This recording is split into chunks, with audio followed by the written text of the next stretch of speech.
Oh, my mic was muted. Sorry. I've been talking to myself this whole time. We're back. We're back, and the timer is at 3.5 hours somehow. I was thanking El Gregs, who gifted 25 subs while I was gone. If you hear this, that was a while ago, 2 hours ago, but if you hear this, El Gregs, thank you so much. So we were near the end of Act 1. MGS4. We're also near the end of the Twitch 48-hour thing. So, in about 40 minutes, the stream will reset. Let me get started here with everything. By the way, the addiction mechanic you might be thinking of is the syringe in MGS4. The more you use it, the more Snake throws up and eventually doesn't restore as much or as long. It restores your psyche, but it's a temporary effect when your bar flashes. So it doesn't last as long if you use it too much, and then Snake starts puking.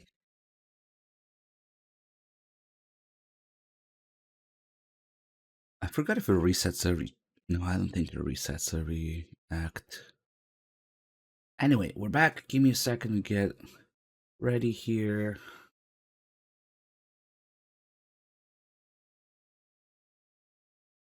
What? We just got rid of the VOD.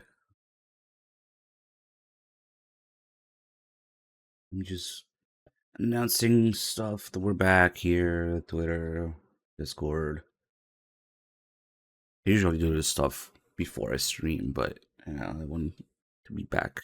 Let's see.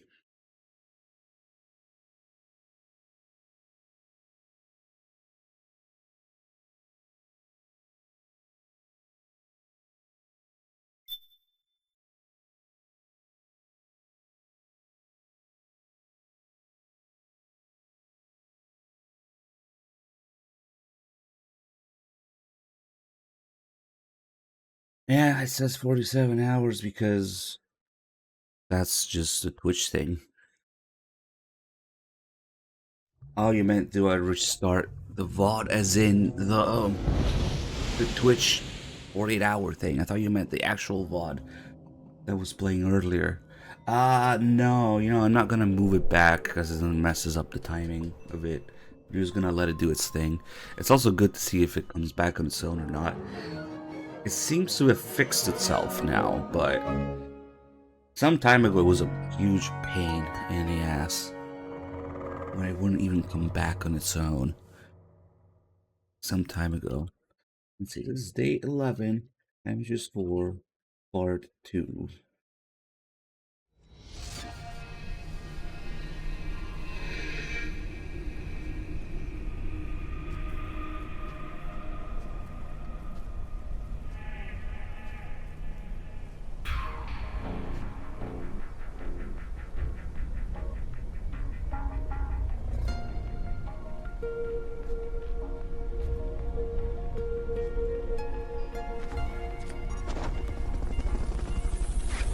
Hey, Bixen.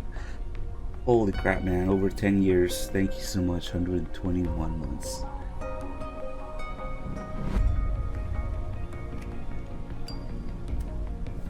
Alright, now we gotta change the title here.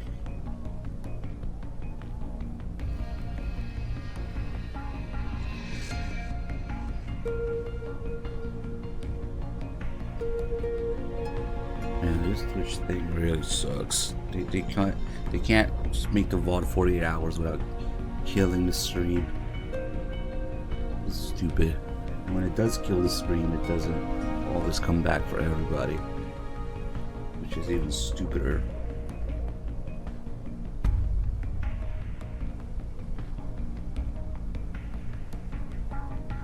Alright, we are back with day 11, part 2 of MGS4 in-depth rambling and story run and integral podcast. Good to see everyone. So we were near the end of Act 1 here. Just after my rambling about the CQC call. Classic. Best damn call in the game.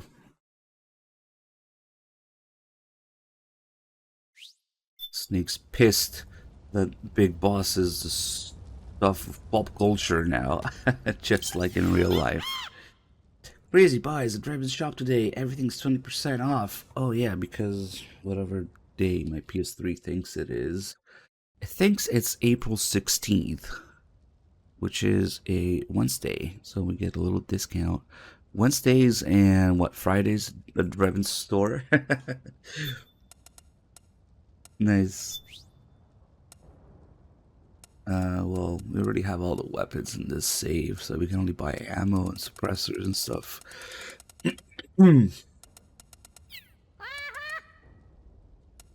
Yeah, I actually remember when I first got my PS3 in this game, I didn't have an HDMI monitor. And I absolutely refused to use the composite cables. I wanted the full thing, man. I was like, no, next gen. I actually had the game and the console sitting there for a few days before I could get a monitor for it. It was kind of hard to resist, but I wanted the next gen HD-ish, quote unquote HD experience. Little did I know that this game runs a sub 720p or whatever. It's not sub 720p, but it's a weird fucking resolution, like 1024 by 768 or something. It's like a different aspect ratio and it's stretched. I'm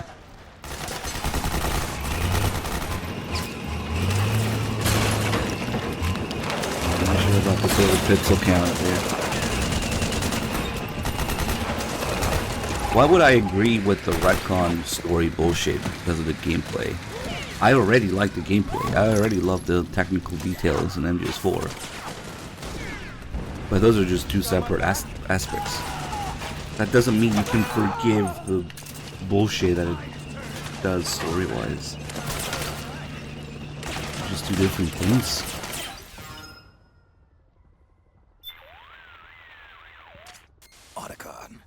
It looks like the militia have got themselves an armored tank.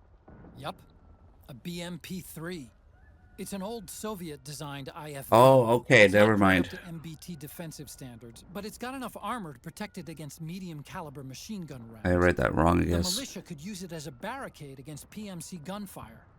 Use it to your advantage to help you proceed without having to face the PMCs. Nah, but I guess that's still my stance on it, even though that's not exactly what you were asking there. Yes, I would agree that at the risk of oversimplifying it, MGS4 is gameplay good, story bad. Like I always say, there's a lot more going on than that, but roughly speaking, that's the deal. Oh yeah, we gotta save this thing here. Well, chances are, if they didn't have the, you know, people complaining, the demanding answers of things, the game wouldn't have existed at all. Uh-oh. I can take a hit, it's fine. Just one, though. You gotta take these guys out as the BMP keeps going. That way, if you take it all the way to the end, it opens up the barricade here. Not necessary, but it's another way to get through. It's easier. Takes longer, but it's just straight ahead. Snake, use that IFV as a shield to help you get to Liquid's PMC camp. The Trollolololo reserved for 10 months. Thank you. That's what I wanted to see, man. Because you were doubling down instead of giving in. I mean, the worst, the best case scenario would have just been because, you know, doing whatever he wanted after MGS2, but if that wasn't an option, at least double down instead of giving in to people complaining and appealing to them. Yeah. Catering to the masses. MGS3's propaganda. Oh man. Snake is pissed about it.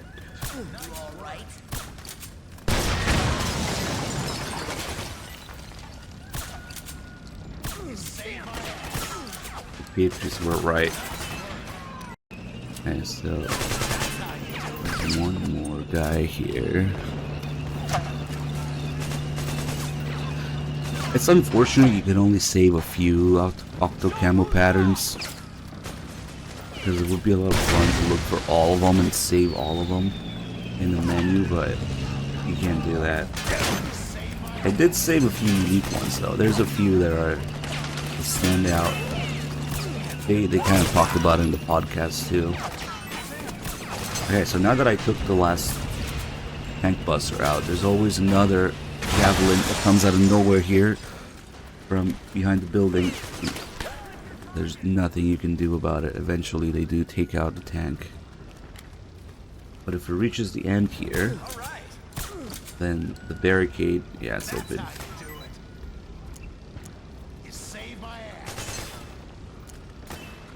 These guys should stop respawning too. It's another one of those things that changes the battlefield. And the respawning enemies. Oh, what the fuck, man? Ah. There we go. We did it! We did it! Yeah, we did it.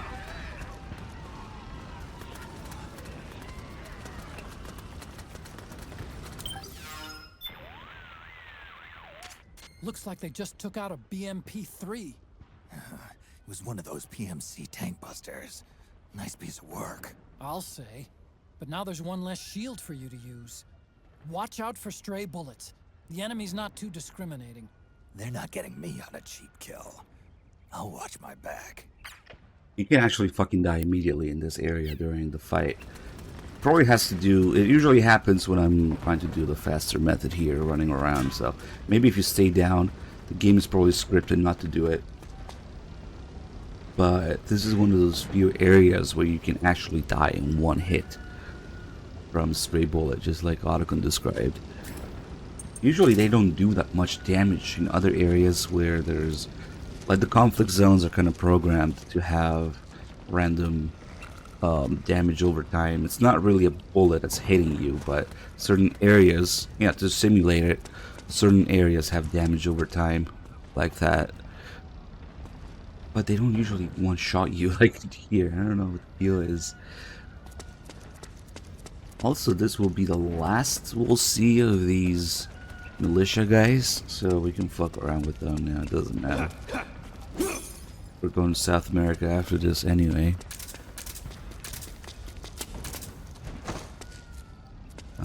Let's see. Damn it! There's lots of little things you can go to here that's kind of out of the way and useless, but they're nice. The buildings climb up all the way here. I think we can get to the roof here, and oh yeah, here we go. I wanted to go here. Here you can actually, oh, there's a javelin here too. Could have gone up here from the ladder. And then there's a way to get down here. It's kind of not used much. You can grab onto these, drop down safely. They don't really do that a lot in this game. Let's see.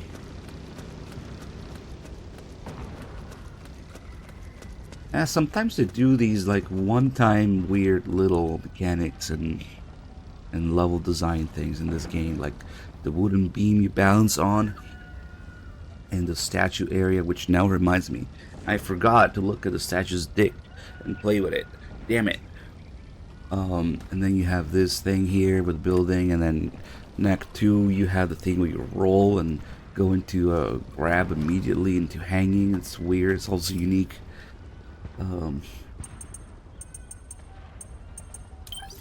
Alright, let's see.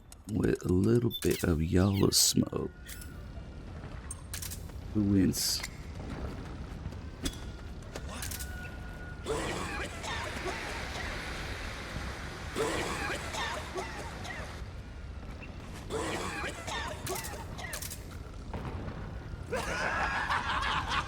Oh, some of these guys don't have full health. Now they're all gonna shoot each other. Ooh. Yeah, took out the 2 guys. Oh, took out the guy with lower health. Oh, that guy's gonna win. Congratulations. The winner is you.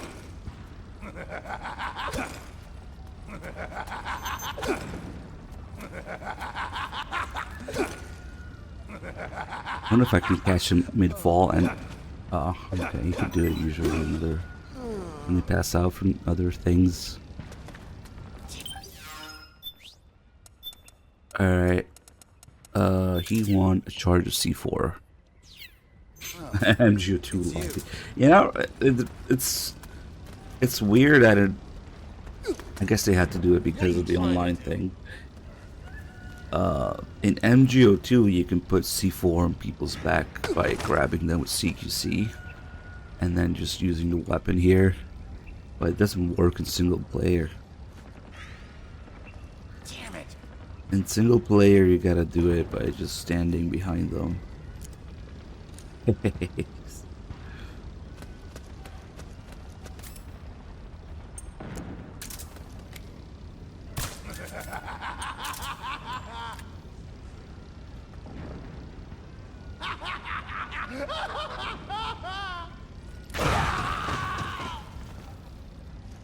Holy shit, he survived.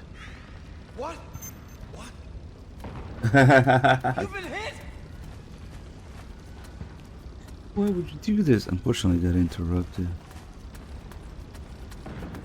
And now they're neutral, they don't like me as much. It's you. What are you doing here? I can't believe he survived that.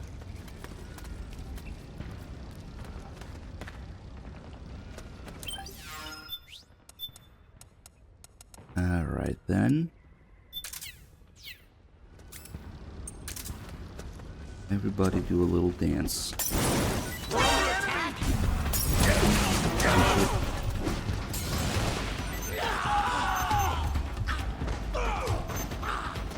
Oh no, my demon points. And now they're hostile.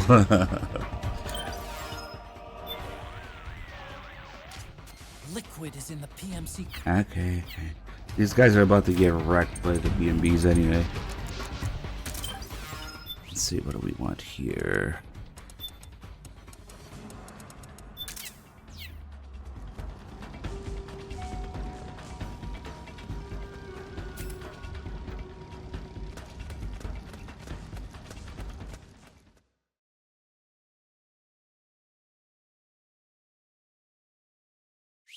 It just works. I don't know.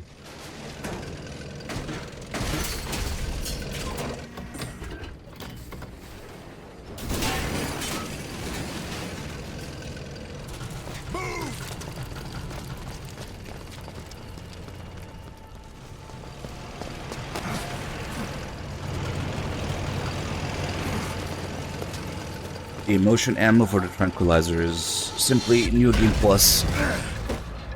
You have to buy it at Brevin's store, so since it's non-lethal ammo, you can't be on extreme difficulty. You have to do a playthrough, then start New Game Plus and something that's not extreme. Go to Brevin's store, buy the ammo, and then if you finish that save, yeah, you can start again on extreme if you want on extreme. And that's one of the differences. You can't buy non-lethal ammo on extreme in this game.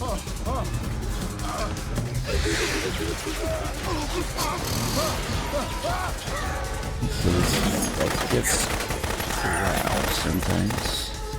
It's the beast!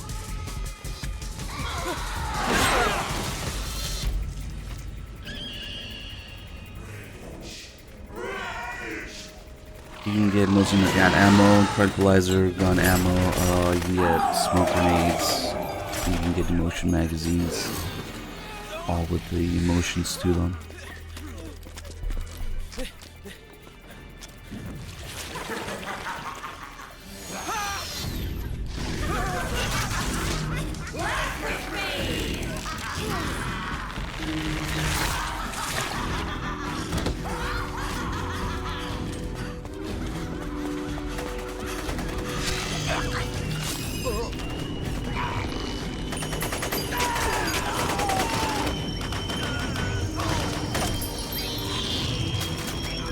Yeah, you can't be showing things getting sliced up.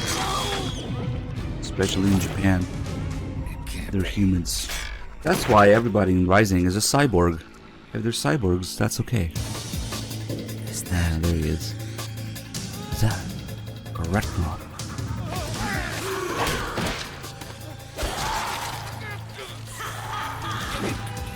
And apparently the hole in this guy's chest is okay.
Yeah, I was still thinking about that too, because we were talking about Rising just now and Crying Wolf.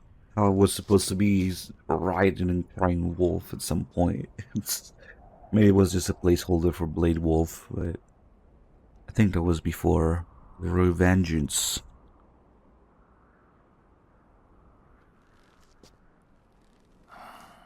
That was very early, like solid Rising stuff. Seeing Raiden and Crying Wolf together, fucking weird.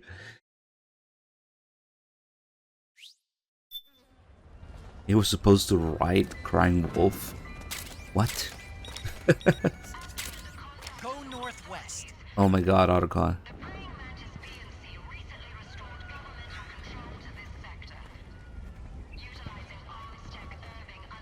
You can't pick up a gun there without Otacon bitching about you're going wrong way or something. Finally, we get one of those Battlefield ads, so now we should be able to get the call about it. Nuclear Crab, thank you so much for the Prime sub. Glad you the stream. Welcome aboard. Nuclear Crab Battle. Those things just wipe the floor with the militiamen. Oh, I only remember seeing like a screenshot of it or art. And now the wreckage is blocking the way. Snake, head straight for Liquid's camp. Let me get that call this late. Snake, remember how I told you the militia were based? Oh, this is the operator call. Yeah. From what I've seen, though, they're holding their own. Not quite ready to lie down and give up. What do you mean? They're fucking things Right. wiped. The militia have hired operators working for them. You're disguised as one. They're now. holding their own. They make Now for this pretty call good is supposed to commanders be in way battle. earlier. Well, maybe you haven't noticed because you're not actually working as one. But those operators are all over the place, shouting out orders and giving signals. The militia's ability to organize themselves in battle largely depends on their presence. Heaven forbid one of those operators gets taken out. The chain of command would dissolve, along with any real combat effectiveness. Oh, that's so funny. This call is meant to be way earlier. Otacon talking about Snake being disguised as one of the operators. Yeah, that's this guy is here. And then Snake talking about how they're holding their own when they just got fucking obliterated. Nice. Let's see, we had the bacon pajamas here. The fishnets. Oh, I'm missing a couple of the other ones I usually save. There's, we'll do it as part of the podcast. There's the candy cane looking one, and the salt. I just saved the bacon.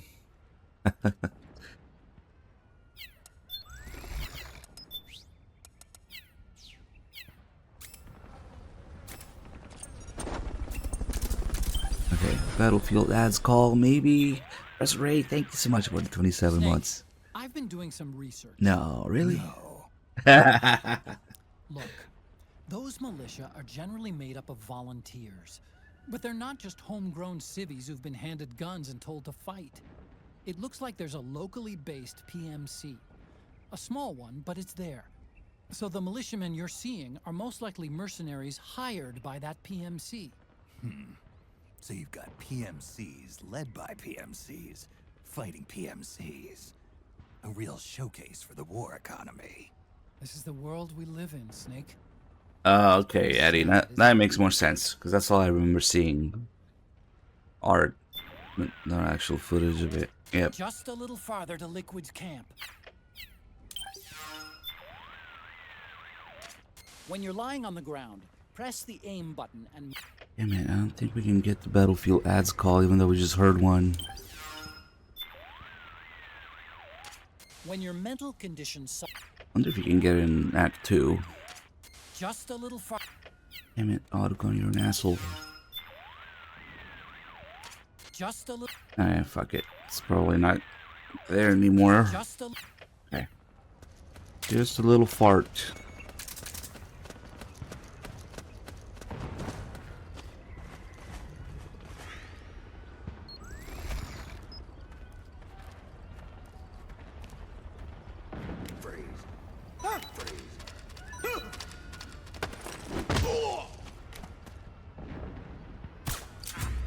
Nice aim.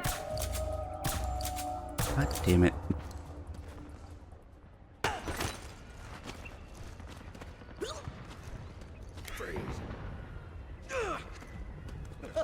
You gonna take it or what?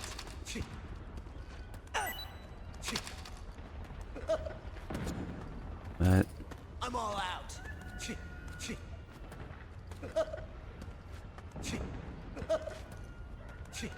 damn, it really is all out. I'm all out. I'm all out. Yes, Scalpop. You might be remembering my rambling from Phantom Pain. This is literally any other game, even fucking Portable Ops, man. I'm all out. The problem is in MGS4 you don't see it much because you get so much ammo.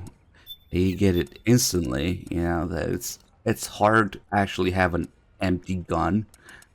Yeah, let's empty this so we can use the Makarov without it, without ammo.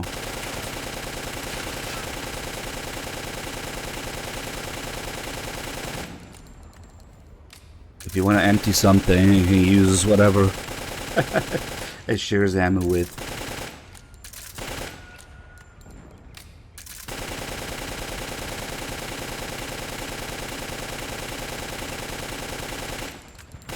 Oh, they give you all sorts of ammo. They give you tranquilizer ammo too and whatever. So if I do this now... Yep. Even when they're on the ground, man. Go figure.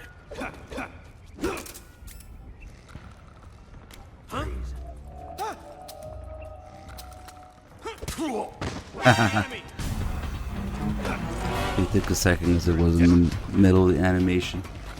Yeah, no, there's only one game, you know, that's black sheep of the series, of course.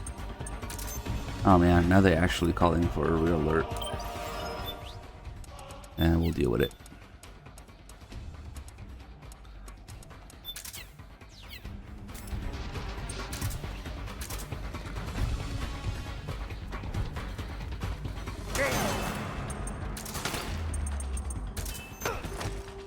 think he got up. You're a dead man. Wait! There's another.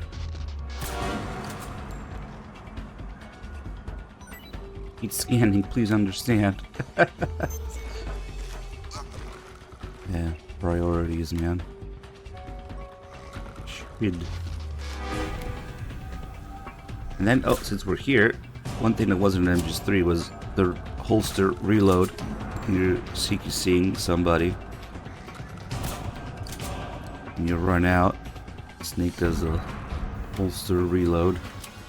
That wasn't in MGS3. MGS3, if you run out, instead of reloading, Snake just lets go of the guy that you're holding to reload.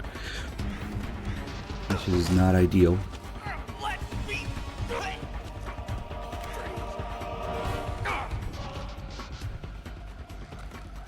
Oh man, we gotta run now. It's gonna be a fucking mess. Unless... Fuck, I'm just gonna kill him.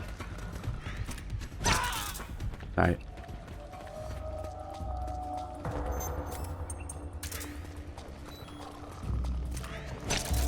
I'm gonna smoke after that.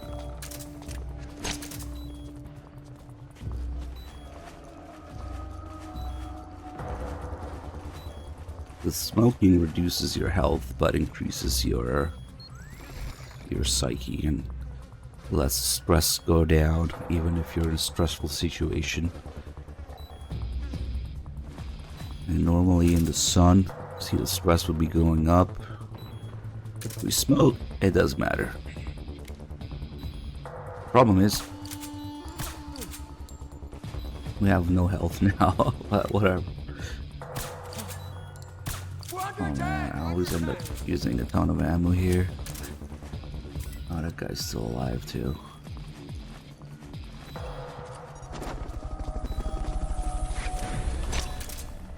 Kind-hearted, thank you so much for the Prime sub.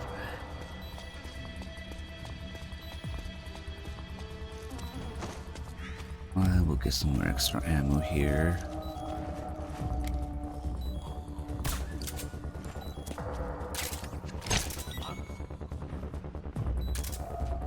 Somebody there? What's going on? And my aim is almost normal now. This is HQ. All clear. Oh, I'll bet the guy up there is gonna smell the cigarette. Save alert has been lifted. Resume positions. Yep. Is that cigarette smoke? Oh, he almost saw me too. I hear footsteps.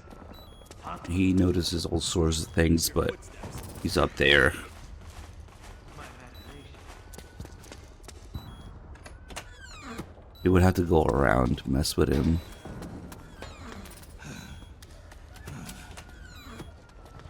Was he coming down? Maybe he is.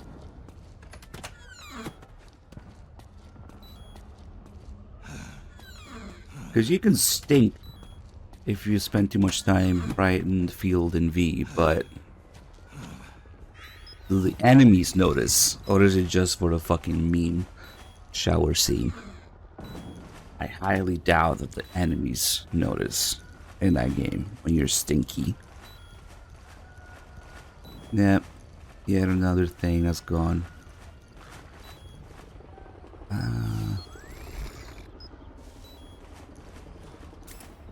Oh shit, they're waking up. There's something. Okay, enough smoking.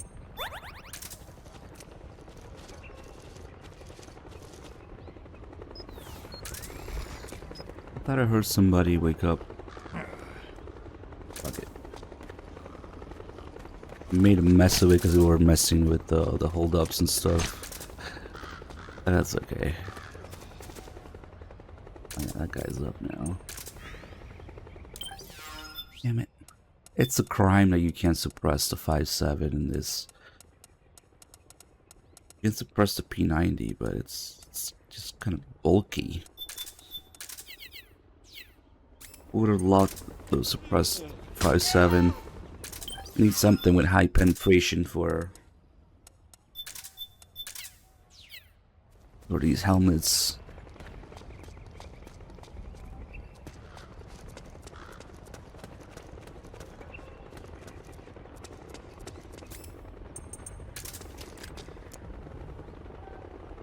Tranquilizers. Other thing, MGS4 tranquilizer just works very quickly, even if you don't get a headshot. Yeah. The suppressed 5.7 is only in Ghost Babel. What? Oh shit. Who was that?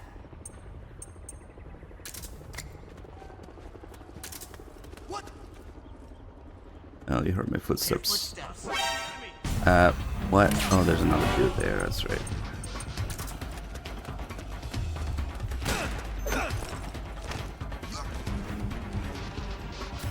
Now they're all gonna respawn. Those guys that I killed. Damn. Oof. Okay. This is HQ. I've encountered the enemy. Send some backup. Oh, there's gonna be so many people now respawning. All the guys that I killed and all the support team.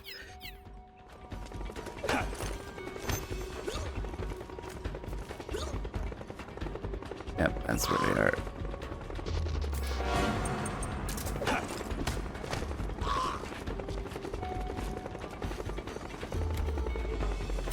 Hello, boys.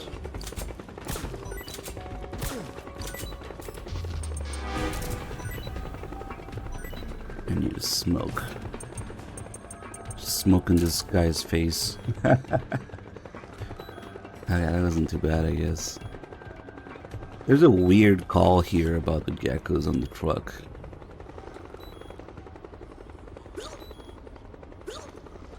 I guess you can't do this faster like you can in Peace Walker.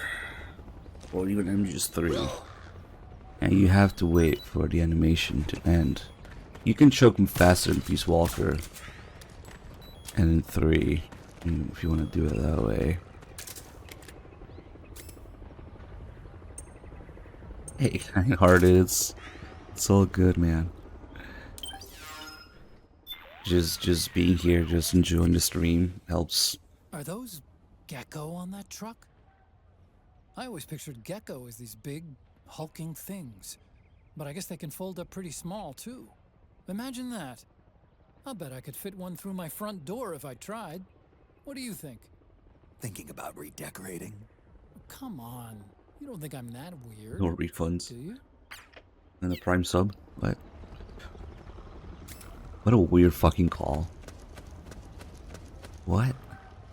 What are they talking about?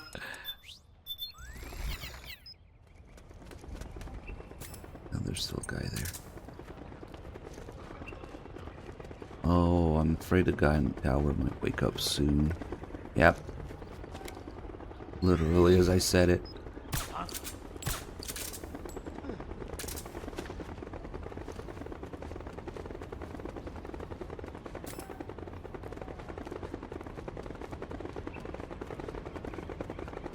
What should I do with this guy? Wanna fart all over the place? Excuse me. Excuse me. They don't hear that.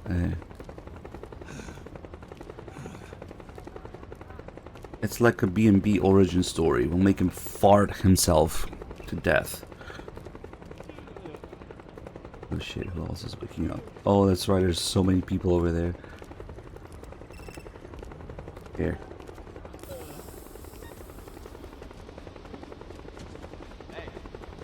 Hey. Just a little... Okay, autocon, you just have nothing left. Just a... Okay.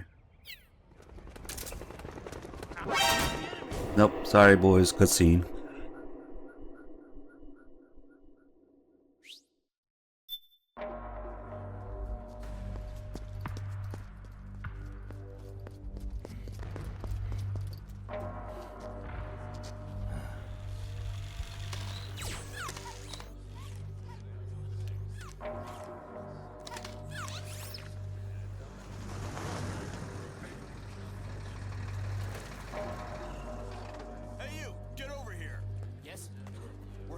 connection problems. Go check it out. Yes, sir.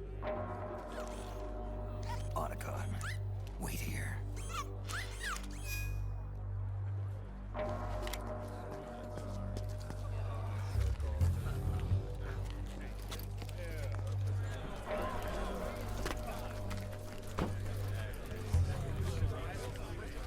Oh man, with 2.5 minutes away.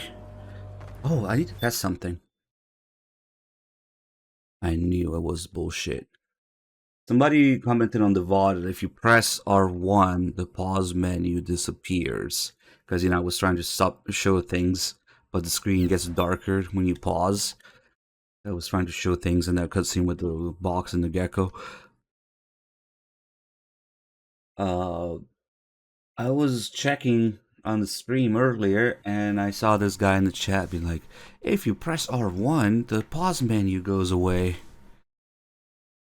I was like, there's no fucking way, man. I would have known. I would have heard about this. So yeah, now it's a guy called Still Hasn't Subbed too. Are you there? Still hasn't subbed? You coward.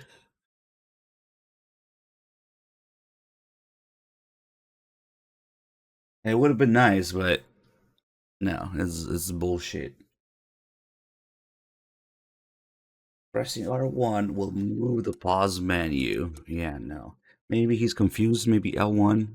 No, literally, you can try everything here, but... yeah, circle goes back. Obviously, X skips if you have it selected. Yeah, no, we can do an emulator, of course, but...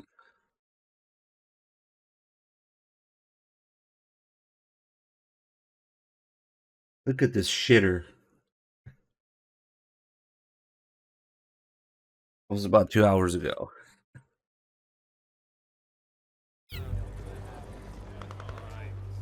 We'll wait for him to show up again. And then camp DRK with him. Yep.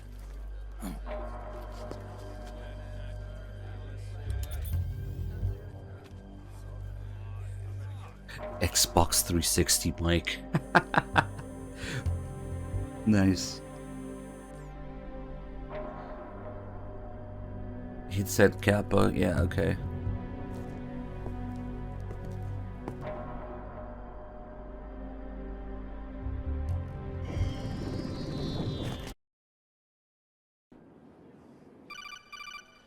Wrong backseating is 24 hours. Oh shit. I knew it. Snake, you're here to kill Liquid, aren't you? That's the mission. Are you going to stop me? My mission is to inspect the PMCs. I'm not in a position to take action. All I can do is stand by and watch. I can't help you, understand? I'm a peacekeeper, here to keep order. Damn it, it wasn't even during the cutscene, it was during the barrel call, so that I couldn't pause it. Shit. It's because I got distracted by the R1 thing. Alright, sorry boys. Yeah, bear with me here. We have to go by the Twitch limitations. Now we're good for another 2 days.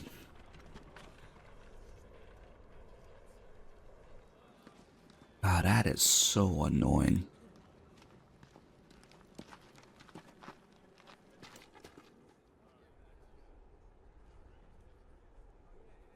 Activate it.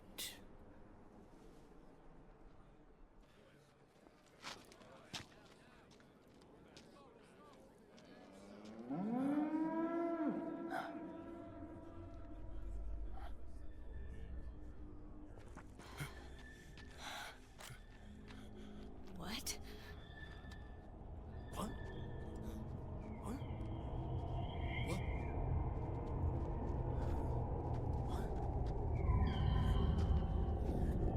Yeah, the geckos are very much made for psychological warfare in a lot of ways. The leg's kinda creepy too.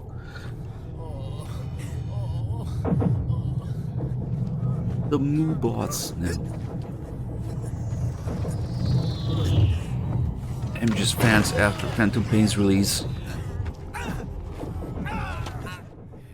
Although really you should say after MGS2. Really. Reaction to MGS2.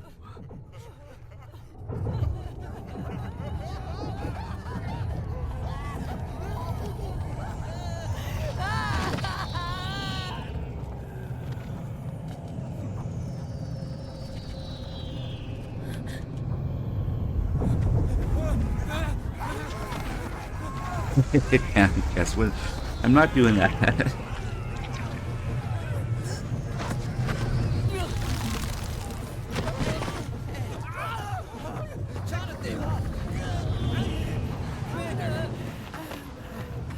Commander!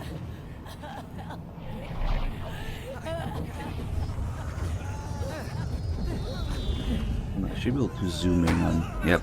Metal Gear fans discussing their favorite series. I'm gonna zoom in on the guy.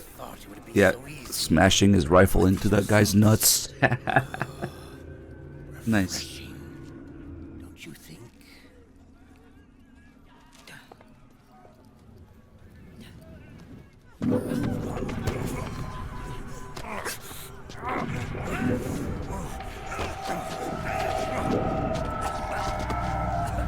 What is the most united fandom?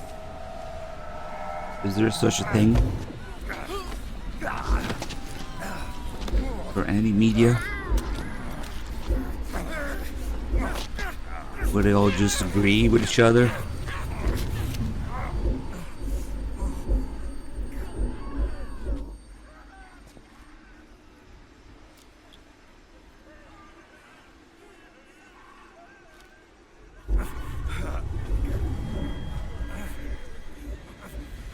Brother!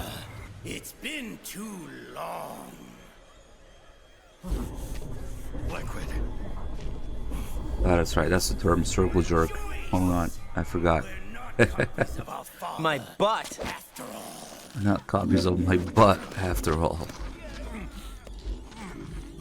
Free of the shackles of fate. Snake. Brother. We are free.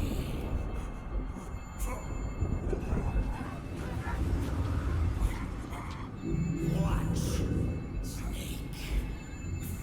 Watch as I surpass my own origin. Oh shit!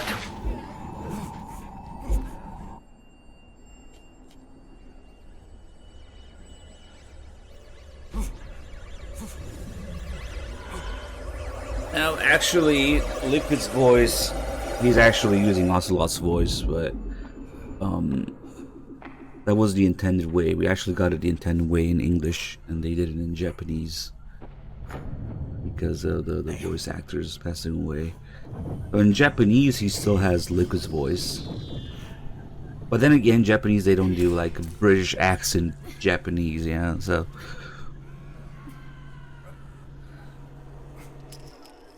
He's supposed to sound like Ocelot, especially with MGS4's retcons of merely pretending. Snake. Yeah, that's the intended way. To fate. Then go. Fulfill your destiny.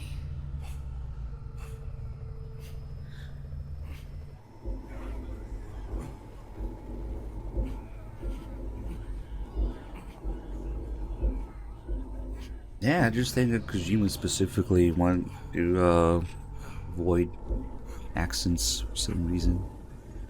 Of course, and then things happen with Twin Snakes and Mei Ling and Naomi here, like, ugh.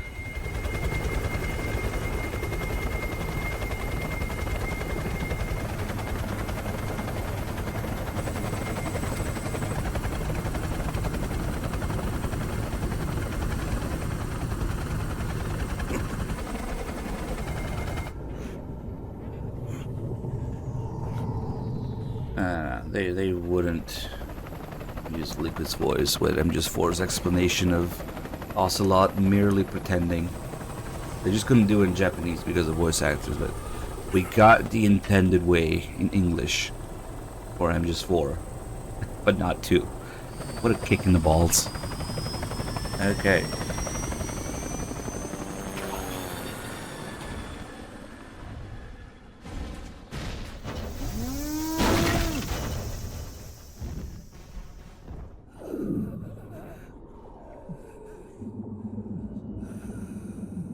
Johnny Shitpants saves the world.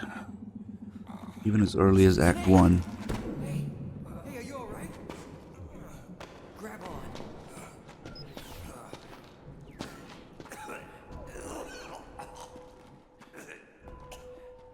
Ironically, when everybody else shat their pants, Johnny didn't.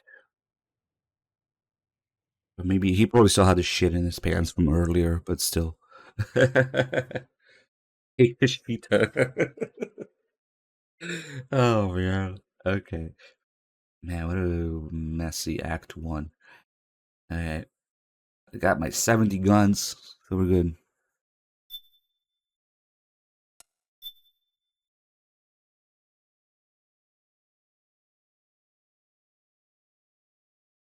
Yeah.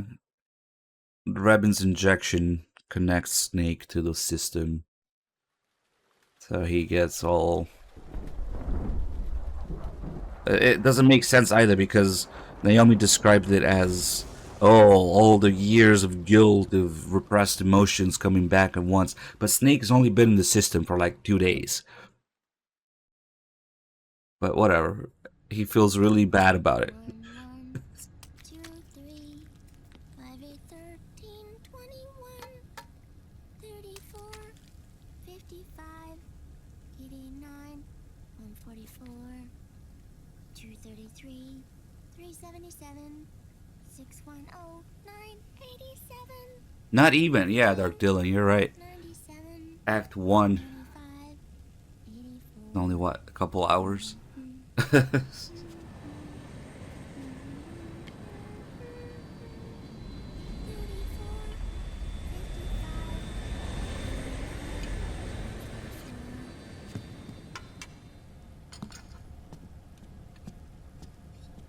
Not only it's only been like a very little time, but yeah, Snake isn't like those guys that always had their emotions suppressed to protect them from it. Like he will be able to take it. It just doesn't make any fucking sense. The Snake is affected by it. The way Naomi describes it, at least. Uncle Hal? Of course, it's another one of those thematically relevant things of Snake falling apart in a lot of ways in this game, but Naomi's explanation is okay. Like, I don't remember the sun being so flat. Sorry. I'll dig in right away, Sonny. And would you make some for Snake, too? Okay. Hey, none for me, Sonny. he literally describes it. Ordinarily, Soldier's heart is hardened through experience, but for those guys, you know, they couldn't take it. Then it happens to Snake. Like, what? Let's go look at Sonny make Snake's eggs. Someone saved my life. Yeah. It could have been Meryl and her boys. Don't worry. They're doing fine. Otacon mentions he doesn't know how to cook either, but who knows? Are you okay? Snake's like, why don't you teach her how to cook eggs then? And Otacon says, oh, like I know how to cook. Yeah. Yeah. It looked like the PMC soldiers all went haywire. They can hack the fucking Pentagon, but they don't know how to Google how to cook eggs. Operations in the EM. You were lucky. Some of those guys' hearts simply stopped.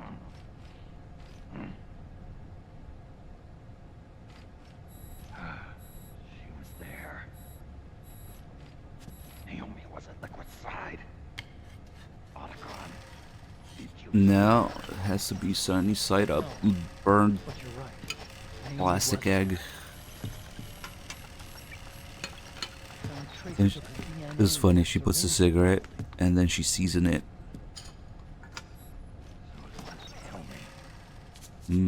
Season it. Cigarette. Let me show you. Okay. I gotta try that salt and pepper cigarette. Right after it all happened, I got a video note from Naomi. It was sent to my old address. Yeah. And she's got cigarettes in her back pocket.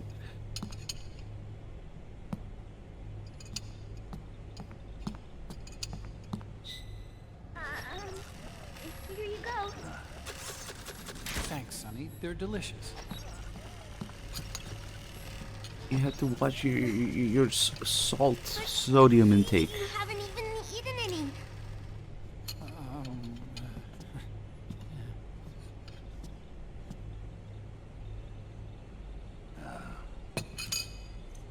We grown-ups have to watch our caloric intake, you know. Ah, but thank you. I was looking for this. You're not watching your nicotine intake. Sonny, Most of the tar, but okay. you really hurt her feelings. Yeah. Why don't you teach her how to cook eggs then? Oh, like I know how to cook. Hey, check this out. Who cares about Naomi? Let me go Data's to been look. quarantined. No Sunny viruses. again. The voice print matches Naomi's, and I'm fairly confident the video isn't digitally synthesized either.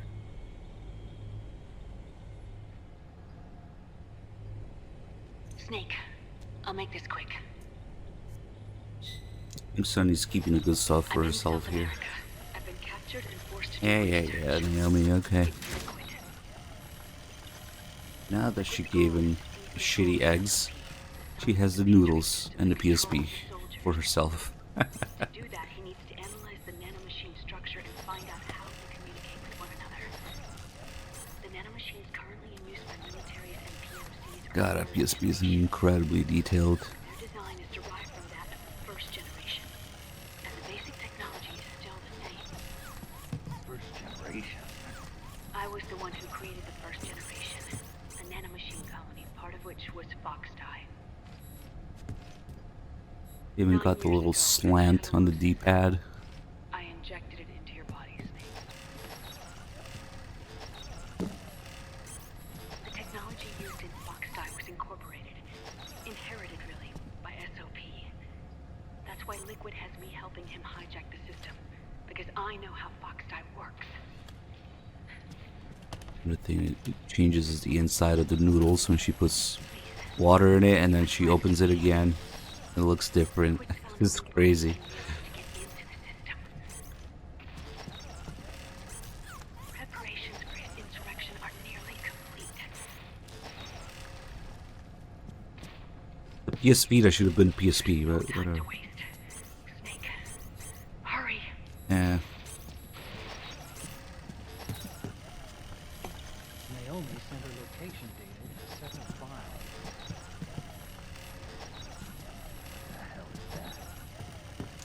It's a type of encrypted data. Sonny decoded it for us.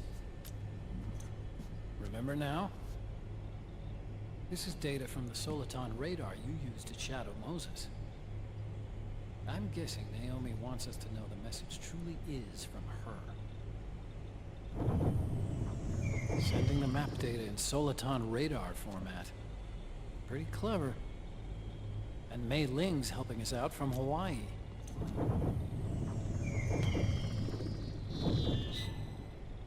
The data she sent was 4D sound data. I don't know how Subathon radar works, but all I had to do was change the audio data into video data. It was easy. It renamed MP3 into This MP4. Naomi lady seems pretty cool.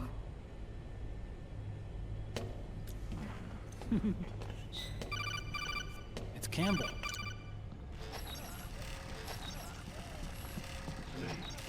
Itch.mp3.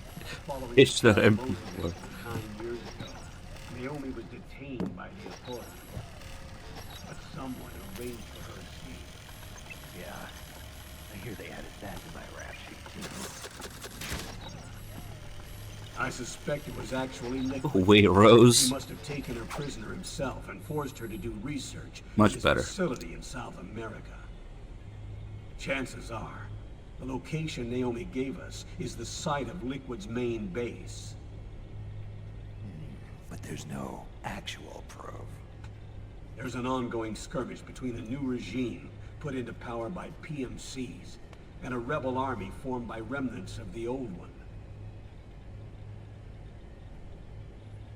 The rebels have hired a small-scale local PMC of their own to stir things up.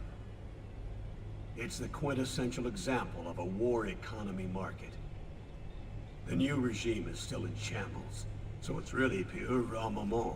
One of the PMCs under Outer Heaven control that's calling the shots. You might say it's a perfect place for Liquid to make his haven. Or it could be a trap. True, but even so, the payoff would greatly aid our efforts. You changed the champ? No, that's just Campbell. Trace the origin of He had a bit of surgery done. The address is fake, but Sonny was able to track the message back through its proxies based on access date timestamps and data transfer volumes. Apparently, the message originated from a server in South America. I wouldn't exactly call it 100% credible, though. Colonel, 5 more! where's Meryl? Hey, Gavin, thank you so much for the Left 5. the Middle East in pursuit of Liquid. 5 El Cheapo subs. I'm sure our sock is on to us by now. Still helps though. We can't chase that line too far. Which leaves Naomi as our only lead. I've secured you landing clearance at El Dorado International Airport. You'll be acting as a UN inspector. South America. That's about 20 hours from You always have to tell me exactly how cheap your subs are.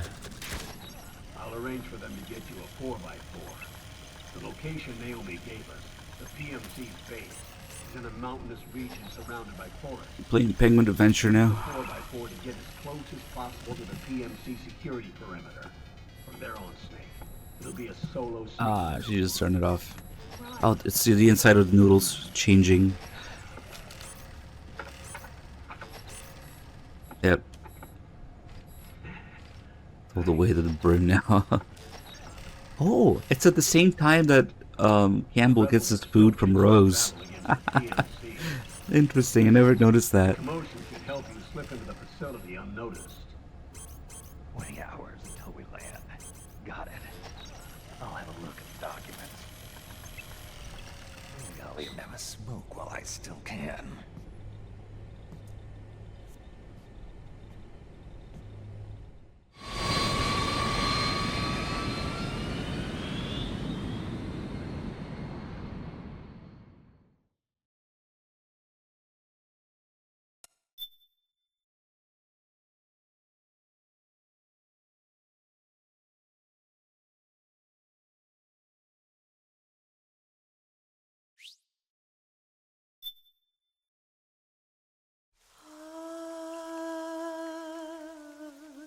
C'est mère.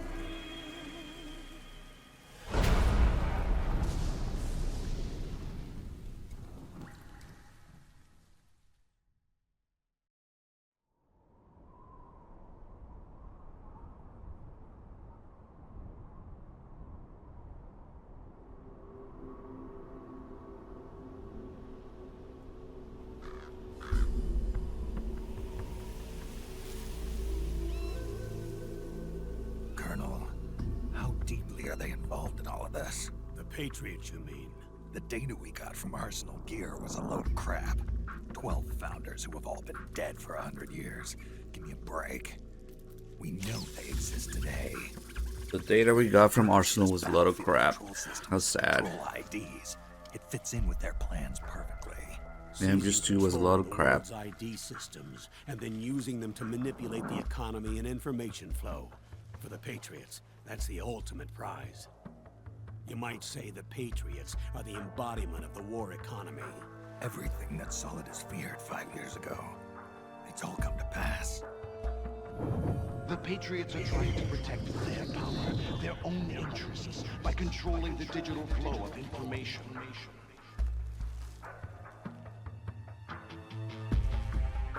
Now, with the media and global opinion under complete control, not even the UN can stand up to them. Then Liquid's insurrection is against them. Exactly. It would seem as though Liquid has taken up Big Boss's cause. An age of persistent universal warfare. A world where mercenaries are free from domination. In a sense, the Outer Heaven Big Boss envisioned is already a living reality. You mean the PMCs and their war business? Right now, Liquid is a slave to the Patriots, forced to fight their proxy wars for them. He must be dying to break free of their spell. Beneath the surface, a new Cold War is brewing between Liquid and the Patriots over who will survive. And no matter who wins, the world has no future. It's a tactical movement. Stop Liquid and destroy the system. We'll never be free. Snake, what we call peace is an equilibrium kept in check by the war economy. Destroying the system means wiping out the information society, the end of modern civilization. Like it or not, we may have no choice but to protract the system.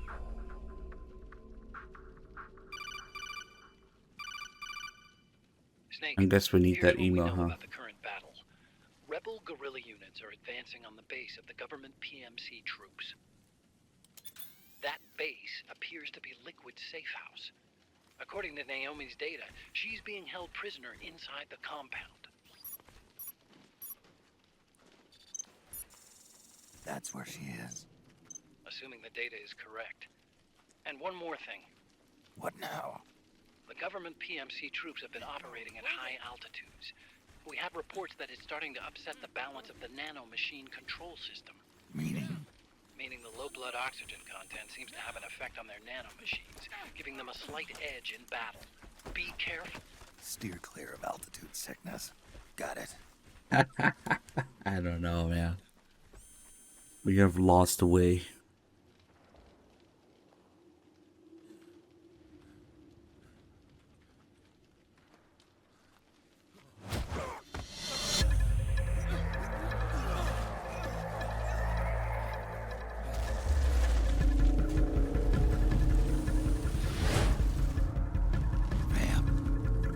Quick, explain all of his powers with nanomachines and tape.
Leave one.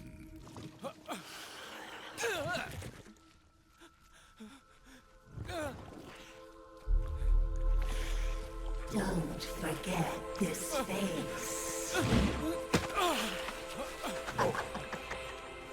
This is the face of the bastard who killed your comrades.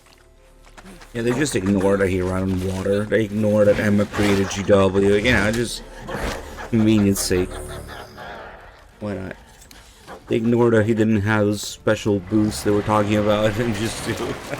They ignore that his wounds don't close in MGS2. He just survives, but they just completely changed it to justify it.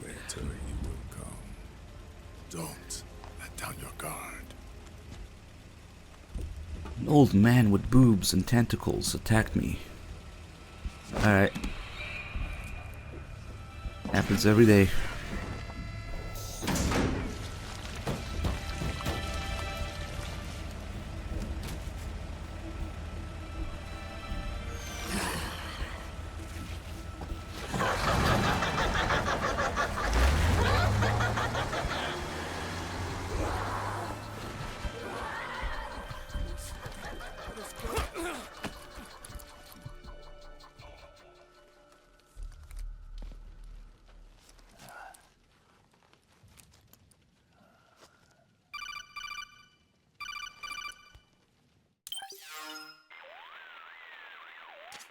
Otacon.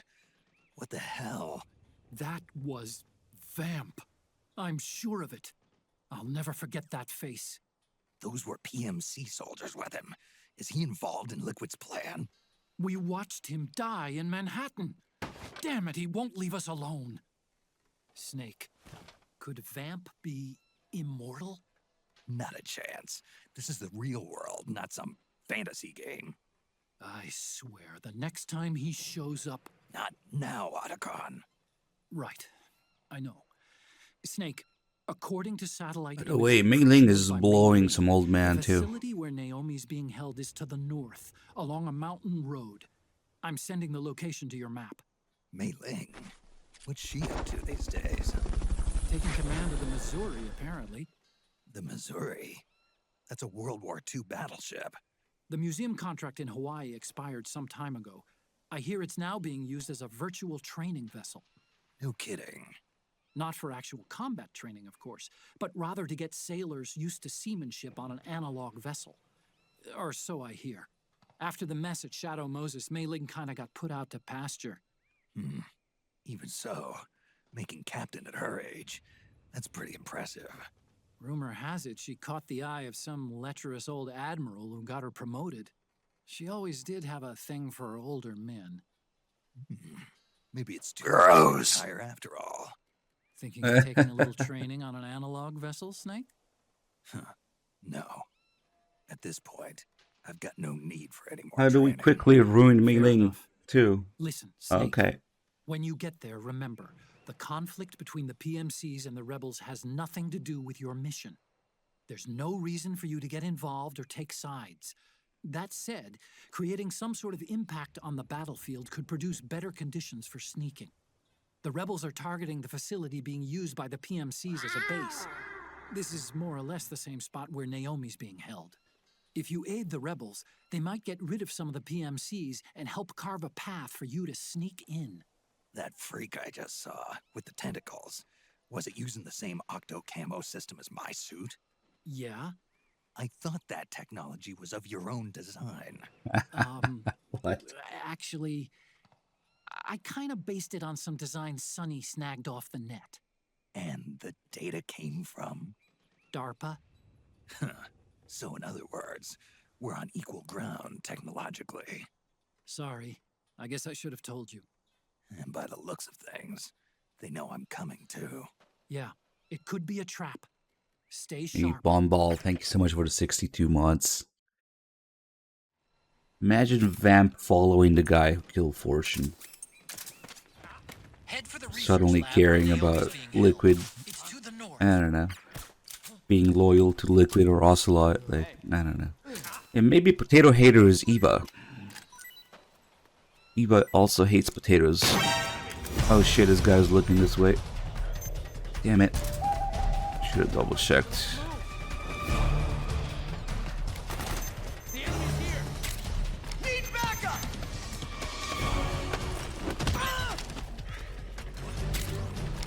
Ooh, did we actually? Nope. Understood. Stand by. Sending reinforcements now. There's gotta be a couple extra guys here.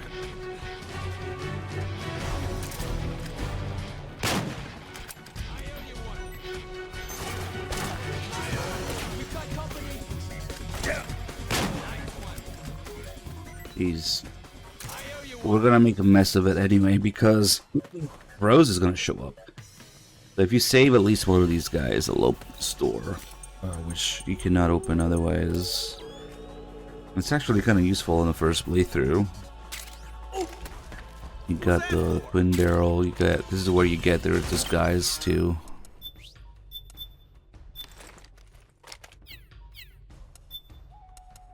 Closest thing to Naked Snake cosplay in this game. I think Otacon references it too. Put it on if you feel a little naked. Back me up.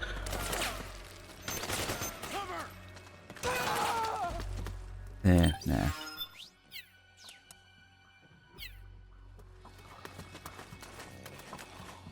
Careful. Wow, what does this suck in the grass? It's so bad. These guys also suck.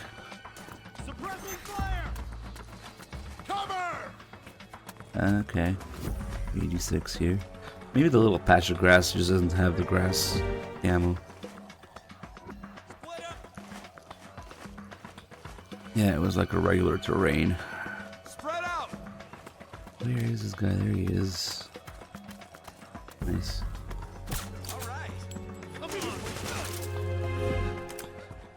Oh no, they're all waking up. These guys are... They should kill them, but... Yeah, fuck it.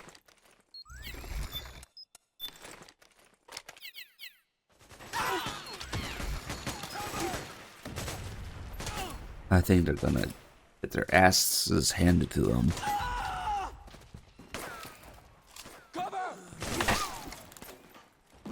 Yeah. Thought so.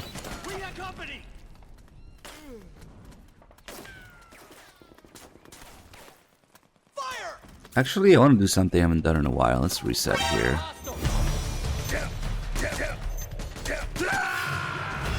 Snake, are you all right? Snake? Close up on Naomi.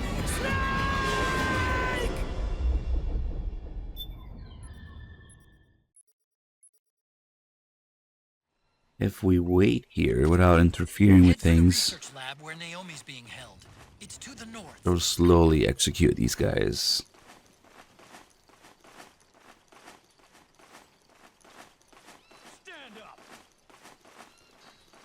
There's a guy in there fapping.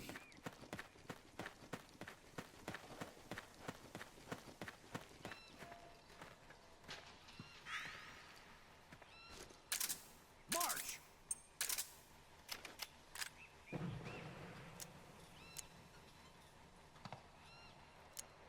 We'll just leave him alone.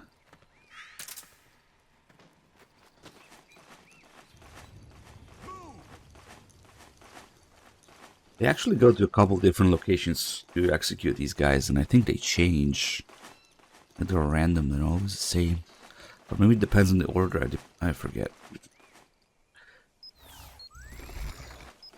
And they're going back there. No. Oh, god damn it, this guy, man. Okay, nobody else noticed at least. The guinea pig is onto it. He's calling for backup. Shit. Okay. I might have to hide him because they might come here. No. Gotta be standing to do that. Oh, that's some weird shit. The slopes. Strike again. I remember this one time I hit this guy in the corner, and it was exactly the corner where they were going to execute the prisoner. Like, fuck. Man, we should be good here.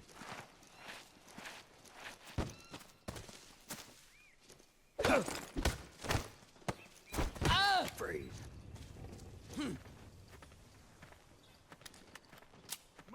Are they here? No. Sometimes they come in here to do it. Yeah.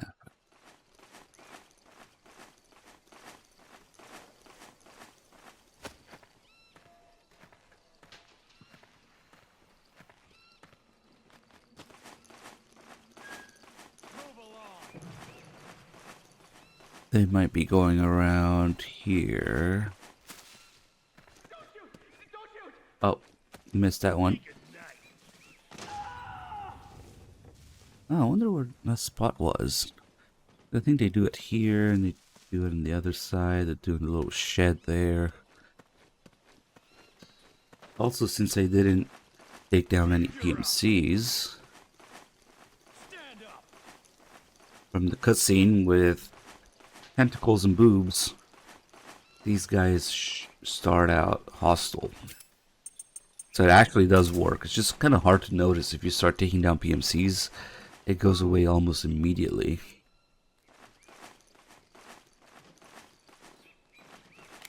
But yeah, they're hostile. Their name's red.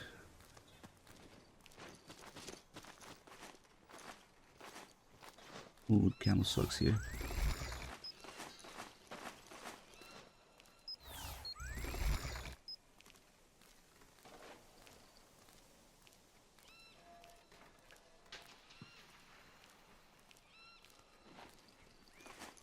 March! Huh? Oh fuck. What the? Nah, nobody's there. Oh, they're going in there to do it. Hey, Apache, thank you for the raid. Welcome on in. It's my imagination.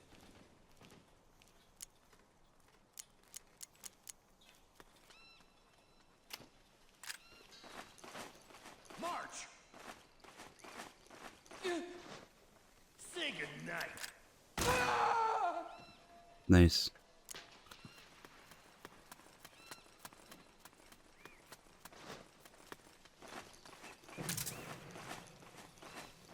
They take so long. Couldn't they just shoot them all there? There's 3 more.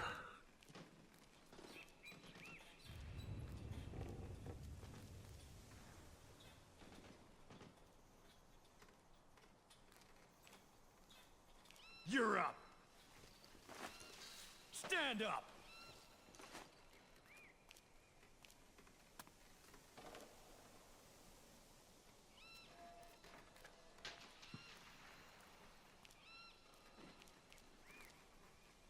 Move along.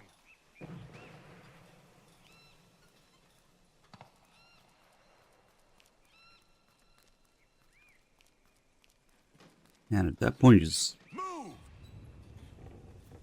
turn around, try to do something. I don't know. What's the worst that can happen? You get shot?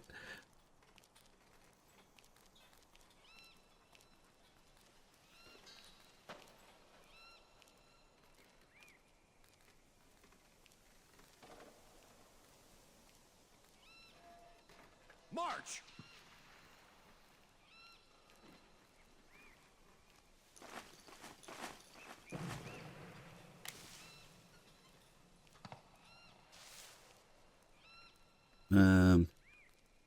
Oh yeah, now they're going back there.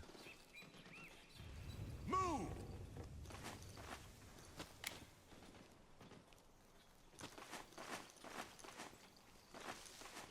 Is it always the same guy that comes back? Maybe he's a designated executioner. I don't know. March. Yeah, it's the same guy every time.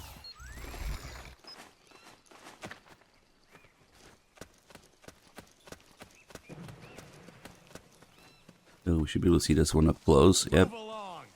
Oh shit, he's still going? Oh no, okay. Say goodnight. You don't hear us scream a lot. Nice. Something there?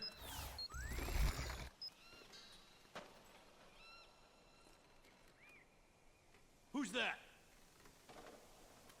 Yeah, come closer, please.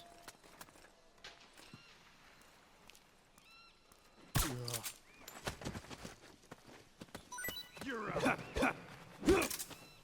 Stand up. Freeze.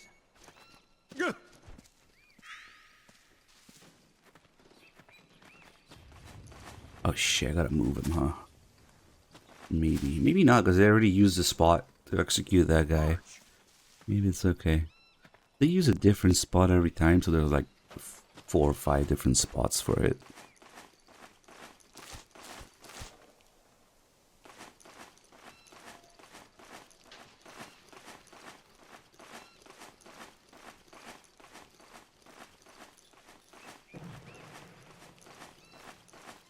I want to try something, because... Move along. Hey.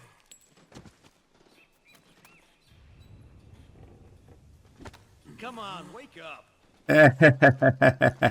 Wake up, I gotta execute you. Move. Incredible. The fucking script resumes. You guys know where I'm going with this, right? You understand where I'm going with this. Okay. Okay. Let's just leave it at that. Unfucking believable. Oh, what do you know? It works after.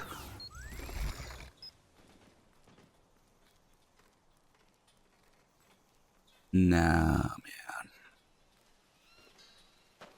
I just made myself rage with the force of 1,000 suns. Yeah.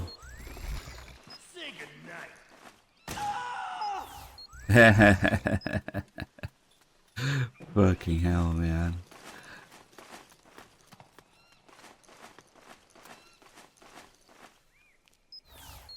That's the last guy. Did they do anything unique for the last guy? Be nice if you just tried to run away or something.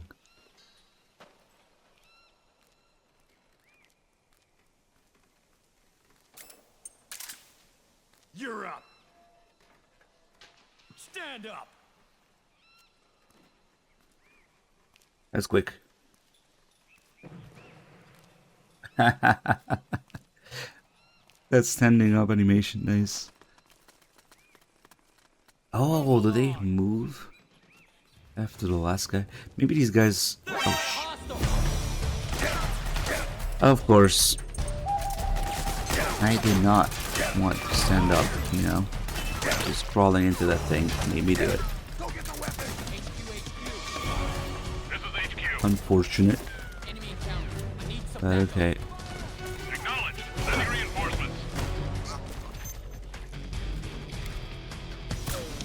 Oh, look at him. Oh, we saved him, I think.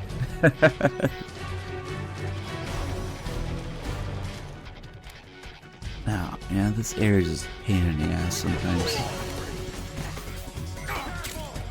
This is one of the most involved areas to do, especially the second part of it. It's going uphill. Lots of shooting. Oh, he got his gun.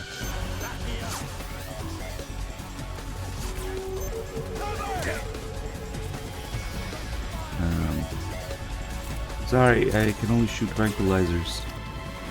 Actually, no. I don't know. I think we'll start again. I probably won't gonna do anything different for the last guy anyway. Fuck it, let's just do it properly. 45 minutes uptime. Thanks, Twitch. Snake, respond. Snake.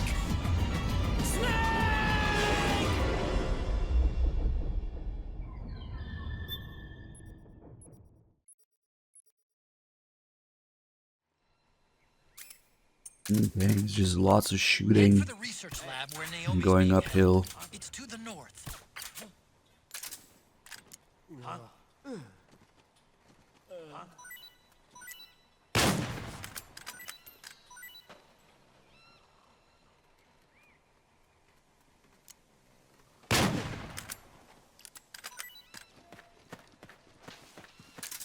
Go get the weapons. Holy brains.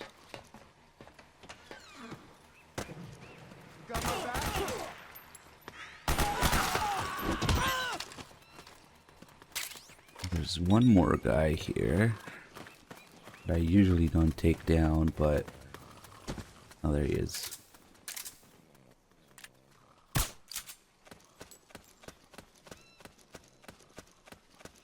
There's that completely random, again, one-time unique move used in one area. Good thing I can't use for shit. Ugh. And if you climb up here, it's crazy. I don't think they even use this anywhere else. Or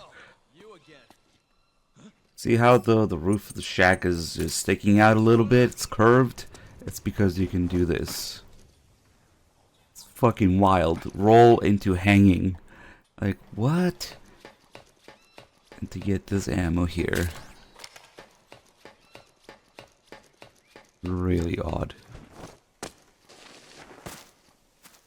Wonder if maybe some MGO maps have it. Nah. I think I would have encountered it in some way by now. Okay, more uphill shooting.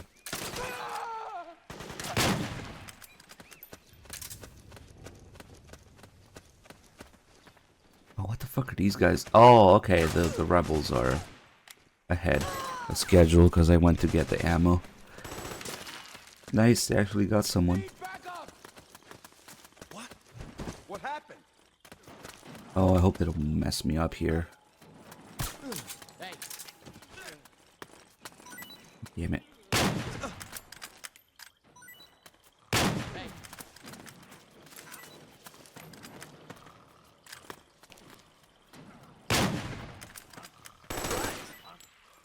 Oh shit. Get him. You suck. Now it's a caution. Okay. This is HQ. Oh, he got him. Nice. It's a fucking mess now because the rebels. Normally they're not here by now. Fuck it.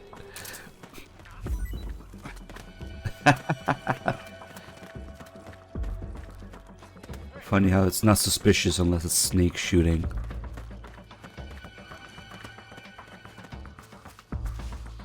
But at least they got these mechanics, you know, with the different factions and stuff.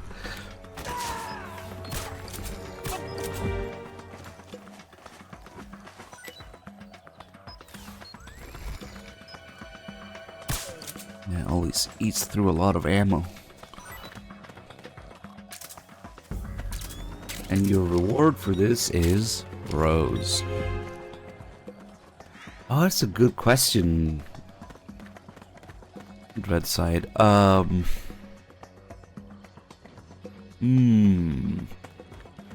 can visualize it, and I'm just doing 3. 4?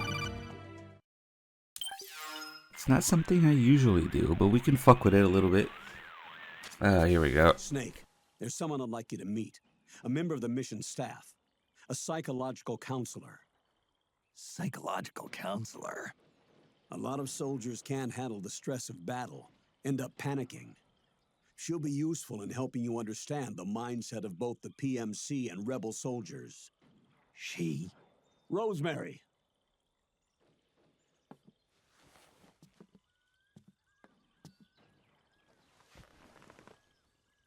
Nice to meet you, Snake. This is Rosemary. She used to work as a data analyst at the Pentagon, but moved to combat support during the Big Shell incident. Yeah. She was in charge of Jack's files, wasn't she? After that, she studied psychology. And now she's a counselor with CSP, the Combat Stress Platoon. Yeah, I hear psychological counseling's the hot field these days. Increased combat efficiency and productivity, all without ever picking up a gun. I'll be acting as your personal counselor on this mission. Since the passing of the new millennium, one of the most important issues facing today's military is the mental care of its soldiers. I can also provide advice on soldier psychology from a threat assessment perspective. Contact me anytime. I'll be standing by here at home with Roy, but I'm on a different circuit. The frequency is 147.79. Her advice will have a positive effect on your psych gauge. Survival on the battlefield depends on your psychological well-being. Lose your cool and your body stops doing what you tell it to. Even a veteran soldier like you. I know. Mind, body, technique. Some things haven't changed with time. When your psyche is running low, ask her for advice. It'll help keep you in peak condition and focused on the mission. By the way, Colonel, isn't that your house? Well, yes. Then the woman you married, the one that Meryl was talking about. Is Rosemary, yes. Didn't I tell you before? News to me. What about Jack? Jack? Jack, from Foxhound. Codename Did you Ryan. like it? I seem to remember him being engaged to Rose. Oh. We lost all trace of him. Jack's gone. I used to work with the guy. He saved Sonny from the Patriots. He disappeared soon after that. What about you? Jack disappeared and you just moved in on Rose? I was consoling her over her loss, and one thing just led to another. She's young enough to be your daughter. Yeah, lucky me, huh? Now I see why Meryl was so disgusted. Meryl said something about me. Yeah, I believe her words were, "I'll never forgive that womanizing piece of shit." I see. Colonel, you knew she was our informant in the Middle East, didn't you? Was it you who put her up to it? Yes. I used my connections in the army to get Meryl the job. You wanted your daughter someplace where you could keep an eye on her. Look, everybody involved in the incident at Shadow Moses either lost their job and status, or in the case of Meryl and Mei Ling, got brushed aside. Meryl wanted to make a comeback, a difference. We can't all be as strong as you, Snake. Some of us can't bear living like pariahs. Since Shadow Moses, I've been branded a criminal. I think of it as my own small way of making it up to my daughter. My own flesh and blood. In any case, call Rosemary if you ever need advice. Oh, it gets worse, man. Yep. I feel like... Yeah, that's another reason that maybe the only way any of this would have made any sense would have been they actually made Solid Rising. Maybe. Who knows? Maybe would have fucked it up more too. This is the first, I think, time I really feel like the game starts fucking with the player. But not in the way that MGS2 does. No, in the way that Kojima's just so fucking done with this shit, man. It's just throwing shit at the wall and seeing what sticks to give people some sort of answer so that they stop bitching. But pairing the real Campbell with Rose, who is also confirmed to be real now, has got to be one of the most fucking random things they could... The only explanation I can think of is they were somewhat seen together in MGS2 in some form, in completely different forms, right? And since people were bitching about MGS2, maybe that's why, like, you know, like, fuck it, just give them the real ones, put them together, or I don't know, confuse people even more, or maybe he thought that people didn't quite get that Colonel wasn't real in MGS2, and he's like, fuck it. Or maybe Campbell would have been Raiden's CO in Solid Rising. Maybe? Who knows, man? Even that would have been a clusterfuck. Like, oh man, I don't know. Imagine getting cooked by your commanding officer. Nice. Jack who? What? Anyway, now we are rewarded with some amazing Rose calls. We'll do some of them, and then most of the... She actually does have kind of a couple interesting ones. Those are when we have low psych.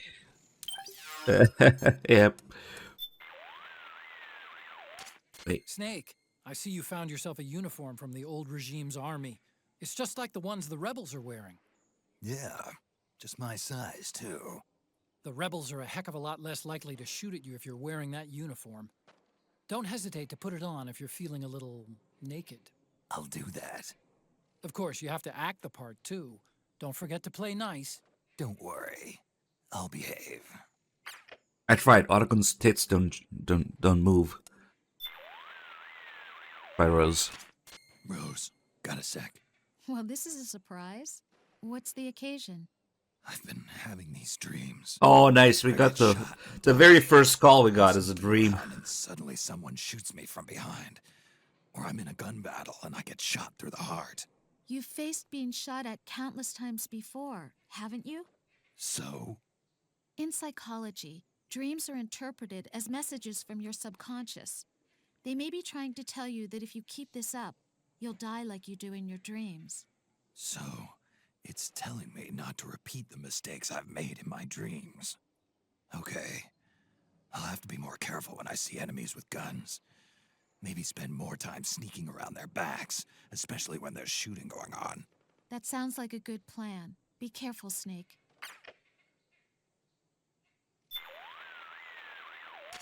Rose here. How's it going? Super. Your psych is looking good right now. Nothing to worry about so far as I can see. Good.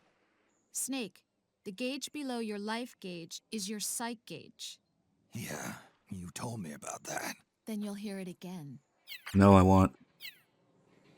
I didn't know that her dream thing worked before she even showed up. I don't usually die and call her in this area, but I wanted to reset a couple times. So there's a bunch of different calls about dying in different ways, and I'm calling Rose. And then they'll be talking about, you know, the mistakes you made and how to avoid it, and Snake having these dreams about dying in different ways. So there's actually two for getting shot. There's one for dying to regular gunfire, and one for dying to stray gunfire, which is different. And then there's one for getting stabbed, one for dying in an explosion, one for drowning, interestingly enough, even though this game only has like 2 places where you can drown in the whole game. And then there's like a generic call for everything else, like dropping from excessive height, or dying in a fire, or getting punched to death instead of stabbed, getting run over by a vehicle, all the different ways you can die that are not covered by other calls. They just have one generic call. Well, the swimming part, the little water area here was also a way in, sneak through. I don't even know if she answers like that, and I never do it in Act 3. 'Cause Act 2 has all the different gameplay things. Yeah, there's literally just the river in Act 3 and the little puddle of water here in Act 2. That's it. And they made... You can also drown on the mountain trail, the following Naomi, but you have to literally do this. Put Snake's head down in the water because there's so little water. But yeah, we'll get all those, and then we'll get her regular calls, and then we'll get her low psyche calls. Hi, this is Rose. I need an update on my psych. I'm impressed, Snake. You're keeping your psych up better than I expected. Maybe you were right about not needing my help. Snake, your psych gauge is affected by the conditions you're in. Staying in a place that's too hot or too cold, or being exposed to combat conditions for extended periods causes stress to build up in your body and mind. The more tension you've accumulated, the more your psych gauge decreases. As the gauge decreases, it starts to negatively affect your performance. Your hands start to shake, and your life gauge recovers more slowly. Vision gets blurry, and you can't make out your targets. All of these things impair your ability to complete the mission.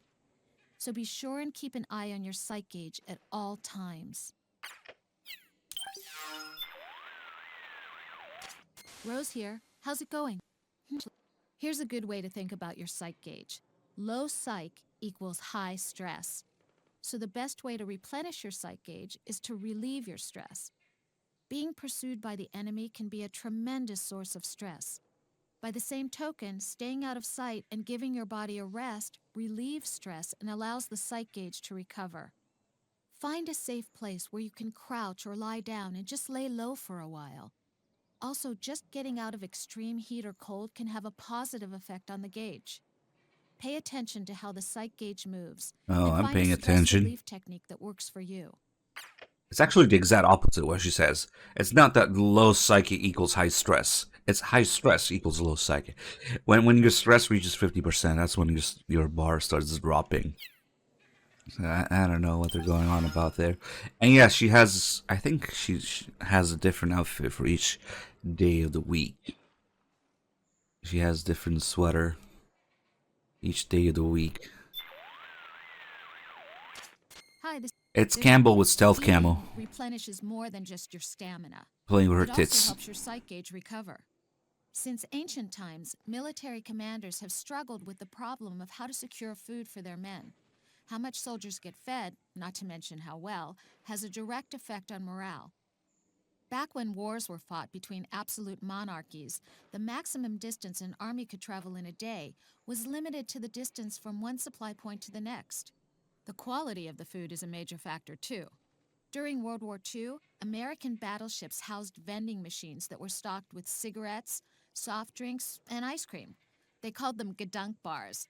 The phrase is still used by Did you like sailors and it? Marines today. Ice cream. Tasty. Apparently, they even built special floating ice cream factories, capable of producing 5,000 gallons of ice cream an hour to feed soldiers on ships too small to have their own Gedunk bars. They even had their choice. That's soft or tasty. hard.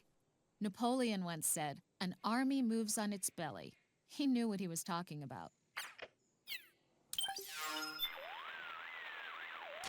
What's... Speaking of food, Snake.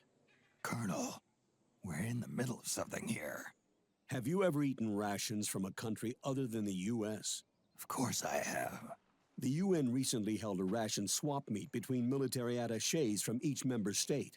It was a momentous development in the cultivation of mutual understanding of other countries' cuisine. Roy, this isn't really the time. On the contrary. I want you to hear this too, Rose. I've already heard it 100... You'll survive.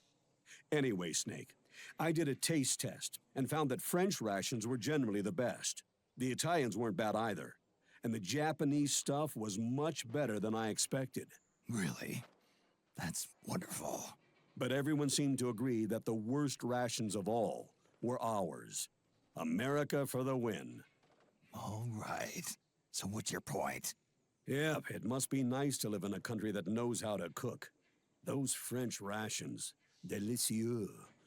I wish you could have been there to try some, Snake. And, you too, Rose. Colonel, what exactly are you... Some of the best food I'd ever tasted, Rose. I'm sorry, Snake.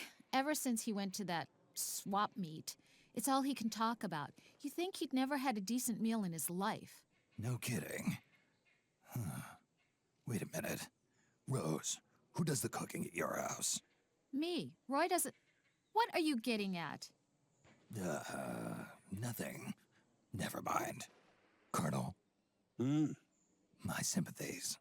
It's appreciated, Snake. I actually like those American rations. The only thing consistent between MGS2 and 4, Rose can't cook for shit. Yep. What's up, Snake? Good morning. Snake, you're a smoker, aren't you? Not this again. Just hear me out. Yeah. I wouldn't want someone smoking in front of my kids, of course, but from a stress management perspective, smoking is obviously an effective relaxation measure for people like you. It actually raised your psyche, didn't it? Yeah. But even so, I'm not going to downplay its effects on your health. Your life gauge actually went down, didn't it? And the smell of tobacco can attract the enemy. Yeah, I guess you're right. Think carefully before lighting up, Snake. I'll leave it at that. Now I definitely need to smoke after that.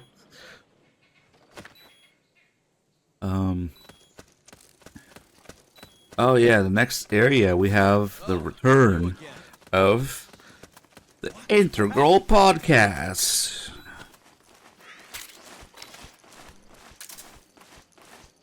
That one did kind of lie about things a couple times. Who knows, maybe they were based on earlier build of the game. Or they tell you that the Octo Camo will do 2 different patterns. Or that the electrified thing will let you across while taking damage. Maybe they were playing a different build of the game. But the Octo Camo actually has 2 different patterns on it. That would have been nice to see. It's only ever one.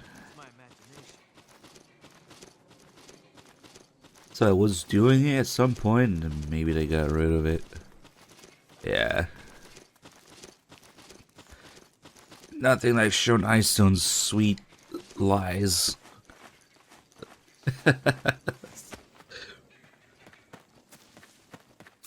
Let's see, which episode is it?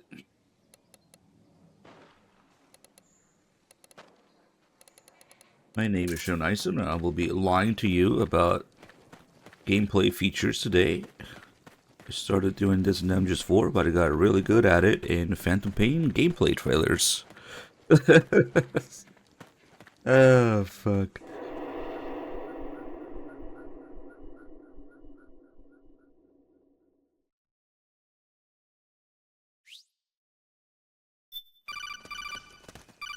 Yeah, but then why the fuck would they go and put it in? But it's weird because I guess I recorded it in a different time. Because the podcast came out after the game came out. There's an ambush ahead. So, Government and why would PMC I have been troops. You could be shot playing Watch your surroundings. something other than the release build? Distance. Is this Jack? Jack is dead. Snake, I'm at your side. Wait. Since you had to wait fucking 2 weeks in between the podcast episodes, I don't think they pre-recorded them, right? The podcast started in January 2009. The game came out June 2008. Or July, I forget. So, why would they have been playing a different build? Yeah, no. The podcast, they mentioned the date. Definitely. Maybe. Why would it be remembered? They're supposed to be fucking playing it in real time there. They don't need to remember. That I didn't think about. Because, yeah, a couple times we went like, oh, the developers, they had an early build of it, but no. The fucking podcast started 6 months after the game came out.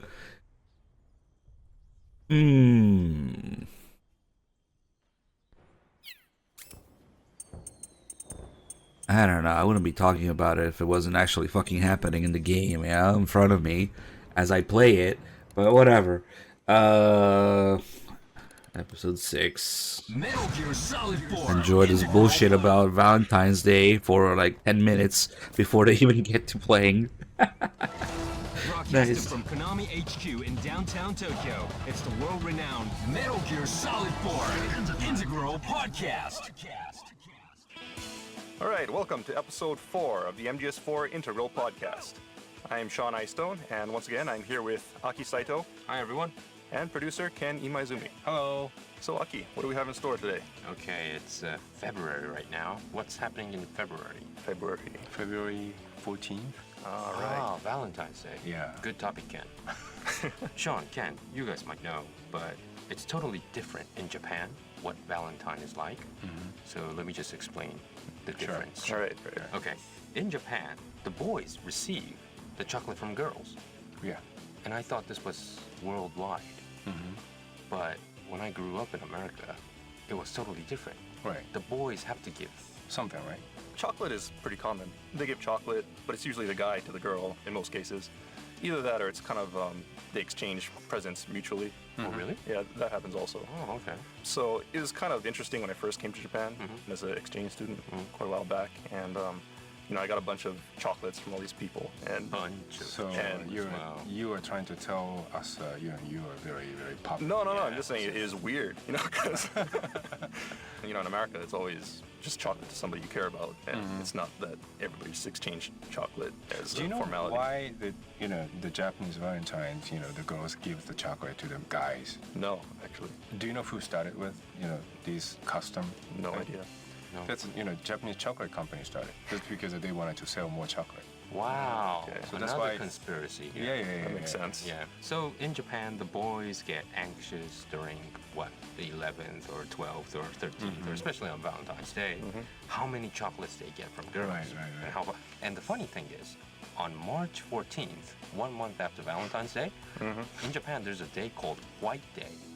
White as in black and white. Right. So the guys receive chocolates, and if they like that girl, they give a candy back. Right. During White Day. That's a junior high or high school student. Right. When you get really old, and you have to buy something like luxury stuff, like a like a brand wallet or watches, Prada purse. Yeah. But yes. Okay. So who started this White Day?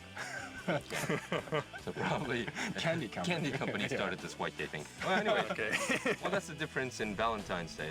Okay, today, Sean, where are we at? Okay, so today we're gonna continue with South America. We're going to backtrack a little bit. Okay. You know, we did the Naomi tracking mission earlier, and we're going to go back to the power station level today. Okay. Do they have a Valentine in South America? Are you continuing to I have no idea. I would assume so. I don't know. Just wondering. Is this universal? Is this universal? I think so. I think so. It's for Saint Valentine, right? Yeah. So okay. All right, we're gonna go to the South America power station. So, Sean, could you hook up the game and... All right. So we're going to load the save right now, and we want you to just load the save and don't move, first of all, because we're going to point out a few things. So, first of all, you'll see a couple of rebel soldiers in front of you. So just follow these guys for a little bit, and you'll come to a fork in the road where it goes left and right. If you just watch these guys for a while, you'll see that they're using some pretty realistic battle strategy. How would you say it? Like, I guess, you know, battle strategies that, you know, Mori-san. Yeah, that's what instructed. Yeah. Right. Everybody on how soldiers should move and act in a battlefield. Right. So all of these movements that you're seeing, you know, these guys are doing are based on reality. It's all been checked for authenticity, and we paid a lot of close attention to that while we're making the game. So they kind of stop here and there, and they say, okay, and then move forward. Right. And they kind of move along in two-man cells. You know, they have watch each other's back and take cover as they move forward. Okay. So anyway, so you'll come to this rock, and you'll see a fork in the road that goes to the left and to the right. So what we want to do is head to the right. And as you head to the right, you'll see kind of like this ledge leading up to the right and another path heading straight ahead. And we're going to want to take the ledge heading up to the right. Okay. But before we do, let's just head over here because there's some crops that I want to point out. You know, these things look like corn. Oh, yes. Yeah. Yeah. But actually what some people might not realize is that these are actually potato plants. Potato plants? From what I hear. You know, actually a lot of the staff went to South America and they went to Peru. And I guess they saw these plants growing around and they thought, well, you know, it's about the right size, right height for people to hide in. And so they wanted to use it in the game. And, you know, a lot of people thought it was corn. But I guess when they asked one of the locals, they said actually it was a type of potato. Very, you know, very tall plants. Yeah, and you know, supposedly, you know, potatoes are, I guess, from Peru originally. So yeah, we wanted to use some of the native plants and animals in there. So yeah, one more thing. I wanted to talk about the plant name is Munya, which is like a real plant, not like, you know, we made it up or something. It's a real plant. You can get Munya in somewhere in the battlefield. Right. And then when you get the altitude sickness, altitude sickness, you know, the sickness, and then you know, get dizzy or something. Yeah. Like you get sick. And the snake will be sick too. So when you get Munya, and then you will get better. Oh, really? Treat it. Yeah. When does snake get altitude sickness? Audubon kind of mentions it. You know, be careful of altitude sickness while you're there. And it's not that obvious, really. I mean, it's not like he just gets altitude sickness while he's walking around or anything like that. But he does get tired pretty easily, you know, in battle situations and things like that. Your stamina will decrease, and using that Munya will bring your stamina back up. And this is true in real life. Yeah, true in the real story. I mean, some guys went to the South America for shooting some photos, you know, and then most of the guys get, you know, the sickness, and they chew those Munya plants, and then they get little better. Oh, really? I mean, not completely treated, but you know. Yeah, I heard Kimura-san got it pretty bad, right? Yeah, the lead really level sick. artist. Yeah. So he was chewing Munya all the time. Yeah, Munya all the time. He had it in his pocket constantly. Actually, I never got altitude sickness. Me either. I haven't climbed a really high location recently. I think I've only gotten it once when I went to, like, you know, the Rocky Mountains. Yeah. And you don't feel it right away sometimes. And then you kind of move around for a little bit. So I went hiking, and, you know, normally I could run up a hill, no problem. And I was just dying by the end of it. Then you know, next time you get this altitude sickness, you'll look for Munya. Look for some Munya. And choose some Munya. Okay, let's go along, John. Okay, from these potato plants, let's just backtrack a little bit and head up that ledge that you saw to the right a little bit earlier. And we're going to take the high road. We're going to take the high road up to the right. And once you climb up that kind of like step-shaped ledge, you'll come to another divide in the road. And to your left, there's a low path. And to the right, there's another path that goes up even higher. And so which path are we going to take? So, you know, the thing is, either way you go, it'll end up in the same place.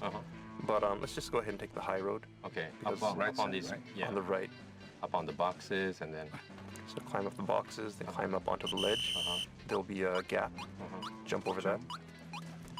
And when you get to the other side, you'll probably see some soldiers patrolling ahead of you.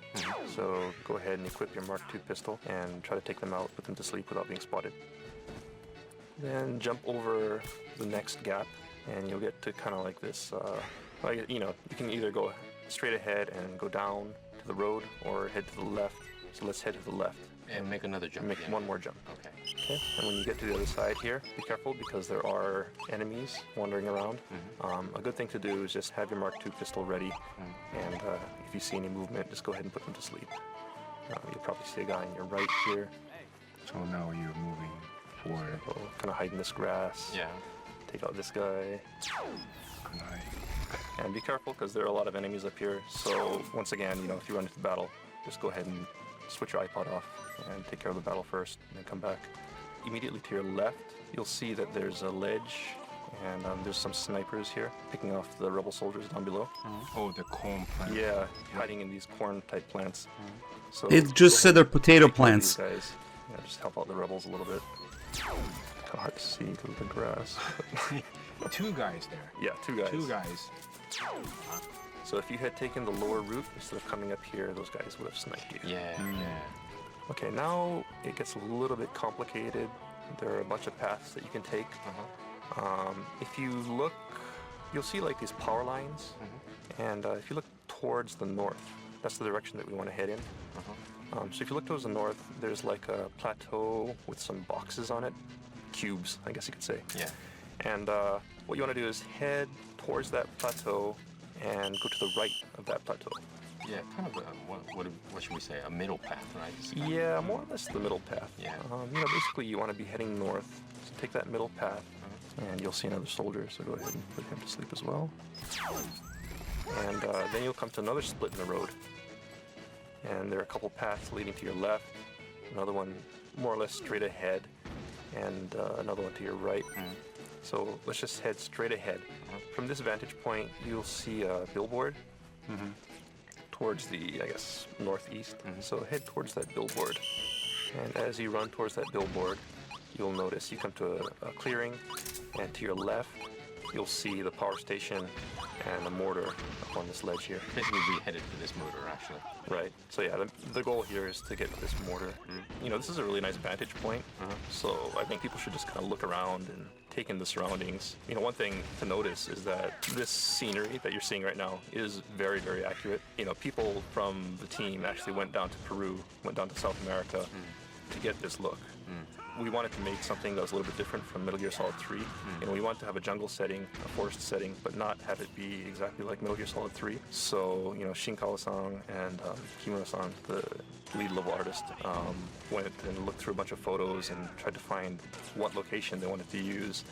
And South America kind of stood out for its kind of unique landscape with these rocky mountains and kind of sparse vegetation, I guess you could say. I mean, it's still a forest and still jungle, but you know, it's a completely different feel from Metal Gear Solid 3. Yeah, it's not as much as jungly, you know, with all these, the color settings is different, isn't it? You have the dirt color, you have the greens and moss Piss greens, filter. things like that. But there's one thing that's really standing out in this, especially when you look to the right. That there's a.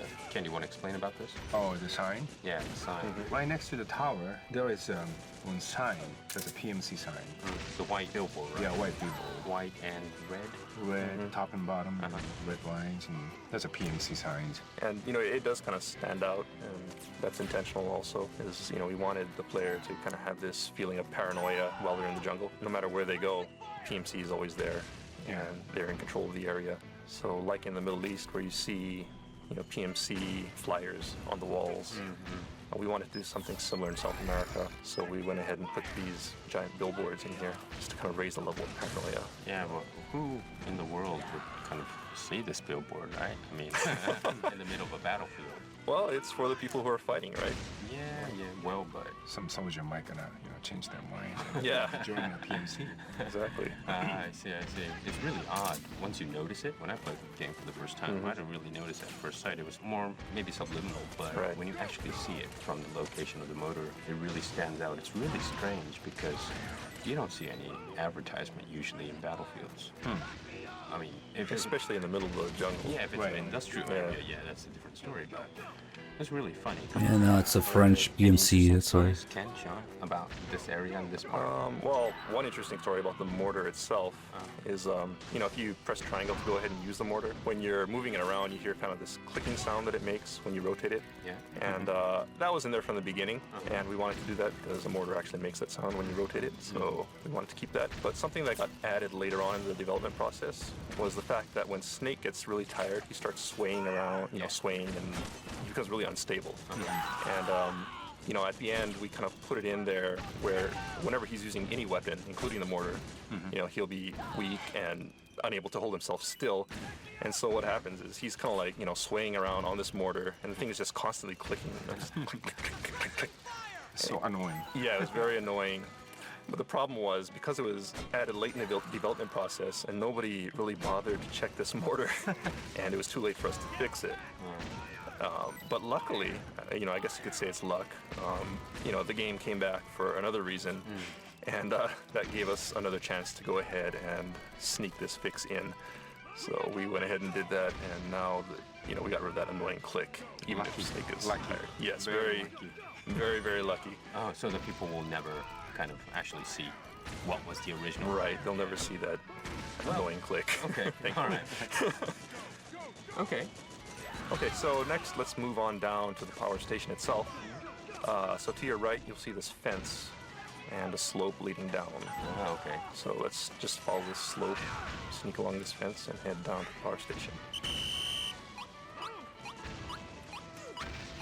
You'll see some lumber piled up at the bottom. So let's take cover behind the pile of lumber to your right. Okay, so we're going to sneak into the power station from the right side. Yeah, so if you look at the power station, it should be right ahead of you. There's a truck parked in front of it, and there's two ways to get in. You'll see one entrance in this brick wall here, directly in front of you. Then behind the truck, there's a gate that's open, and you can also get into that gate. Which is easier? Are we going to go through the gate? So yeah, let's head through the gate. That's a little bit easier, so be very careful and not to get spotted. Don't get spotted. And just kind of run over to behind this truck and take cover. Be careful. Careful. Yeah, there are guys on the other side of this fence also, so duck down, get your octopamel working, and take these guys out before you move forward, or you will be spotted. Well, if you get spotted, let's say you turn this off and take them out, and then come back. Yeah, exactly. Right now we're in the middle of a war zone, so I'm sure a lot of people are having to fight their way through this, so don't hesitate to take your iPod off and just come back. Okay, we'll go through the gate, and then there's a staircase to this right on the other side of the gate, kind of to your left. So head up that staircase and enter the power station through this door on the north side of the building. Okay, you'll see a fan near the door, so you know you're in the right spot. And go ahead and head through the door directly ahead of you, and that leads into another room kind of in the southern half of the building. Yeah. And in this room, you'll see the generators. Yeah, generators on the right, and then at the far end of the room, you'll see a window, and to the left of that is a board that controls the generators. Yeah. And what you want to do is blow this up to disable the power plant. And there's actually two ways to destroy this. You can blow it up yourself by using explosives, or if you just kind of sit around and wait for a little while. Once you get into this building, the rebels will kind of fight their way in also, and they may come in and go ahead and blow it up on their own. Yeah, that's what I thought, because when I played for the first time, there were so many enemies around you, so I didn't notice that I had to blow this up. But it kind of shut down automatically, so I thought it was kind of an event. Well, it happens either way. So you can blow it up yourself, or you can wait for the rebels to bust in and blow it up for you. Does it eventually, the rebels will blow it up if you don't do it? It depends, right? It depends, right. If you manage to fight your way into the power station, then you kind of open the way for the rebels to follow you, and then they'll come in and blow it up. If you just sit outside the power station, you know, it won't move forward. Basically, it's a stalemate with, you know, the PMC fighting the rebels, and nobody really gets the advantage until Snake kind of pierces through the PMC defense and gets into the power station. Oh, I see. Then the rebels can come in and blow this up. So what's the advantage of shutting down this power station? Well, one thing is, as I'm sure most people have noticed by now, once the generator is stopped, the war zone kind of settles down. And you know, basically it means victory for the rebels, and the PMCs have pretty much pulled out of the area at that point. You can tell that the power's off because if you look around, you see those fans, the circulation fans that were turning earlier in the room that we came through, are now stopped. And the generator will no longer be humming, so you know that you've accomplished your mission, and the rebels have succeeded in shutting down the power plant. Okay, so what you want to do is there's a window at the, you know, near that control panel that got blown up. There's a window to the right of that. So let's just go ahead and jump out that window, and you'll end up behind the power station. If you climb up this ladder, it goes up onto this this tower. Okay, so we're gonna climb up the ladder. We're climbing up the ladder now. Okay. One thing I want to point out too is you know, a lot of people don't really realize how much effort goes into making the octocam for Snake. But you know, every surface in the game had to be assigned a certain octocam texture, including like, you know, this grate on this electric tower. Some really interesting patterns that you can take. So if you know, go down and take this octocam, you can see Snake kind of has this fishnet kind of texture. Yeah, it's kind of a snake-looking, you know, fishnet-looking pattern. You know, so you can get these kind of cool patterns. And one thing to point out that some people may not realize is that you can actually save these patterns. And oh, that's right. Right. So yeah, maybe let's just point that out. If you go into your menu and go down to camouflage, you'll see you know, there's cloth and chest. So go ahead and select cloth. So right now we have this camo called fence camo. Right. So that Sean just picked up. So I have the fence camo, and if you select from the camouflage menu, you select cloth, and at the bottom of that you'll see an option that says to register camo pattern. If you do that, you can register it as a new camo pattern, and it'll be added to your list of patterns. And you can select that at any time during the game by loading that pattern. So, you know, no matter what stage you're on, you can load these kind of interesting patterns just to kind of customize Snake's looks. So, you know, it's kind of fun. And there's some pretty weird patterns in the game too. Like, you know, if you lay down between two surfaces, half is on tile and another half is on some kind of... Don't lie to me, Shiza. Patterns if they're interested. But anyway, here we are at the top of this electric tower. And if you head to the northwest corner of the tower, you'll see there's an electric line heading off to another tower to the north. And you can actually hang off of this line and head to that adjoining tower. So let's go ahead and do that because there are some really cool items on that side. So go ahead and jump over the fence, grab onto the wire, and just kind of inch your way along to the other side. Okay, now this reminds me, when I first played, as I explained, that I didn't turn off the power plant. Another light. I was just, you know, sneaking. Oh, he said when he first played, at least. Okay. There was a way to get to the other side of the power plant, but there was a wall that, you know, resisted for me to get there. And I knew I had to kind of do this stunt. But since I didn't turn this off, you know, you get this electric shock. I bet a lot of people had this when they first played. They didn't know how to turn this off. And I had to fight. I think not died, but kind of fell off a couple of times because people start noticing you and start shooting you at the same time and electrifies you as well. So I was like bashing my buttons to, you know, just say, Snake, move, move, move. And then at the very last second, I think this was programmed as well, that you could actually make this stunt to the other side in the very last minute. Right. I succeeded. And I thought this was a trick. I didn't know I had to turn this off, you know, the whole time.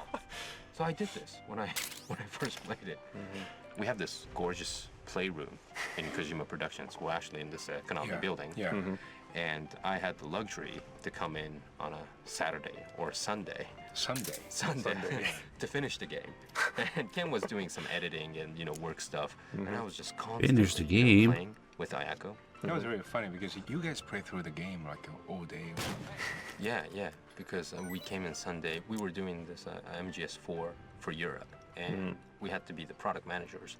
So you have to, of course, clear the game. Right. And you have to understand the game. So we couldn't do it in normal hours, like Monday to Friday, because we had like other work to do. Right. So Ayako and I decided we have to spend the night in the office or come on Saturdays or Sundays. And since no one is in the office, well, a lot of people in Kojima Productions was, you know, working night and day. But this room with this luxury couch and a 50-inch projector and 5.1 surround system, we had this, we call it the Hideo room actually, because Hideo uses this room to show for the the guests. presentation. Yeah, presentation, things like that. But we had this luxury time Sunday to sit on the couch, and then we played all day. But Ken didn't tell me that I had to shut this plan off. He didn't care. And he was or maybe he just wanted to see you shock yourself. You know, I just wanted to know, like, you know, how many people will notice, like, you know, this trick. Well, Ken always said that. Ken always said when I was stuck in other places as well, he didn't give me, you know, he gave me hints at the end when I was constantly trying to, like, defeat the boss or something. Yeah, that was.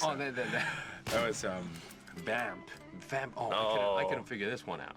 Because the reason is, at that time, the Autocon's the codec call wasn't in yet. Yeah, right. Oh, right. So there was no hints. Right. So I had to figure this out, which is almost impossible. Yeah, it if you is. don't have this Snake. Why not try doing this? You know, if I don't have this, I don't know what to do. Yeah. And I was asking Ken across, across the room, saying, "Ken, what should I do? I've been stuck for 30 minutes. And I don't know what to do." And he said, "Call Autocon." And I'm doing Autocon. But Autocon's saying the same thing. You gotta hide, Snake, but you know, it doesn't make sense. And Ken says, "Oh, yeah, oh, it's not in yet." But this was another point in this power plant where I had to climb and hang on this electrical lines, which is, I think, really, really programmed very well. That even if it is electrified, you could actually make this move. So you can just barely make it. The distances. Yes. There. Don't lie to me. It was so cool. Okay, sorry. What's the main item around here? Okay, so you see there are a few items here, so let's just go pick it up. The most important thing is this rifle scope that you'll see in the corner here. And of course, you know, this is an attachment for your M4 rifle. And you know, we really want to encourage people to do a lot more sniping. So we put the scope here, and it's a really cool item because you can totally trick out your M4, put a scope on it, you know, silencers and things like that. And you know, there's a couple other items here, some anesthetic rounds, some more ammo. Be sure to pick that up. Don't pass that up. Okay, so that just about wraps up the power station. So once you climb down from this tower and head outside, you know, the cutscene with Drebin will start up, and that'll wrap up the power station. So the first time play is always the most amazing experience for me. Yeah. You know, second time with all these details that, you know, Sean and Ken is giving really adds depth. Makes you urge to see it once more. You know, again, when you go outside, you'll notice more what the potato plants, the Munias, and also the billboards of the PMC, which is quite interesting. So you'll get a different perspective of how much effort you guys put in to this game. That was very,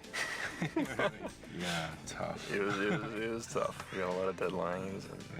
Okay, Sean, what's up for the next episode? So the next episode, we're gonna go ahead to the stage right after the power station, and that's the confinement facility. So is go ahead, a cutscene with Drebin. That's done. You'll see after that there's 2 paths that you can take. Yeah. You'll find yourself after the cutscene. You'll be on the road, and you can follow the road, which heads to your right, or you can take a left and head down into the forest. And what we want to do is take the left and head into the forest. Okay. You know, either way works. You know, if you want more of an action-oriented approach, you could take the right. But the left works to your advantage because there's some items back there. So yeah, definitely take the left path, go through the forest, and just kind of stick to the left wall as you go through this entire area. And you should come out at the confinement facility checkpoint near the salt pans, and go ahead and save it there, and we'll pick up from that point in 2 weeks. Okay, so everyone got that, the confinement facility, and we'll meet you there in March for more tips and fun talk from Sean and Ken. Thanks, guys. Thank you. Thank you. Damn, now I gotta wait 2 weeks. All right, that's that's gonna wrap up this edition of the Metal Gear Solid 4 Integral Podcast. Check back next time for more tips, tricks, and insider info on Metal Gear Solid 4. Brought to you by Kojima Productions and Hideo Kojima himself. Make sure to send in your comments to Hideo Blog. See you next time. Alright. Programmed really well to make it to the other side without turning off the power. Now, what actually happens if you don't turn off the power is that as soon as Snake gets electrocuted from touching the wire, he just drops down immediately. So there's no way to do what they're talking about.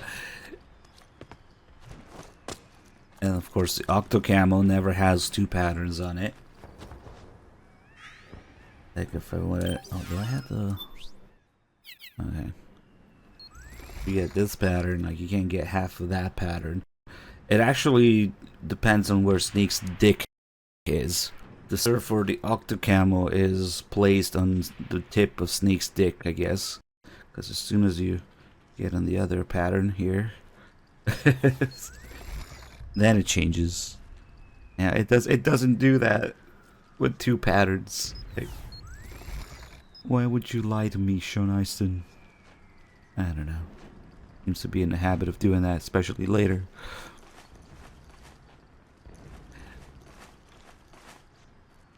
Yeah, it's the middle. Wherever Snake's dick is, it takes that pattern. Anyway, let's move on here. Ah, that's right, these guys are hostile now. I was fucking around with them for too long. Yeah. I think we'll just go for...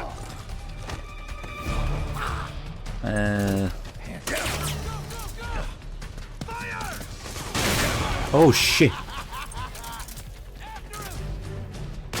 I have a Cuervo.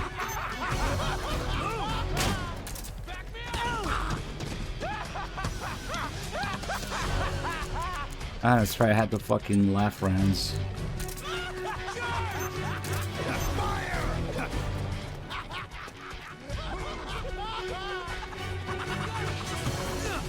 What the hell?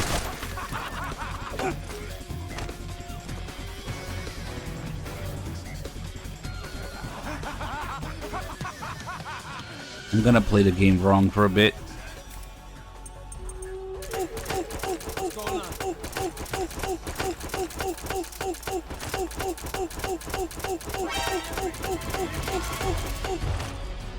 Get up there. There you go. Shit, it fell off.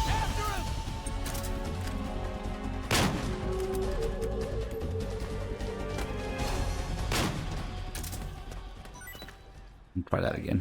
Get up.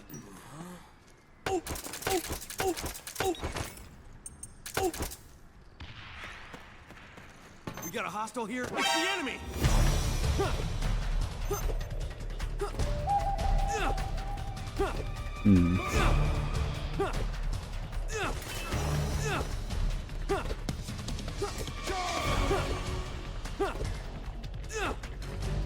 Go! After him! They get you if you're standing.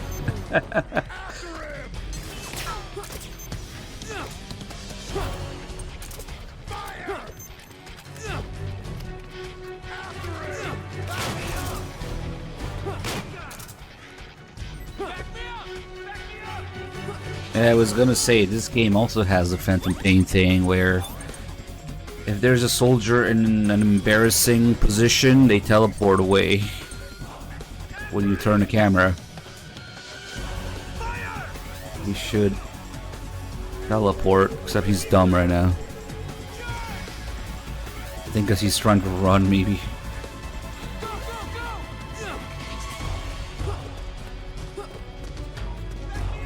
He should teleport. Maybe it's the alert. I don't know.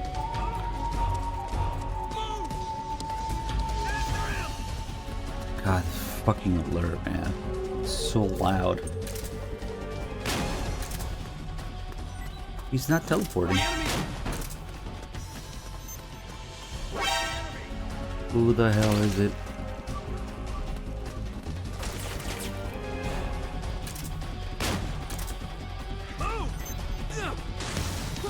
Oh shit. Give me a second. Why aren't you teleporting?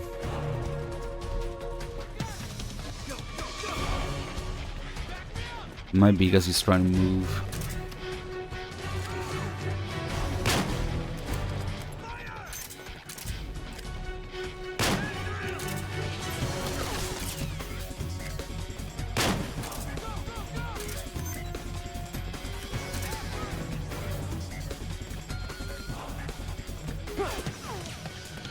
It might be the alert, I don't remember.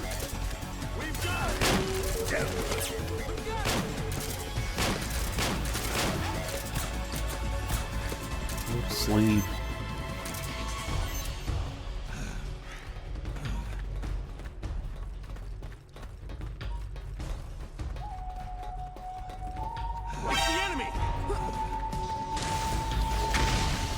Oh, okay. He doesn't care about that. This guy just wake up or what?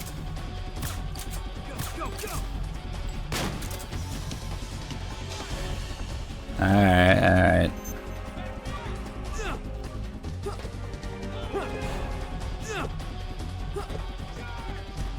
No more playing the game wrong, I guess.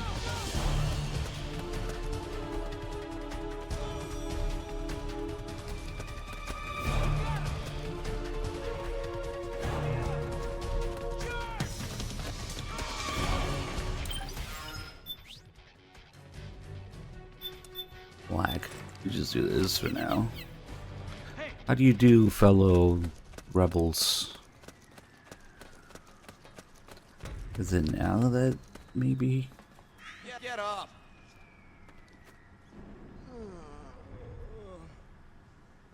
Weird. Hey. Yeah, he's not teleporting today. Get up.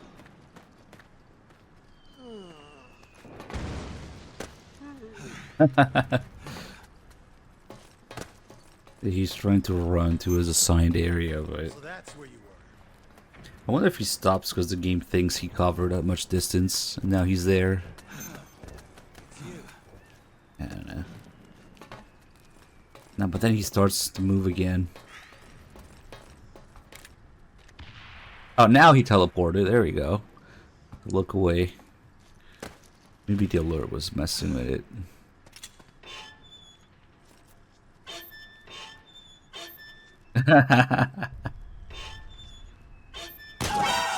Whoops. Backstab. Well, now the disguise is not gonna do much good.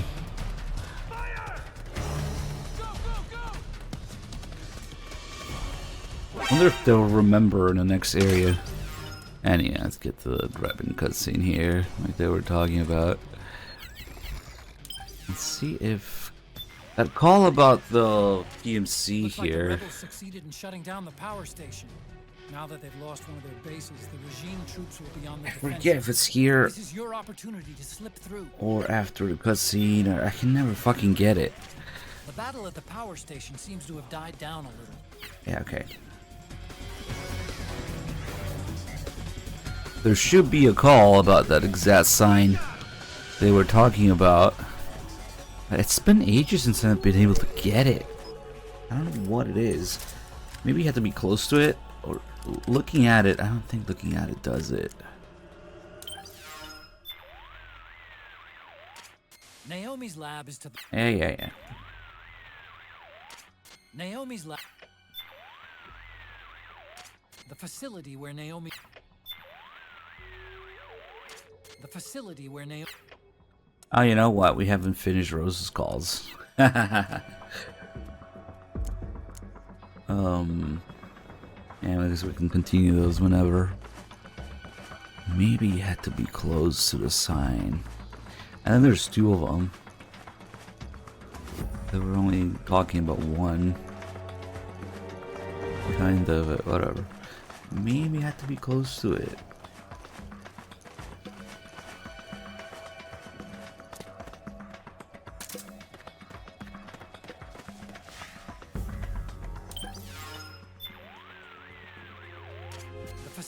where the facility. I might also be because I destroyed the, or let them destroy the power station already. Yeah, Autogun's useless right now. The facility. Okay.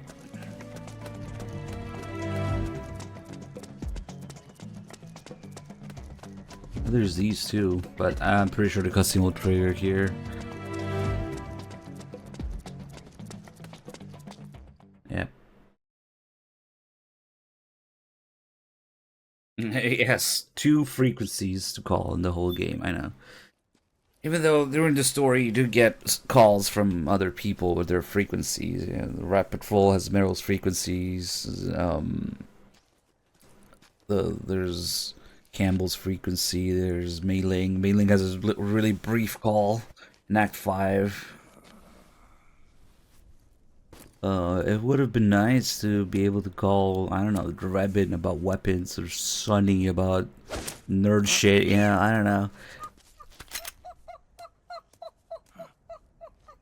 Well, I guess that's what happens when the main guy who writes the optional calls is no longer involved in the series.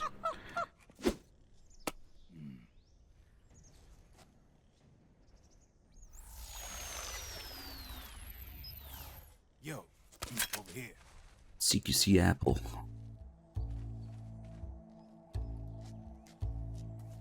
You. Come on, hop in. Oh, and of course, Raiden's frequency. Raiden with the mentor frequency, trying to be cool for like 2 minutes.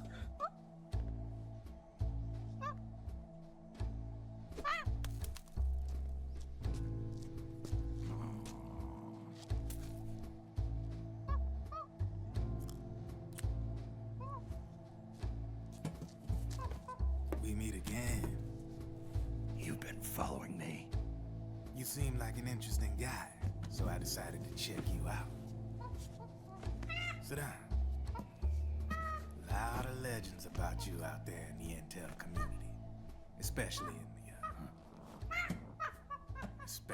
in the CIA. You know those nanomachines I injected you with back in the Middle East? They let me track your location.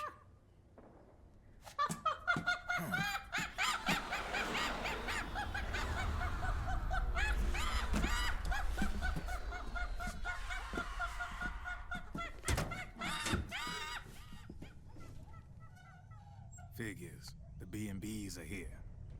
Things are about to get hairy. B&Bs. You never heard of them? They're Beauty and the Beast. Together they're called the B&B Corps. They're a squad of enhanced female soldiers, belong to the PMCs. Think her Anytime female. there's a mess that needs cleaning up, they're on the scene leading the elites. That's a female. Probably freelancers hired by the PMCs. They're run out of a separate parent organization. Guess it's time for good old Drebin to let you in on a few things. I forgot to talk about it during MGS2 when Snake throws a cigarette off the bridge, yeah. The B&B Corps has got orders. Usually that's when I talk about it. Their number one priority is to eliminate some guy on site. A guy named Solid Ooh, Snake. that regains some psyche here. Old Snake seems a little Joke's on you, it's already low. I wonder how much you can get back. That's the bad news. Word on the street says that beneath those ugly ass suits, the B&Bs are real babes. Drop dead gold. Yeah, there's a call about littering in MGS2 and then in MGS3 to make sure that the cigar is put out and doesn't fall outside the plane. And then in MGS4, that's why Snake has his little ashtray that he carries around everywhere.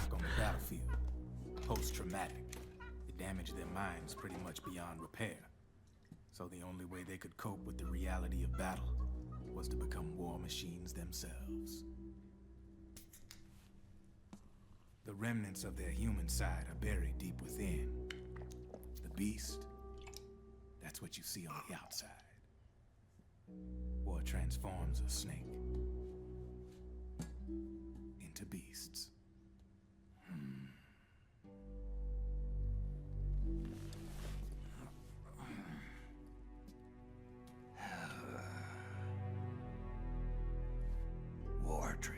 harms us.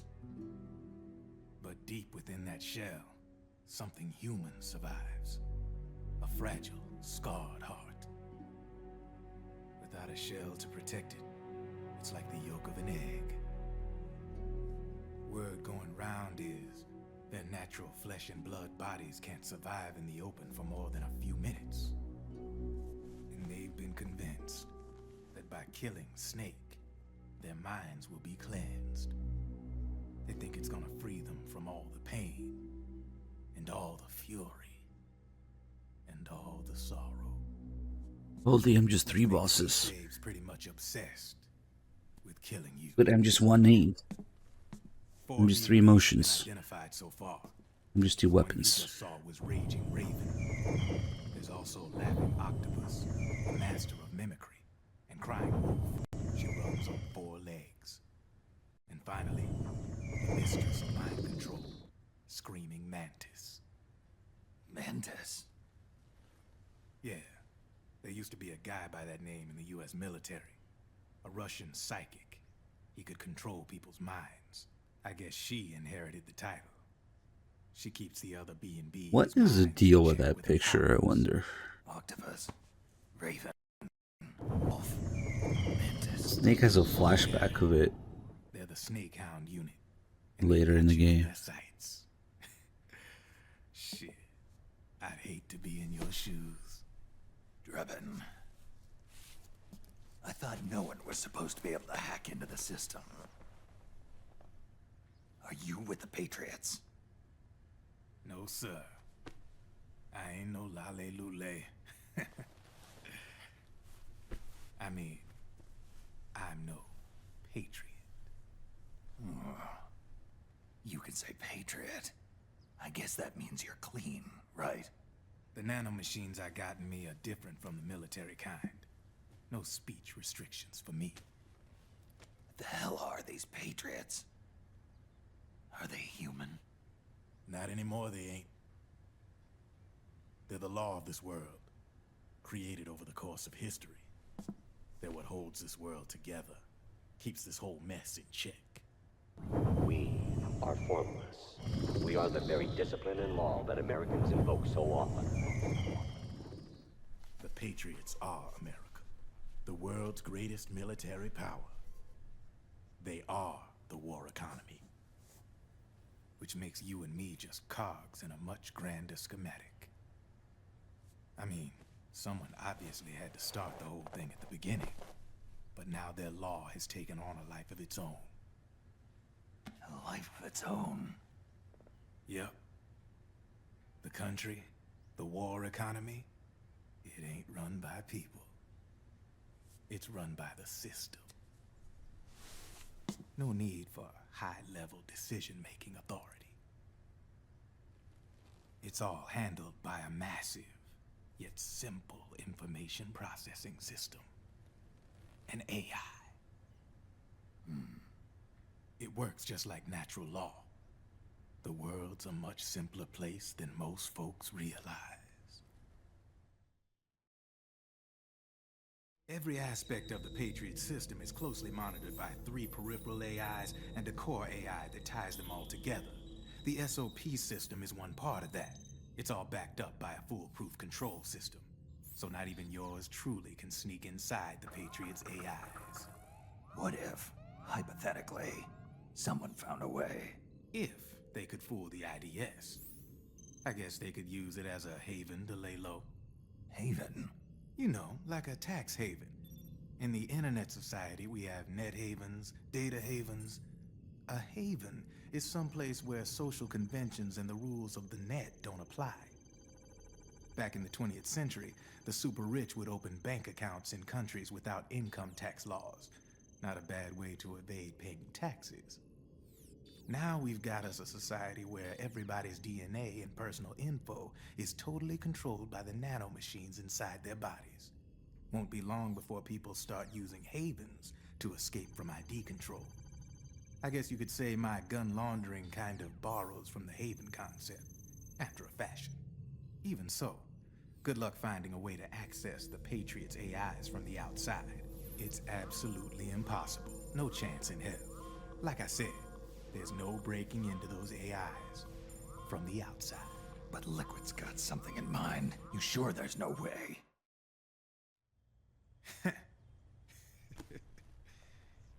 I'm just a gun launderer.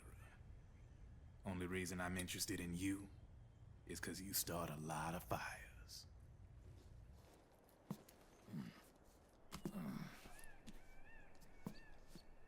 All right then. You need me?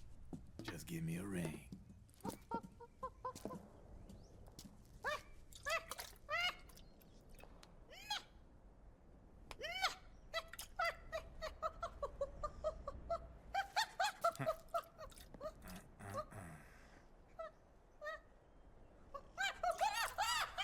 Go on. Get your ass back inside. Now! I have you.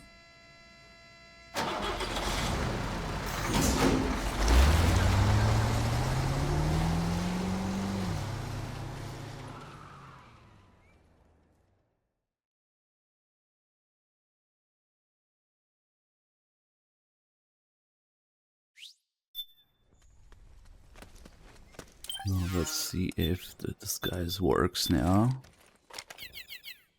Might not, because I attacked them in the disguise earlier, but it was the previous area. Maybe they're cool now. Is he there?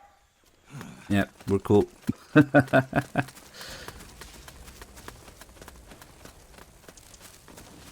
don't know who voiced the monkey, but I can tell you who motion captured the monkey. It's the same actor as Raiden. What are you doing here? The motion capture Raiden's crazy moves and the monkey. Same guy. What? Oh, it's you again. Kojima also motion captured somebody in this game. But yeah. What's going on? Joke's on you.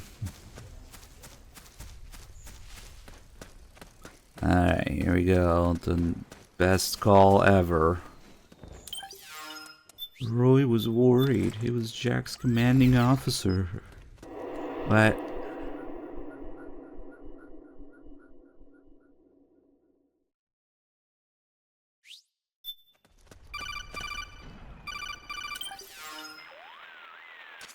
Snake, can you hear me?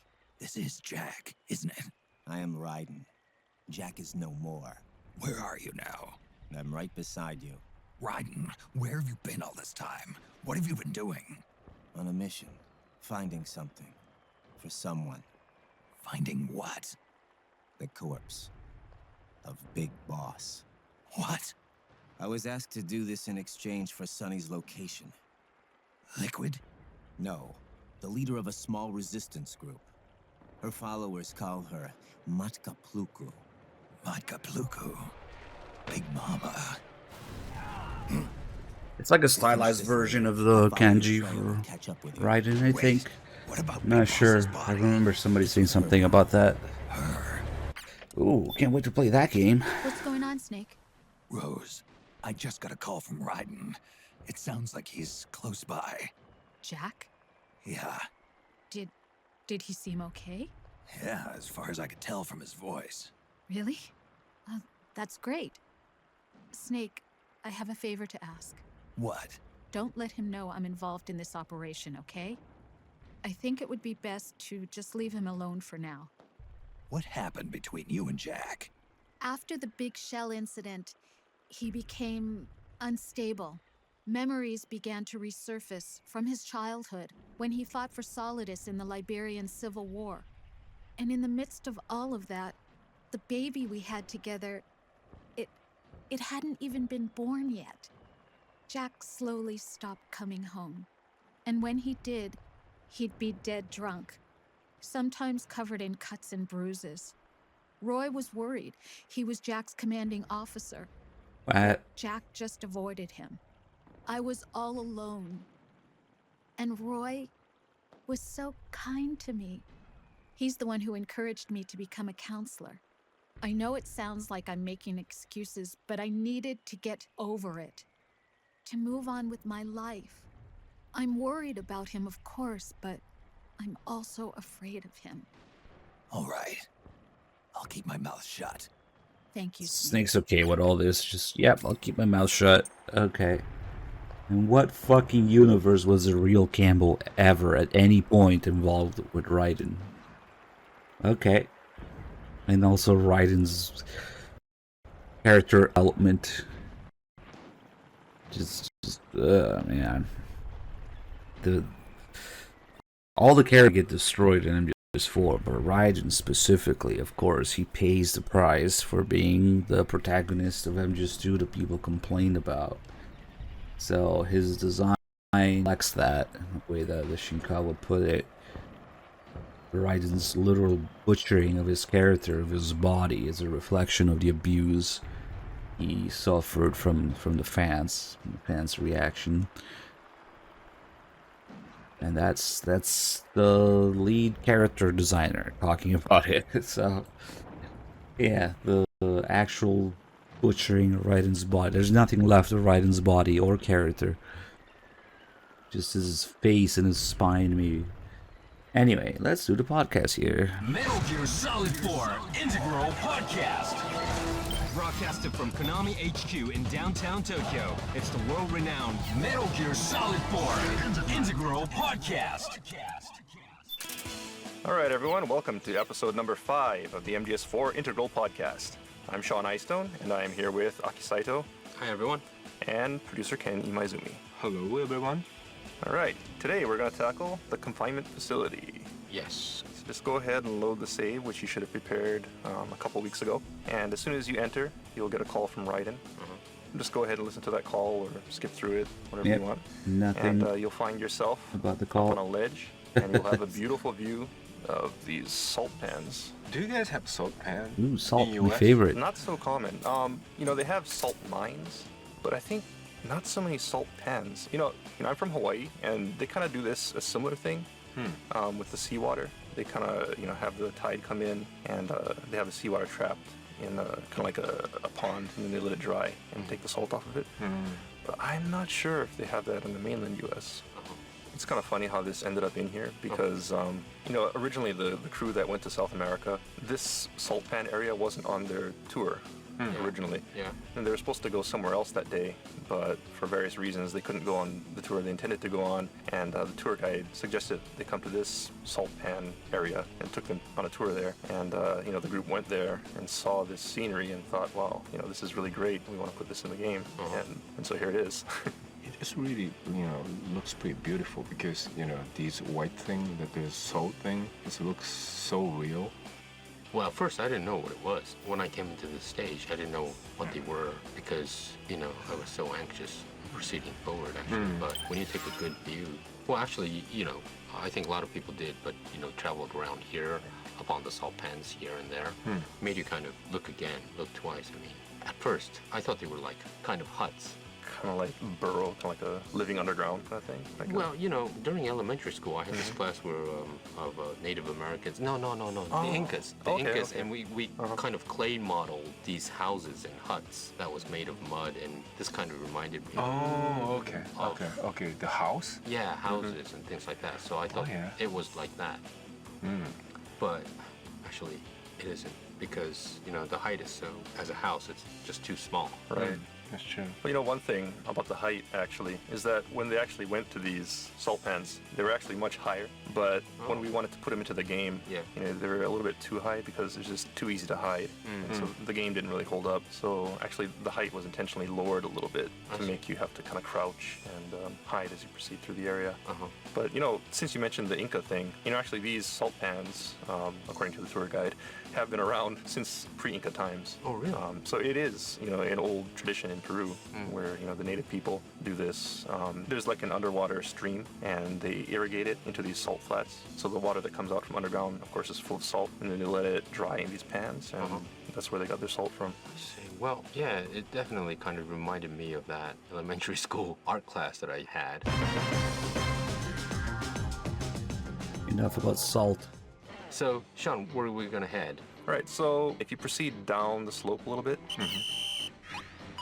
first thing you'll see is a military vehicle coming in from your left. Yeah. And when you get to the bottom of these steps, to your right, you'll see an enemy. So let's put him to sleep. Okay, so let's try and climb up onto one of these salt pans, because there's a cool octo camo that you can get up here. As long as you're laying down, you won't get found by the patrolling PMC soldiers. So let's just talk a little bit. In the last stage, we talked about, being able to save octocam patterns. Yeah. So for people who are trying to collect really unusual patterns for their octocamo, you can actually get a unique pattern with these salt flats, which you can get nowhere else in the game. Cool. So for anyone who wants to have a complete collection of obscure octocam patterns. You can't. You can only save like 3. This stage only. Right. The salt pan camo. Yeah. If you go and save it, you'll notice it's actually not called salt camo. It's water camo. Hey, but Ginger it's a Bomber. really unique pattern.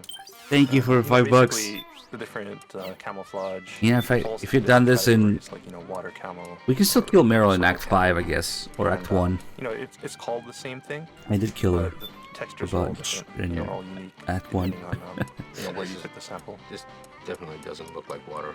Yeah. It's more. I guess you found the right link this time. Thank you. It looks quite cool. That was really tough job you guys are doing in making those camel patterns.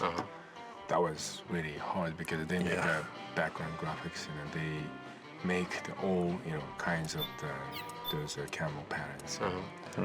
Took a long time. Yeah, It must be more than dozens of them. Oh, 100. I mean, it's a lot. I don't even know how many there are. Yeah. But new ones would always keep on popping up also because, they're always tweaking the art and, you want to tweak something. Oh, it'd be cooler if it looked like this. But of course, as soon as you change it, you got to change the octo camo. Of course, there's an account named Meryl Dias.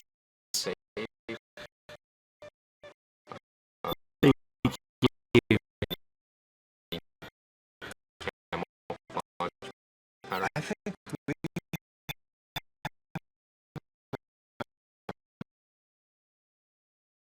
maximum number. Yeah. But quite a lot. You could still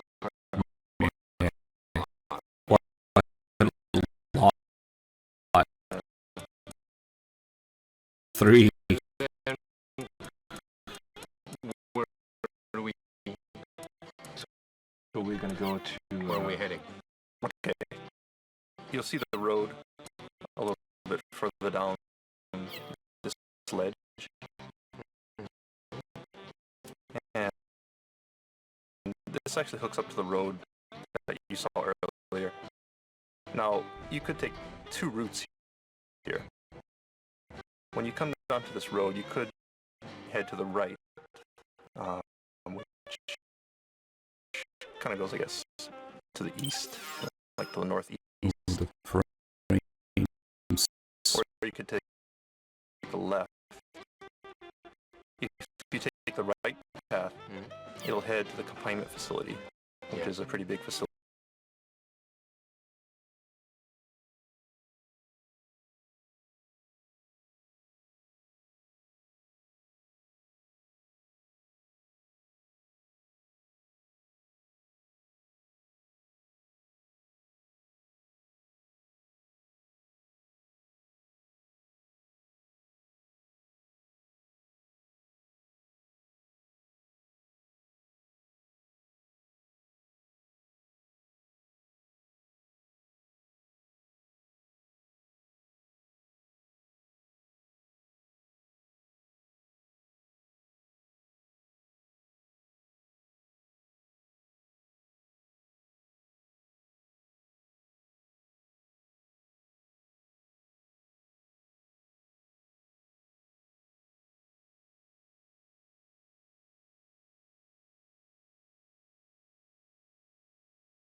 Oof. Okay. No, it's not.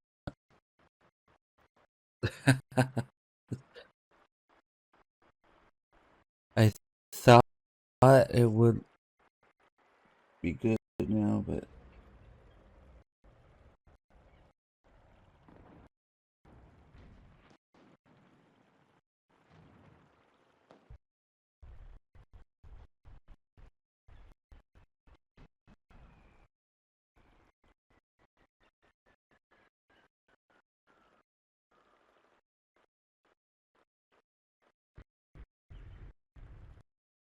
it just needs a minute sometimes.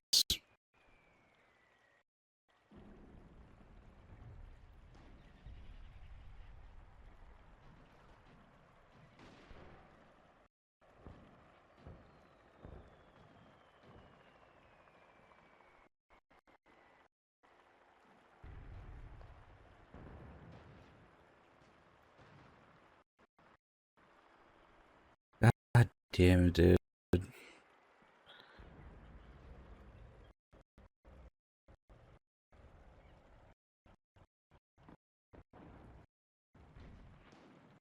The frames are back. Well, they're not really.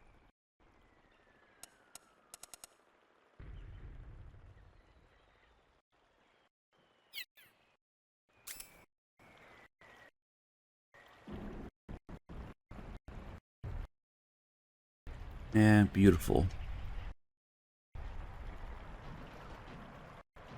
Come on, I need to listen to more of Sean Stone.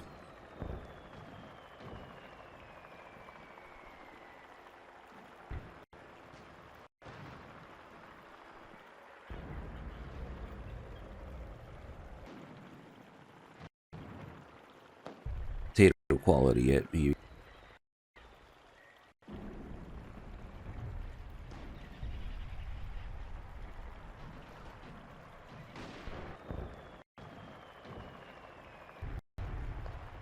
Be just the kind that you don't recover from until like a restart or something. Alright guys, here's what we're gonna do. We're gonna pause for a minute. That long. Meanwhile, because reasons, I think I'm just gonna go reset the internet for a minute. Shit, I can't even play music in the game because the iPod is halfway there. Ah, fuck it. Wait a minute. Wait a minute. Might be good now, actually.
All right. We should be good now. Sorry to kept you all waiting. Right, says. Yeah, it looks a lot better now. We should be good for a while.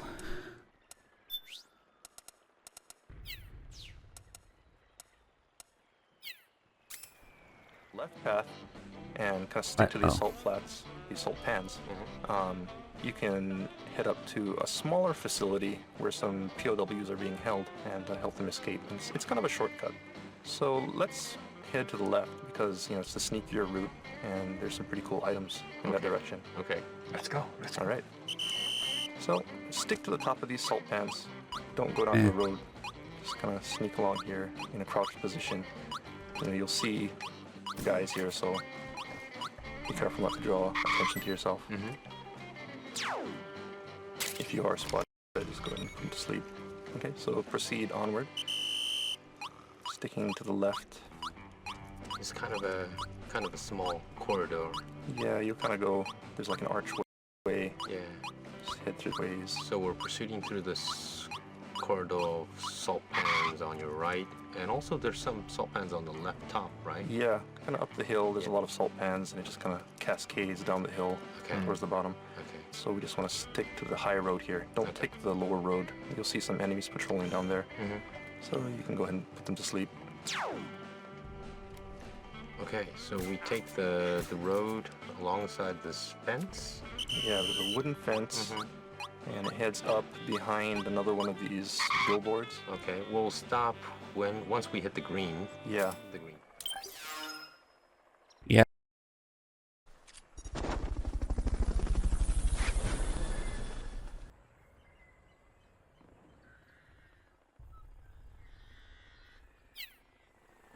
Let's see if that changes it. Snake MGS4, thank you.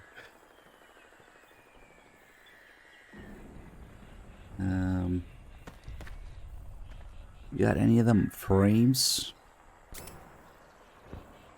Maybe. Just hide in this grass here. Okay? Yeah. Alright, so from this vantage point, you can see there's a guard tower in the distance and a few guards patrolling the yard here. So, you want to take these guys out. Just go ahead and do that. Take these guys out. You missed it. Oh, yeah, I missed them. Let me try that again.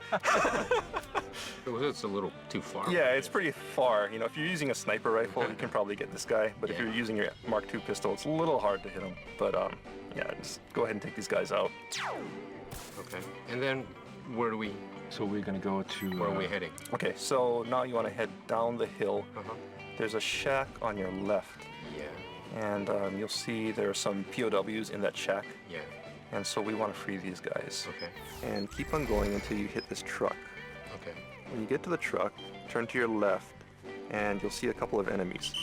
There's one enemy standing in front of that small building to your left, and another enemy beyond that in the larger L-shaped building. So what we want to do is put this guy to sleep, who's guarding this small building. But be careful, because when you do so, the guy inside of the larger building may come out to fight, so be careful. Oh, that's so weird. We're in vision view, but on our back. So put him down, and go into the building, and save the resistance members. How did he not notice that? You can also pick up a Playboy inside of this room.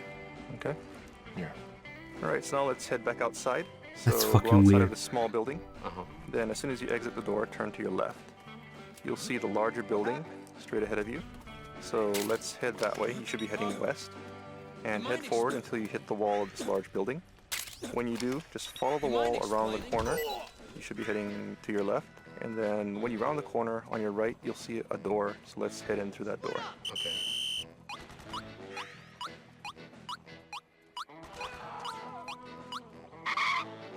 Once you enter the building, you want to just be heading north and go through the door on the north end of this room, and beyond that you'll see another room with a hole in the floor.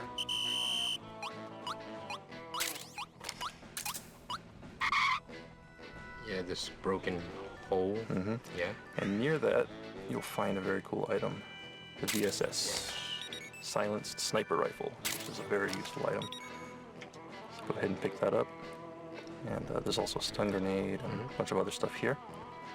You can also drop down to the hole and pick up a bunch of more, cool little items. One thing is if you free the prisoners and you set them free and you follow them, they actually run past the guard station, that tower at the far end. And near that station is a path that leads to the east and down to kind of like a mine shaft. Let's head that way. Right. Okay. So basically just backtrack, head back out through the door on the south end of this room. And as soon as you go out that door, turn to your left. And basically you just want to head straight on out until you hit the truck outside. Why not just Once go you get this to way? The truck, turn to your left and you should see the tower straight ahead.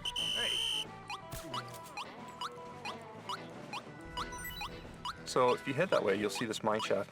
And this is actually a really huge shortcut. You can skip over the entire confinement facility itself. Oh, really? And head straight to the Vista Mansion from here. Yeah, well, actually, I didn't notice this when I first played at all. Where the fuck is this? Oh, official route, sort of escaped. The whole thing about people noticing, from the very beginning, I think there are a lot of paths where you can take either left or right. Yeah. Especially right after the power station, you have either the road or there's the forest path. And I think a lot of people tend to take the road because it's, really obvious. It looks like the path that you're supposed to take.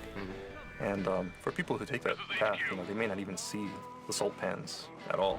So, it really pays to explore and take a look around. Another good thing to do is actually backtrack. Once you come here and rescue the prisoners, if you want to get all the items, take the road back to the confinement facility. Yeah. And, there are some cool items back there as well. Oh, multi-path. Right. So, it's up to you. If you want to get through the stage as quickly as possible, say, you want to earn a certain badge for finishing the game within a certain amount of time, then you should probably take the shortcut and head straight to the mansion. But if you want to take the more complete route and gather all the items, then you can take the road heading to the right, and you can pick up some cool items there, like the M870, which is a shotgun that you can load with V-ring rounds to knock people out. Okay, so we just picked up VSS. Can you explain a little bit more about the VSS? Yeah, it's basically it's a silent sniper rifle, and it's basically just a really useful sniper rifle because you can take people out without them noticing you. Okay. Anyways, in the mansion, there's a couple of points you want to. There's some point out. Cool little things. It's nothing that'll affect your game at all, but there's some hidden things in the mansion. Some fans might want to find. There's been posters in Metal Gears before with like swimsuit models and things like that. I think most notably people remember them from Metal Gear Solid 2, 3 and things like that. If you go into Vista Mansion, there's one of a very popular Japanese swimsuit model, right? Yeah. What was her name? Akina. Akina, right? For people who want to see who Akina is, you can go into the Vista Mansion, and if you go in through the front door, take a right, there'll be some pictures on the wall. And you go ahead and shoot those pictures, and behind one of the picture frames, you'll see a hidden Akina poster. And so you can see one there downstairs. Then also, when you head upstairs in the Vista Mansion, before you head outside on the second floor, there's a bed, and if you lay down on that bed and look up, there's actually an Akina poster on the ceiling right above the bed. So, so for people who want to know who Akina is, that's a good place to find out. Well, also, if you recently come to Japan, she's really becoming really, really popular. So you'll see Akina all over on cover of magazines, famous TV programs. She's really, really popular now. So I think no doubt that you should check this out in the Vista Mansion. People who want to know a little bit more about what's popular in Japan, who's popular in Japan. Okay, so one thing about these Akina posters, aside from being nice to look at, if Snake looks at them, just like looking at a Playboy, he'll recover some of his stamina. So, if you don't want to take the time to use an item, you can just stare at these posters. Oh, that's why it looked like steel case. It's the belt. Another reason to look at. Look at her. It's just an excuse. Oh, there's other magical thing about this Akina posters that Ken mentioned. Right. Yeah, this is very magical possibly. That's because normally you shoot the gun and then you got the wall or this place got like a bullet hole. But these posters, you're not gonna get any. You can't destroy them. Right. It's powerful. And plus, you will listen to the Snake. Right. Yeah. When you look at the poster, you'll say Akina. Or it's Akina. It's Akina. Yeah. For Snake. Yeah. When we're planning this early on, there was another shortcut that we were thinking of putting in earlier on after the power plant. Yeah. There's the left path and the right path, and then there's the road. One of the ideas that was being tossed around at that time was maybe you could sneak onto one of the trucks that was taking the road, and you could actually take a shortcut by climbing onto a truck and just riding along with those guys as they went into the Vista Mansion. But you know, the problem with that, of course, is that it's a little bit too much of a shortcut. You know, you bypass this whole area. So we decided not to do that. But yeah, this one is still here. This one is pretty good because it's hidden, you know, and I think it's kind of hard to find. Take the path back to the confinement facility and get more items, or whether you take the shortcut. I think we'll wrap it up here. Either path you take, you'll eventually end up at Vista Mansion and continue on to the next stage.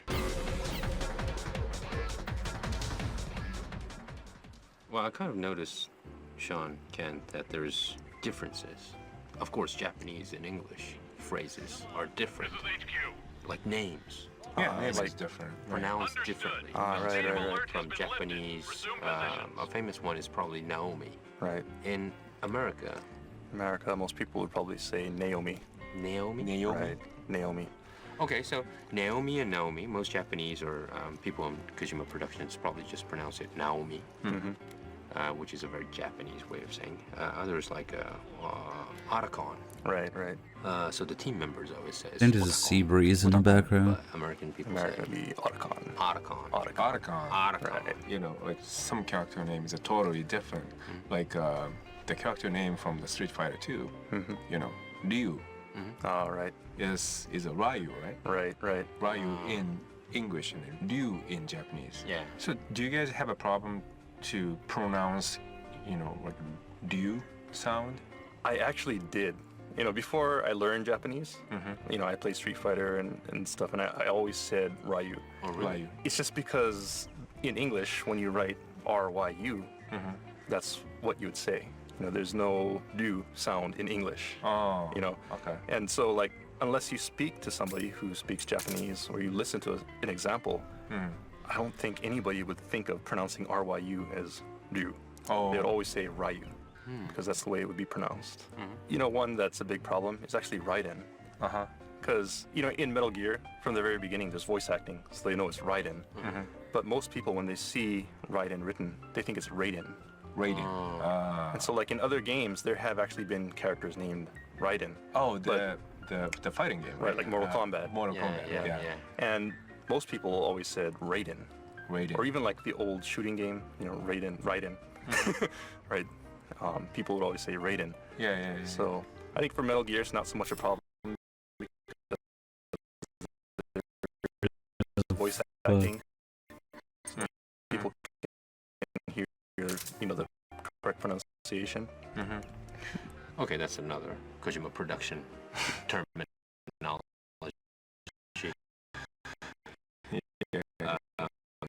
There's a famous one from Hideo Kojima himself, when he talks about cameras, as camera or first person. But third person, totally different. He calls it the ass camera. Ass camera. Yeah. That's a Ketsukame. Ketsukame. That's he said. Ketsu means yes, and kame is short for camera. So Hideo always says, you know, Ketsukame. Yeah, I think that first came to Kojima Productions. Making View, and everybody was like, "Kids coming!" I knew what it was from context, but you know, I wasn't sure why they called it. You know, this. Well, it's because you could see the whole backside of the character. It doesn't necessarily you're not looking at this character's butt, but you could see the whole butt and everything. Right. I guess Hideo started to call it. But you know, some people get confused because the kame is a you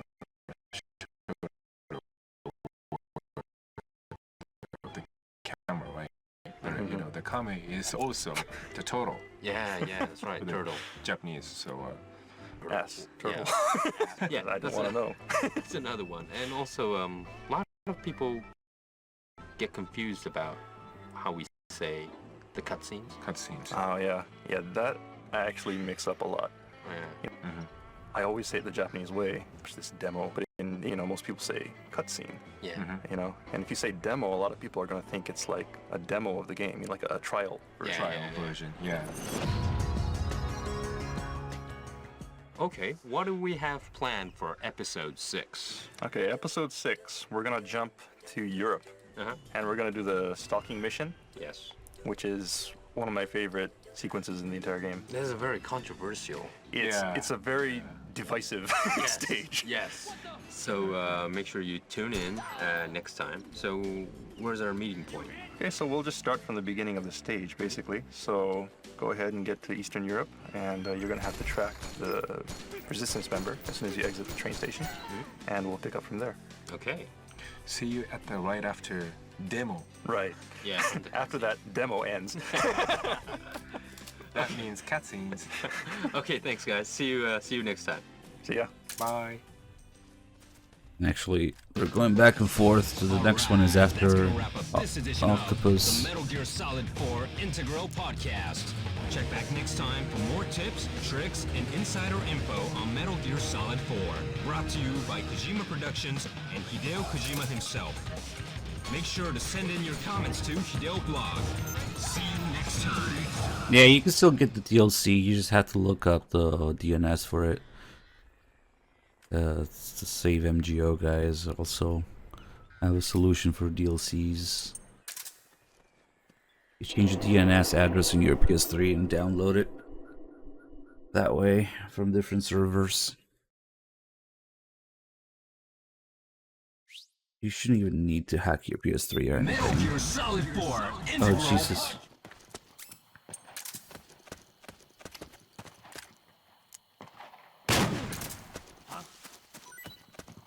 Who was that? Hey.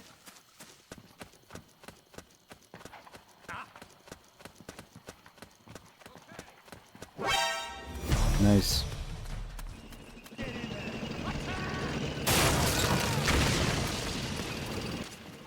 Snake, the rebels have got an armored dozer.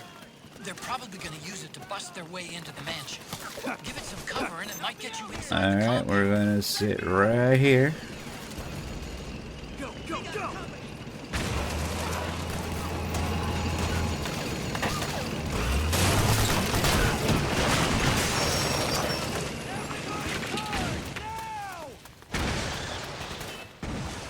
Alright, before we get inside there, I guess we can go look at the thing that we're talking about. Proceed immediately. Infiltrate the place and find out where she is. Go, go, go!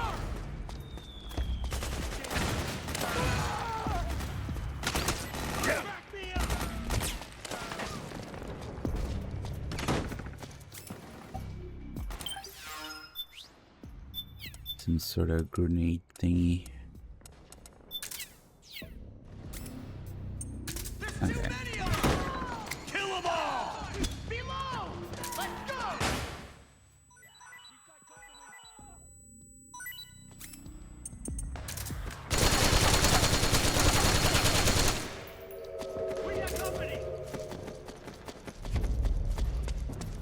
They were talking about the posters here and here.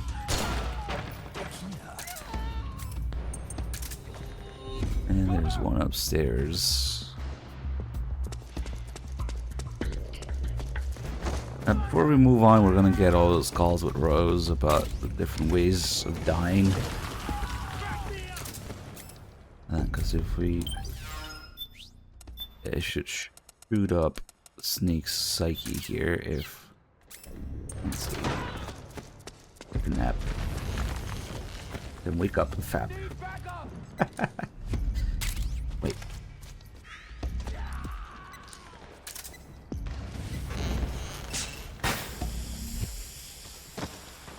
Damn it. Snake doesn't know how to use the bed.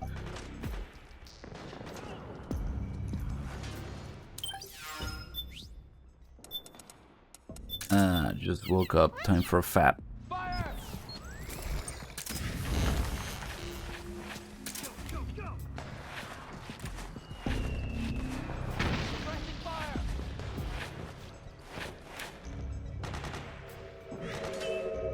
Yep, goes up really fast.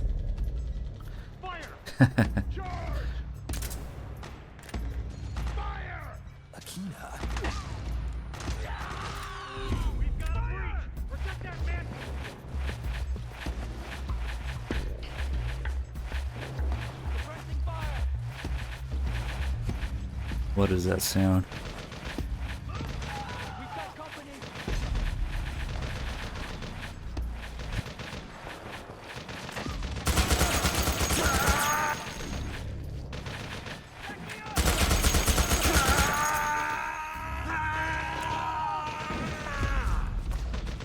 Alright, all done.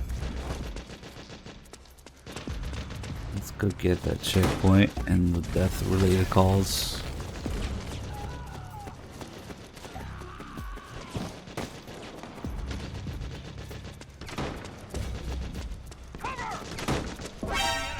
There's one here actually, but I want to get the checkpoint first.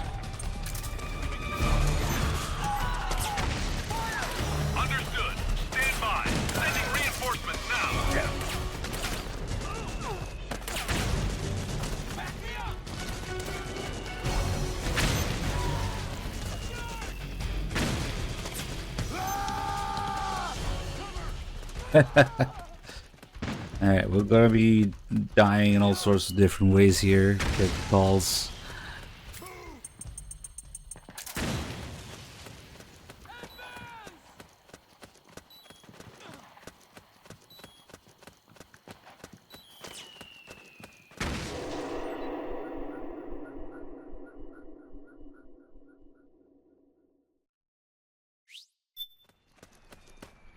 Alright, so first of all, we already did the regular call about getting shot to death. That's a pretty simple one.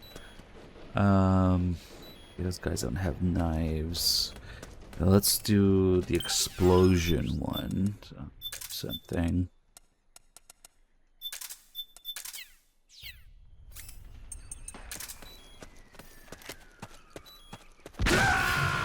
Snake! Respond! Snake!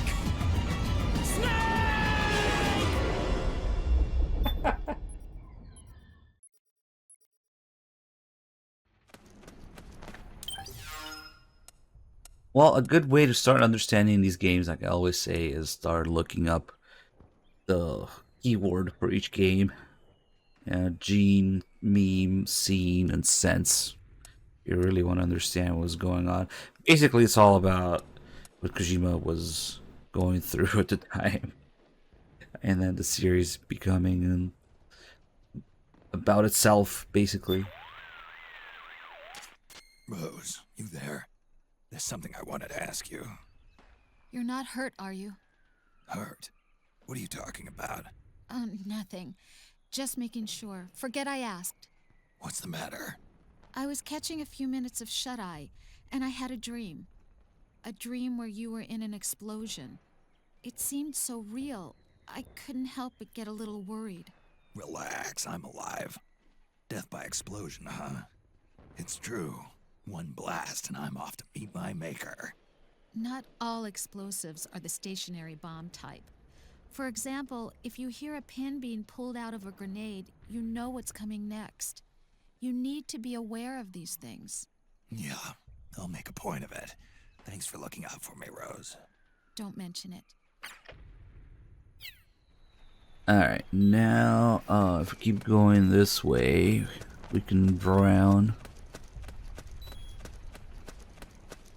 There's a little bit of water here.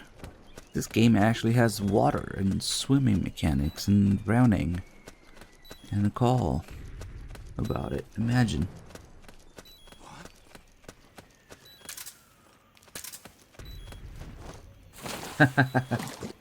Alright, if we drown in here, Snake will scream underwater, which is a little silly or whatever.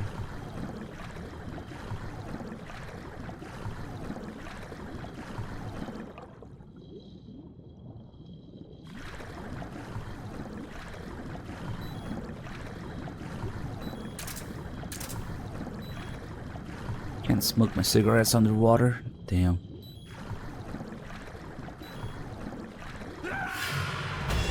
Come in, Snake! What happened? Snake?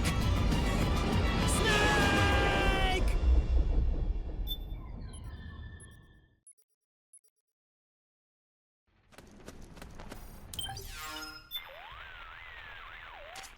Rose, I know it sounds weird, but I can't shake this feeling that I've drowned before. Like deja vu? Well, more like I have this gut feeling, like I died underwater at some point. Are you afraid of water?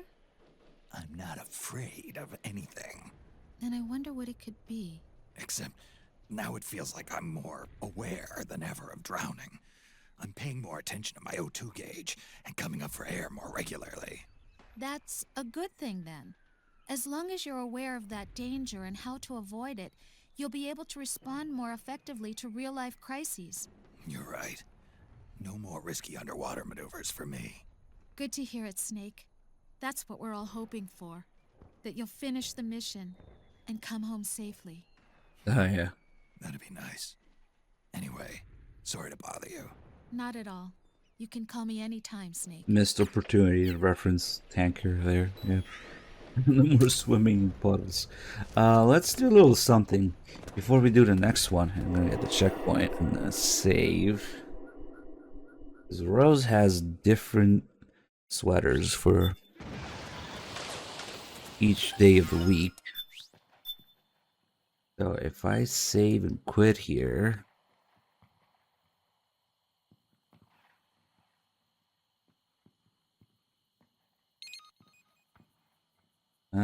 let's see which one's good.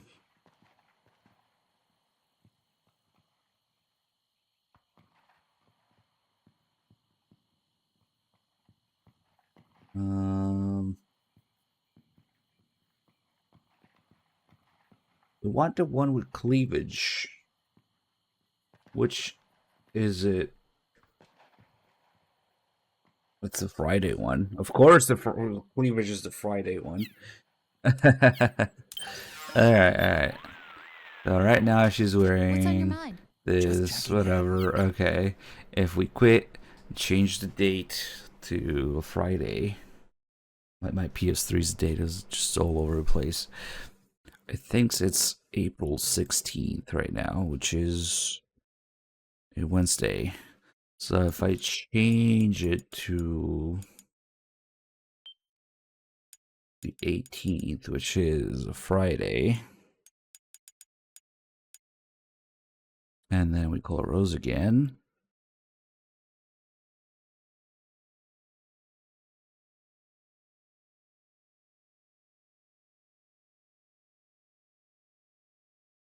Nah, it's just a random ass theme I downloaded years ago. It's probably on the PSN store somewhere.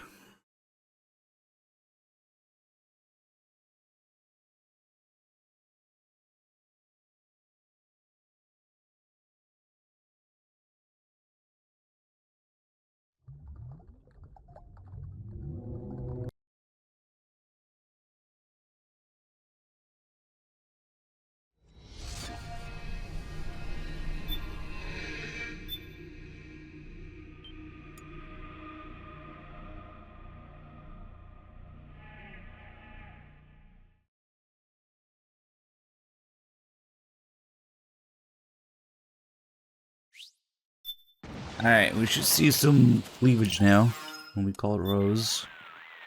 Booba. Rose here. How's it going? There we go. Super. There doesn't seem to be any problem with your psych. So far, so good. Proceed with the mission. Got it. Snake, you should be careful about how much weight you're carrying. I'm sure a big, strong guy like you can carry a considerable amount of gear, but the stress of lugging heavy loads around can have a negative effect on your mental state, causing your psych gauge to go down. But you never know what kind of equipment I'll need handy. I'm not saying you shouldn't ever carry a lot of gear. I'm just saying it has its drawbacks. That's all. Alright, let's go get stabbed to death or something.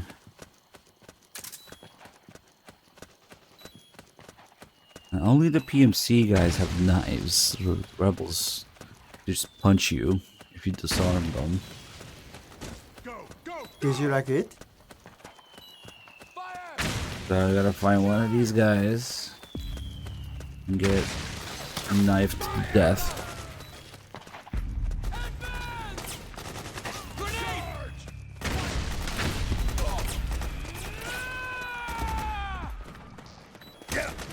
Oh shit. be useful, actually. Let me open the door. No.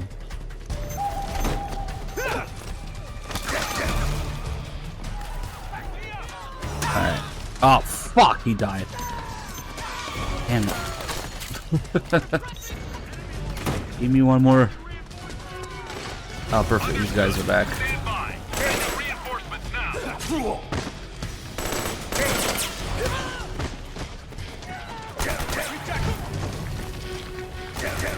Don't shoot me. Hey. Fucking stairs. Stairs and CQC. Bad idea. Okay. Nice.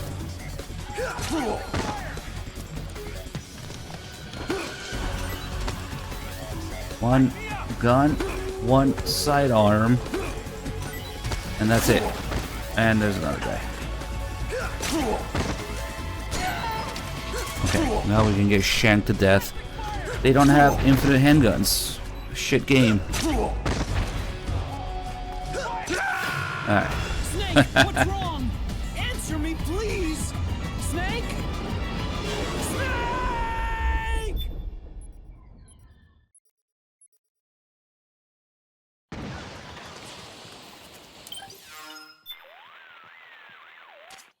Rose, I keep getting these visions of being stabbed to death whenever I see a knife. It's not quite deja vu, but just seeing one of those things gives me a feeling like I'm being stabbed. I see. It's said that the shorter the physical distance between you and the enemy, the stronger your psychological resistance to violence becomes. It may be that the knife symbolizes close quarters combat, and it's evoking an image of your own death. So, my subconscious is warning me not to get gutted? Perhaps. It's only a theory. Wasn't real high on my to-do list anyway. I know, Snake. If you encounter an enemy with a knife, watch out. What could you do?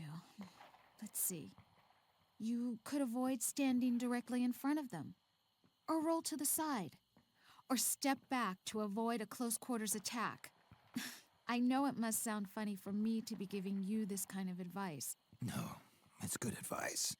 I think it's helping. Why don't you do it? Contact me anytime. Imagine Rose teaching Snake how to avoid knife attacks. Okay. Let's get the other gunshot related one here. It's weird because I think there's two. I forget which one's which. But I think we already got the regular one for getting shot normally. So there's one for getting shot normally, and there's one for dying to stray gunfire. This one here is an area where you get random damage over time. It's supposed to be from the straight gunfire, but it's just scripted in the game to do damage every once in a while. I will just sit here a minute.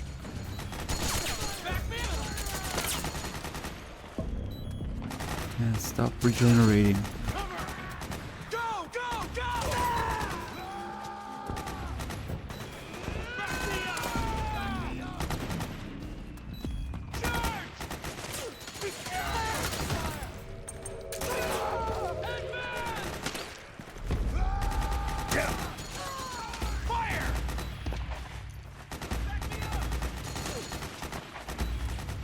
Come on, one more.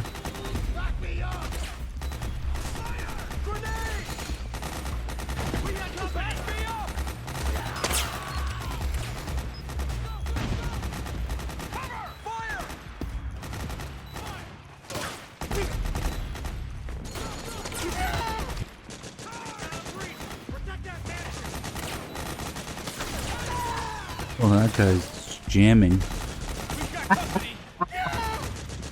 Nice.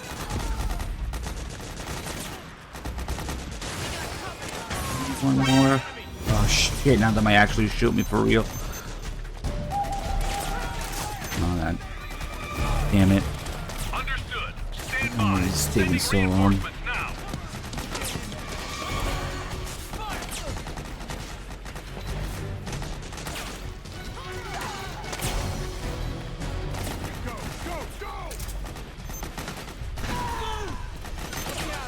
And smoking doesn't kill you, it just puts you one little sliver of health.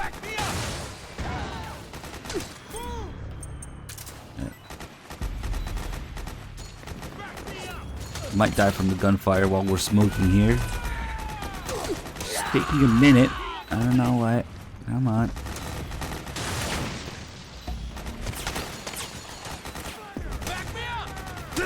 There we go. Snake, respond.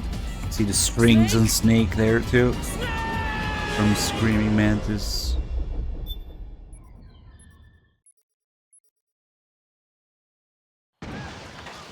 Okay. This should be a different call. Rose, got a sec? Well, this is a surprise. What's the occasion? I've been having these dreams where I get shot and die. I'm sneaking around and suddenly someone shoots me from behind. Or I'm in a gun battle and I get shot through the heart.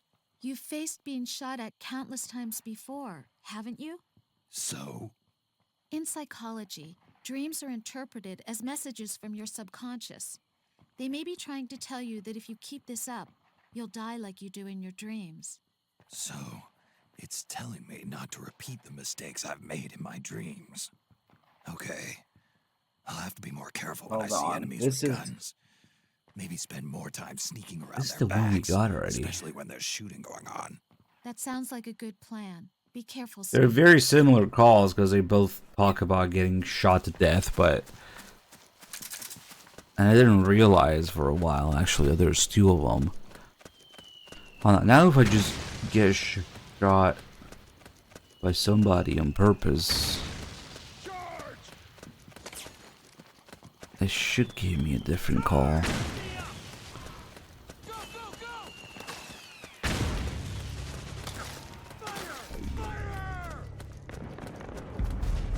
So this one starts with Snake saying Rose got a sec. Okay.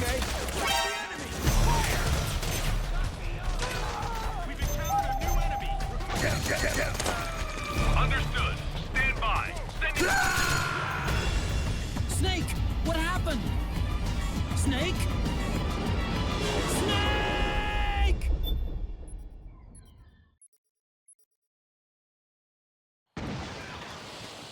There should be a different one now.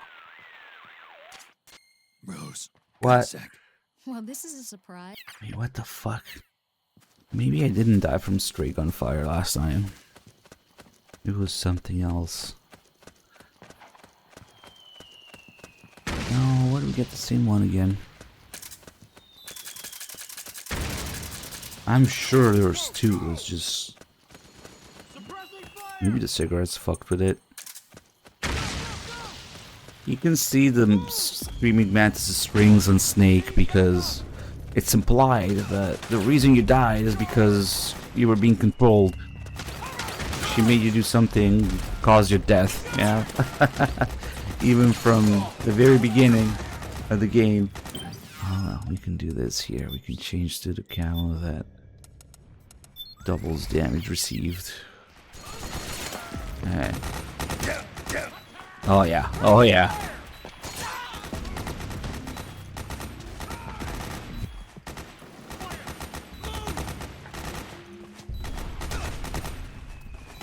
Damn.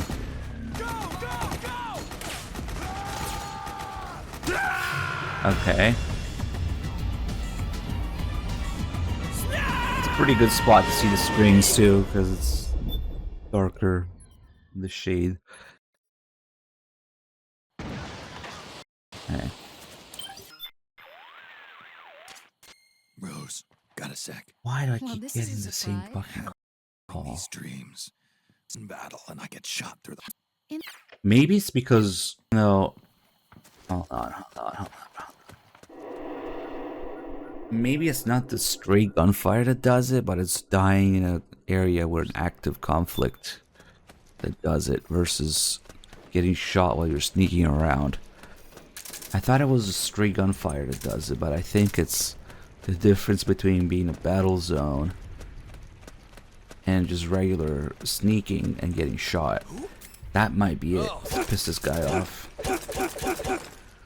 What was that for? damn it. Son of a... You're a hostile? Hey! Gah! That really hurts, you know. Oh, for fuck's sake. Ah, now he lost his gun. Ugh.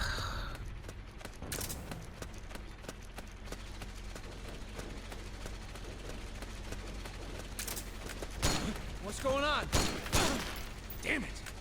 Something happened? What do I have to do to piss him off, dude? Hey!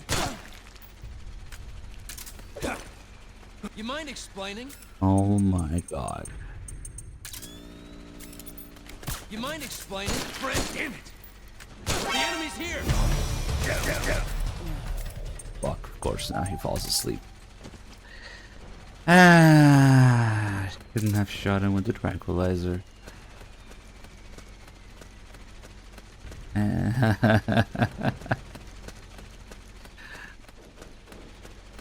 Is there even anybody else around here, for fuck's sake?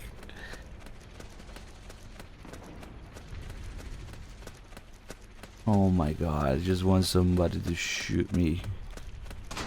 Oh, hello. Snake, what's wrong? Answer me, please! Snake? Snake!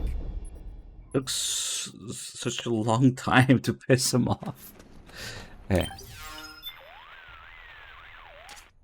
Rose, got a sec? What? Well, this is a surprise. It's the same call again. Sneaking around and suddenly someone shoots me from behind. Or I'm in a so... Or to tell you that if you keep this up... No, it's the same call again. Shooting going on. Maybe, am I thinking the generic one? Oh yeah, we can get the generic one by getting punched to death. Oh, but then...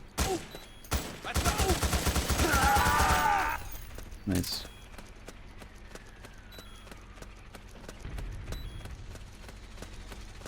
Now, I was sure there's two for getting shot. But, I don't know.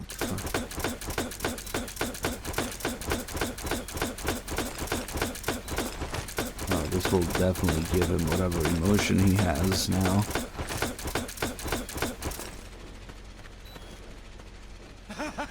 Yep.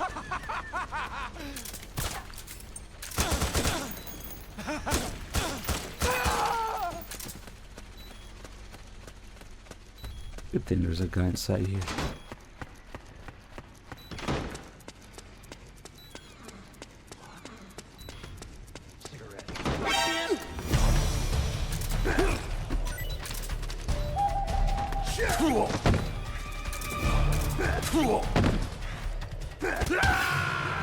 Okay, the punches should give us a generic call.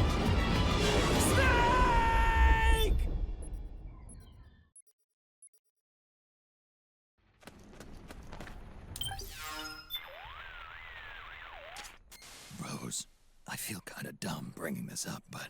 It's okay, you can tell me. You see, I died recently. Died? Well, I can't shake the feeling that I've died before. I can't quite describe the sensation. It's like I died and then restarted the mission. I also get the sense that I'm watching myself from a distance, over my own shoulder. No. It may be a mild case of depersonalization disorder. Meaning? It's nothing to be concerned about. It could be caused by some trauma you suffered in the past. In the past? What do you think it is? I can't say for sure, but this feeling that you've died before, Snake, maybe it's a warning about death in real life. What do you mean by warning? Your subconscious is constantly trying to get you to visualize death in your explicit conscious. So I should what? Act carefully? Avoid death? That's right. It's making sure you know that even you should fear death. After all, everybody's praying for you to come back safely. So please, Snake, be careful out there. Use your head before you act. I'll be more careful. Thanks. Man, I kind of want to get to the bottom of this. I thought it was another call about gunfire. What? What could the difference be? And then there's drowning, explosions, knife, generic gunfire, and there's other one that I can't seem to figure out. That should be it.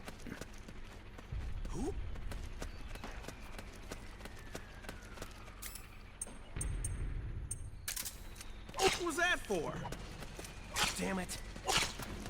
Hey! Damn it.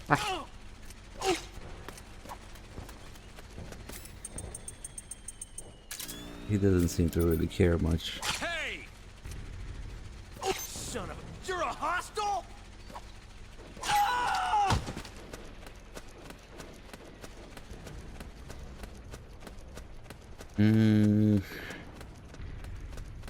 Damn. All the PMCs now are gonna be in there and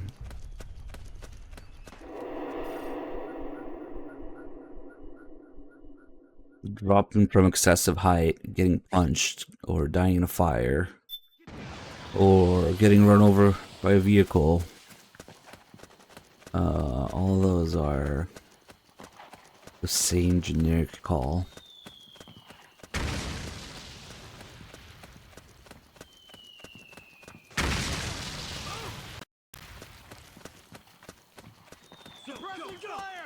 Like getting shot this way.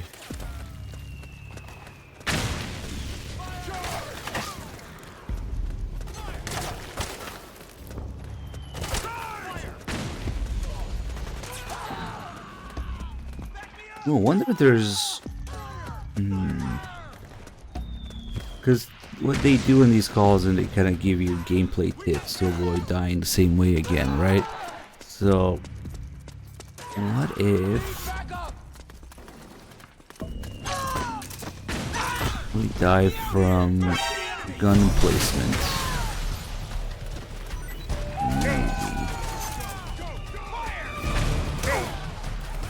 What I should get here? Come on. I think they use those. Understood. Stand by. Sending reinforcements now. There we go. Over here, sir. Nice. Snake, what's wrong? Answer me, please. Snake?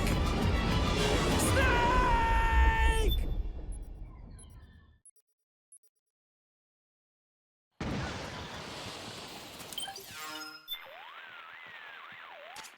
Rose. There we something's go. going on. I've been getting this weird feeling, like I died once already, and it was from a gunshot. There's two fucking Just shot. An enemy carrying a gun has been putting me on Fucking edge. weird. Snake, Maybe they're random. decades of experience might be trying to tell you something. Maybe it's a warning that the bullet that will finally kill you is coming when your back is turned.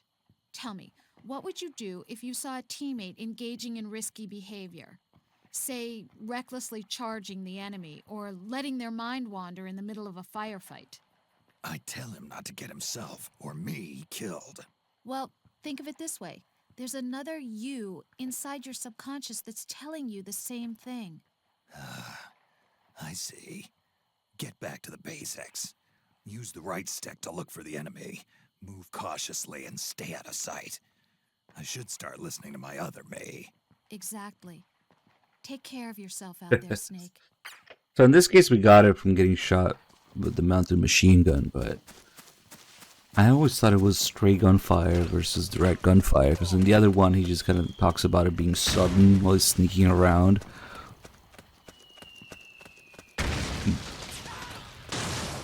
Maybe they're just two, and they alternate randomly. I don't know.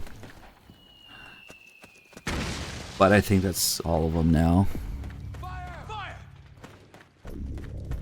Let's go in there, have another fat break, and do the remaining Rose calls. Due to popular demand, everybody wants to listen to Rose. I know.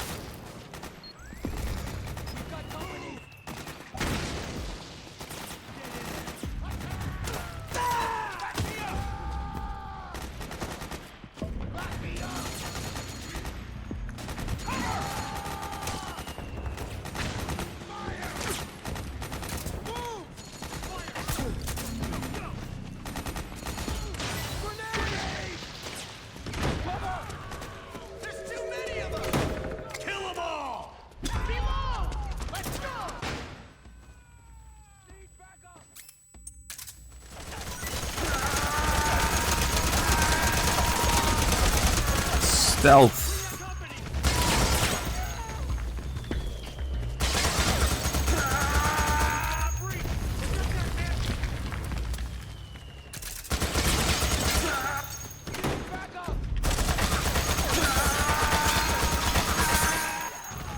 I have a Cuervo. Alright.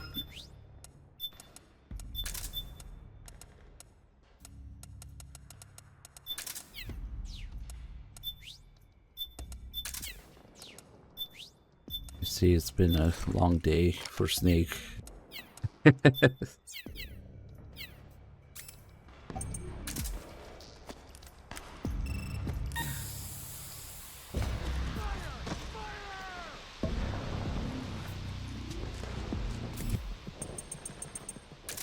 Cigarettes, booze.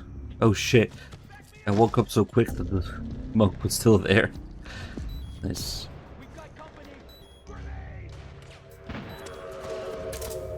Oh, do we need low health too for that to? Okay. Stance change. I thought the stamina was enough. Yeah, this is fine.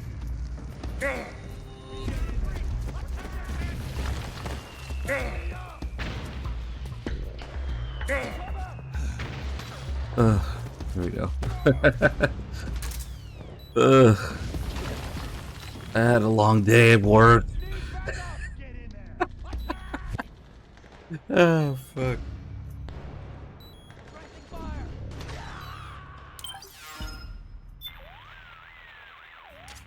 Hello, Snake. What do you have for me, Rose? You're starting to get pretty low on psych. Yeah, I know. Snake, are you okay? Your psych's looking awfully low there. Yeah, I can't seem to get out of this slump. You should find a nice, safe place to rest and replenish your psych. It may help to equip some Munya too, if you have any. Munya? It'll help you to relax, and should help your psych gauge recover faster. Okay, I'll give it a Yeah, she try. goes over all the ways to recover psyche, but also a bunch of real life stuff about it. And eventually she'll talk about the Solid Eye and Sunny. Snake, you should be careful about... Oh shit, the smoking actually made the psyche go up. So that hurt. Paul's changed again. Damn it.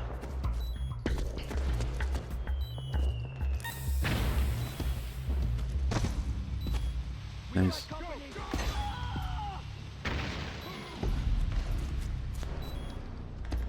Why can't Snake sit like a normal person?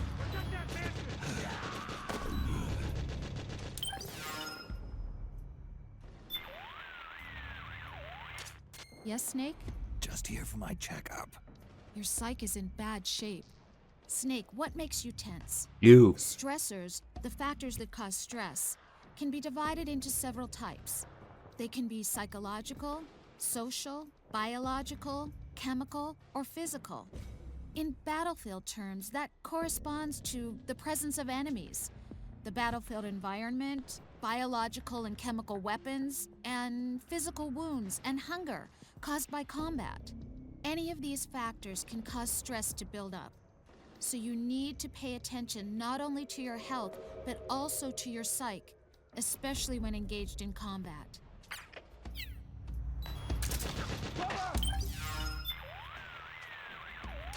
Yes, Snake? Stress is an adaptive response your body takes to protect itself when confronted by a threat. It happens to everybody. There are no exceptions. Everyone gets stressed sometimes. Fear, anxiety, and worry are examples of psychological stress responses. Some people might not like to admit they have these negative feelings inside, but being aware of your own stress is essential to keeping it under control. You can't fight an enemy you know nothing about, right? The same is true of stress. To recover your psyche, you need to know where your stress is coming from. Give me a call whenever you feel it getting low.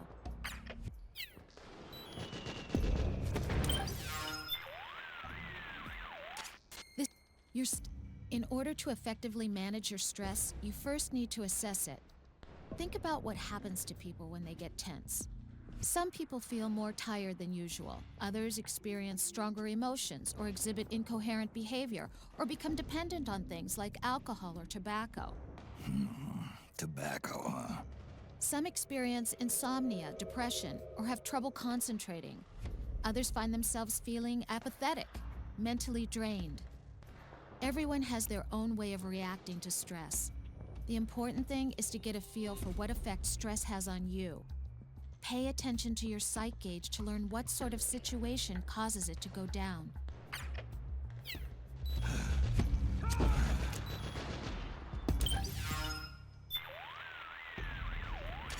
This is where you're covering it. One method of managing stress is taking the more obvious routes. Overeating, drinking alcohol, smoking, complaining or acting irritable, relying on sleeping pills. These are only short-term fixes and may lead to addiction or other serious problems. In your case, Snake, smoking seems to help recover your psyche. But it's not a good idea to become dependent on it. I'd advise you to watch your intake.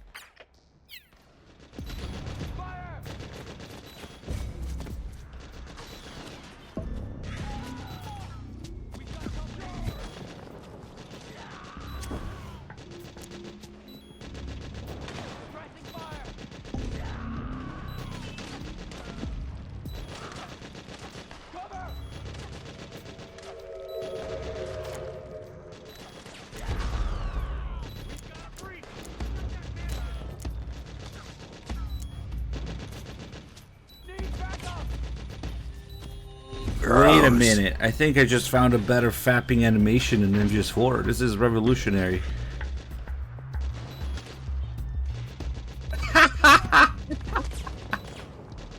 Through the power of pressure sensitivity. Oh my god. It's kind of hard to do because you have to do the pressure sensitivity on the one, but My butt.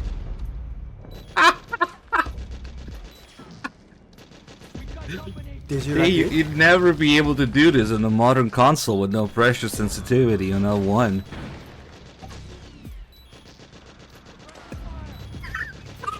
That's tasty. Nice. Previously, the fapping animation was this. Bisexual. Did you like it? This one's pretty good too, I guess. Nice. Let's continue the low psyche calls here.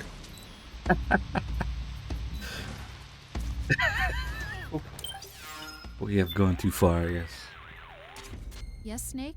Just here for my checkup. You're starting to get pretty low. One method of stress management is to get your mind off the problem for a while. Watch TV or a movie. Look at paintings or pretty scenery. Get some rest. Take a break. Keep yourself busy with a hobby. All these things work well, but bear in mind they're really nothing more than emergency stopgap measures. There's still the matter of getting to the root of the problem. I don't see any TVs around here. And the scenery... Porn. Well, how about paintings or Yeah, sculptures? paintings. Or listening to music, that works too. Or sometimes it helps if you stand by a river or a pond. Look around for a place or site that might help you recover your psyche. They keep talking.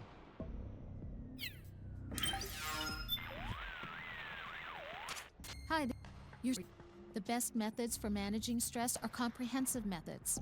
Getting a healthy amount of exercise, meditating, letting yourself relax mentally and physically, not focusing on negative thoughts, counseling from a trusted professional. These approaches target both your body and your mind. But I know they aren't exactly convenient for someone in the middle of battle. So Snake, try one of the easier techniques instead. To keep your stress levels under control, use whatever method is available to you at the time. That'll help you maintain a high level of psyche. I'm not sure if you consider me a trusted professional, but I am here if you ever need to talk. I might even be able to help. Yeah, that's what they kind of imply there too. I mean, for sure looking at the porn works, because we looked at it earlier, but if you look at the regular paintings, like, I don't know.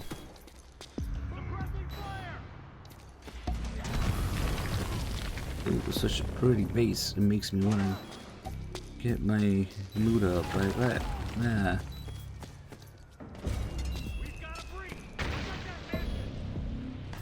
More Cuervo.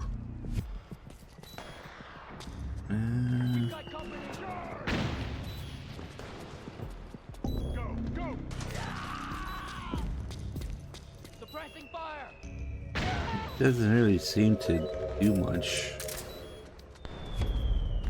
Maybe they're just implying that there's that Akina poster behind the painting downstairs. Like this one was behind a painting.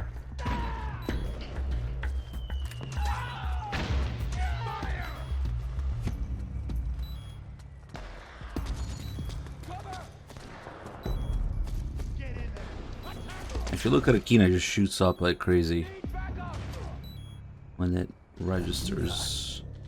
This one's not too fast. The one upstairs is pretty fast. Yeah, this one isn't that fast.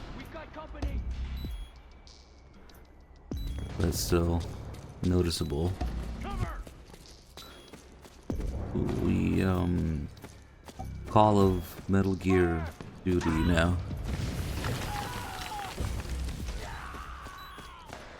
I know you could technically play this game in first person, but Snake walks around like this in first person. You have to hold L1. That looks kind of stupid. I don't think you can't run or anything.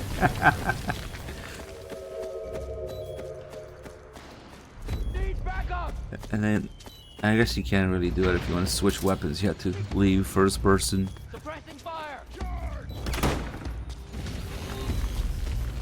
Let's see.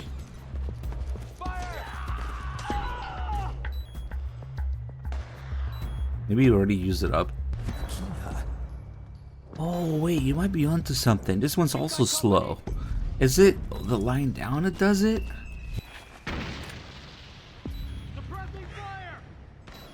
Oh, it's not the poster. It's if you do lying down. If you look at it while you're crawling, it makes it. I actually didn't know that. I did not know that. Hold on, let's try with the one below, and if I can even look at it that way. It's not a big deal, whatever. Hold on, it matters if Snake's lying down. Nice.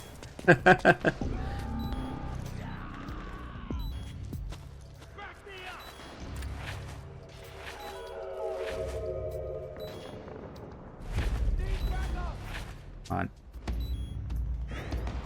No fucking way. This one's fast too now. I had no idea that's what it depends on. Nice. It really is fapping. It's much more relaxing, yep. Okay, so we found a tiny little detail after all. I didn't know about. I always do this one in the bed, yeah, because it's obviously there for that.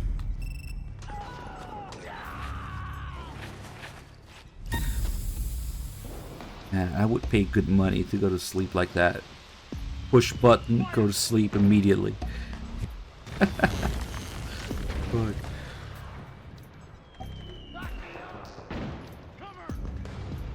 Yeah. How can you not fap in this bed?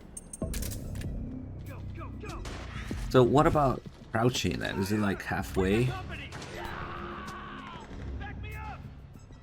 Yeah, it looks like it. Maybe we can even change it in real time. Yeah, that's standing. It resets. And that's crouching. Crouching works pretty good too. Big difference.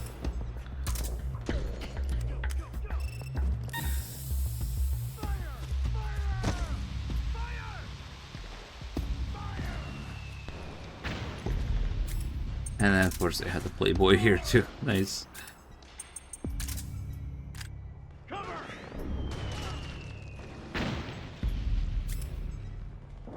Tremendous medical breakthrough. I know. I've played this game hundreds of times and I never realized that. Nice. Oh yeah, more rose calls. What's up? You're covering it. Ever since the Iraq War, the U.S. military has deployed CSPs to the battlefield to counteract PTSD among soldiers. CSP stands for Combat Stress Platoon. They're there to care for soldiers' mental health. Each CSP, including mine, is comprised of a doctor, We just found a new 2 MGS4 detail. psychologists, and 3 counselors. Nowadays, though, most cases are dealt with internally by nanomachines, the SOP system. I can't help but feel there are serious ethical issues with manipulating people's senses like that. Though I must admit, the system has led to a dramatic drop in the number of soldiers exhibiting symptoms of shell shock. Oh man, we're 27 minutes. Almost forgot What's about on it. your mind? The primary mission of CSPs like mine is to provide care for soldiers suffering from combat stress. Sounds like a good gig. The symptoms were first identified during the American Civil War. During World War I, they called it shell shock. Today, it's known as post-traumatic stress disorder, or PTSD. You mean combat fatigue? Right. That's how soldiers have referred to it. Unlike external wounds, psychological damage is not readily visible, making it that much harder to detect. The only way to diagnose it is to look at the victim's stress level and determine whether or not he's able to effectively engage in battle.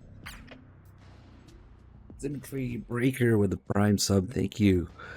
Yeah, kind of fucked up if it ends in Act 3 again. Or it might even be, I don't even think 30 minutes would be enough for the cutscene is coming up. How this game is. I want to get these rose calls done.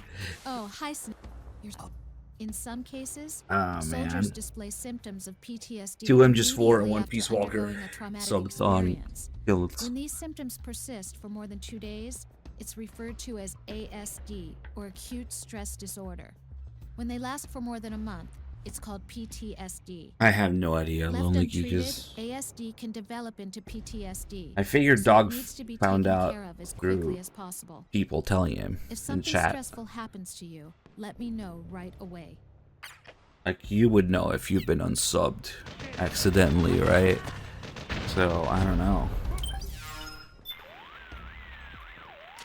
What's up? When a soldier is suffering from combat stress, it's extremely important that we respond quickly and effectively. Today, we use the term 4R in pies to describe this action. The Pies 4R in 4R and in boobs. pies stands for 4 words that describe the response. Reassurance. Getting the soldier to feel at ease. For example, Oh we might yeah, get his commanding emails as if they officer or canceled. supervisor to tell Yep, him he's okay. that's weird. Rest. Letting the soldier cool down mentally and physically. Replenishment. Having the soldier recharge his batteries by eating and sleeping. And restoration. Having the soldier talk about his feelings and getting him to calm down. The 4 R's represent the core thinking behind dealing with soldiers who suffer from stress. The pies in 4R and pies can be thought of as the principles that guide the execution of the 4 R's. Proximity, staying close to the soldier. Immediacy, acting quickly. Expectancy, giving the soldier hope that he'll get better. And simplicity, taking care of him in a clear and uncomplicated manner. Take the first letter of each principle and you get the word pies. Snake, you can apply these principles yourself when managing your own stress. Oh When your site runs no, low, little half act dead. quickly and appropriately to remedy the situation. Was it Trusting recent? you to take care of yourself. Shit. Twitch just canceling subscriptions and sending emails. Email confirmations of it. Wow. The fuck? Okay then. And I wonder if all this mental health stuff is an MGS4 because Kojima was kind of going through it. Yeah, his mental health wasn't too great during MGS4. That probably, I would say, contributed to it. He was going through it. Okay, so I guess check emails. Check your email, your inboxes if you got a random ass cancellation from Twitch. Thanks a lot. You should really open the ticket to like restore your streak. In recent years, more and more Special Forces units have started to hold debriefing sessions after missions, giving team members a chance to talk to each other, which can reduce the risk of developing combat stress. Debriefings are nothing new. We've always used them to deliver post-action reports. Those reports are important too, but I'm talking about using debriefing specifically as a stress management tool. They really do all that? Yeah, they do. Let me give you an example of how to conduct a debriefing. First, everybody sits in a circle and goes over the rules. That is, they agree that anything discussed does not go beyond that room. Then they take turns and tell the others about what happened to them on the mission. It doesn't matter who goes first. After that, they describe the first thing they thought of at the time, relate how they felt and reacted. The realizations they come to during that process help them rearrange their thoughts, and at the end they go over their feelings once again. Adorable. Sharing each other's experiences like this and having others understand where you're coming from helps relieve stress.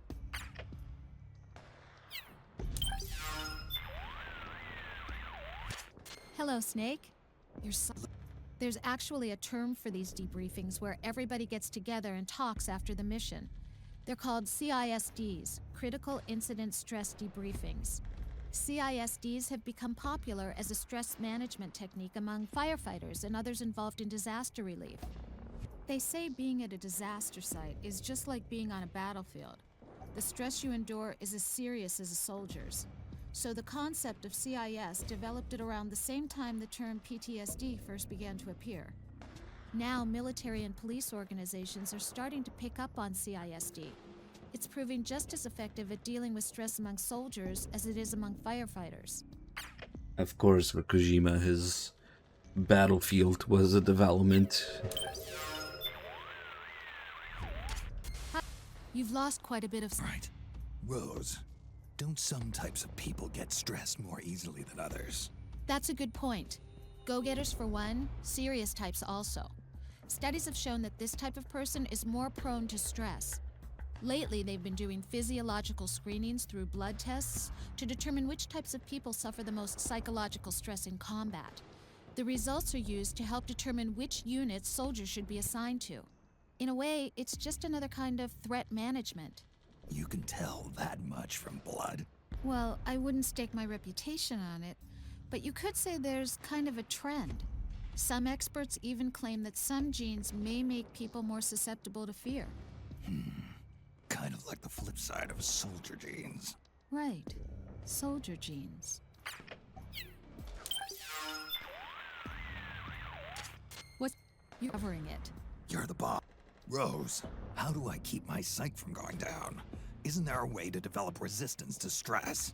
Well, there are many types of training that involve extremely high levels of stress, like escape and evasion or ranger training.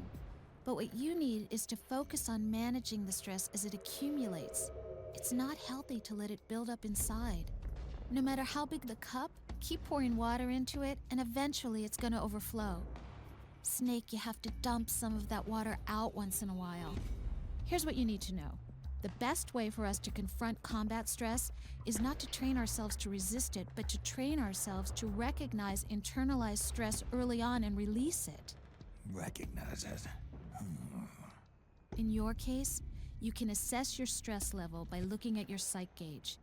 Always keep an eye on it. What's on your... Are you familiar with the term catharsis? Catharsis, sure. It comes from a Greek word meaning cleansing. When we remember a traumatic past experience, it causes us to feel afraid, distressed, insecure, and we tend to suppress those feelings. Allowing ourselves to express these pent-up emotions removes that burden and relieves our psychological tensions. It's called catharsis. We experience catharsis in our daily lives in many different ways. By telling others how we feel, or by painting a picture, watching sports, going on a trip, or even yelling at the top of our lungs. Snake, if you ever feel like a past experience is making you feel uncomfortable, talk to me about it. It could help you experience catharsis. I'll, keep it in mind. Yeah, that's why I stream Phantom Pain all the time. I think she'll start talking about copium here too. Surprises, thank you so much for the 6 months.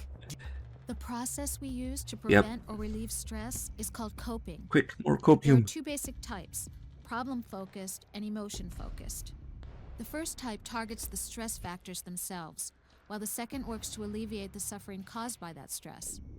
Going back to what I said earlier, changing your environment by getting to a place where you can relax is problem-focused coping, while changing your mood by eating and resting is emotion-focused coping. Choosing the right coping technique for the right situation can save your life. I can help you with that, if you'll let me. All right. What about Copium Galaxy? Yes, Snake? Your psyche is down. In psychology, mental and emotional wounds are known as trauma. Of course, in your line of work, you use the word trauma a little differently. Yeah, like trauma pads. Body armor woven from high tensile fibers can stop bullets and shrapnel from penetrating. But in the end, it's no more than a piece of cloth. It does nothing to stop the bullet's kinetic energy from being transferred to the wearer's soft tissue. You're lucky if you get off with just bruises. Oh, shit! More than likely, you're left with a few fractures, broken bones. That's why you wear trauma pads, to absorb the shock so it does as little damage as possible. They make all kinds of them. Some have steel plates designed to diffuse the shock of impact over a wide area. Others use shock-absorbing gels to convert kinetic energy into heat. That's all well and good if you're only worried about your body, Snake. But so far, nobody's invented armor against psychological trauma. That's where I come in. If you ever need anything, don't hesitate to give me a call. Rose is just gonna kill the Subathon. Hi. Your psyche is... Are you familiar with the effects of relaxation? As much as anyone else. I like to have a good time. In a state of relaxation, muscle tension is released. Breathing and pulse become slower, and blood pressure is kept at reasonable levels. Brain activity also becomes calmer, inhibiting anxiety and depression. It helps you settle down and reduces the amount of stress you're feeling. I could use some of that. It's hard to get anything done when you're flustered. The simplest method of relaxation is muscle relaxation. Muscle relaxation involves tensing up a certain muscle and then releasing the tension to get it accustomed to feeling limp. As you repeat the process, limp state, that is the relaxed state, the usual to start with your arm and face, then move down through your chest and abdomen and finish with your legs. Tension can really build up in both body and mind on these long missions. I'd seriously consider taking a break and using relaxation techniques at least once every hour. Thanks for the tip. This game's installation screen telling you to take a 15-minute break every hour. Yeah, right. Long mission, huh? Your psyche is down.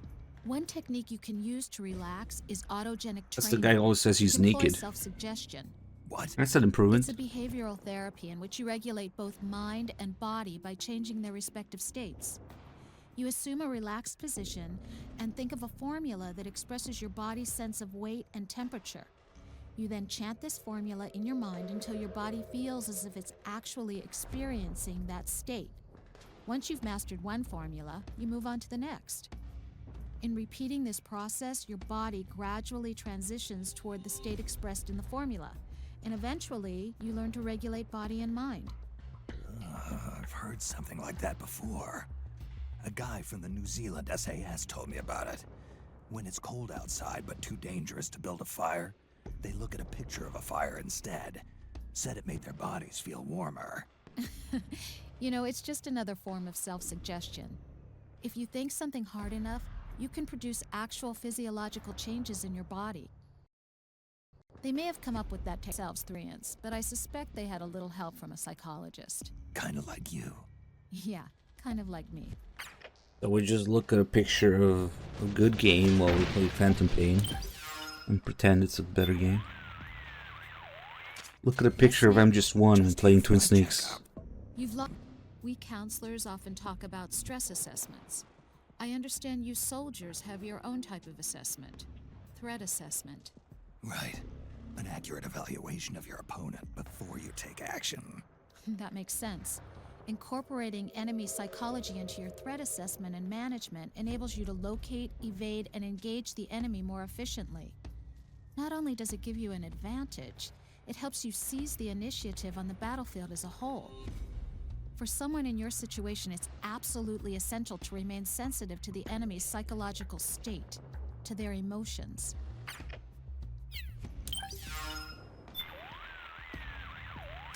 Oh, hi, Snake. So this solid eye, it can detect and inform you of what emotions people are feeling? Dr. Emmerich told me all about it. The muscle groups in our faces move in specific patterns depending on the emotion being experienced.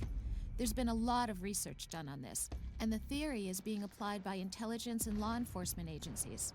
Dr. Emmerich tells me the solid eye uses LiDAR to scan the target's face and pick up subtle muscle movements.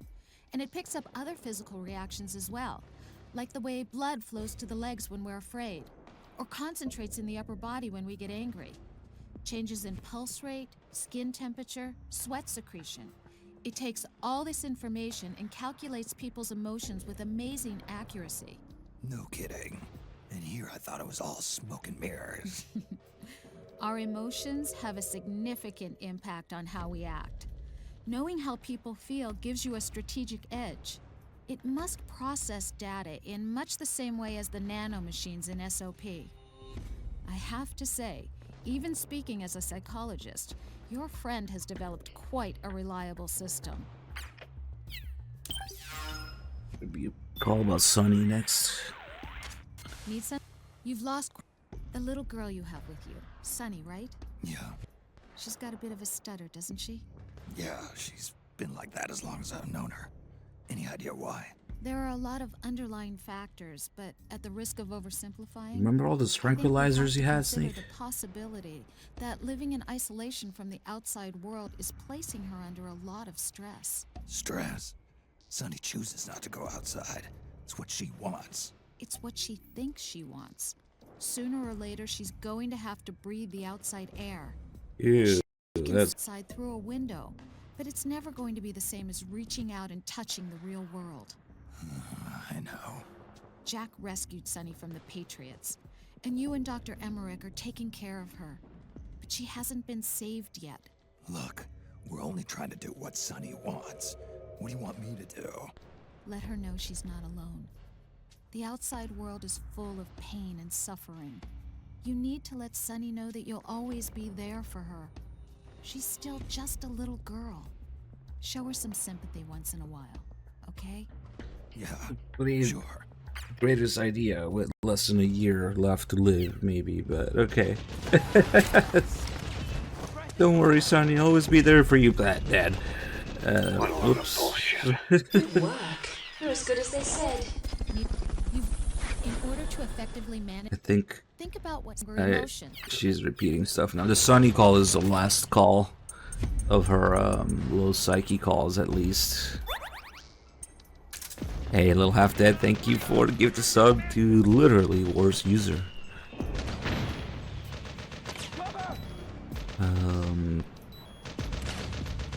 She might still have some calls about the trigger when you have high psyche, but yeah, fuck it, let's just move on for now.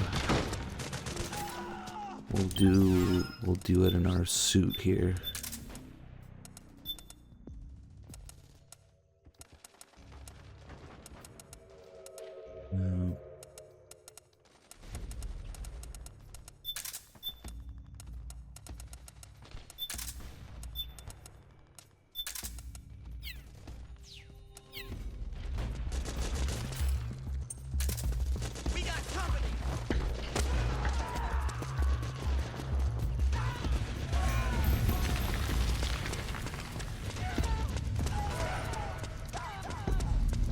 I wonder if when Snake changes in the cutscene and then changes back, know if I've ever tried this before. Because he takes off his clothes and then he puts them back on. Does he put back on the suit? Or the octo camo now? Actually, I have no idea. Let me see.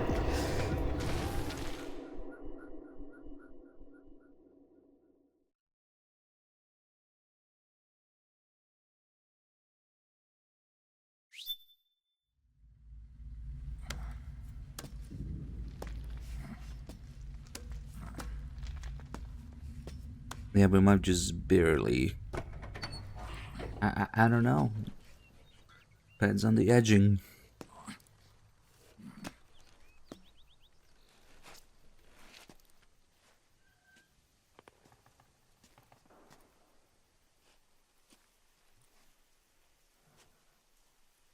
Then we'll have to make a lot of changes. Yes, that's right.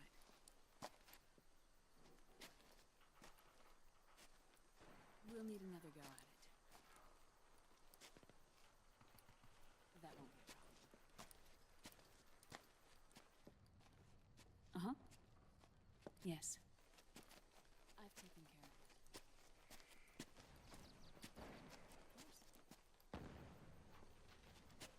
Yes, I understand, but...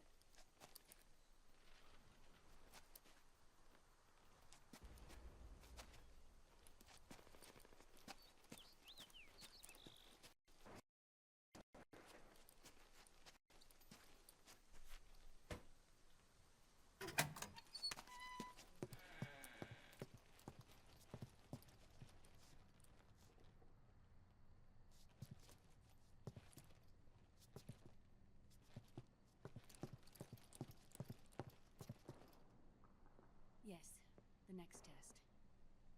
Naomi. And things on your end? I see. We're on schedule here as well. I know.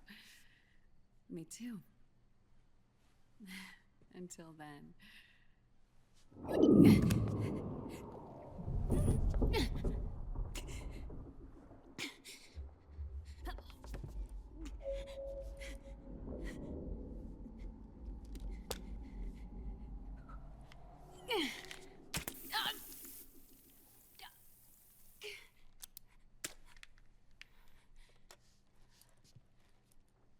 Naomi. Take this! Naomi, take this. Hey, thank you, little half dad. Thank you for the 5 subs. I knew you'd come. You and I, neither of us can escape our fate. I haven't seen you since Shadow Moses. How long? 10 years? 9. And Dr. Emmerich, is he with you? Why? I thought he'd be the only one able to open the mail I sent. Not many people could recognize 4D sound data in a Subathon radar file. It's the opposite. It's... How is the good doctor? Whatever. I think they fucked that up in the translation. It's the same as ever. You get a little peek of octopus here. Snake doesn't seem to care. Who were you just talking to? Liquid. Although I suppose he's really Ocelot, from a medical standpoint. I thought he was here. He's not, at the moment.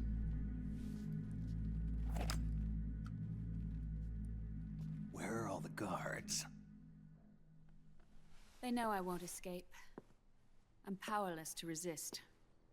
I have no choice but to cooperate.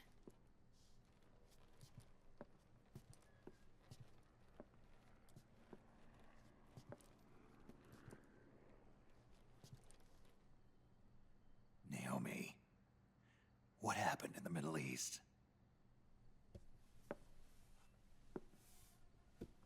What you saw was the soldiers' emotions run amok. Another product of the system.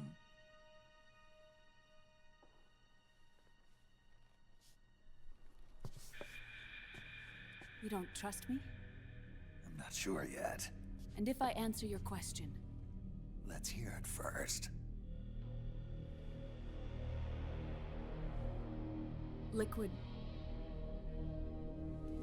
We thought the SOP was an ID control system designed primarily to maintain order and control in battle. And we were right.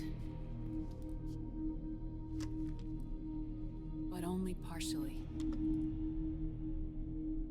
SOP had another function. To control people's senses.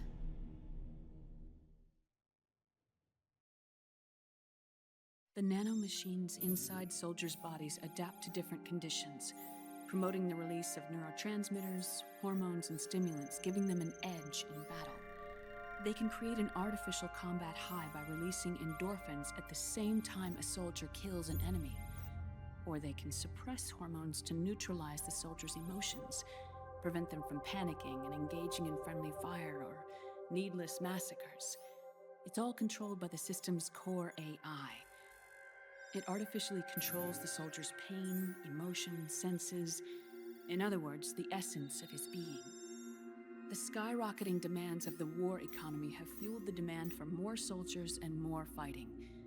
This in turn led to the development of technologies to rapidly improve their combat abilities and control their actions.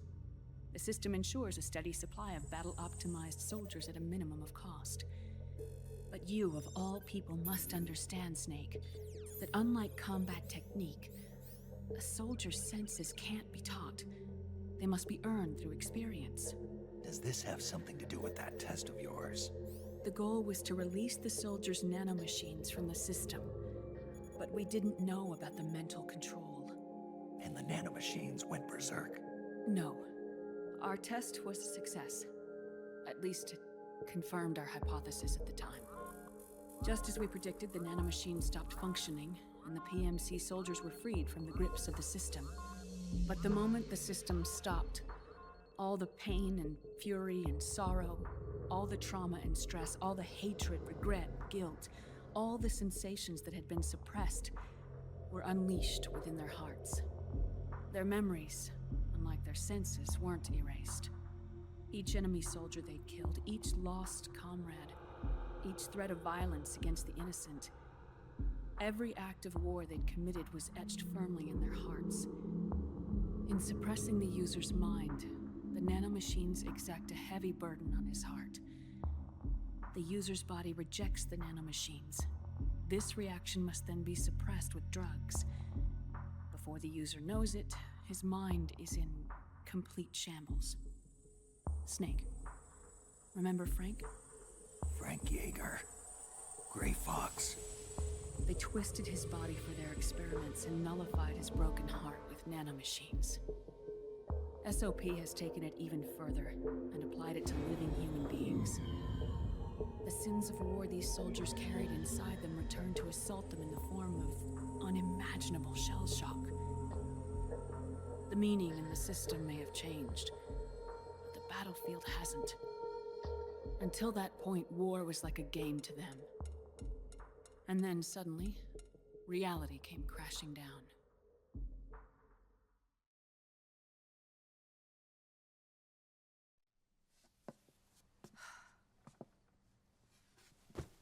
Ordinarily, our hearts are hardened through experience. Even the most grizzled veterans live with an inescapable guilt they've had to overcome bit by bit through the years. And even then, it never truly goes away. For a mind lacking that essential experience, it was simply too much to bear.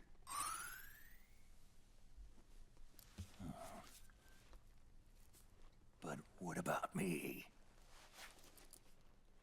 I've never been under the system's control.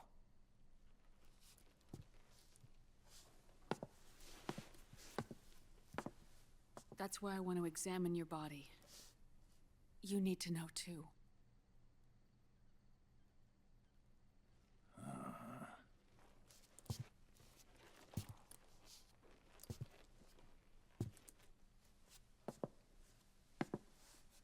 All right, Snake. Undress. Snake, what's gotten into you? Hurry up.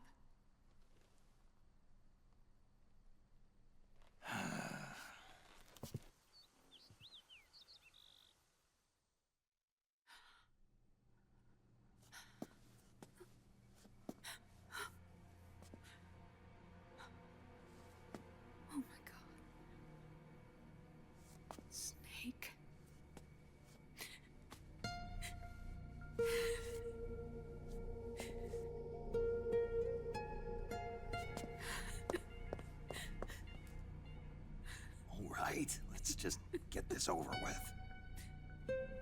Yes. Of course. I'm sorry.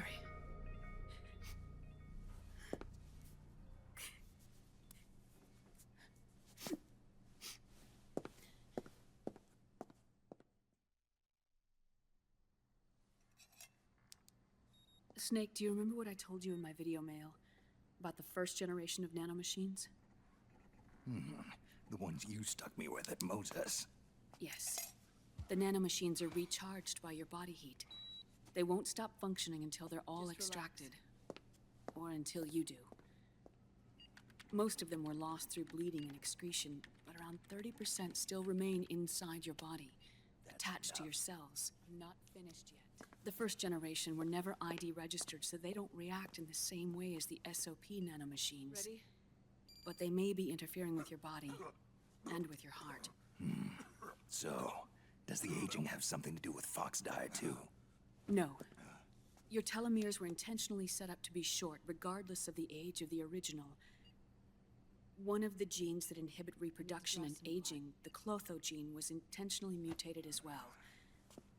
But more importantly, your chromosomes, like liquids, were provided with terminator genes to prevent them from making copies.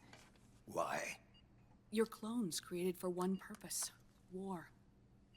And so, in order to prevent you from being abused by clients or stolen by the enemy, they shortened your lifespan and removed your ability to reproduce.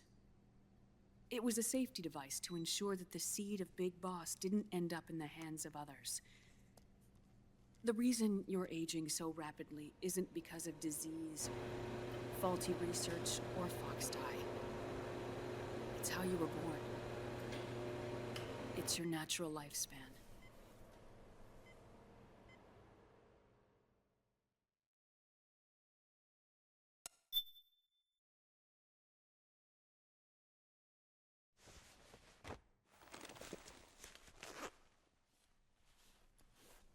Oh, he puts the suit back on. Nice. The truth, Naomi. How long is my body gonna hold out? Your cells, blood, organs, nerves, skeletal system, muscle tissue. Every part of your body is aging rapidly. Good work. You're as good as they said. An ordinary man wouldn't even be standing there. Hey, Ginger Bomber, thank you for the gift of sub The skill only thing pop. keeping you together is the strength of your will. How long do I have? Half a year. Oh no, sad news. Nothing that a little cleavage can fix. Just look at Naomi's tits.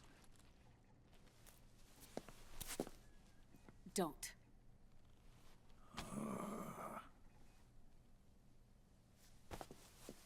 Snake. There's something I have to tell you. Now what?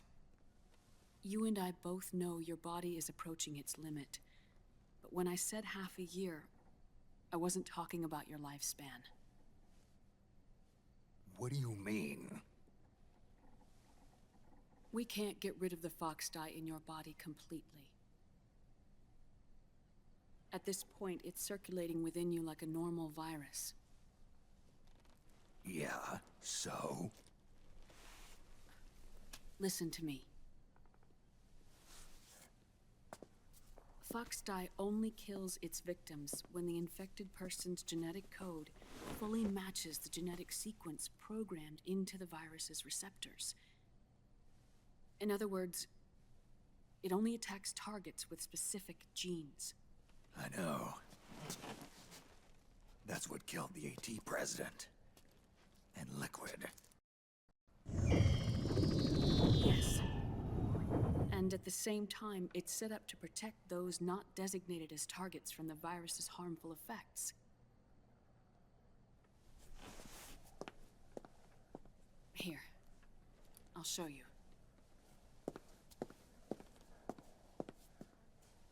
The receptors on the Fox dye inside your body are breaking down.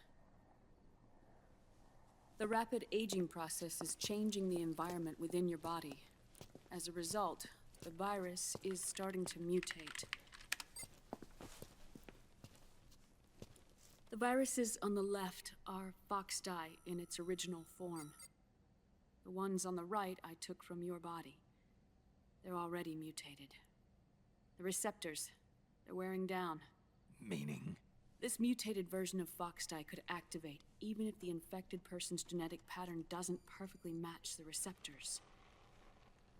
Which means the virus is becoming indiscriminate about what type of target it kills.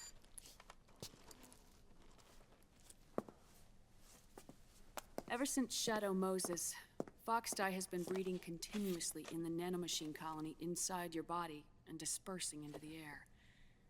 But there are no more targets to attack, so there haven't been any more outbreaks. However, if the receptors continue to wear down, it'll become a killer virus that attacks untold numbers of victims.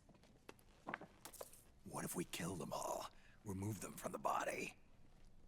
There are no antibodies either. I don't know what percentage of the receptors have to break down, or how many people will be targeted when that happens. But what is certain is that people will begin to catch fox dye through airborne transmission. It'll start with those closest to you. Then, one by one, they'll lose their lives. The part of the virus that distinguishes between individuals will start to break down in about... half a year. No. 3 months at the most. 3 months? Ironic, isn't it? You've spent your entire life saving the world from Metal Gear, from nuclear annihilation. And now, you're becoming a doomsday device yourself. I can't predict exactly how devastating the epidemic will be. Whether just 1% of the human race could unlock the broken receptors, or whether we all can. In either case, 3 months from now, you'll be a walking biological weapon.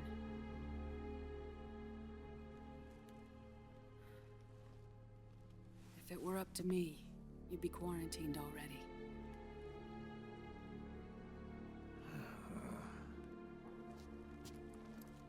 It's not over yet. I know. You still have a job to do.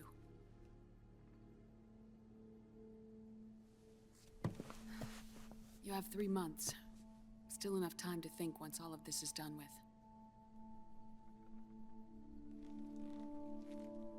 And if I choose death first? Will that stop fox dye from spreading? When the host dies, the virus dies with it.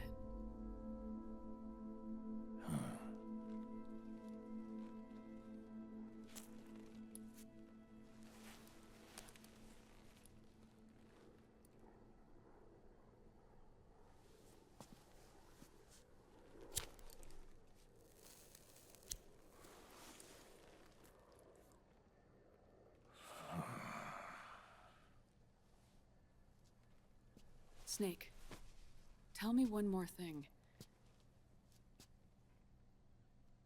Have you been to a hospital lately? Yeah. While you were there, did they give you an injection? Don't they always? Take a look at this. These came out of your body as well. It's a new strain of fox dye, one I've never seen. Someone must have put them in you recently. Do you have any idea who? Him. The new fox dye strain is starting to multiply rapidly. What's in it? I can't say for sure. I'll need to do some more tests. Here, take this. It contains the same substance the soldiers' nanomachines secrete inside their bodies. It's a drug that inhibits the nanomachine's ability to regulate the senses. The nanomachines inside the body malfunction when the system interferes with them. It triggers a reaction in the body, which is why you're having the seizures. Give yourself a shot whenever they get bad.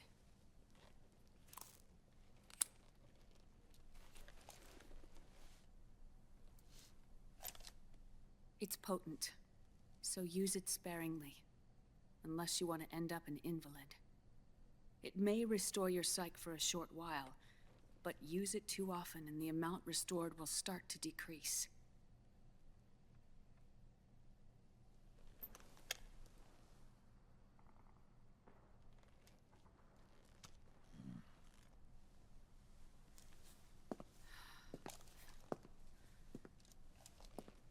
I've been a fool. I let myself drown in my nanomachines, and now I'm trapped by them. You said yourself we mustn't allow ourselves to be chained to fate. Good work. You're as good as they said. What? MGS1's message? Yeah, we can't do it. Fucked up. Hey, Curly Fro, thank you. Where's Liquid? I can't tell you yet. Yeah, they just call it Psych in this game. I don't know why. No.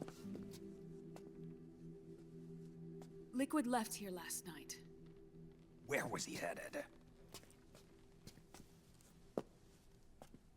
Those are my terms. I can't leave this place of my own will. What are you talking about? I'm being watched.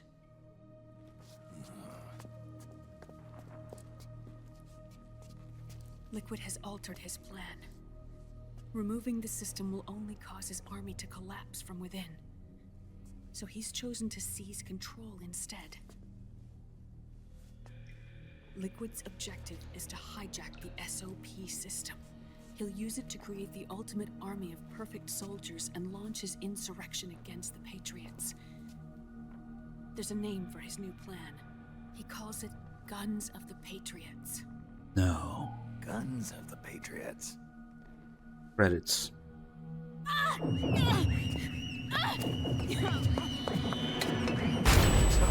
Yeah, it's a good way to get alcohol poisoning. This place isn't safe. Come with us.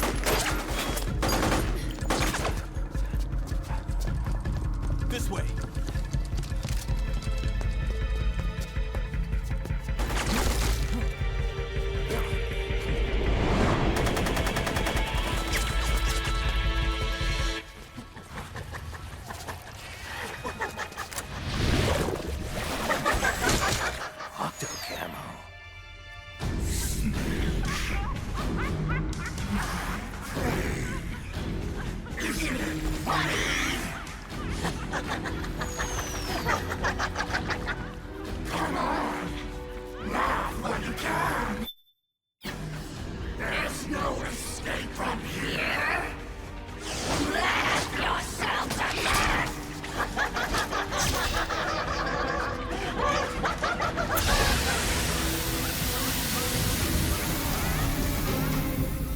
We can fix her.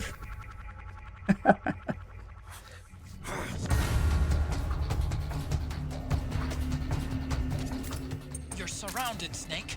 You'll have to break through to go after Naomi. Take out those enemy soldiers and clear a path.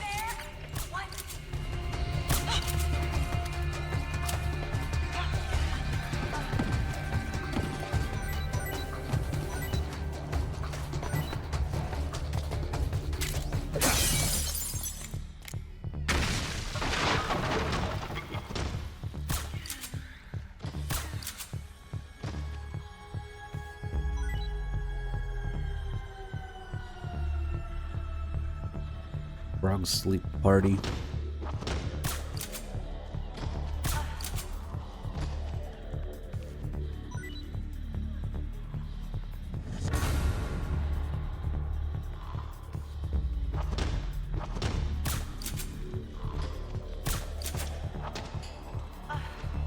Oops.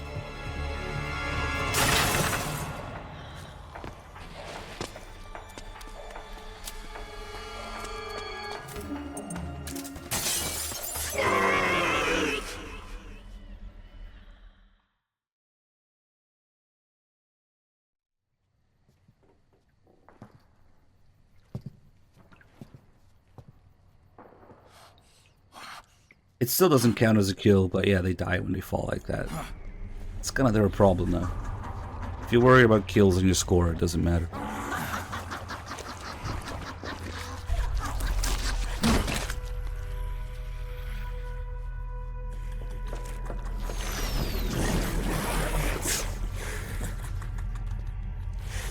People suffering. People hurting.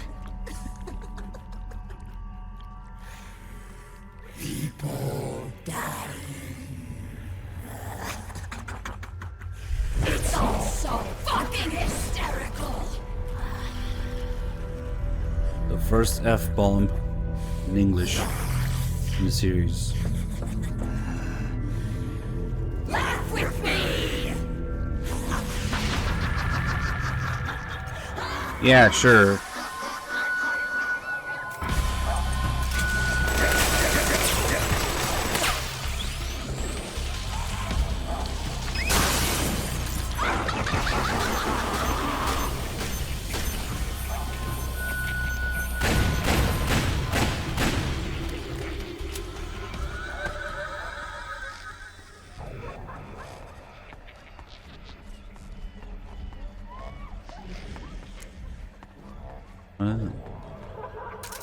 Two of these.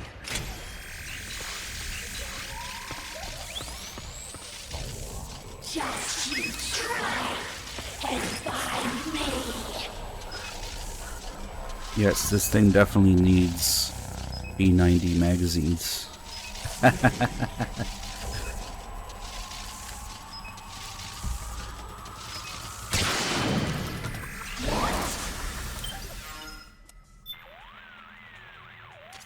Snake, Octopus's suit seems to work the same way as your Octo Camo. It'll use mimicry and traps as weapons against you. Stay focused. Don't be deceived by its disguises. Snake, the rate... Technically, your gear's about on par with the enemy's, so it won't be the deciding factor in this battle. Be aware of changes in your surroundings. Octopus may try and mimic things you'd never expect. Be particularly mindful of things you don't remember having seen before. Otacon, doesn't that enhancement suit remind you of anything? You mean those arm-like extensions? I think we've both got a pretty good idea. An offshoot of the battlesuit Solidus wore. You think the BMBs are connected to him somehow? I doubt it. But I'll tell you one thing. They're in an entirely different league than the other PMCs. Even at medium range, those arms could deliver a nasty blow. Watch out for them, and keep your distance. We got the tentacles and, of course, the P90. The BMBs, roughly speaking, have MGS2 weapons. MGS1 names, MGS3 emotions.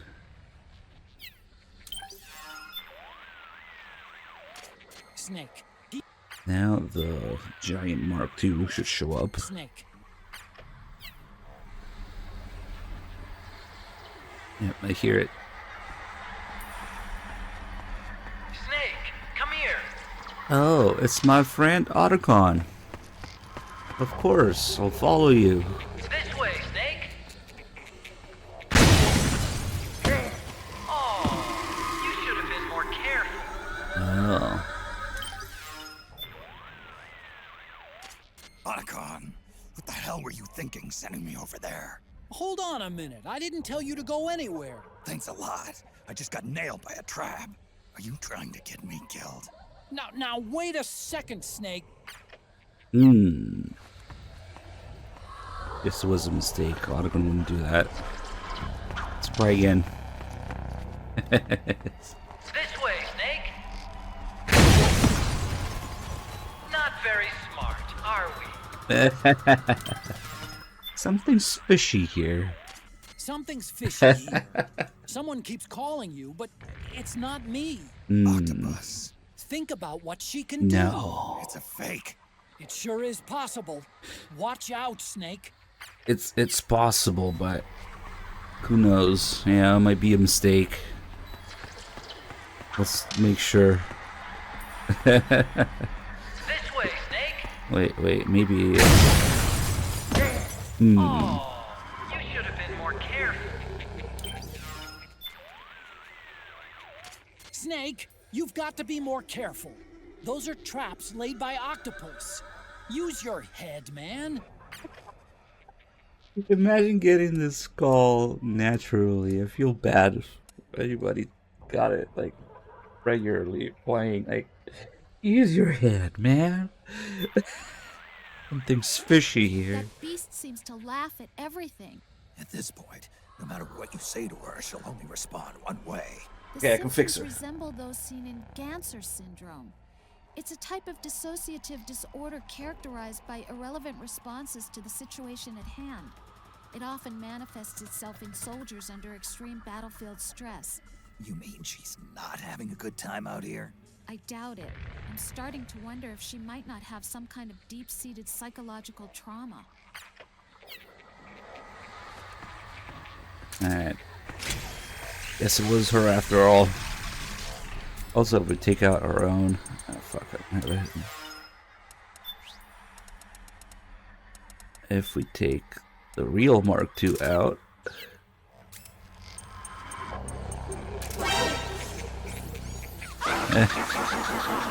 Yep. That one's a little too big.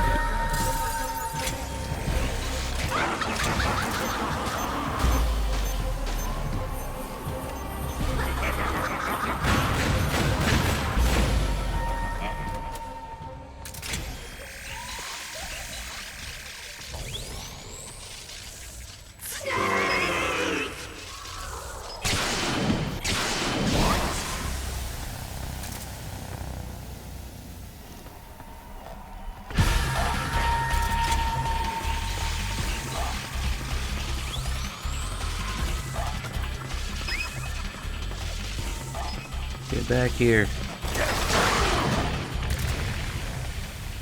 Snake. Naomi? Why? Oh my god, it's Naomi. What makes you think I don't want to shoot her?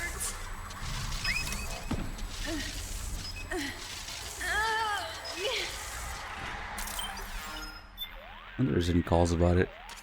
Mimicry is a way of making your opponent see something they're not really seeing. It can be very effective in rendering your opponent psychologically vulnerable. It's easy to think she couldn't possibly be here. Be careful you don't fall into that trap. Snake, the rate... Nah, unfortunately. Snake. Autogun doesn't react to it more than that little message there.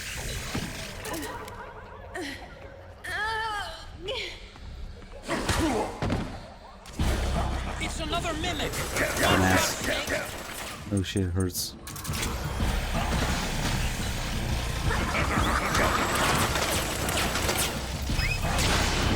Damn it.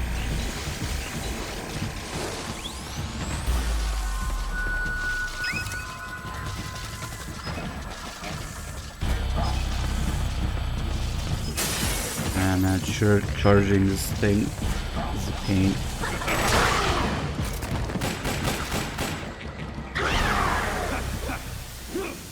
I should turn into Malak.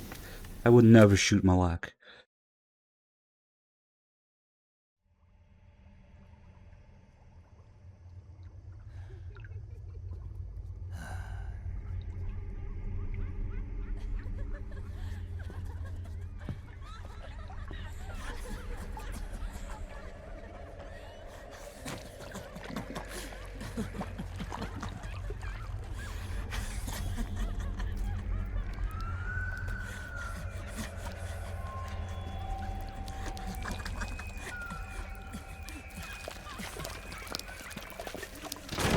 Keep in mind that Kojima wanted the beauties to be completely butt naked in these scenes and second parts of the fight, but it's one of the things they didn't let him do, I guess, for rating purposes. But with that in mind, these camera angles are really interesting. Now we get here. Is the will of the battlefield.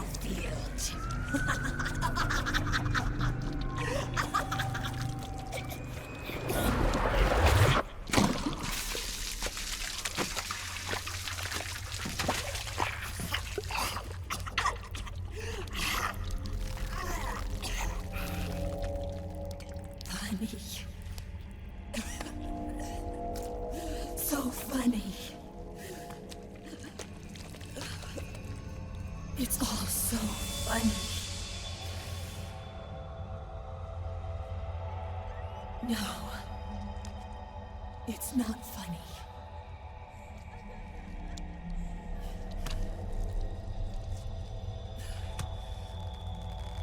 Nothing is funny. I shouldn't be laughing. Gross. I can't. I think we need some more camel toe shots. The truth is, I'm not laughing. Not laughing at all.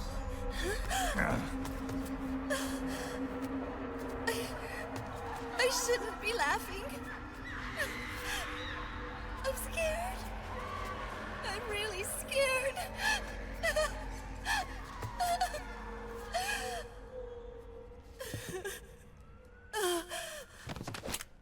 I'm sorry. I'm sorry.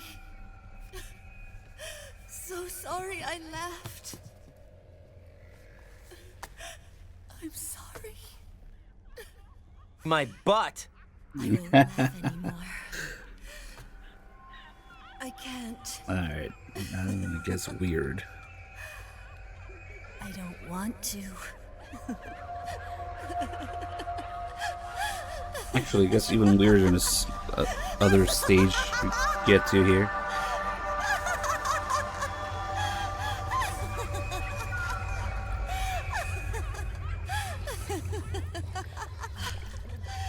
So if you spend a little bit of time during this phase here.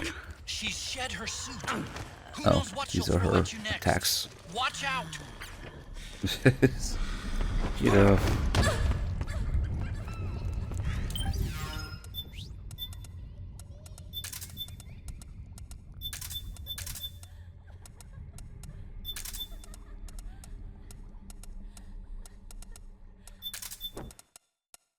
Let's see.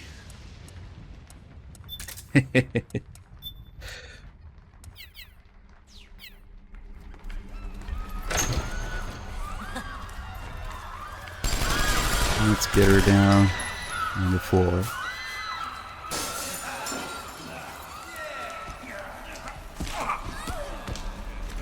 So first, the background noise you hear is basically whatever was going on during their backstory. Once you know the backstory from Drebin, you listen to it again. It's especially obvious for Raging Raven 1.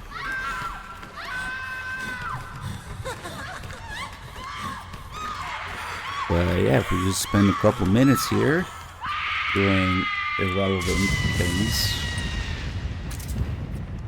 That's tasty.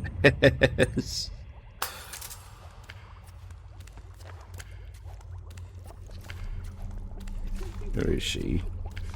Ah, there she is.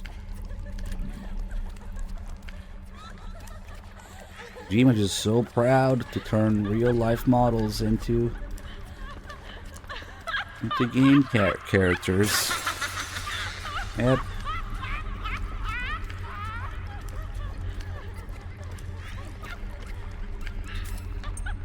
Just around the time you stopped giving a fuck, in fact.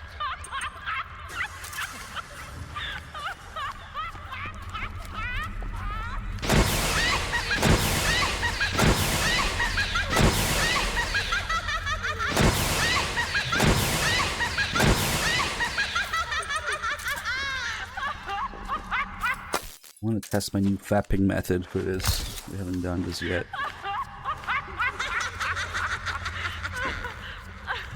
Let's see how does that work.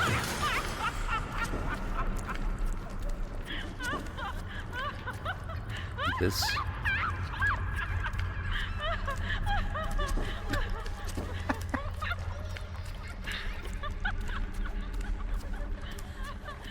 Yeah. A little hard to do with the pressure sensitivity, but oh shit! My butt. Hey, Angry Short Round with the 15 gifted subs, keeping us afloat.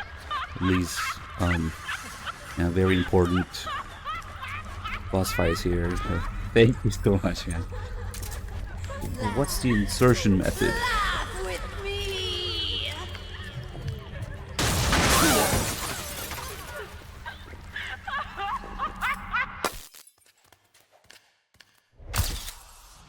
We're edging in all sorts of ways right now. Oh, she didn't even get up from that. Oh, she's still down. The collars are fading, which means in a few moments we should see. Yep, there we go. Now the sound effects, the background sound changes to whatever this is.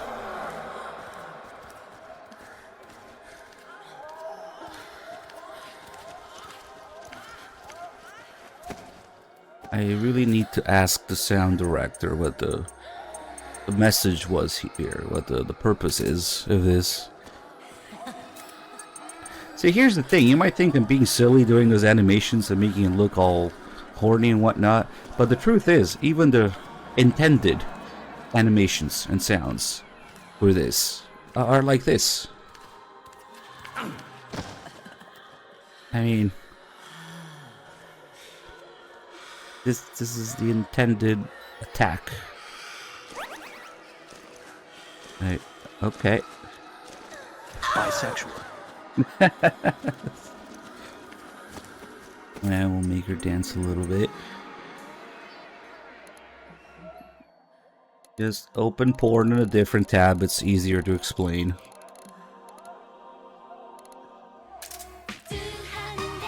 Hey, go back to dancing.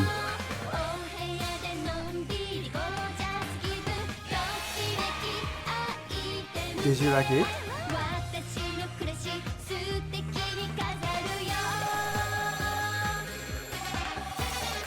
Basically, the beauty phase of the B&B fights are not really a fight. It's just an excuse to show off the models and do random shit, yeah. It's not in any way a threatening fight. But of course, what with the fact that they were so proud of how they modeled the faces, and then Kojima wanted them to be naked, and all those silly animations and shit that they have, and sound effects, little Easter eggs and whatnot, the camera stuff here. Yeah, it's just an excuse to show it off, really. What a load of bullshit.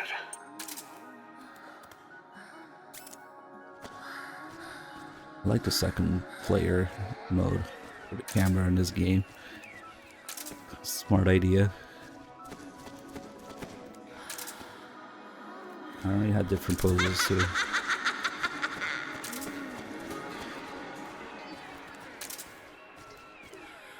I should keep doing that one.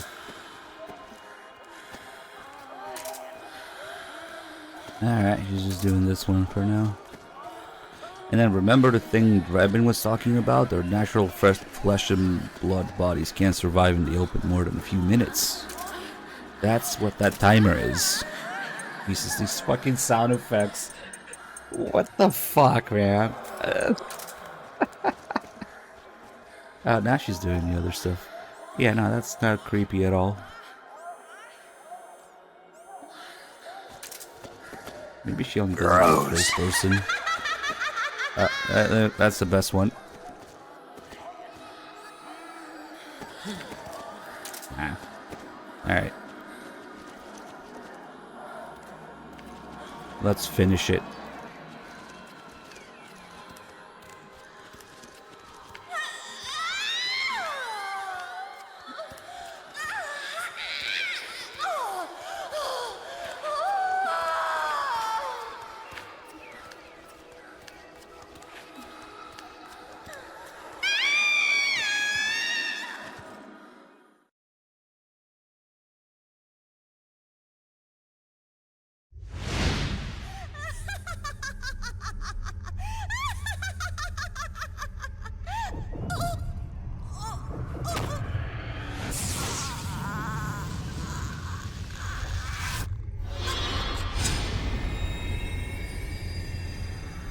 Just MGS4 things. Don't worry about it. Kojima was fucking gone. He was gone with this shit. He was just like, fuck it, just put random horny shit in the game and random nonsense story to satisfy people asking bullshit.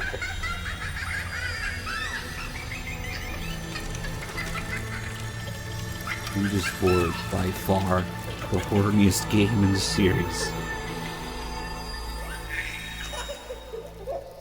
Yes, yes. It's updated. Yep, yep. We're just talking about it. How it's basically an excuse to show him off. And they would have been naked originally.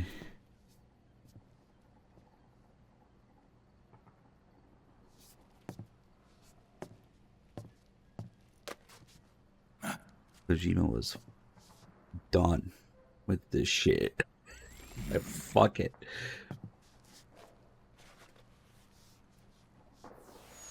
I am getting a lot of that from MGS4's story and certain choices of things, yeah. A little bit of spite, even, might call it. It's fucking done. Yo, Snake.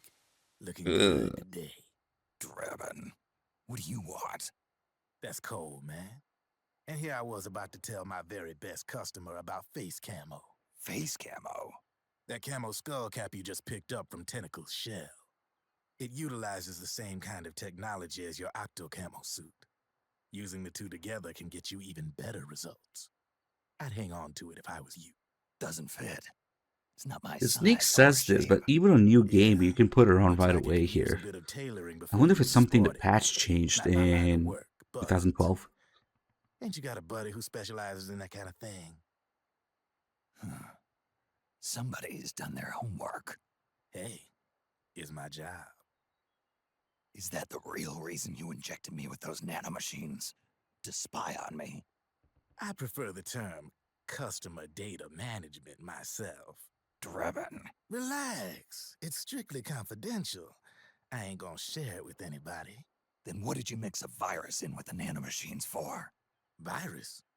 A certain virus was detected in my body. Are you saying it wasn't in the nanomachines you injected? Look, you do know there are other folks who could have done this to you. And besides, what would I gain from infecting you? Better for me that you're out there kicking ass on the battlefield. I wasn't kicking it, it was Snake. whatever. You're a real piece of work. Never thought I'd meet the man who could take down Laughing Octopus single-handedly. She just kept on laughing. Now why do you suppose that is?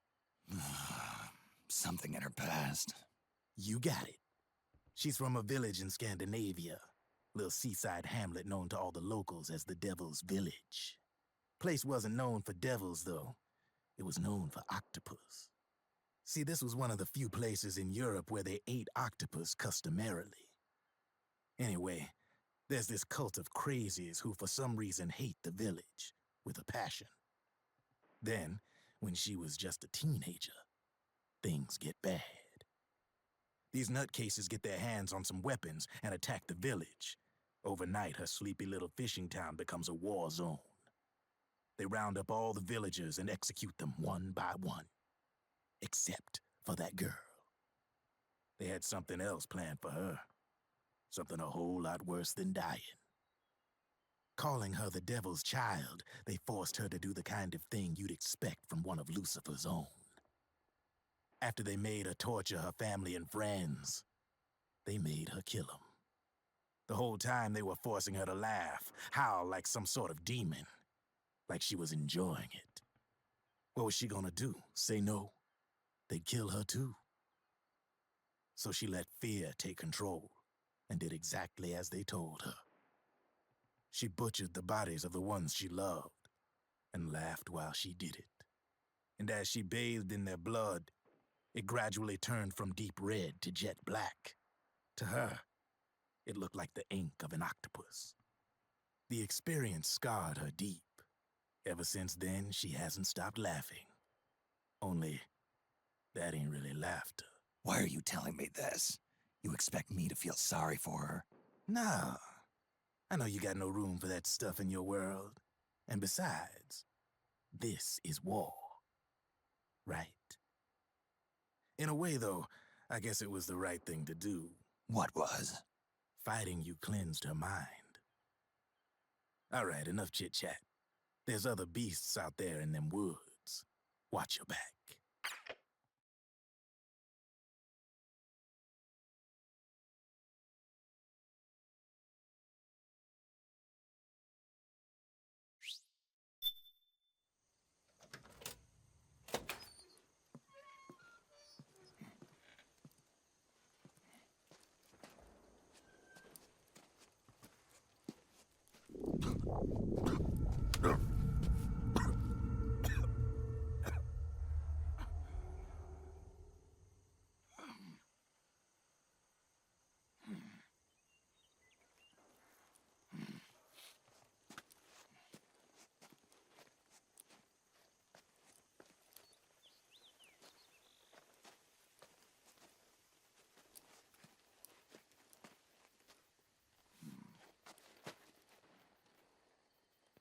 Oh no, how do I follow footprints? Impossible.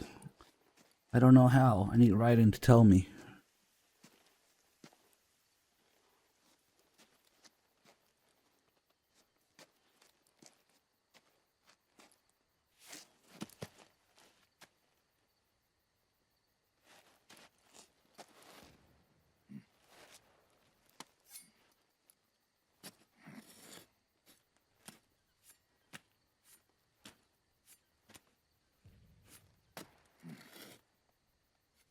Snake's just thinking about feet right now.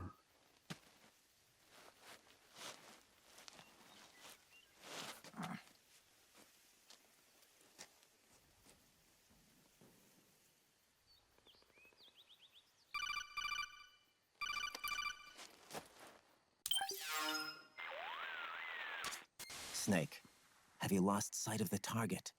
Whenever something moves, it leaves a trail behind. Track and find Naomi's trail. I'm not like Big Boss. Tracking isn't my strongest suit. When did you get so good at it? After saving Sonny, I drifted around the globe. In Alaska, a tribal elder taught me some scouting techniques. Drifted? You never went back to see Rose? Rose? She doesn't exist. No. Rose and I live in different worlds, different times. Her world has no place for someone like me. My place is here on the battlefield.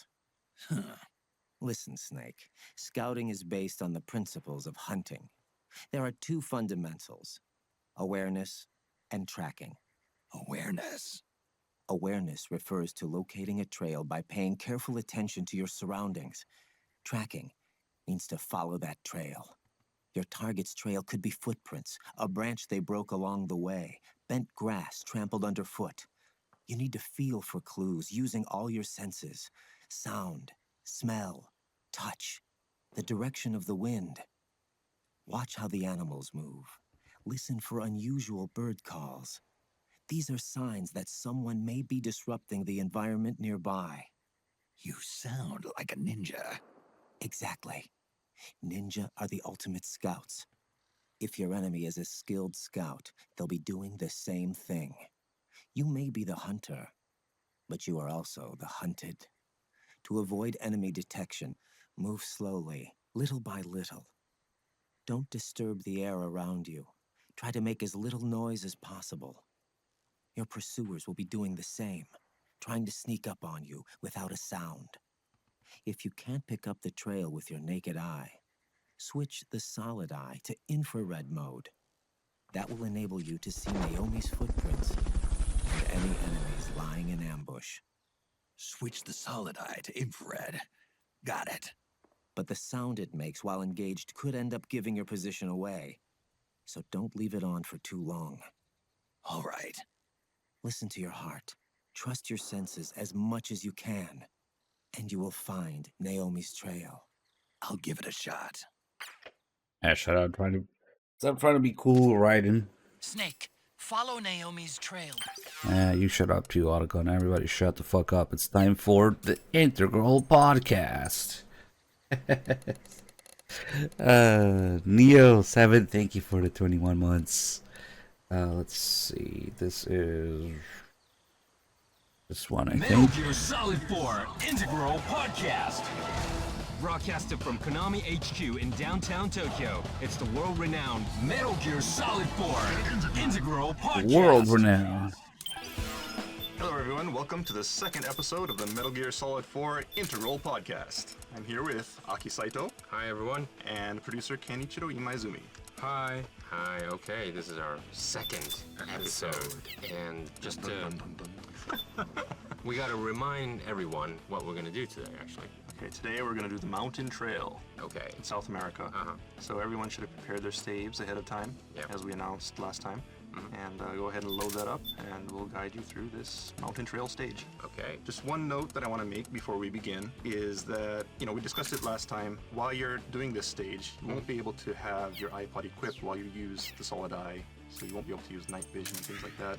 So what we want people to do is just unequip it, and you know, the podcast will pause, and then later on you can resume right where you left off. Okay. Especially important this time is the fact that there are enemies in this stage. Yeah. You know, last time there wasn't anyone around, so you could just kind of stroll through at your leisure. But this time there's actually some danger involved. So if you get spotted by an enemy, or you know, you get into a fight, that also works. You know, to pause the podcast, just go ahead and switch to whatever item you want to use during battle. Finish the battle, and when things calm down, then just come back and continue. Okay, that's cool. Anyways, we're in South America. South America, yeah. Sean, this is right after we defeated the Laughing Octopus. Right. So you defeat Laughing Octopus, and then there's a cutscene after that, and you know, Snake follows the trail out to the rear of the research lab, and you see some footprints on the floor, on the ground, I guess, and that's where we're gonna pick off. I really like the Laughing Octopus. What? Yeah. Oh, she's your type, huh? We went to the shoot. Actually, Ken and I. Right. You know, she was quite cute. Yeah, she was pretty. Yeah. You know, personally, I think you know, she's my favorite beauty in the game also. Oh, really? Yeah. Really? Not Yumi Kikuchi? No, you know, I mean, in person, I think, you know, whatever. No, not say anything like that, but you know. I call you a wife? Okay, let's move on. Okay. All right. Okay, everybody, are we set? We're at the starting position, just right after the event, and okay, we gotta go find Naomi. So we're gonna have some little bit tips and fun throughout the scouting event. Anyways, Sean, let's shall we move on then? Okay. Well, you know, before I move a little bit, let me just point out that for those who just came in here from the cutscene, you may not know this, but you can actually backtrack and go back to the research lab. So for those who want to pick up an item, there's a Hide-chan ramen there. Oh, that's tasty. It's tasty. I didn't know that. Oh, you could go back. Well, I was so go back. just urged to just go find Naomi and things like that. But so just, you know, just a small tip. Okay. But anyway, so if you want to move on, let's go ahead and equip our solid eye. Take a look at the footprints here. Okay. So go to night vision mode and look at the ground. Okay. We're looking at the ground right now, and we see lots of footprints. Yes, we do. And remember, we're looking for Naomi. Yeah. You'll notice that one of the footprints is a little different from the others. Small feet, big One feet? set. Well, No. not necessarily small, but do you remember what Naomi was wearing? Yeah. She was wearing a white shoe. She was wearing a high heels. Right. Yeah. So you want to look for the high heel footprints. Oh, okay. Yeah, footprints is kind of separated. Like, Yeah.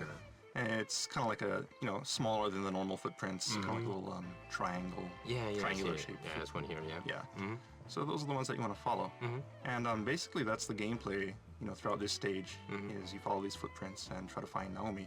The thing that you want to be careful of, though, is if you get too carried away looking at these footprints, you may get ambushed by the enemy because there are guards posted around the stage. So look at the footprints and proceed, but with a little bit of caution. Okay. Okay, so what I'm going to do now is I'm just going to follow the trail. All right. This is just a one path. Right. This is just quite easy right now. Just one way. Until you get to like this big kind of dead tree. Yeah. There's like a little like dead end to the right. Just go ahead and pass that. To the left, right? So we're proceeding to the left. Right. Yeah. The left side.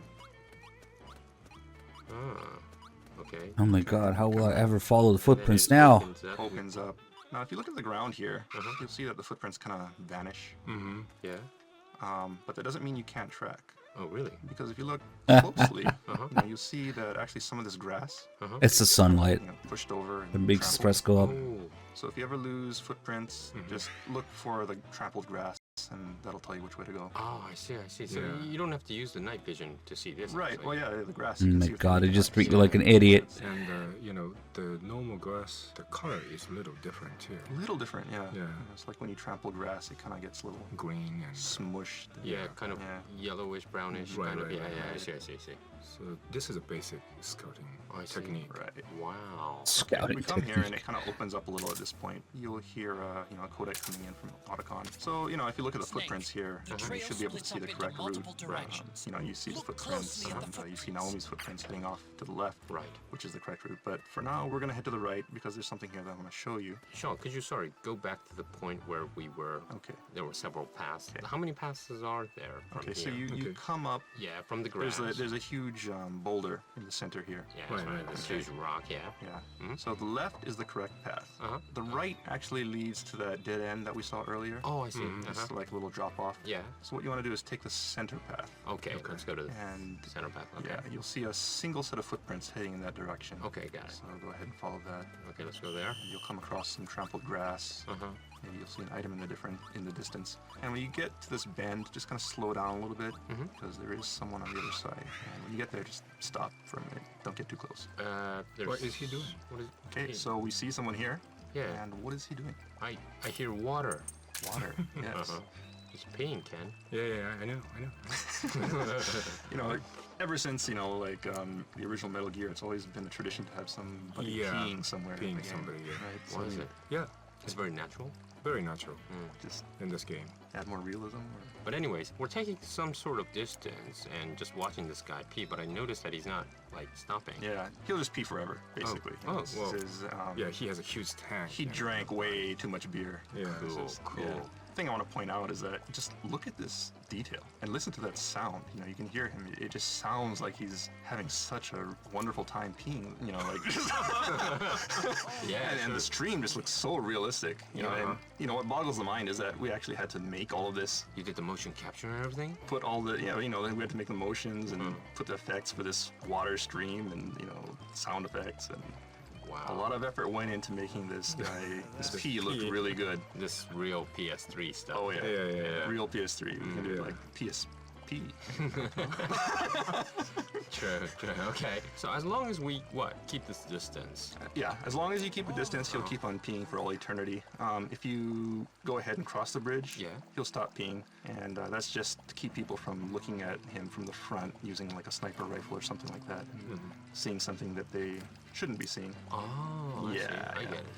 It's funny enough having a guy peeing off this cliff, but in Metal Gear Solid 4, all the collision detection is very accurate. Yeah. And you'll see there's a barbed wire fence in front of him. And when we first placed him here, he's just kind of peeing. We placed him in a spot that looked natural, maybe. And what happened was, the urine stream kind of hit the barbed wire fence. So he was just splashing urine all over himself. It was really disgusting. So you mean like the guy in Act 3 does? We had to adjust his position and move him forward a little bit.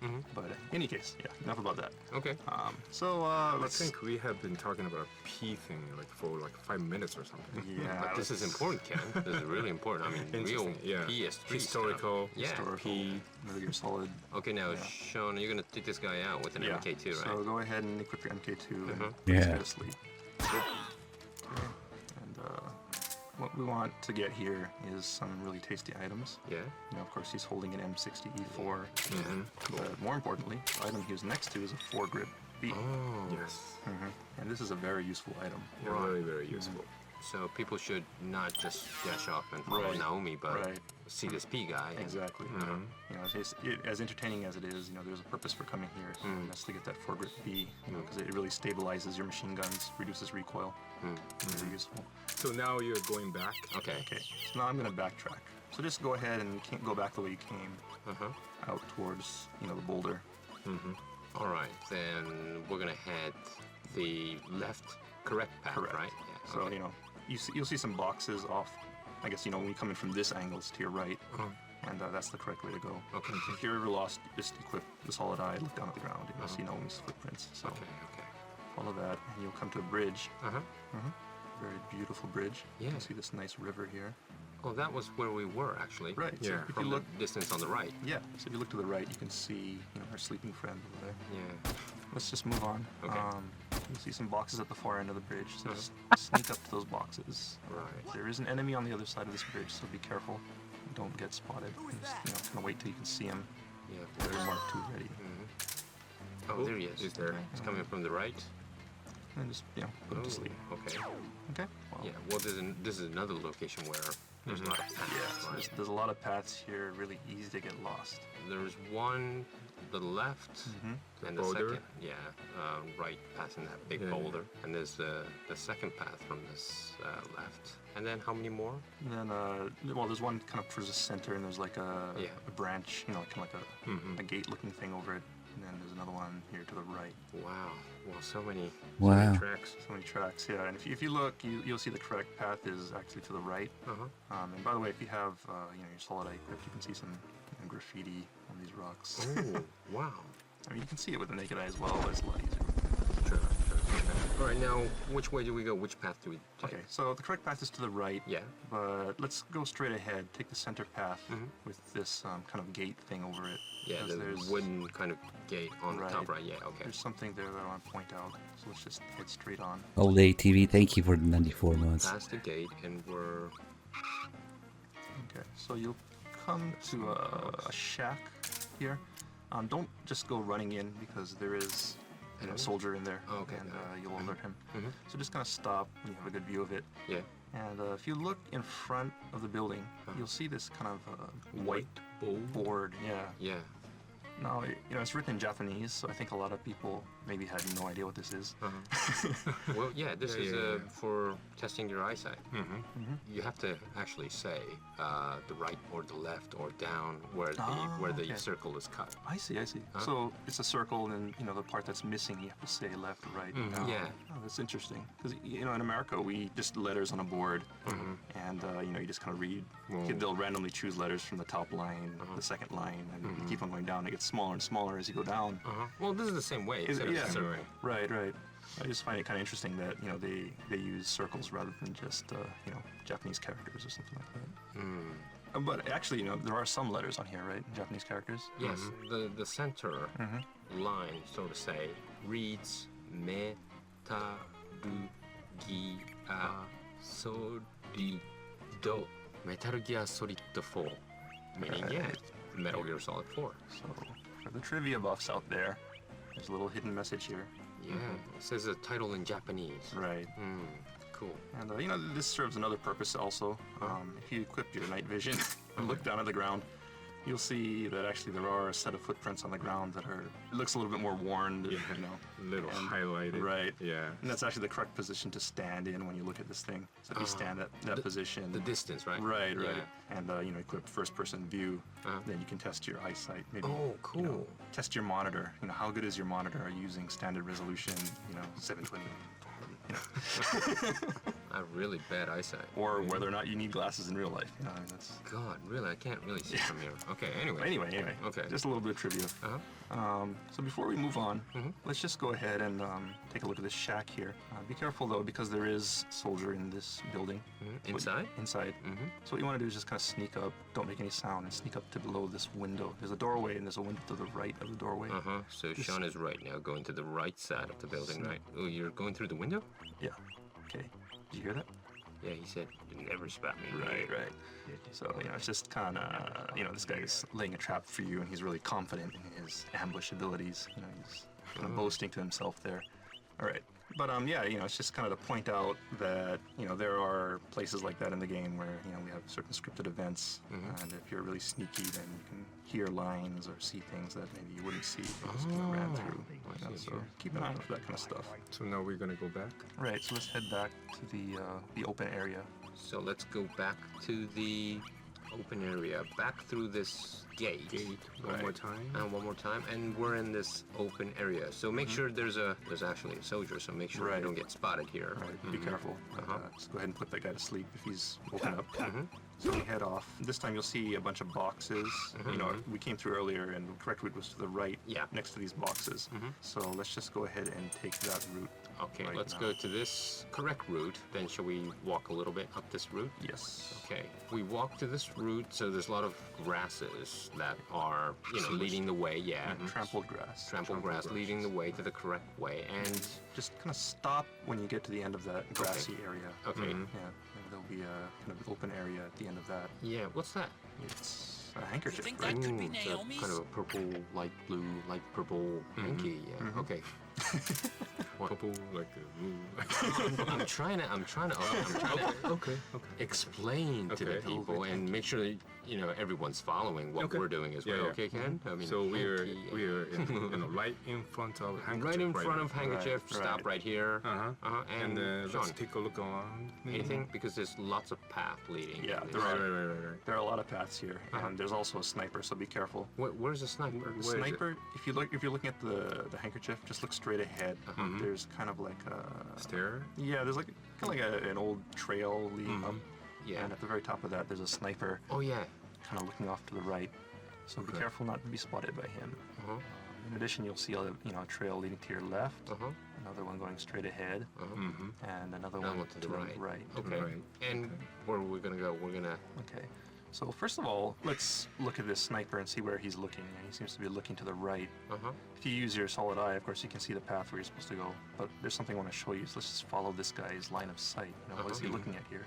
Of course, put him to sleep before you go there because it is in his line of sight, and he will see you.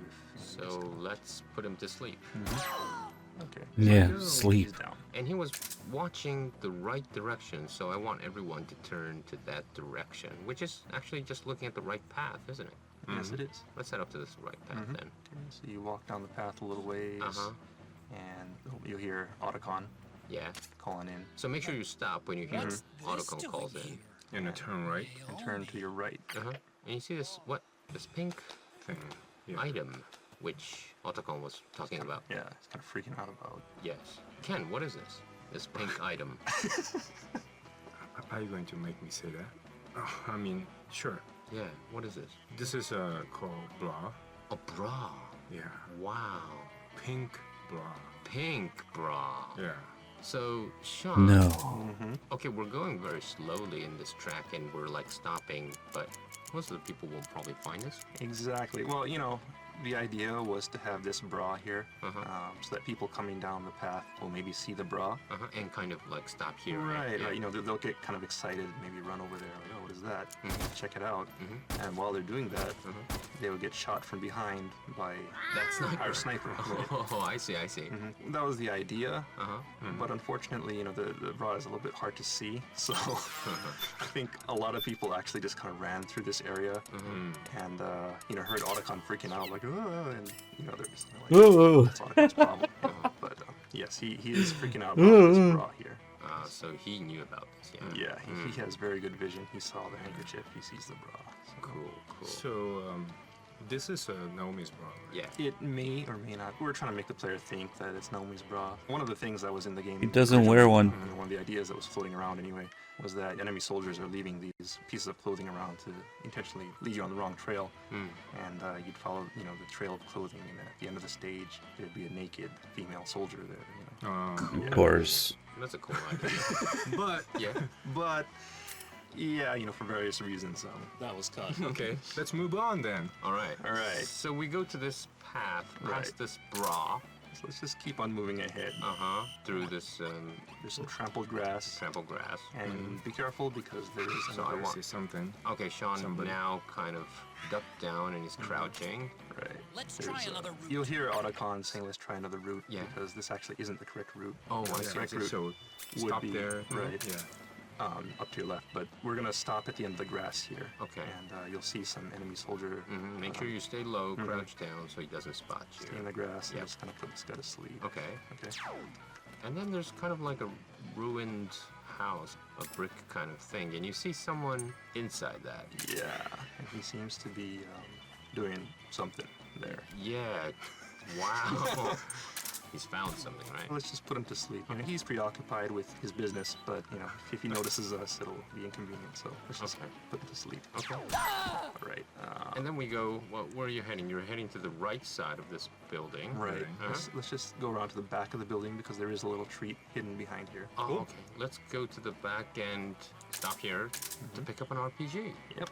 So there's an RPG in behind of this. Okay. So go ahead and grab that RPG. And then go around the house? Yeah, just go around and, there's only 2 paths leading to this house, so let's take the other path, not the one that we came from, the path leading on ahead. All right. So we're moving to this path that was Where does this lead back? First of all, I should say stop. Don't just run out. Okay. Follow the path until it opens up. And you'll see some grass off to your right. Just kind of take cover behind that grass because you'll notice that there is a soldier behind this pile of boxes. Yeah, there's 1, 2, 3, 4, 5 boxes here. Yeah. So what you want to do is, just kind of take this guy out because that's inconvenient. If you ever see guys aiming their gun at you from behind these logs or boxes, then that's a sign that you're on the wrong trail. Oh, I see. I see. Right. So. Okay, so where are we going? Okay, so we put that guy to sleep, and let's just move on. Which way are we going? Okay, there's 2 paths here. Right after you put that guy to sleep, path to your right leads down to the river. Yeah. We're gonna take the path that's kind of like straight ahead, leading forward to a path into some grass. Yeah, to the left side, right? Straight ahead, yeah, kind of to the left. And we're gonna take that path. Okay, let's move on to the path. Trample grass, and there's an open. There's an open area. So let's stop at this open area and. Sean, what is this? We see something in the middle. Is actually a crop circle. Wow. And if you step into the crop circle, yes, you'll hear some. We hear sounds. Yeah. When you step into this, someone talking about an alien abduction. Fans of the series will recognize this line from Metal Gear Solid 2. Right? For those of you who don't know what he's talking about, suggest you play the game because it's a lot of fun. It would be a spoiler if we explain anything. Yeah. Can you hear that again every time you go to that? No, actually. No, just the once. You hear it once, and the reason for that is if you listen to it all the way to the end, you actually get a little bonus. You get some driven points for that. You want to make sure to listen to the end of that flashback. So be sure, don't just run through onto the river, because if you keep on moving ahead, the audio will cut out, and you won't get the driven points. Oh, I see. So you have to kind of stay within that. Okay, then where should we go? Okay, so the next thing is, you're going to cross this river and continue on with the second half of the stage. Okay. Look at this beautiful water. So let's stop in front of this river. Okay. Well, yeah, first of all, just look at this water. I mean, this is just great. Yeah, so on the right side, we're seeing small waterfalls, and the water is coming towards us. Let's walk up just a little bit. And then let's stop in front of this waterfall. Okay, let's stop, guys. Wow. It's beautiful. This is really, really PS3. Of course, one thing that, I want to point out also is that, as beautiful as this water is, you should also pay attention to the sound here. Because there really is a lot of stuff going on. Pixel water. Via the program. It's not just like, a standard waterfall sound looping, and the volume getting louder when you get closer. There's actually a lot of subtle sounds that kind of only play when you get within a certain proximity of the waterfall. Kind of really simulate that feeling of being right there in a waterfall. So beautiful. Just kind of, the details that go into making all these environments.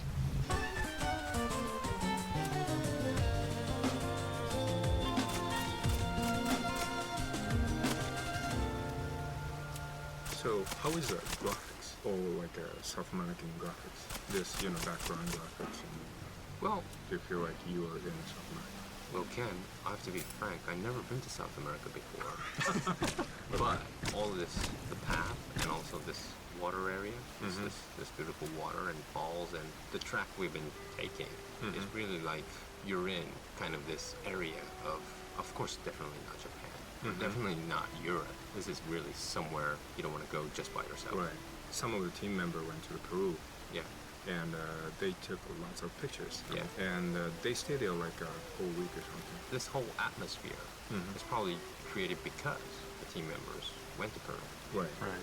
They spent a long time to create this background graphics. And especially this water. I mean, there's a lot of challenging to make it look really realistic. Especially, if you walk around through it, you see ripples. And, this is really high standard, isn't it? I mean, you could kind of like half see it, really see it. Depending on the depth of the water, it's really the color's a little different.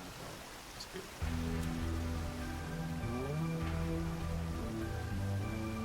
The people so what we want to do is have you just kind of climb out of the river and trigger the checkpoint on the other side. Taxathon and save it? Yeah, save it. As soon as you get up to the other side, you'll see Mountain Trail Riverside is the checkpoint. Go ahead and save it there, and in 2 weeks' time we'll resume from this point. Okay, so it's really complicated. I mean, this tracking area, we could predict which route the obvious route that everyone took. Right. So we'll always mention compared to that. So this is the normal way, but let's take a ride or lap so that you won't get lost. But of course, as a podcast, you could listen to it a number of times and try what we did. Yeah, sure. You know, if you don't succeed the first time, just go ahead and try again. Well, thanks, guys, and we'll be back in 2 weeks' time to finish it'll be the latter half of this tracking stage. Yes. Yep. And see you, everyone, in episode 3.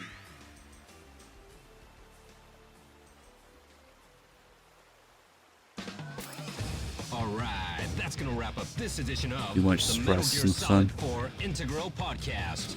Check back next time for more tips, tricks, and insider info on Metal Gear Solid 4. Brought to you by Kojima Productions and Hideo Kojima himself. Make sure to send in your comments to Hideo Blog. Really? See you next time. Hideo Kojima himself. Metal Gear Solid 4 Integral Podcast. Broadcasted from Konami HQ in downtown Tokyo, it's the world-renowned Metal Gear Solid 4 Integral Podcast. Hello, everyone. Welcome to episode 3 of the MGS4 Integral Podcast. I'm Sean Eystone, and I'm here with Aki Saito. Hi, everyone. And producer Kenichiro Imaizumi. Hello, how are you guys? Okay, this is our 3rd edition of the Integral Podcast. I've been holding up. It's all right. Been busy, but surviving. Yeah, what have you been guys up to these days? Yeah. Time goes really fast. I mean, come on. You've been working on some new stuffs, right, guys? Oh, you want to know something? No, we're not gonna check your one. Just a little. What have you been doing, Ken? Well, we have been planning next project. Cool. Project. What? Ooh. Did I hear an S?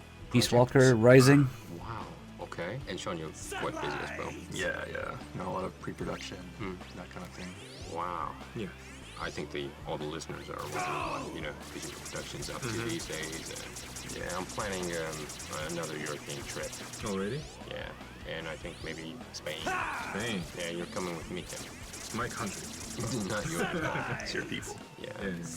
So, we've been working. Now we're in February, so everyone's still hopefully keep on playing MGS4. And for the people who have not, I'm pretty much sure they're listening to this podcast because they want to know what they missed out. Yeah, well, and there's also a lot of people who may be playing MGO. Yeah, so, they're still playing in some form or another. This is very, good chance to replay this, game, and you will find out something you didn't know and you didn't find. Sunlight! Something very interesting. Sunlight! So, there's a lot of people who may be just playing MGO and haven't gone back to play the original game in a while, so this is a good opportunity. All right. Okay, let's go on with the show, Sean. Okay, so we're going to lead you through this stage, and today we're going to go through the Mountain Trail Riverside stage. This is the second part, It's the latter part of the South American stage that we started 2 weeks ago. So if you recall, we just crossed the river, and we're tracking down Naomi, and we're going to pick up where we left off last time. And just to remind everyone, there are sections in this game where we'll tell you to use, say, an item like the Solid Eye. Yeah. Just remember that you can't have the Solid Eye and iPod equipped at the same time, so just go ahead and switch it out. The iPod podcast will pause, and when you come back, you can just pick up where you left off. Likewise, if you get spotted by an enemy, just go ahead and do the same thing and pick up where you left off once the situation calms down. If you put back your iPod back on, you can resume where you left off. Right. Yeah, the iPod has that feature. So. Okay. Sean, let's Thank start you, Green Lizard. the latter half of this tracking. All right, everyone. So load your game, and you should be right around the water right now. Near the waterfalls, I guess. Right. Okay, so the first thing that we want to do is head up here and look at the other side, the opposite bank of the river, first of all, because we want to get our bearings right. So go ahead and put your Solid Eye on in night vision mode. Take a look at the ground, and let's see if we can find Naomi's footprints. Yeah, I don't see this. I don't see her. They're gone. They kind of vanish on the other side of the stream here. You can't use your old tactic anymore, right? Right. But there is something that you can do. Right. This requires a little bit of puzzle solving on the part of the player. You don't see the high heel footprints anymore. But if you look very closely, you'll see that some of these footprints are a bit heavier than others. Oh, meaning someone really stomped hard. Right. Just really trudging through. Yeah. With a lot of weight, which you can deduce means. He's a fat guy. Yeah. Heavy, macho guy. No, of course not. So, of course, someone's carrying Naomi, right?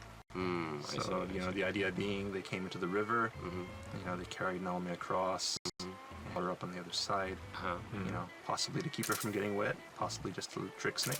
Okay, let's walk along, follow this heavy footprints, use a separation of paths to right and to the left. Okay, so let's take a left path, and we're gonna walk up to the place where... So we'll get some grass.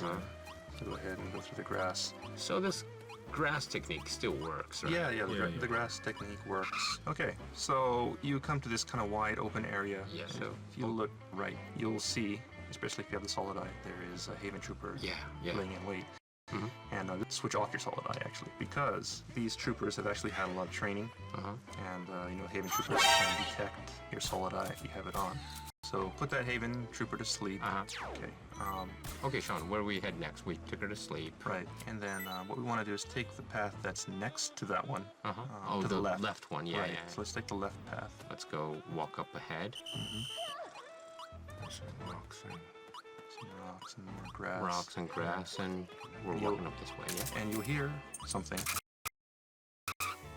So we're gonna crouch down. Make sure you stop. Right. You hear, you know, Naomi calling for help. Yeah. Just gonna head out, and you'll see some grass, and there's like a shack here. So just be careful here, because there actually is a Haven Trooper waiting to ambush you here. Up on the cliff to your right. Okay. Not on the stringer, is it? The edge of the shack. Look up to your right. And take out the Haven Trooper. Oh, you see the Haven Trooper right, kind of like next to the rock. Yeah. On the cliff, right? Yeah, kind of a boulder at the top of the cliff, just kind of between there. Kind of hard to see because she's in the grass. I see. Go ahead and And then, what are we gonna say with this location? Now let's go ahead and head into this shack. Inside, yeah. You can hear Naomi calling for help. We turn the corner, and we hear her voice kind of, you know, repeating itself and sounding a little odd, and the real identity is revealed to be this radio here. Yeah, well, yeah. What's so special about this? Shoot the radio. Take out your aggression, because there's actually a cool little feature here. Okay. When you shoot it.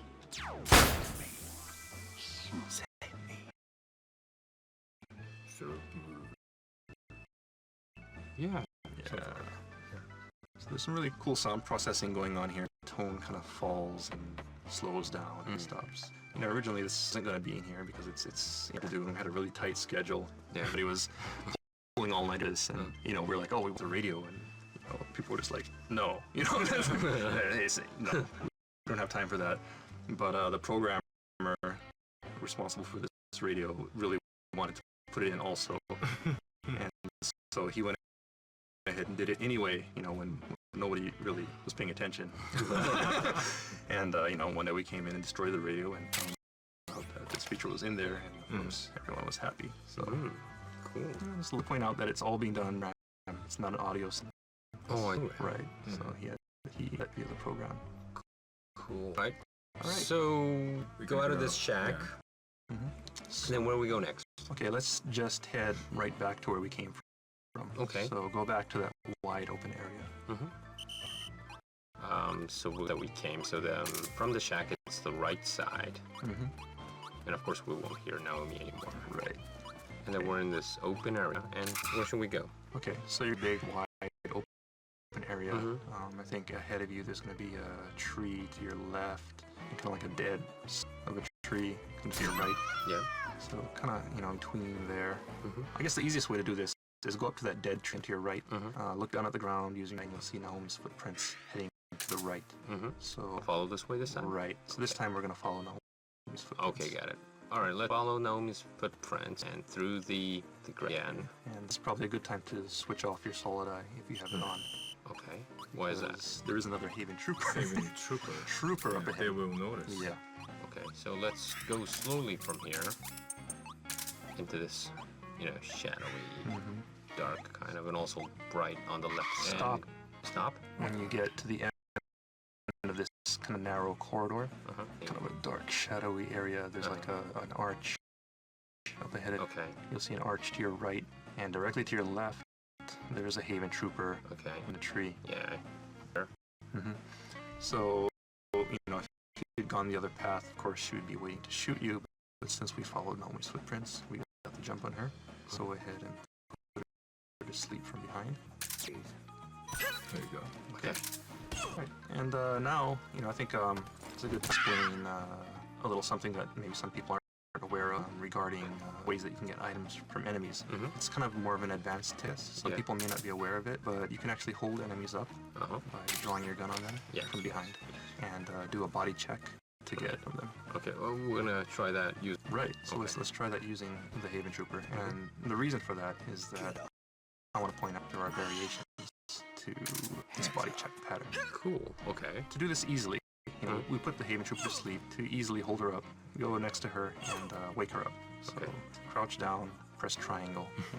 Snake will whack her, pat her a few times. Get up. And as soon as she, is gonna wake up, what we want to do is draw our gun, point at her from behind.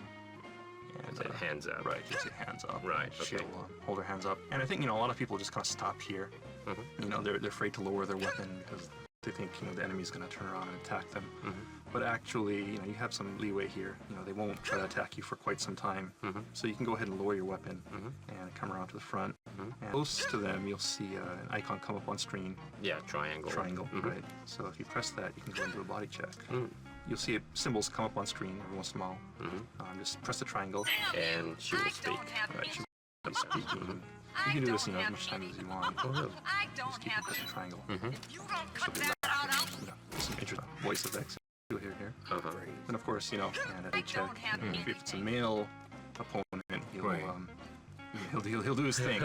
And and knock the opponent out. But of course, since the Haven Troopers are all women, that doesn't They're gonna quite, say, cut that out. Yeah, it doesn't quite work. So, so what happens when she kicks you and you don't kind of respond? I mean, it'll go to an alert phase. Yeah. So there's probably quite a few listeners right now who probably got that alert phase. So, so I thought. Go ahead and pause the podcast and come back once things have calmed down. Okay. Yeah. So anyway, so that's the body check. So I've gone ahead and put this Haven Trooper to sleep. Okay. And let's move on. You'll see that kind of, not really, the kind of archway that we saw to the right earlier. So let's just go ahead and go through there. And once again, try not to make too much sound, right? As you come through here. Hug the wall to your right, okay, as you move. And that, like a stump. You pass a stump on your left, yeah. Come to a clearing, and towards the center of the clearing, you'll see a guy obsessed with his claymore. So, the idea here is you get to see one of the, the enemy troopers in action, laying these traps for you. They must put to sleep. Okay. And then this is basically the route we should take in the first place. Right. So you're following the correct route now. If you look down to confirm. So you're following this footprint and sent to this claymore.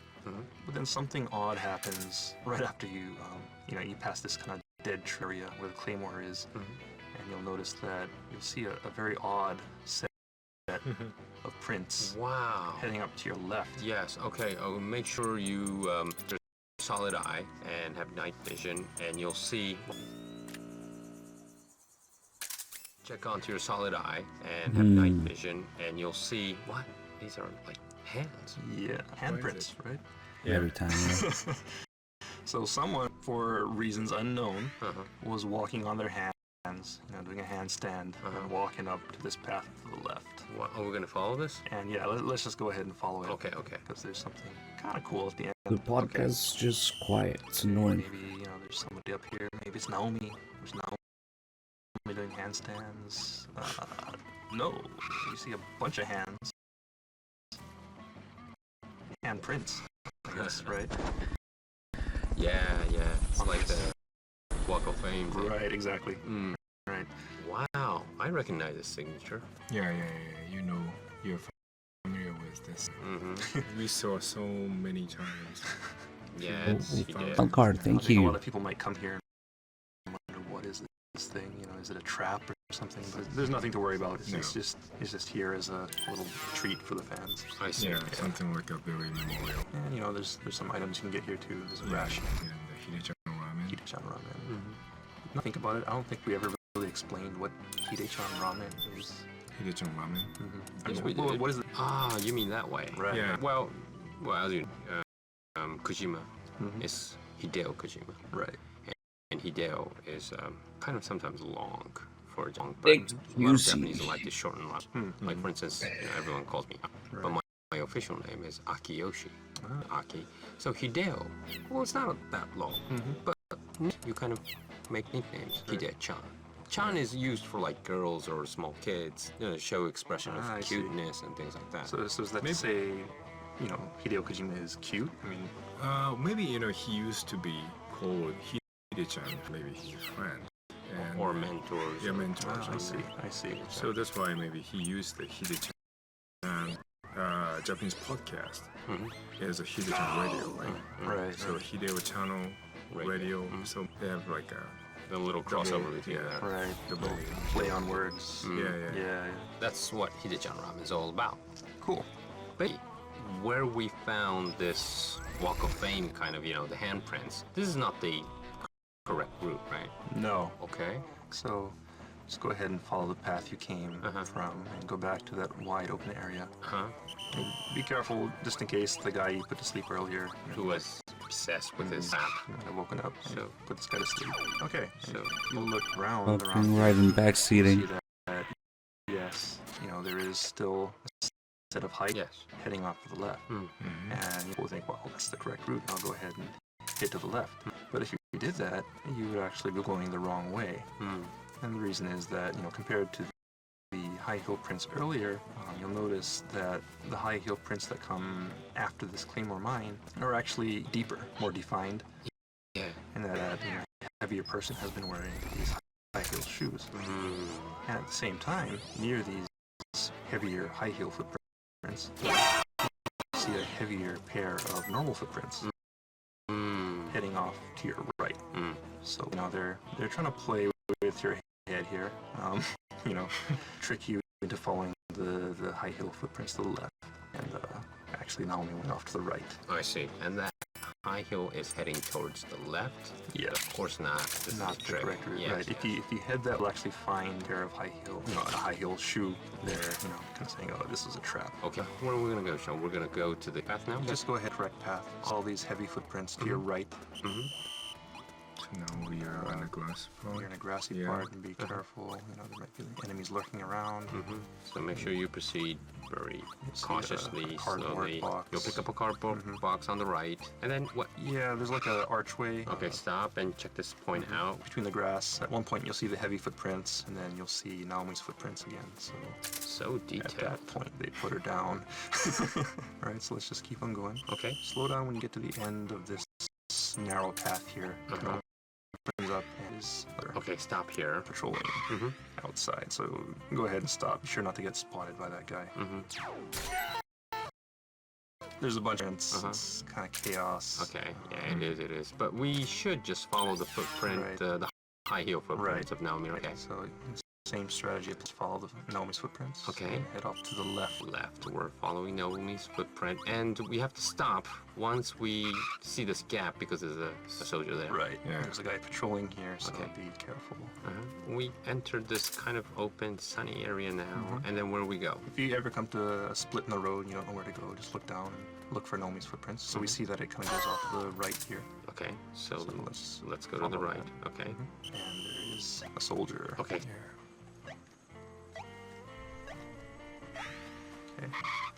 Oh, you kind of hear something, right? Yep. If you come to this point, you hear a helicopter, and that's a sign that you're getting close. You know, they're getting ready to fly away with Naomi. So if you just keep on going in this direction, head to the right.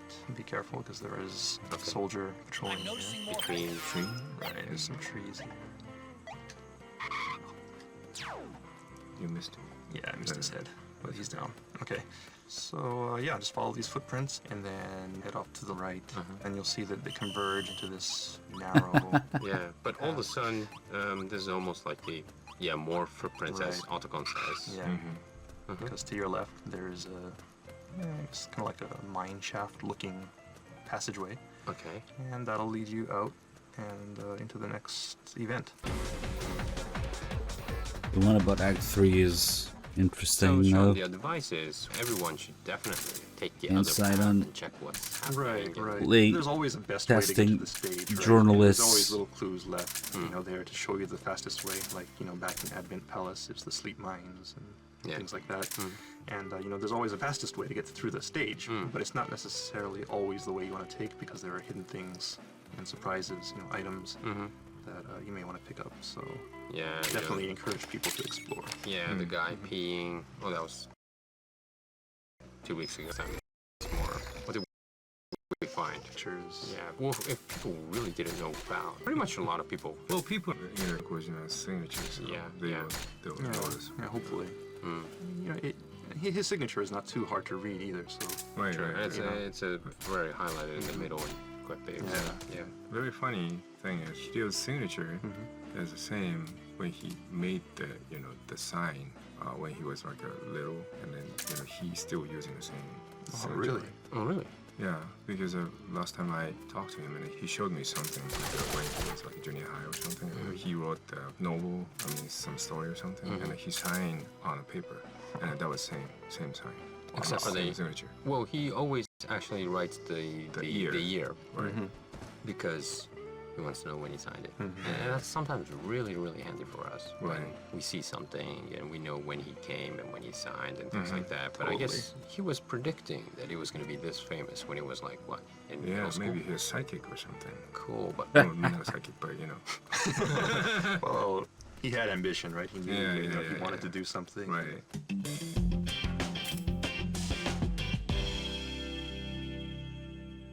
Okay, Sean, what are we going to do next time? Where are we going to go? Okay, next time, we're going to continue with another South American stage. Okay. So what we want everyone to do is go to the South American power station stage. Power station. Right, and be ready to load that. Power station. Power station. Yeah. Yes. Okay, sounds like something's going to be really hot. Yeah. A lot of energy. Yeah. Feel the heat. Yeah. Thanks for tuning in. And next time, make sure you save at the power station, and we'll meet you there. Thanks again, guys. Sean, Ken. Thank you. Bye. Bye. Not enough. Wow, this in this episode. That's gonna wrap up this edition of the Metal Gear Solid 4 Integral Podcast.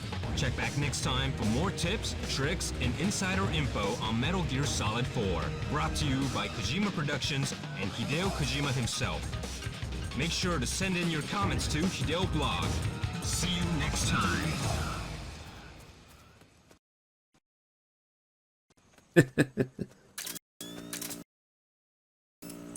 Yeah, because they're gonna skip and went back, which is annoying. I think people actually complained about it, talk about it in one episode. Because they have you finish this Act 2 and then they go back to a previous area of Act 2, and now people are like, what the fuck?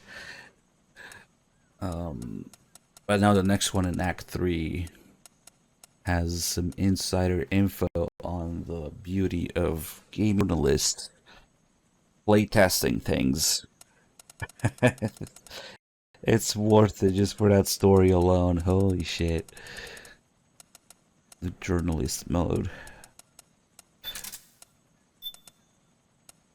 I guess we'll just kill people here. Fuck it.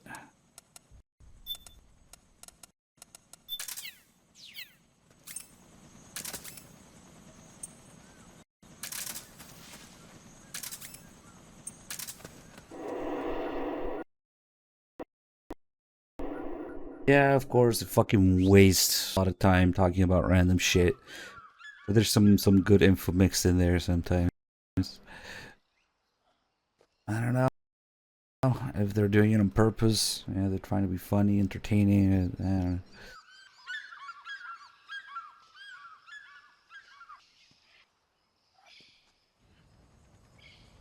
The blue weapons are non-lethal weapons.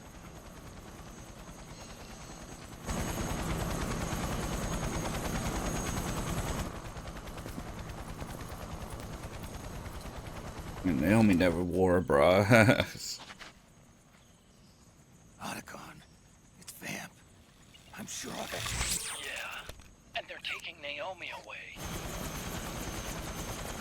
Yeah, this is the scene where you can see the selector going from full auto which it is right now.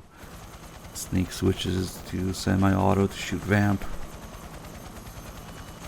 And then you can see the little light of the solid eye aligned with the sights, and that's when he shoots. But then it turns into a pretty ridiculous firefight. Somehow they keep missing each other. We don't know what will happen. Remember the last time. I'm willing to make a few sacrifices. As you wish. Good Ortley. Yeah, my sleep schedule has been shifting forward a little bit each day, so we do that and then we reset it.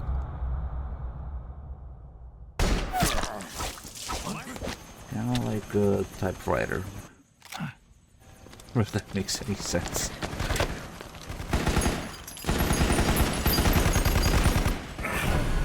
And then now, like, I don't know. They're so close, but they all miss repeatedly. What the fuck? We've got the go-ahead. Begin. We'll use his blood. It could get intense. Brace yourselves. Shots, all of you. Yes, sir. I'll be taking Good pilot.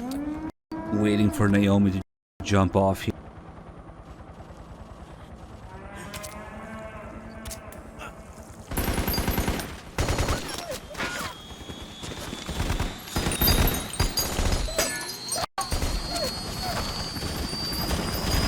$37. Time to go to the big shell then.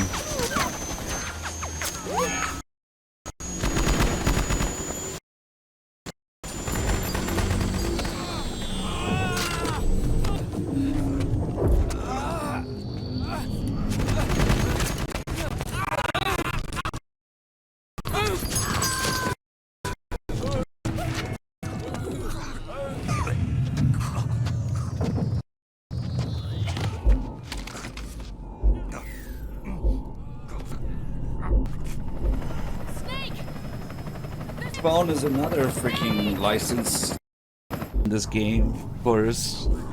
Naomi uses it too. The Sony Ericsson phone of the time. Yeah, it was just that cool.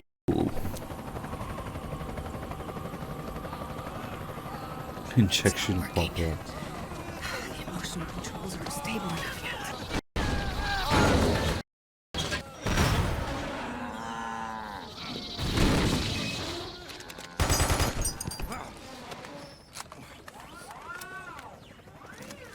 I've got half a frame or two for you.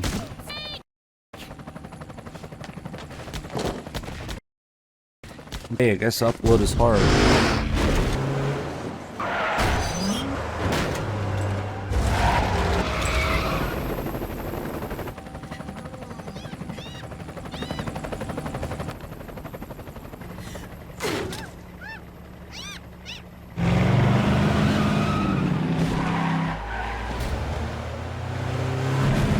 Oh yeah, but I was also losing frames in OBS. But yeah, this scene also actually runs really slow sometimes.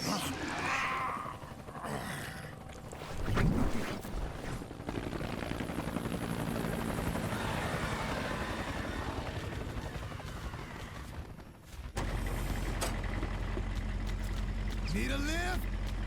Revan! Get in already!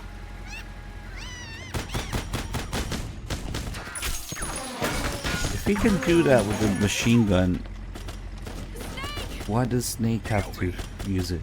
Jump! Walk.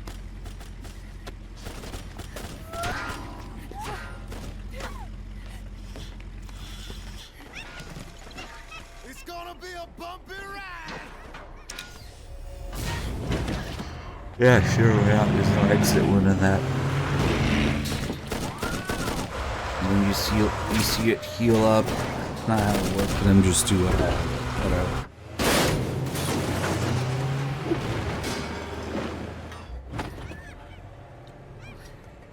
Okay. Thanks.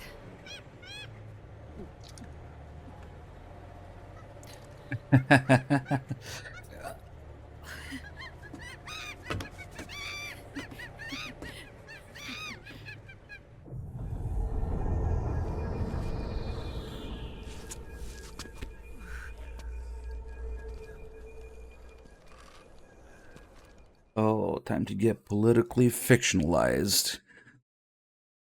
Holy crap, it is time to edge again. It would appear that I'm gonna laugh.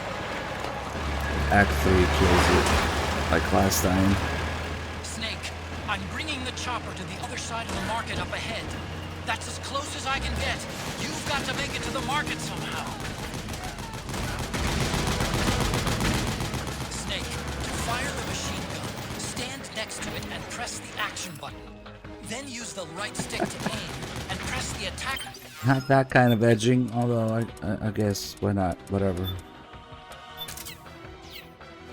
Hold on tight! They can't hit what they can't hit! Powered suits are in our way! Take them out, Snake! It's unfortunate how you never see these guys anywhere else. The only time they appear in gameplay is on rails, zombified scene. Like,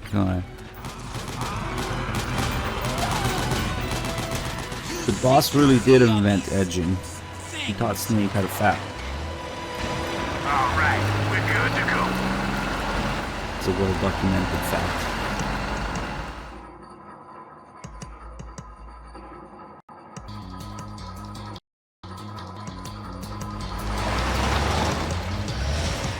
Echo, they must really like them.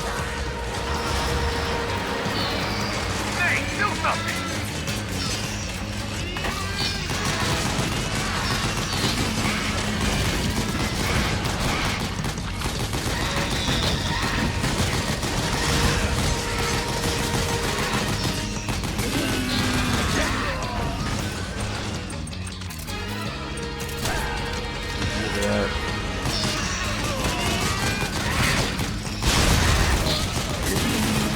Well, this time they performed a different test, right?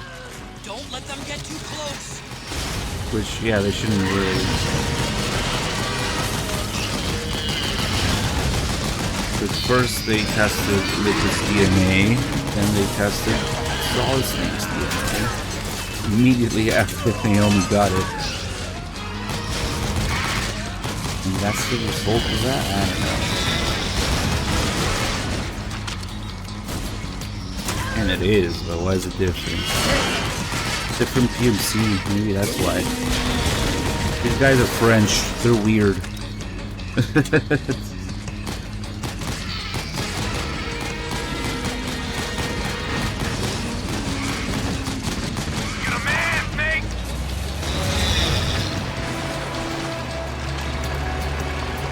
Yeah.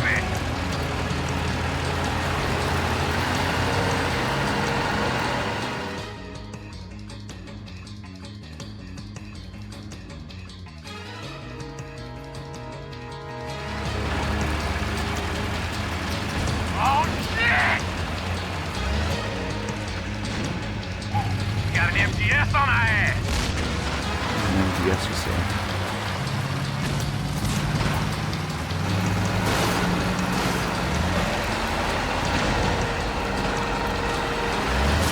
Do it toward the gate, not cross the gate. The gate! Snake, shoot the gate!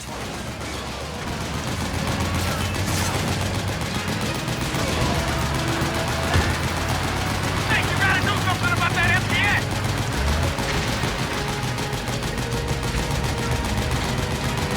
You know when the guy T-pose on top there. Oh, there's one up there. Hold on, they're not supposed to be up there. But yeah, he's gone down. This is what he change his path. It's quite too late now. Okay. Get the T-pose. The gate! Snake, shoot the gate! Who knows if that works on extreme? Shadow Swift. I thought about it, yeah.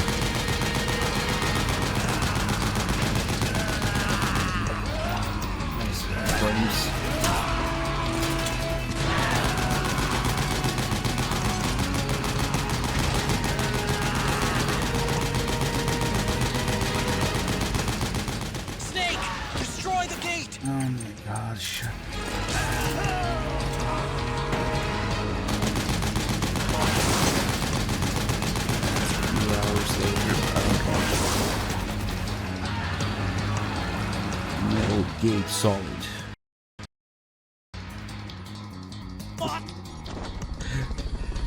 Kind of absurd. Get ready for some speed! Yeah, hello Animal, hey, thank you for the 5 gifted subs. Congratulations on your new job, by the way.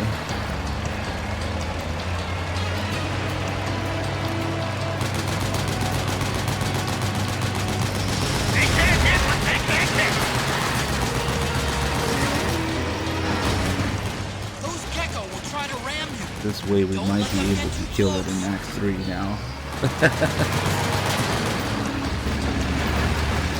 I don't know, that freaking cutscene's kind of long. Oh, I have Radin. Out of my way! Of course. I said moving! Hang on! It's gonna get bumpy!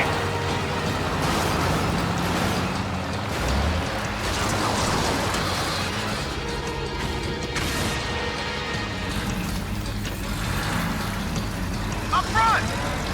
Here they come!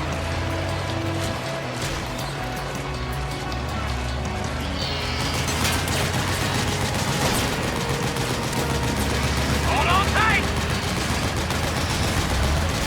Almost there. Big raid. I'm retiring.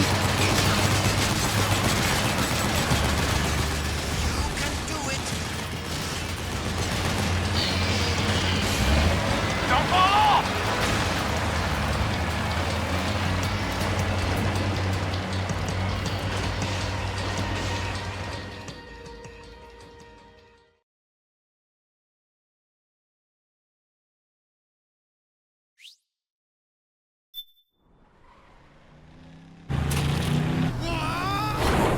Yeah.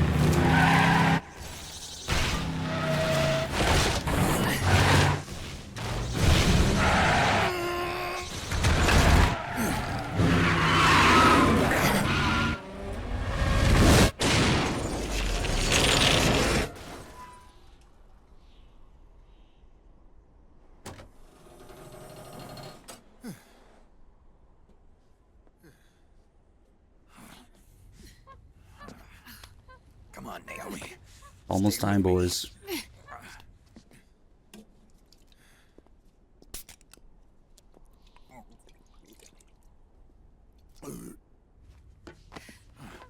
Up you go.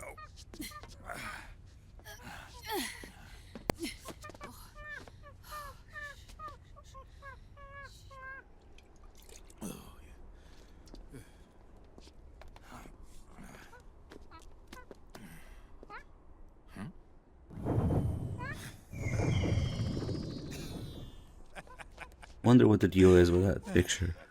You okay? Oh, shit.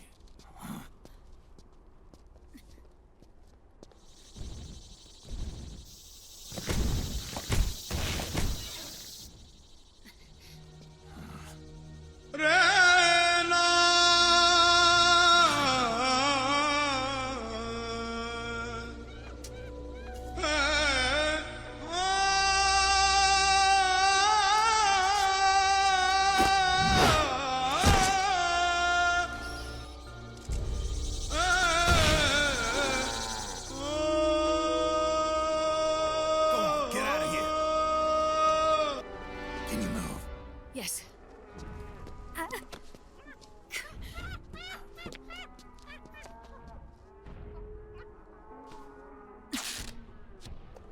Oh shit! Let's go. Here they come!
my turn to be ruined.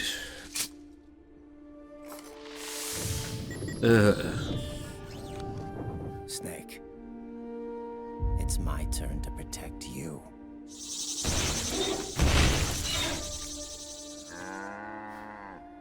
Congratulations, the most ruined character possibly in any piece of media ever. It's quite an achievement. Pretty good candidate for that.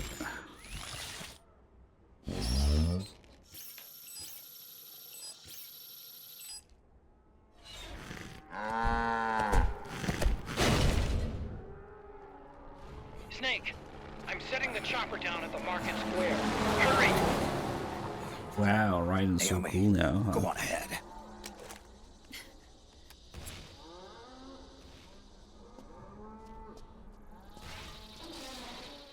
That's what happens.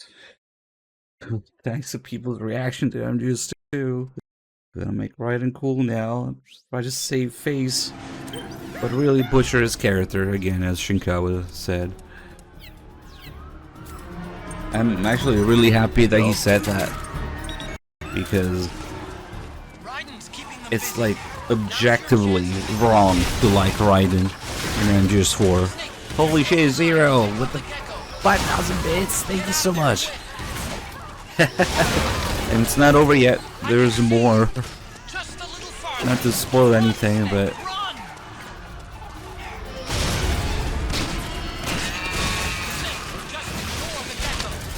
more chaff grenades.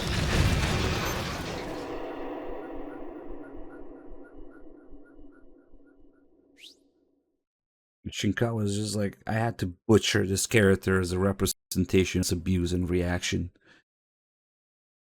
to him. Yeah, like Raiden's body being literally butchered, and his character development as well, of course. It's like objectively wrong. Like it when Shinkawa knows what he was doing, what he had to do. Butcher character design. I need to find the exact quote. Hold on. I'm a little busy right now. Thank you.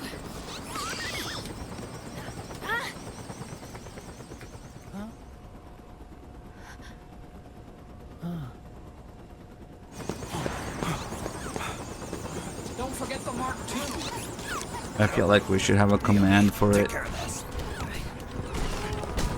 Let's see. Shinkawa Raiden.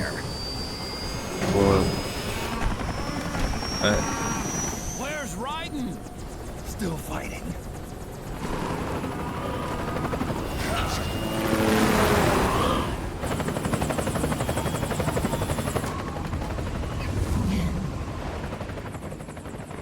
Man, I can't find it anymore. Vamp!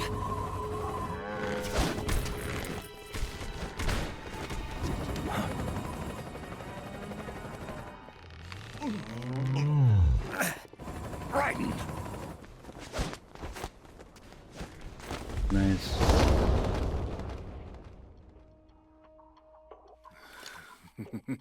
Bisexual. Yet again, our paths cross.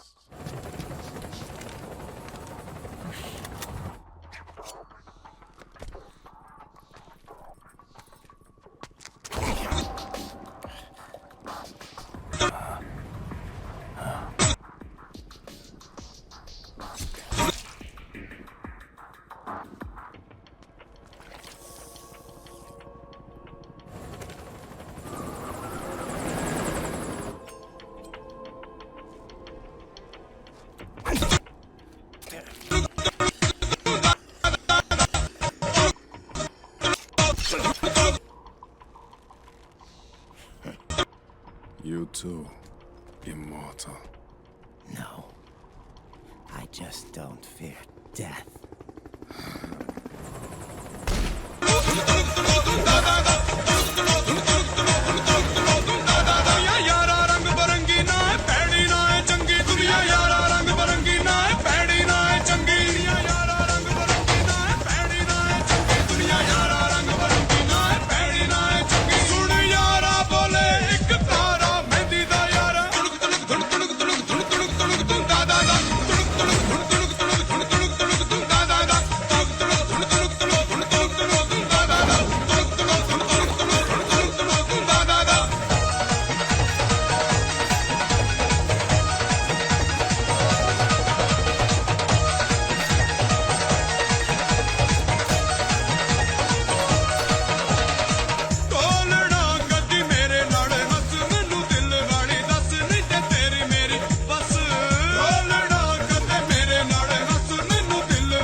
You okay?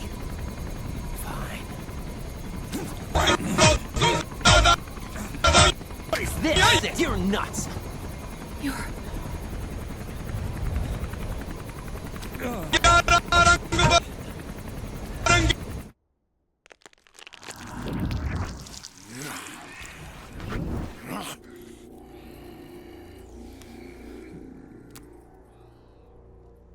Boss, she got away. Are you sure about this? It's all part of the plan. The test Did was you a like it? failure, even with his code. As I feared, it's not pure enough. We need all of him. The PMCs we deployed have suffered brain damage. Nothing salvageable remains. I suffer brain damage. Our only remaining option is to secure the original. I know that. It's only a matter of time. What a load of bullshit. We're working as fast as we can to find their hiding place. I need you here too, Vamp. Hey, thanks for finding that battle axe. You have a link for it?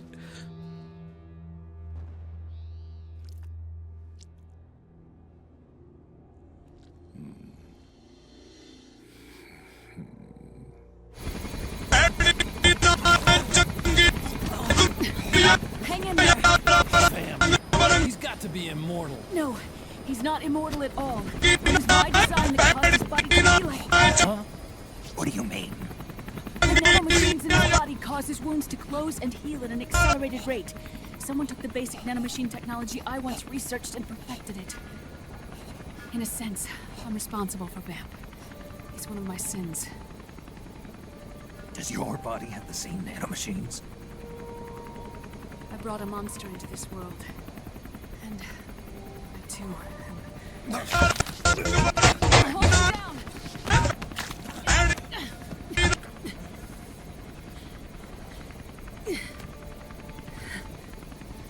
He's losing too much blood. Can you save him? I don't know. He needs a blood transfusion. No, an infusion of artificial blood. Snake, Ryan. You're a...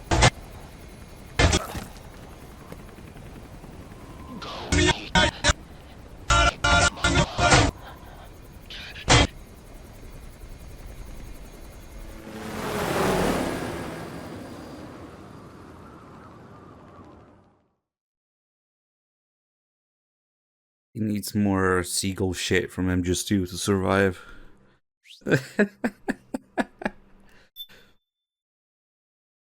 Oh, fuck. That was a good one. I'm glad we got that far at least. But yeah, that Shinkawa quote. Yoji Shinkawa, character designer, explains that Raiden is a cyber ninja in Metal Gear Solid 4 to represent the abuse he received from being the character he is in the main role in MGS2. Raiden is literally falling apart. All that remains of Raiden's human self is his head and spine.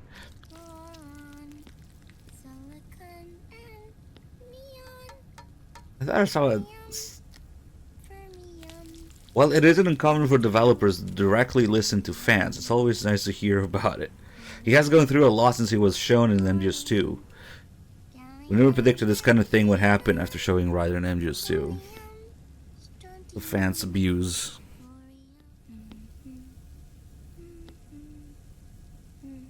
The trick is to keep the lid on.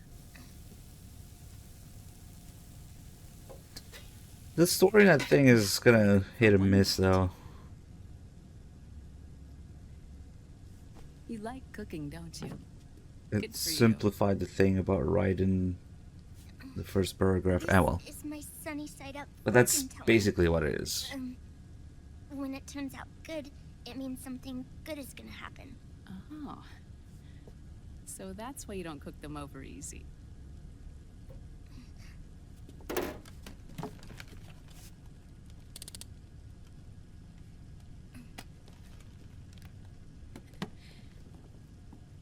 But the secret to good cooking is to keep who's going to eat it in mind. Good work. You're as good as they said. And yeah, Vamp pretty much inherits Fortune's desire to die. And Naomi inherits Fortune getting dicked. by Vamp. And him calling her queen. Hey, Paul Wall, thank you for giving us out the battle axe. Naomi, put your tits away. You slut. Trying to thoughtify Sonny here. That tune you were humming. It's from the periodic table, isn't it? Thorium, protactinium, uranium, neptunium, plutonium, americium. Americium. Curium. Curium. Curium.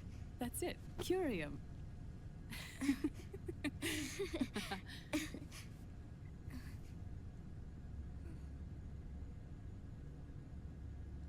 Oh, this?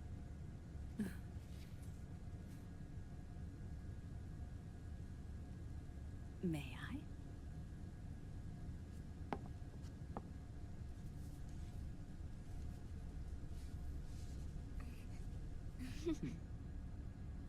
There.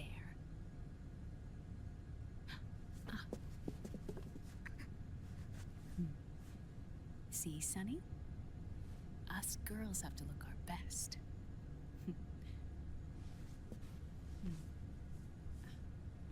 Her name was Olga. Hmm? My mother. She had low polygon count. I see. Ah, it's going to burn. Oh, hold on. And there. Done. Thanks. Ooh, an MGS4 Olga model. We did a great job. That might have been cursed. Just like Naomi looks nothing like her MGS1 self. I guess Ottoman's okay-ish. There's an evolution of his MGS2 character, but model. Not character, holy shit. Not the character development, but the model, I guess. Although, remember that early trailer, Ottoman looked a lot more involved. the cell processor trailer. Dr. Emmerich. Yeah, I kind of missed that. Eastern Europe. He's after the corpse of Big Boss. Huh? I look at the Giga Chat. He has a webcam pointed directly at Naomi's tits. To gain access to SOP. And he's just looking at it in front of her. System are Big Boss's genetic code and biometric data.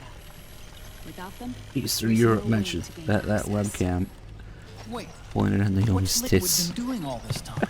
He's just looking at it. The city of Eastern Europe. He's been performing tests. 2 tests. The first, using the genetic code from Liquid's DNA. Sonny shitposting on 3 chats at the same time. Code and biometric data extracted from Snake's blood. What if the entirety of Twitch is just me and Sonny? It works just as well. All of you are just Sonny shitposting. Neither your genetic pattern nor Liquid's genetic pattern is a 100% match for Big Boss.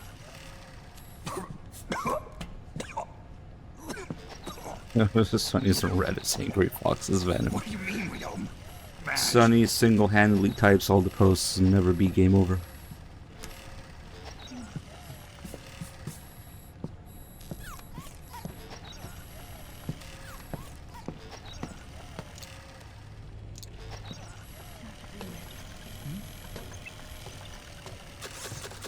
Scientifically speaking, there's the markers implanted during Come on, Naomi, it's time to kickstart your Twitch career. the mixing of mitochondrial DNA within the egg cell.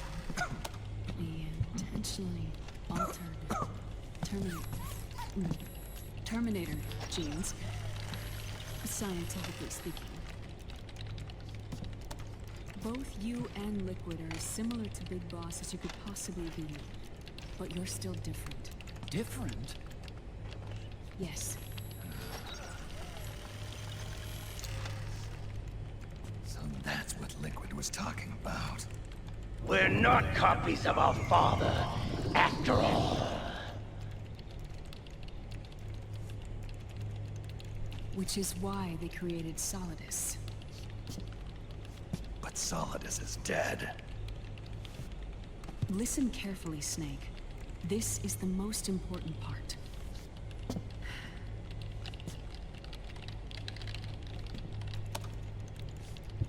The AI that controls the system employs a highly aggressive, advanced IDS.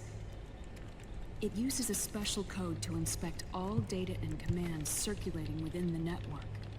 Any data that fails to conform to that code is treated as a foreign object and expunged, like viruses killed by white blood cells. The authentication program this IDS uses is based on a genetic identification program, one I helped develop for Foxdie. It's set up so that host commands only execute properly if the key matches perfectly. However, if the IDS suspects someone is trying to break into the system, it registers that genetic code on a blacklist. That code is then blocked and can never again be used to access the system.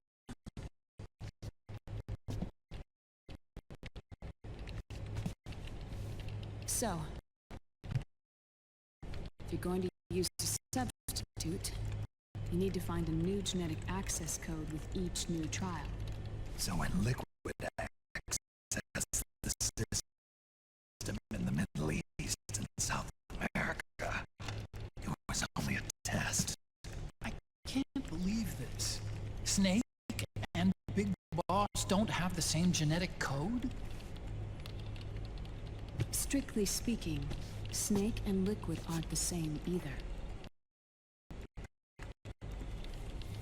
Which is why Foxdie only affected Liquid at Shadow Moses. And spared you. Let's put it this way. If Liquid uses Big Boss's genetic code, the original, they'll have the system completely under his control. Hold on. I thought having his code wasn't enough.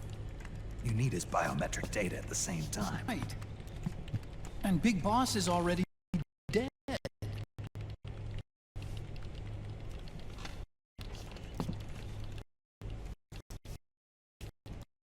No.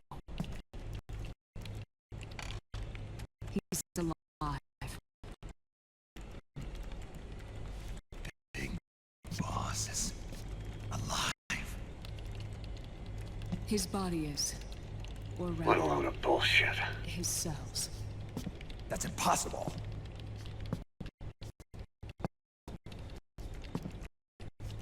Big Boss survives as a biomort. A brain-dead shell sustained in the lab.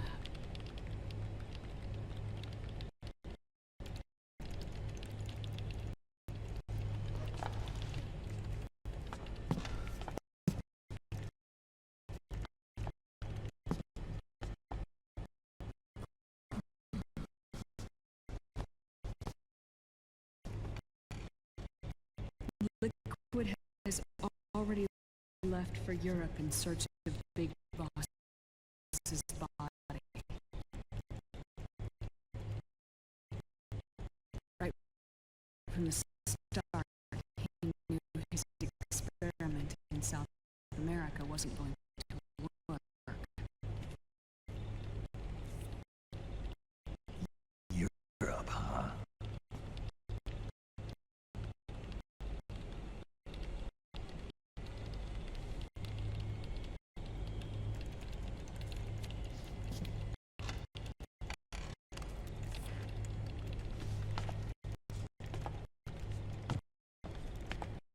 If Liquid obtains the body, he'll be primed to make his final move. Allowing him total control of the system. Exactly. Unless we can stop him first.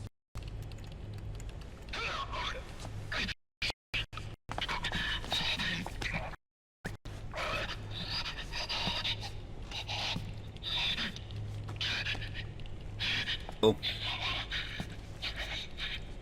Hey, Raiden.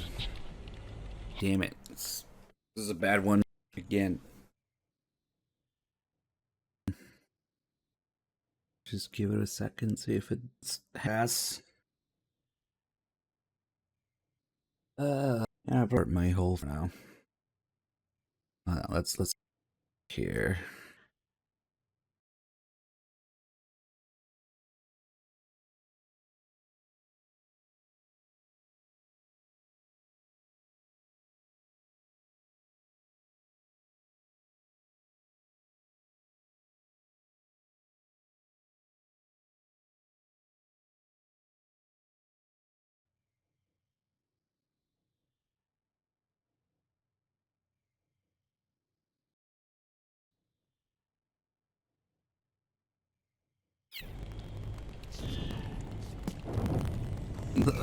My frames. Uncle Hal, I found it. Huh? Oh. This is it. Where'd you hack this from? AT Security. The Patriots. Can't believe this sort of thing still goes on. Oh god, that did not look War right. economy is heating up. Hold on.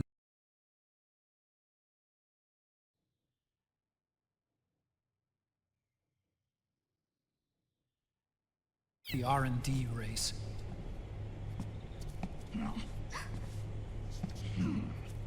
It's not just the PMCs either.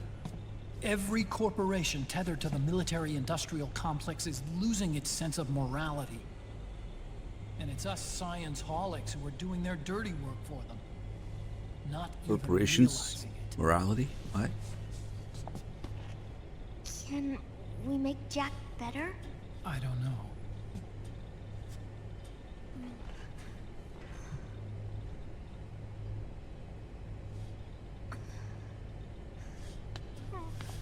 Sonny. May I?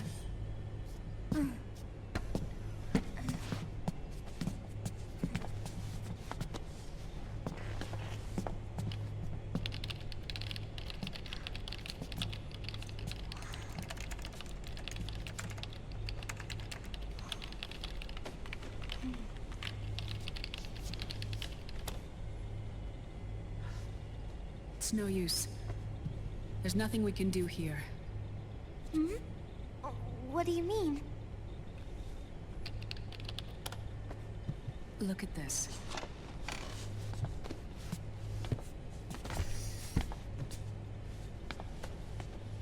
His artificial blood needs dialysis. We don't have the proper equipment. Dialysis? Getting his wounds healed is important too. But at this rate, he's not gonna last that long. Dialysis. Is that like what kidneys do? That's right. Raiden's blood is an older type of artificial blood that was used by the military, called white blood. After it's been in use for a while, the blood needs to be dialyzed, filtered. Right now, he's slipping into autotoxemia.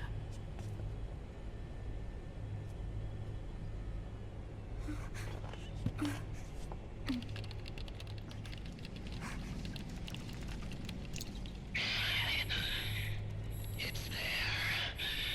In Europe.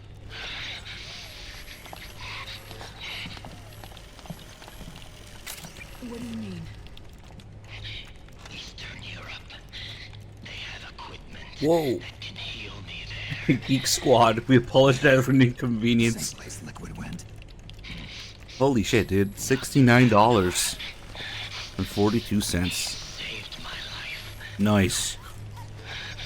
Dr. Mandar is 150 years old now, but it's okay. Holy crap, yeah, we just got a really generous donation, thank you. I knew it was gonna be bullshit with the internet, because I had to get back on copper, so... Yep. It's settled. One day, We must head for Europe. we'll have fiber again. It just does shit like this every once in a while. If you just scream all day. I'll call Campbell and have him get us landing I don't know. I'm cursed.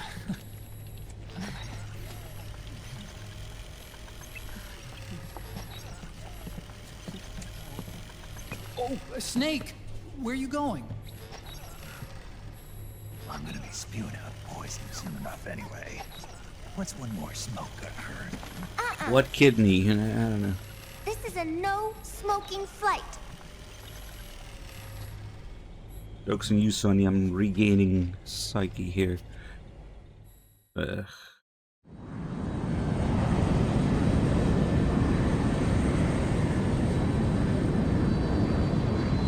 Who knows? Maybe they just swap out. I mean, they swap out the entirety of his body again for the ending. I don't think he really has a kidney. The whole thing is just meant to be filter every once in a while. I don't know. We would have found out in Metal Gear Solid Rising, but fuck you, that's not gonna happen. Like, ever. Here's another great quote about Rising and Raiden. We have Shinkawa talking about how Raiden was butchered in MGS4 and a symbol of the fans' abuse. And, who the fuck was it that was supposed to direct Rising? Said that the failure of Metal Gear Rising or Metal Gear Solid Rising will haunt him forever for the rest of his life. So people at the top or near top of development process talking about how both things are just bad. They're just bad. Just for Raiden's just bad.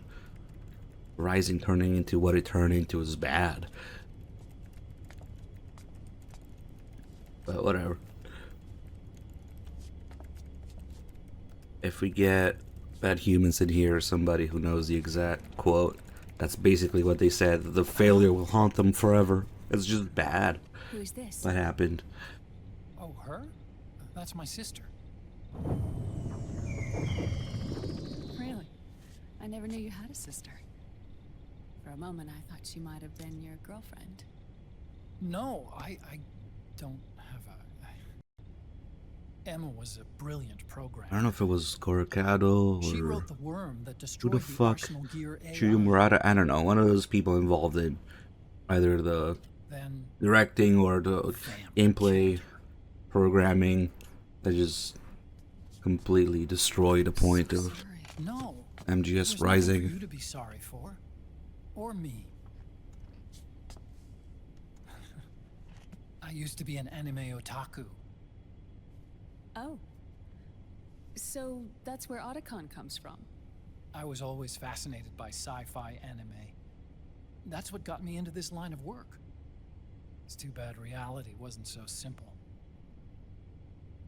I never even imagined that science, that my own research, could cause so much misery.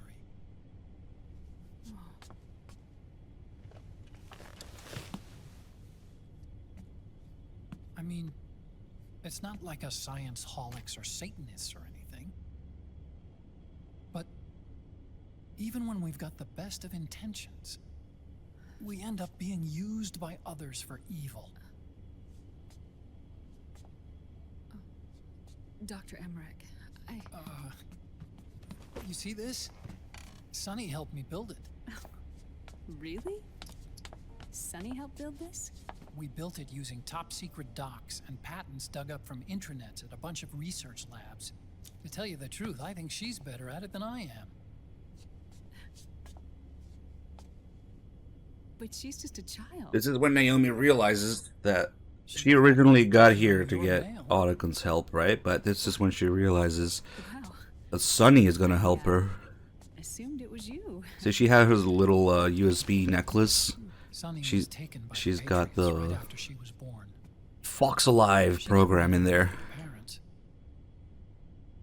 She was gonna give it to Otacon, but that's when she realizes she'll give it to Sonny instead. That's why she has trouble speaking. She comes up with some bullshit about cooking instead. She can only see the outside from the inside. She's always in there. The MGO trailer Searching for herself.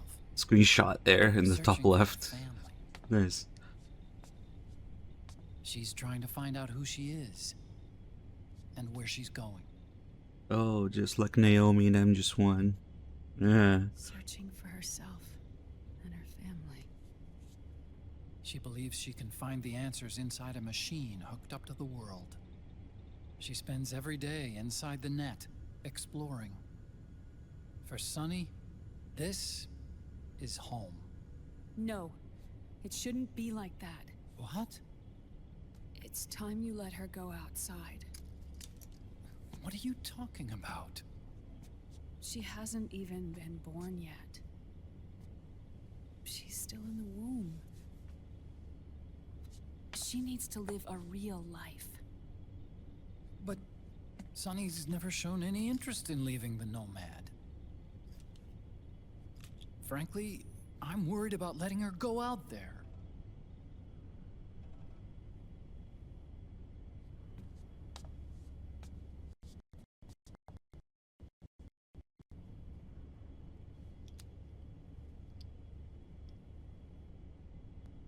Box alive. She'll do just fine. Frames alive. Really think she'll be okay going outside? Frames die. That's not what I meant. Box frames. I think she's got a good handle on her science. Sorry. Go on. Huh? You were about to say something. Oh.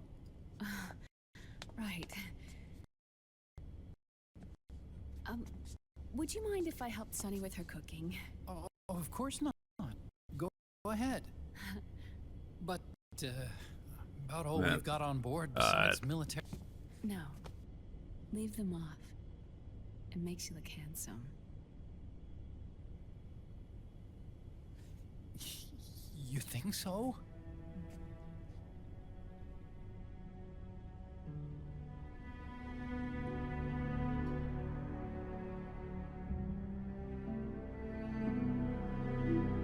Yeah, they just talked about it.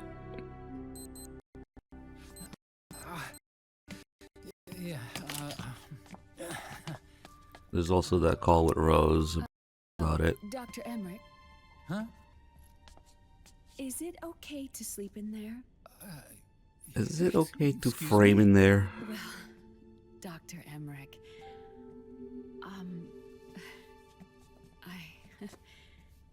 I know it's easy to forget sometimes, but I am a woman. You understand. Sorry. I know it's selfish of me, but I'd like to be alone for a while. Right. I understand.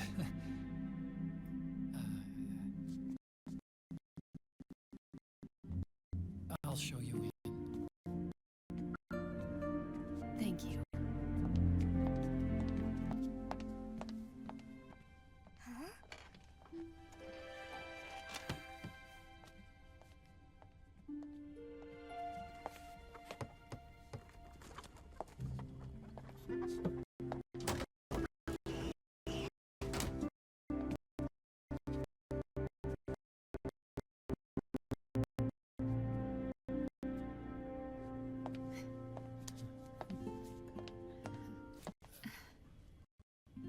Shit.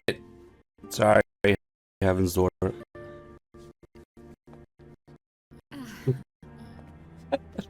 I misclicked.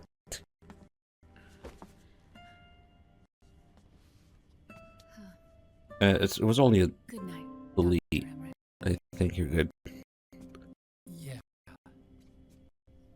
If you get uncomfortable or anything, just let me know. I'll be out there working.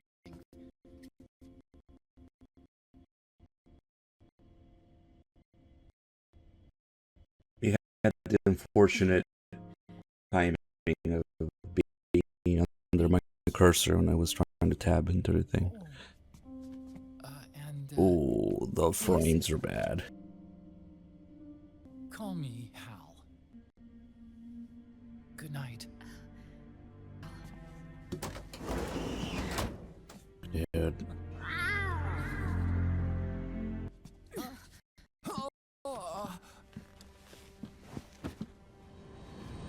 Yeah, man.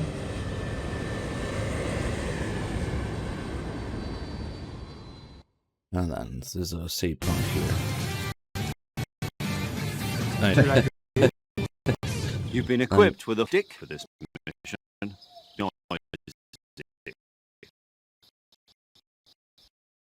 Oh, fuck. Use this save prompt here for a minute and fuck. Yeah.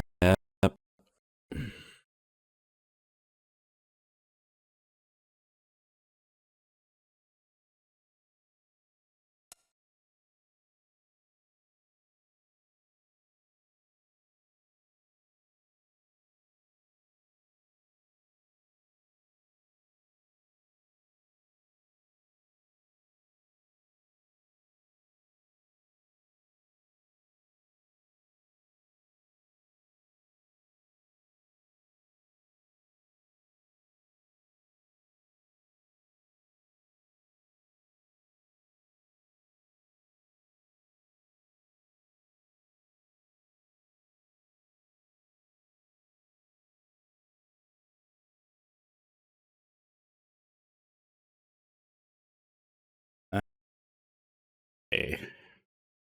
Maybe? I don't know. That fucking chance will help, but change some stuff.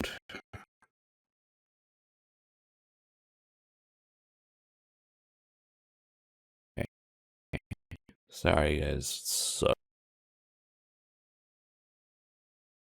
yeah, no, it's so bad.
All right.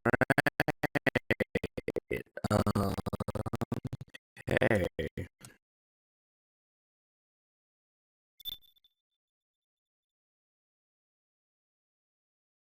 Now,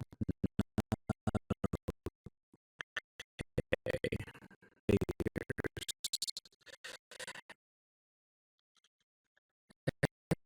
That's like the first 3 seconds of it, and then it goes right immediately.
Well, holy shit.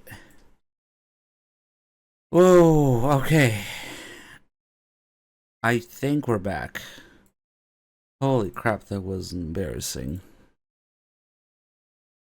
I think there's a little something that changed now. Of course, this is bullshit.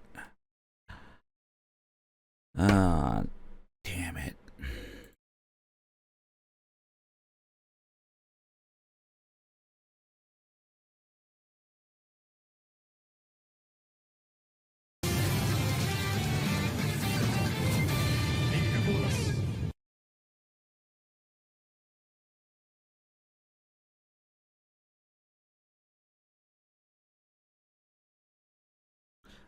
Okay, I think it's good for now. Sorry guys. Just typical bullshit. Q8, thank you for the 5 gifts to subs. Thank you all for keeping things afloat, even though it's fucked right now. Alright, let's continue. Bit of internet nonsense there. Sorry guys. That's gonna mess with the recording a little bit, but we should be okay. The Patriots were trying to keep us from the best act of MGS4, Act 3. Yeah. Snakes has a brilliant idea to disguise himself as himself, then go up to the guards and grunt a little bit and push him around. Among other things in Act 3.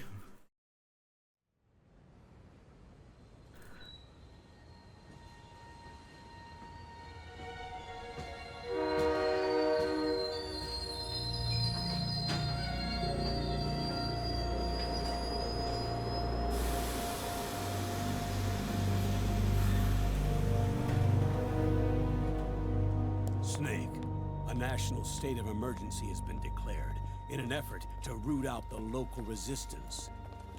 The hunt is being carried out by US-based PMC, Ravensword, one of the companies under Outer Heaven's control. Which means that Liquid's lurking somewhere behind the scenes. Right. And at the top of the target list is the Paradise Lost Army, the resistance group led by Big Mama.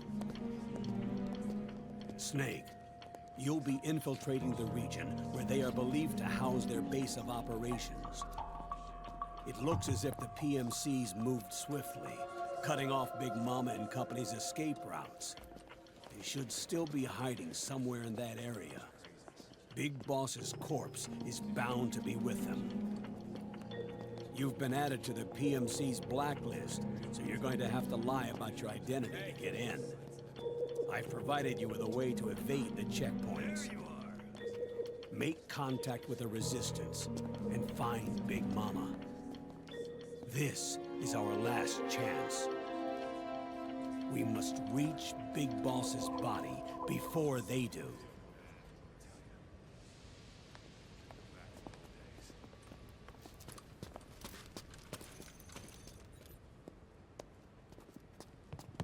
Next.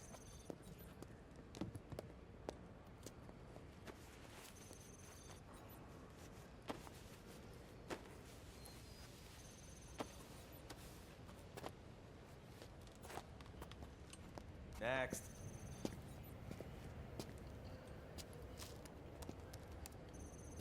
Next.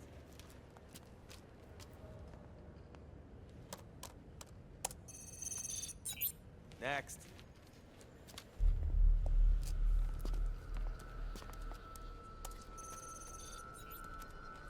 Next.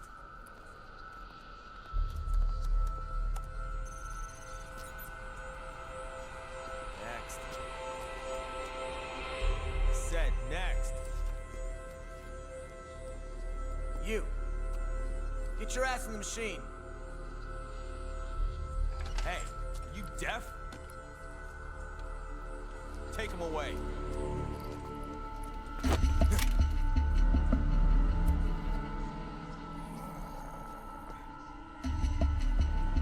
You're coming with me. I said over here.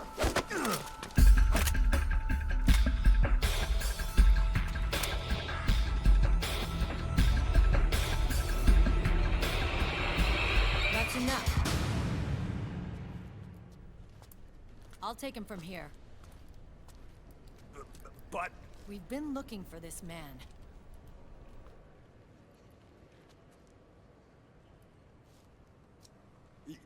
Yes, ma'am. Come with me.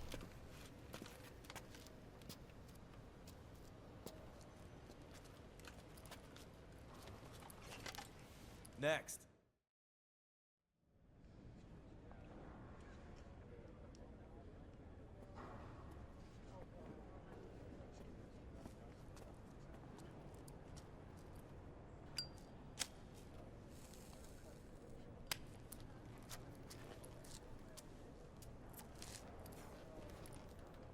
You're looking younger. What's your secret? Base camo. A little present from Tentacles. Huh.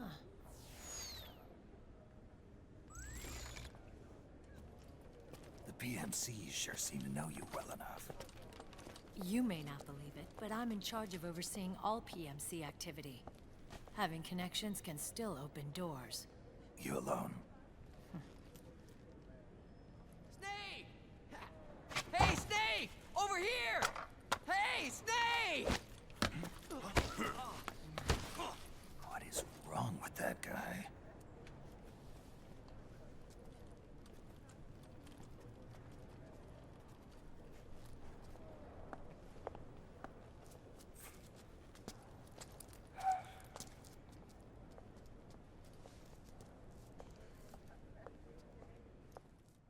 Listen to me, Snake.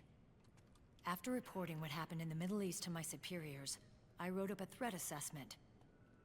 The President's finally realized the danger Liquid's little rebellion poses, and has called for immediate action. Now I've got more bodies than I know what to do with. A whole joint Army-Marines team. They're already on site, mixed in with the US forces here. We're ready to strike Liquid at any time. You're planning to take him by force? It's crazy. Look, things aren't that simple. Listen, old man. I don't take orders from you or from your Colonel Campbell. It's gonna be the Middle East all over again. No, it won't. If things get out of hand, we can put a total lockdown on the PMC's weapons. They won't be able to fight back. Don't forget, we control the system. I wouldn't rely too much on the system if I were you. We've got them beat in sheer numbers. Meryl. Look, Snake. Just leave this to me. There's no need for you to put yourself in harm's way. Don't risk your life for no reason.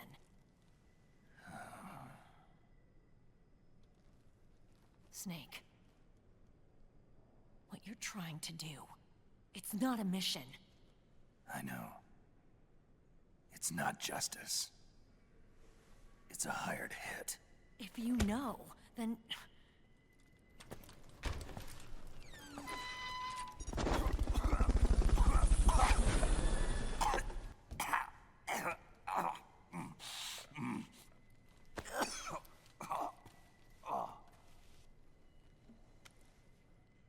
Look, our ways of thinking might be different, but to me, you're still a legend, a hero.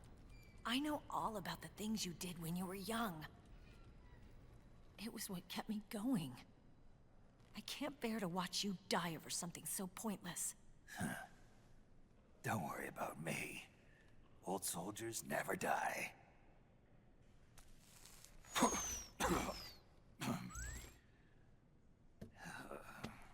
Your cause is our cause now. You don't have to do this. I'm no hero. Never was. I'm just an old killer, hired to do some wet work.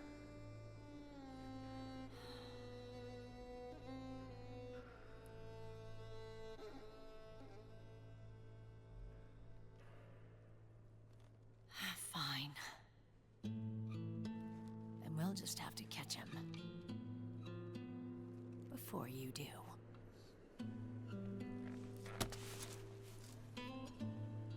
I may have loved you once.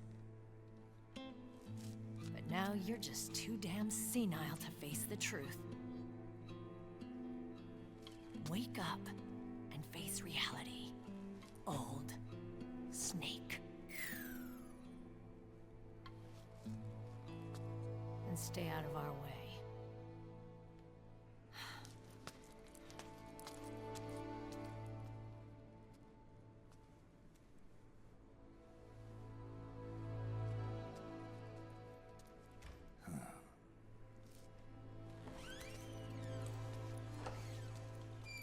There's a hole in the face camo. Snake can smoke through it.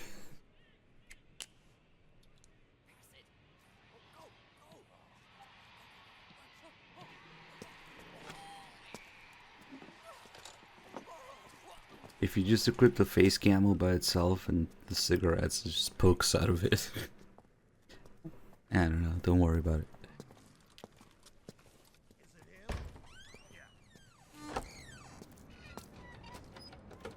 Saw this one. Thank you so much. 131 months. Damn.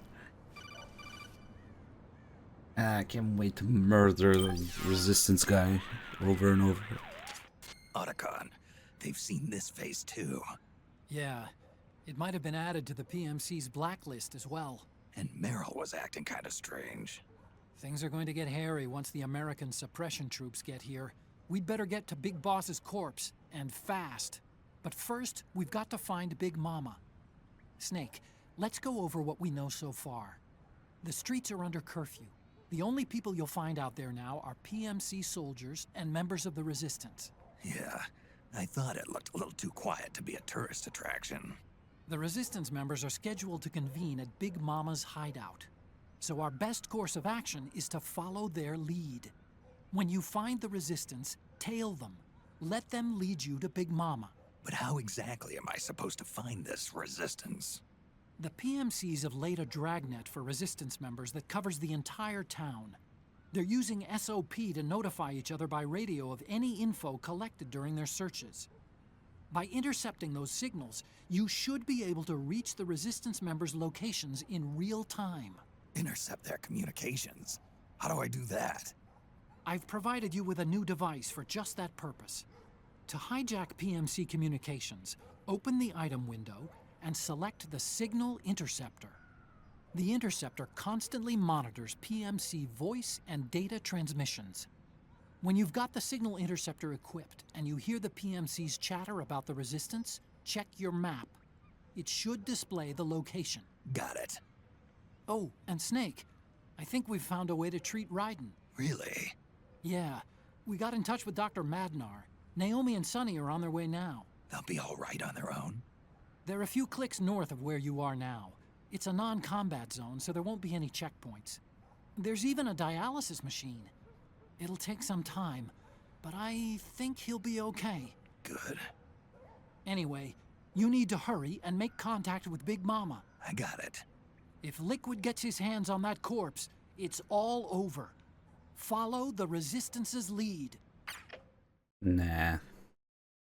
It's time for the world-renowned Integral Podcast. Okay. Shut up.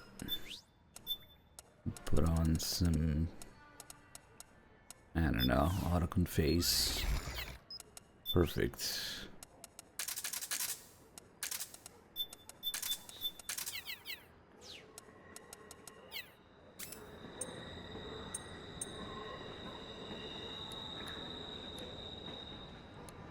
Could be this one.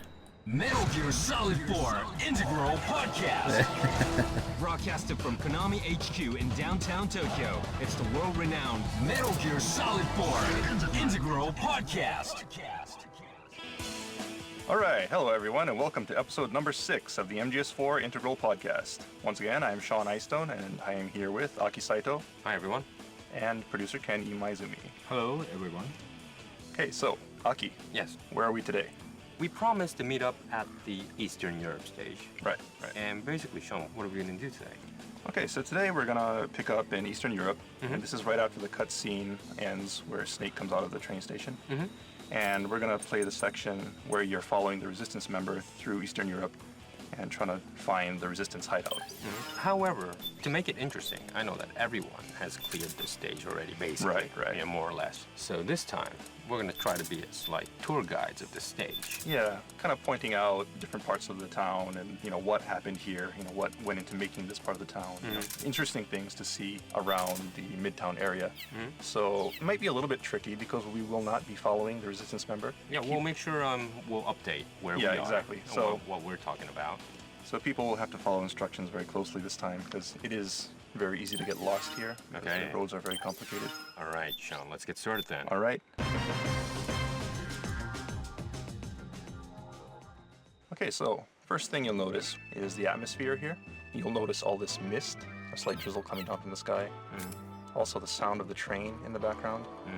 This is all intended to recreate kind of like a, you know, like a spy movie type of atmosphere. Yeah. Where, you know, it's kind of dark. Bourne series. Right. The MI series and things like that. Rainy, and people may not even notice at first, but if you look very closely, you can see that it's not just mist, but there's also drizzle, rain drizzling down from the sky. And if you point the camera upwards, those droplets will actually stick to the screen. You know, it is water falling from the sky. It's not just a simple mist effect. You know, Kojima Productions is really famous for this water effects on the camera. Right. The raindrops on the camera. This is a really cool feature. There's also something that happens with this drizzling rain that I'll point out a little bit later. Okay. But for now, I guess we can continue on. One other thing that I want to point out is that aside from this rain, you know, you'll notice the sound of the train in the background. There's a story behind this. You know, we wanted to have this station in here, right? And originally, you know, we were going to have actual railroad tracks in the town to kind of show the trains coming and going. But the problem is that, you know, if we have railroad tracks here, then Snake could actually get onto the tracks. And, you know, for various reasons, that was pretty inconvenient because, you know, the player could follow the tracks to who knows where, you know, and it wouldn't really be a good impact on the gameplay. We still wanted to recreate this feeling of being at a train station, but somehow do it without having the actual train, you know, on the screen. And so the sound team came up with these wonderful sounds that really just recreate the atmosphere of being at a train station. Do you want to talk about the sound of the crosswalk? Yeah, clicking sound. Yeah, well, we spent a long time to get that sound. Yes. Well, actually, was it Ken that you said that there is a identifying sound of a crosswalk, which is so different to even other European areas. Hey, Sorrel, thank you for the 45. He said he heard. We went to Prague, and we heard the sound, and that's very different from the Japanese one. So he came to our division and said, I need this sound. Can you get a hold of this sound? And, you know, staff, which is an echo, you know, went crazy. What's the big deal about the sound? But Ken said, no, I really want the sound. We want to put this in. Hideo said, you know, he wants to have that sound. And then sound team said, what sound? What kind of sound was it? So I said, tick, tick, tick kind of sound. And the sound team said, I don't get it. You know, I wanted to have something, you know, like a real... Just something to refer to get this real, realistic sound. Kojima Productions do a lot of crazy things. Yeah. She just went over to get the sound. She did other things as well, just to hand deliver something or things like that. You know, all these miracles that happened. Yeah. Really is reliant on these people flying over just for a night or something. But anyways, we got the sound. We're very happy. Right. Very accurate. Very accurate. So people living in this area of Europe may recognize that sound. Yes. Right? Yes. Okay. So where are we off to? All right, so we're gonna move ahead, and what we're gonna do is we're gonna jump into the cutscene where the Resistance member makes his appearance. So head towards this crosswalk here. The cutscene will begin. Okay. All right, so as we continue on, next, this is also related to sound. But, you know, this Resistance member will come walking out, and you'll hear him whistling. And a lot of effort actually went into getting this whistle right as well. Really? People may not realize it, but, you know, he has several whistling patterns. Yeah. You know, like if you're closer to him, he'll be a little bit nervous, maybe, you know, may pause as he whistles, maybe sound a little bit more tense. That's and not if you get farther true, away, but he kind of relaxes and does like a really loud, happy whistle. That was put in by request of, you know, Mr. Kojima, who wanted to have really recreate the feel of stalking somebody and, you know, having your target be a little bit nervous at times, comfortable at other times. So you could gauge, you know, where he's going by the sound as well as your signal interceptor. Yeah, that was added, and, you know, the response was really good. So there are a lot of players playing this game whistle the tune of the Resistance member, because I did. Right. You get into this gets into your head. Yeah, it's pretty catchy. Yeah, it's really cool. You know, funny story about that whistling also is that, you know, the guy who actually recorded this whistling sound, and, you know, when he was whistling, like, it was really accurate, like, you know, perfect pitch and everything. But the sound guy said, you know, it's too good because, you know, it doesn't sound like, you know, a Resistance member. You know, a Resistance member isn't a musician, right? So he's not going to have perfect pitch for everything. So they had to do several takes to get, you know, the right sound, you know, where it sounds like a normal person whistling rather than a musician whistling. That kind? Yeah, you can whistle. Well, another point that I found out about this Eastern Europe stage is that it's so different from the past 2 acts that you've been playing. All of a sudden, you're in this environment of buildings and, well, basically you look different, right? With the code and everything and the young face look. And also I noticed that there's a lot of lights and kind of like living people behind each building. Right, that was a conscious effort on the part of the development team because we really wanted to create, you know, an empty town, a town that feels empty, but it's not deserted, you know, it's not a ghost town. It's basically a town that's under curfew, so people are forced to stay indoors. Yeah. But, you know, the people are still there, so you can see the lights on inside. What do you call it? Martial law? Is it under martial law kind of? Yeah, basically. Yeah. So under martial law, and everybody's forced to stay inside, you know, once it gets dark. But when you go close to the windows or the doors, you could kind of actually feel there's someone kind of living behind that. Right. You know, that was my second time when I thought I got real 5.1 and, you know, good sound in there. There's some people playing a game. Basically, all these buildings actually have sounds emanating from them. People listening Have a to Cuervo, shows, radio shows, maybe playing games.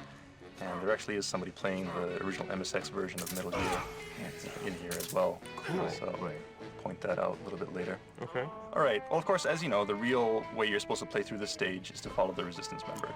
And, you know, the gameplay of this stage is a little bit different compared to all the other stages that you've played up to this point because there's never been a stalking mission. The point of the game is to follow this guy without him noticing you and What's without Metal Gear 2 then? PMC troops noticing you either. And, you know, I think for a lot of people, this was really hard. You know, I think it's one of those stages where you're either going to really love it or really hate it. I think, you know, it's one of the stages that'll give you the most trouble if you're more of the run and gun type of person.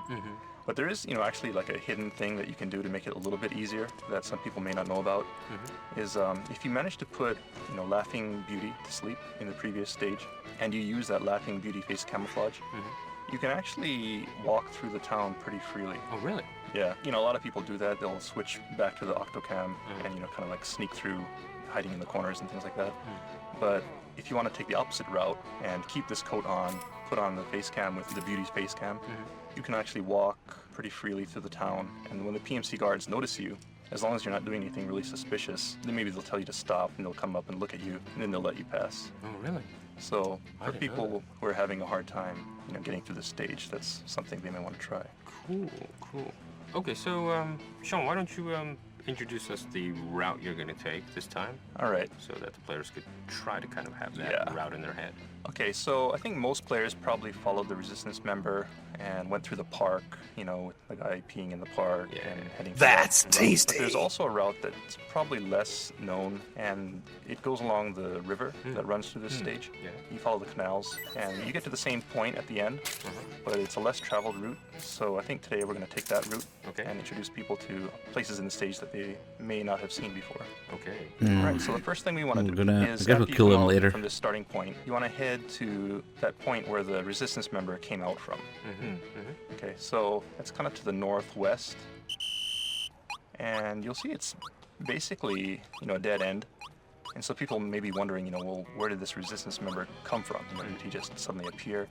Well, actually, if you look closely, at the end of this dead end, to your right, you'll see there's actually a duct on the ground.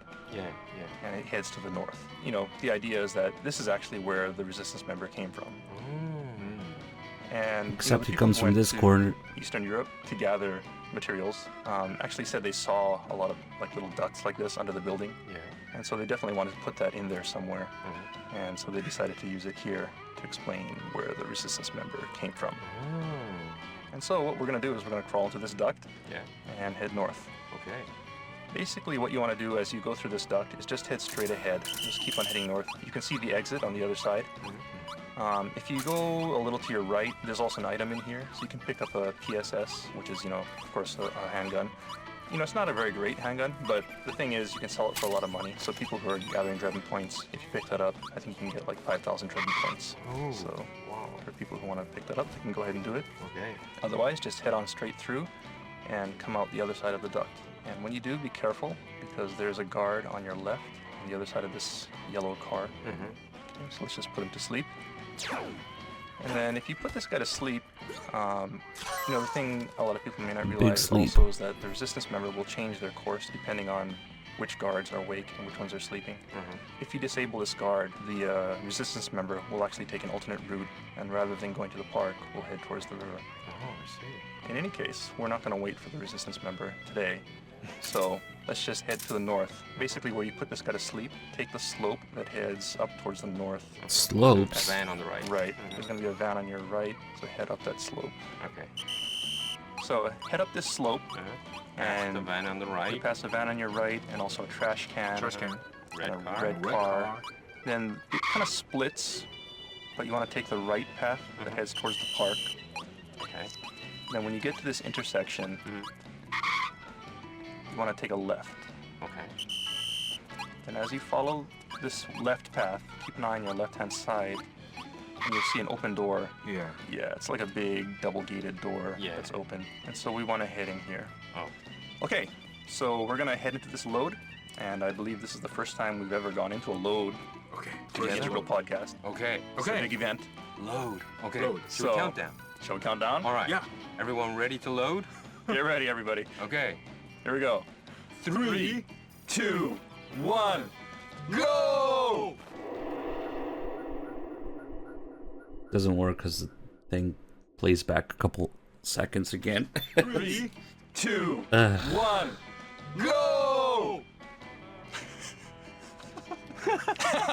Okay, everyone finish the load, and where do we come out? All right, so once you come out from that load, you'll be in a courtyard. Wow, this is cool. And this courtyard is pretty unique in this stage in that it's the only really enclosed courtyard that looks like this. You can hear a lot of different sounds right now. The really interesting thing that I want to point out about this courtyard is if you look to your left, you'll see a statue. Yeah, statue, yes. Look to your right, you'll see that there's a statue platform with no statue on it. Oh. In that case, right, people may remember from the Middle Eastern stage, you can actually climb up onto this platform. So press triangle near the platform, climb up on top, then press triangle when you're on the platform, and Snake will assume a pose. Wow, I didn't know that. Wow. Well, it looks weird without your statue camo, though. Also, this pose is a little bit interesting. It's a Japanese pose, right? Yeah, the Neo pose. Neo is a... Gate guard. Gate guard. Well, if you go to Asakusa shrines and, temples, usually on the gate, on the side of the gate, there are huge statues that look like devils. Right. Which are not. But they're doing this kind of pose. And so they're like gatekeepers or gate guards. Guardians of the gate to the temple. Yes. All right. So anyway, there's that statue pose. So people may not know about that. And so next we want to move ahead from this platform, head to the north, and you'll see a door to the north that leads out of this courtyard area. So let's just head there. On the way, you may be able to pick up another PSS, which you can sell for money. So anyway, head through this door on the north, and when you get to this intersection on the other side of the door, you want to head to your left. There was a stairs. There's a stairway, so head down the staircase. And you come to an intersection, and on your left, there's a yellow car. And something else that people probably didn't notice at all is that on these buildings, there's actually an address. There are address plates on the building. So if you turn and look towards the staircase that you came down from, you'll see a pair of plates on the wall to the right of the stairs. One says 313. Right. And the other one says 21. Right. Does this have a meaning? It actually does. This is actually a unique address. All the buildings in Eastern Europe have a unique address. The meaning behind this is actually 3 stands for third stage, which is Eastern Europe, and then each model has a number. So 13 is the 13th building in Eastern Europe, and then at the bottom is a unique number on the green plate which designates this specific building. So it's basically stage, model type, and specific model number. So it's a very development code. Right. Almost. Yeah, it is. Probably something that people won't realize at all. I don't. You know, maybe people won't even care about it, but you know, for the team, it actually did have meaning, and you know, that just goes to show the insane level of detail that. So there might be another 313. Right. So you probably see another 313 somewhere in the game if you look around, but having this combination of 313 and 21 is unique to this building right here. Building right here. Yeah. So maybe, you know, team member was saying like a 313-21 building was not, you know, quality was not great. So who did this? I see. Right. There's a bug. There's a bug with this building. Yeah, right. 313-21. Then everybody knows what they're talking about. Back when they cared. Okay. Maybe when you find or when you test it, go to 31321 and then walk north. Or Right, like that. right. Yeah, I see. So, wow, quite handy. So just a little bit of developer trivia. Okay, we'll guide the listeners according to this numbers then. Huh? That might be hard. Yeah, we'll just mention it. Yeah. Yeah. Okay. All right. So now from this intersection, or you know, from this place where you came down from the stairs, we want to head to the northeast. Northeast. Well, actually, it's a right side. Actually, yeah, to the right. So when you came down from the stairs, take a right. I guess it's more or less straight to the east, actually. So head to the east, and ahead of you, you'll see a building with some lights on the other side of this railing. So you want to head there, but be careful because on your left, there's a pair of PMC guards. So let's put them to sleep. And don't need to. All right, so once those guards are asleep, go ahead and walk until you hit the wall on the other side of this rail. Walking on this corridor. Right, so you're walking down this corridor behind these pillars. And keep an eye on the wall on your right. And eventually you'll see a staircase leading up. I didn't know this. Yeah, I think a lot of people miss this also. Yeah. This leads to another funny little area. Okay, so should we go up the stairs? Yeah, let's go up the stairs. It's a little bit dark, so it might be a little hard to see where you're going, but when you get to the top of the stairs, you'll be near this bridge. And if you look straight ahead of you when you come up the stairs, you'll see a statue directly ahead of you. Yeah. Right to your right, there's another platform.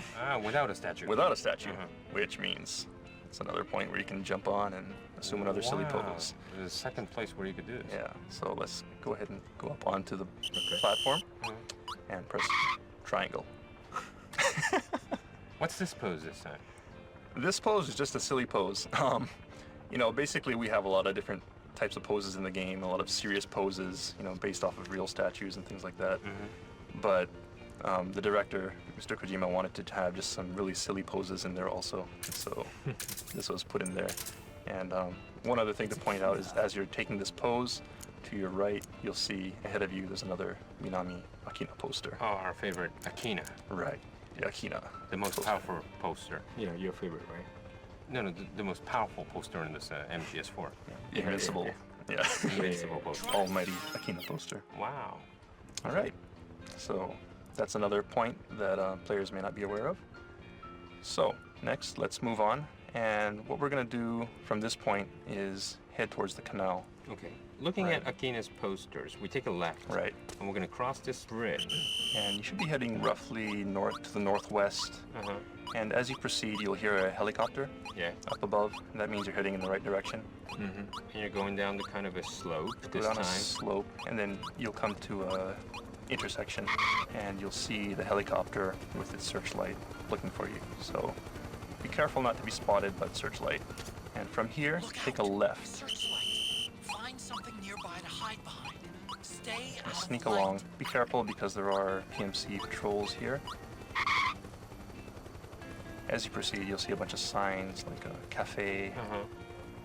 And then you'll come to this building on your left. It's kind of like this big, dark, black brick building. Yeah, what number is it? The address is 312. 31312. So we're the Studio B building? Yeah, the Studio B building. Okay. And then you'll come behind this truck. You'll see a staircase heading down into the canal. Oh. So let's head down these stairs. To the canal. Into the canal. And at this point, a lot of people may just run straight ahead. But if you do a U-turn and go behind the stairs, you'll find that there's actually an FIM-92A surface-to-air missile. Wow. So for those people who want to take out the helicopter, and take more of an action-oriented approach, they can use that to shoot it down. So next what we want to do is we're just going to head on to the next load. So head down into the water, cross to the other side. You could actually go into the canal as well. Yeah. And then head to the east, the other end of the canal. Just keep on heading to the east. Then when you get to the eastern side of this canal, on your left, you'll see a tunnel. Yeah. And what we want to do is head through this tunnel. And this will go to another load, leading to Midtown Northwest sector.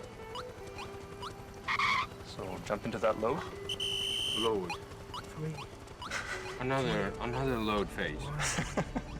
Load.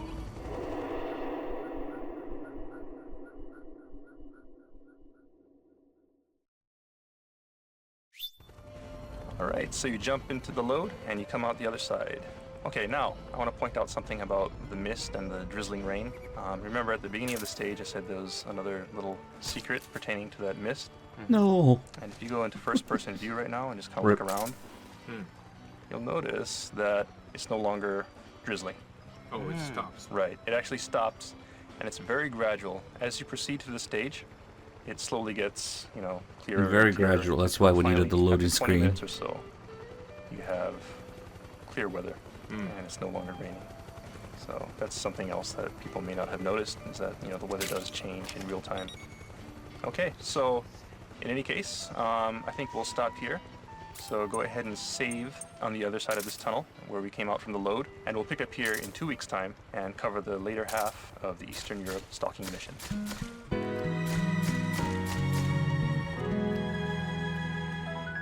Well, this is surely a route that normally you won't take, playing the stage. Right. Chasing the resistance member. And we showed various kinds of behind-the-scenes talks about this. But is this actually a recommended route that you could get to clear it faster than a normal route? It's not necessarily faster. It might be a slightly easier route depending on how you play. But, you know, the thing is you can't really control the resistance member. Yes, you can. You know, the resistance member will take a route, and depending on how quickly you catch up to him, or depending on which PMCs you put to sleep, he may or may not come here. You know, he may end up going to the park. Yeah. So if you put that guy to sleep, you know, at the beginning of the stage, as we mentioned earlier, then the resistance member should head towards the river. But depending on how you play after that point, he may change routes again. So, Oh, really? Oh. so it's really dynamic. There's no real way to 100%, you know, control the resistance Yes, member. there is. I see. Yeah. So The fuck? even if you're here first, it doesn't mean that he'll come and... Right. Okay. Yeah, you have to go find him. Yeah, so right now, you know, we kind of forged ahead on our own, and as you notice, you know, there's no resistance member in sight, and he won't come here since we weren't following him. I see. Yeah. I see. Any other points? Okay, well, you know, one other thing that I wanted to point out about this Eastern European stage is as we're walking around, you know, you saw a lot of signs and things for restaurants or shops. And this is something that, you know, the design team really wanted to get into the game, because when they went to Prague and they walked around, you know, there's a lot of different small little shops and signs here. So they really wanted to recreate that atmosphere. And, you know, one shop in particular that really they wanted to put in for sure was the doll shop. And the reason for that is that when they went to Eastern Europe, they actually found, you know, several doll shops there. Dolls and puppets. Right, like dolls and puppets. And one interesting fact is that that is actually the origin of the Mantis doll, right? So they went to Eastern Europe and they found this shop with this cool-looking puppet in it, and you know, they decided, wow, you know, that looks like something we want to use in the game. I remember the signs and everything because Ken was really hassling me to get approval. All the signs and pop and try to make it fake and half fake. True as possible, but make it fake, you know, not to ruin the whole atmosphere of Prague. Right. But of course, we can't use the sign as is because, you know, it might... It's going to take a long time to get a, you know, whole license and thing, issue. So... But it was very small. We didn't want to get every sign up and license and things like that. But the whole team wanted to make the environment as much as kind of real Eastern Europe as possible. Oh, it hit Some someone. signs were really, at first, very hilarious. There were some duck signs. And of course, there's... Even if you go to Eastern Europe, there isn't a poster of a king, right? And, you know, up was like ducky signs, frog signs, you know, cute stuff as well. But, you know, it was challenging to try to tell Ken, don't use this, don't use that. It took a long time. Yeah. But he has. What about the train station option? It was actually modeled after the actual train station. So, was it a combination? That's a combination. That's a combination of the bus stations and we went to train station in Germany too, right? The GC show. Oh yeah. I think we checked the Leipzig central thing. Station. Yeah, and we learned some stuff from there too. It's kind of a combination of various European stations. Yeah. Also, that cutscene was really funny for me because I could do was doing the motion capture. Really? Yeah, it was called Familiar Faces. Yeah. And how all that thing was really funny. Okay, again, our next meeting point. Okay, so the next meeting point will be right here, actually. So once you get through that load point at the bottom of the canal, and you come out the other side of the tunnel, it should be the Midtown Northwest sector. Okay. And we'll pick up here in 2 weeks. All right. Well, thanks, guys. We're going to have a little bit more traveling guide of Eastern Europe in the next 2 weeks as well. So, yeah, that's back, of course. Enjoyed this tour. Okay, thanks, guys. Thank All right. you. Bye. Bye-bye. See you next time. All right, that's going to wrap up this edition of the Metal Gear Solid 4 Podcast. The risk on damage just sucks. Because you can bounce the bullets anywhere and hit things anywhere. Make sure to send in your comments to Hideo Blog. See you next time.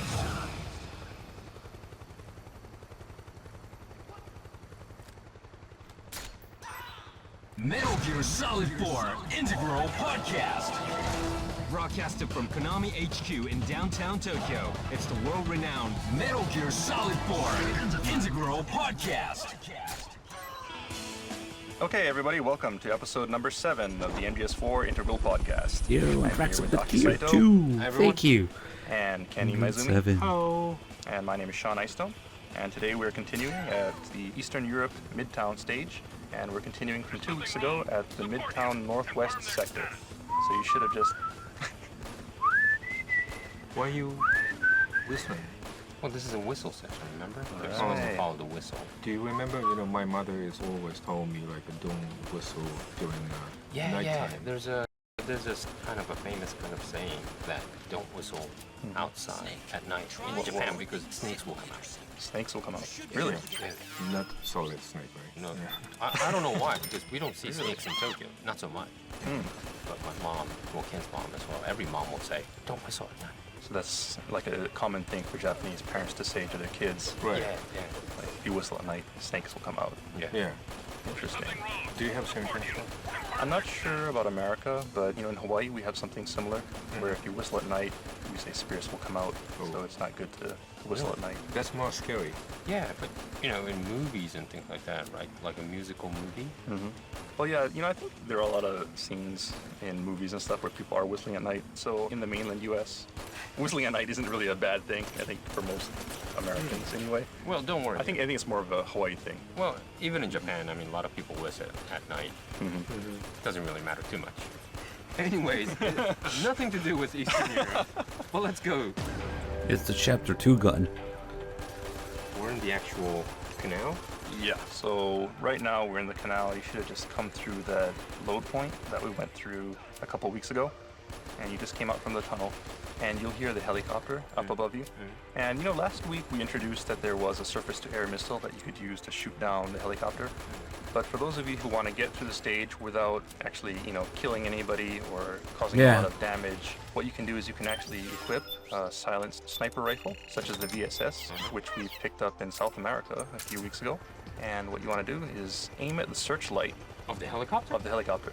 And you can actually shoot such this out. details. It's kind of hard to get a clear shot because the helicopter's moving around. But if you can get Can't wait to do this in Phantom Pain. Okay.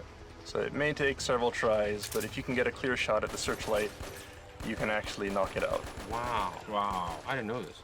You didn't know this? No. I didn't think I had a VSS at that time. You can use other guns as well. It's just that they'll make a lot more noise. Yeah, so people will be more likely to find you. And we can move on. Okay. Okay, so now that searchlight is out of the way, we can cross over to the other side of the canal. And on the northern Ginger side of the Gamer. canal, if you cross With over 10 and gift take a left, subs. Thank you so much.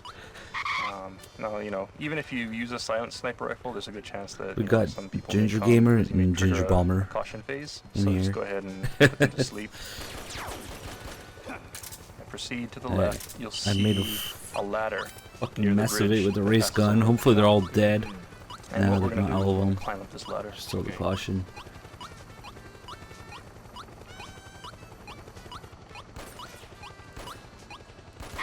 Okay, then once you get to the top of the ladder, you'll see a doorway directly to your right. And there's like a double doors that are open. So we want to head into here. And kind of enter this narrow alley. And then at the end of that, there's another gate that's closed this time. At first glance, it may seem like this is a dead end, but if you round the corner, you know, to the left, there's like a small little area you can walk to.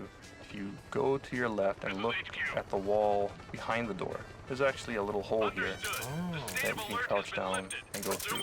And so when you're tracking, you know, one of the resistance members, it's possible that he may actually come this way. And when he does, if you ever lose sight of him, you know, a lot of people may think they lost him because they can't pass through the door. If you just go around the corner here, you can see that there's actually this small little hole that you can crawl through. So I guess there's no cheating whatsoever of the resistance route. Right. Nice, these guys are dead. So yeah, he never warps or just magically disappears. So there is a way that there's he got always a way behind that door. Right. I see. And you know, this also is based on reality.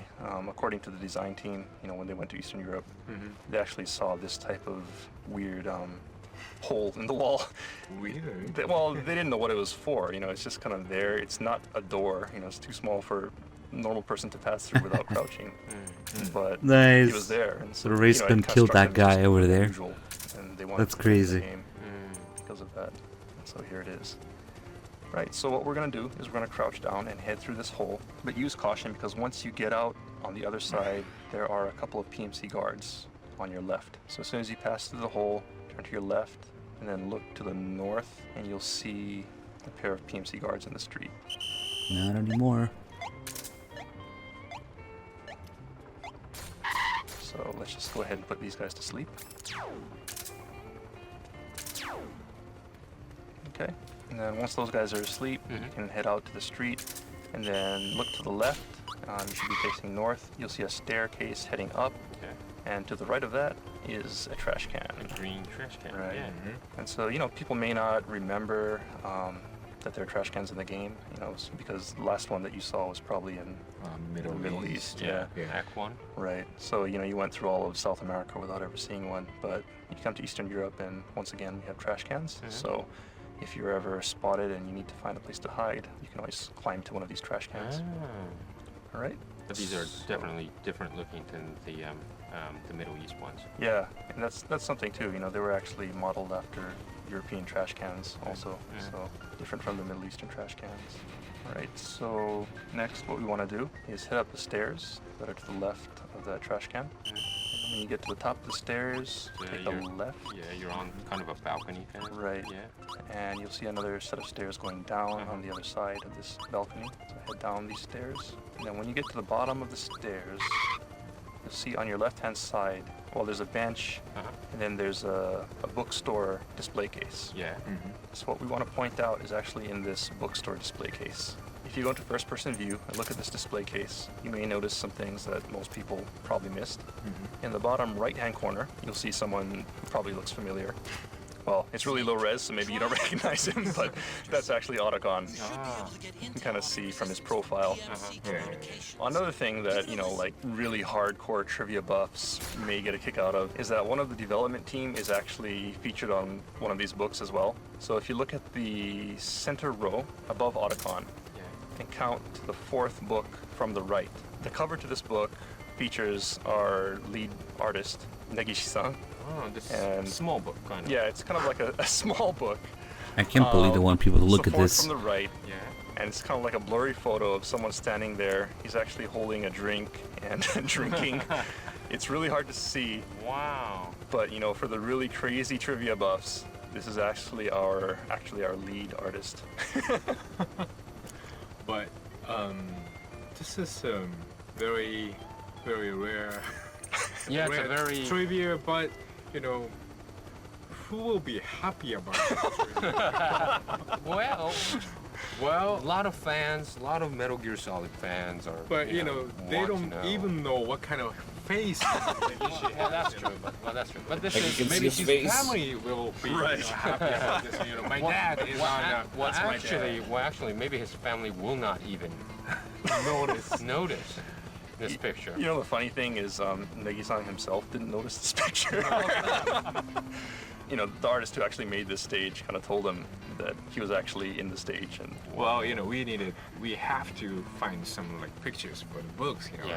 Yeah. So maybe they didn't have a choice. You know. Yeah. So they decided to choose him, and so he's in here. Without him knowing. Without him knowing. That's sweet. Okay, so that's the bookstore display case. Just a bit of trivia for the real trivia buffs. And so from the bookstore, turn around, and here the road splits. You'll see the road where the two PMCs are, and then there's a truck next to that, and then there's another road that angles off towards the north. Heads kind of down. Right, and kind of heads down a slope. Yeah. We're going to take that road that heads to the north. Okay. Okay, so as you near that road, you'll come to another load point. That goes to the Midtown.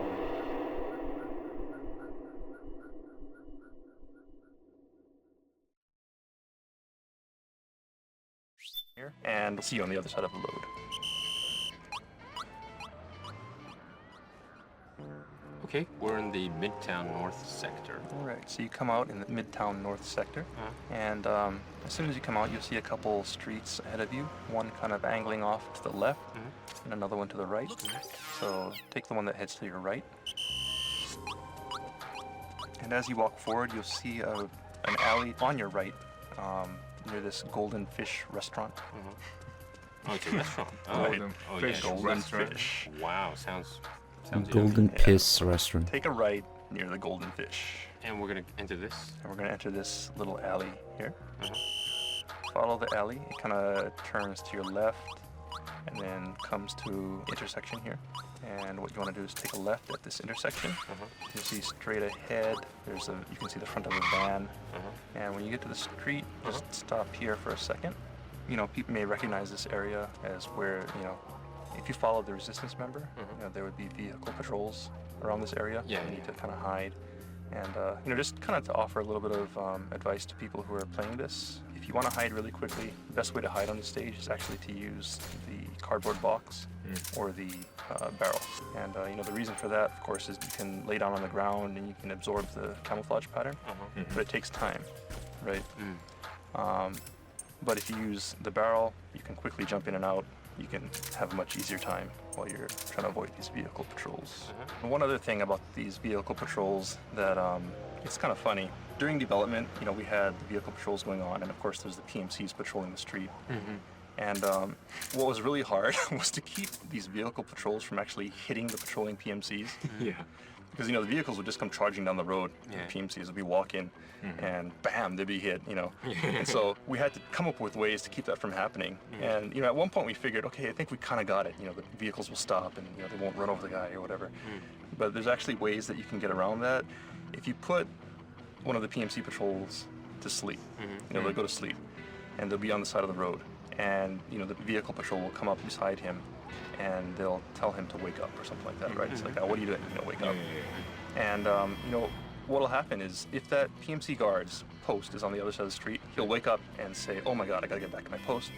And he'll start running to his post. And what was really funny is if his post is on the other side of the street, he'll just go dashing right onto the middle of the street, right as, you know, the patrol vehicle starts up. And he'll just get nailed by that patrol vehicle. So.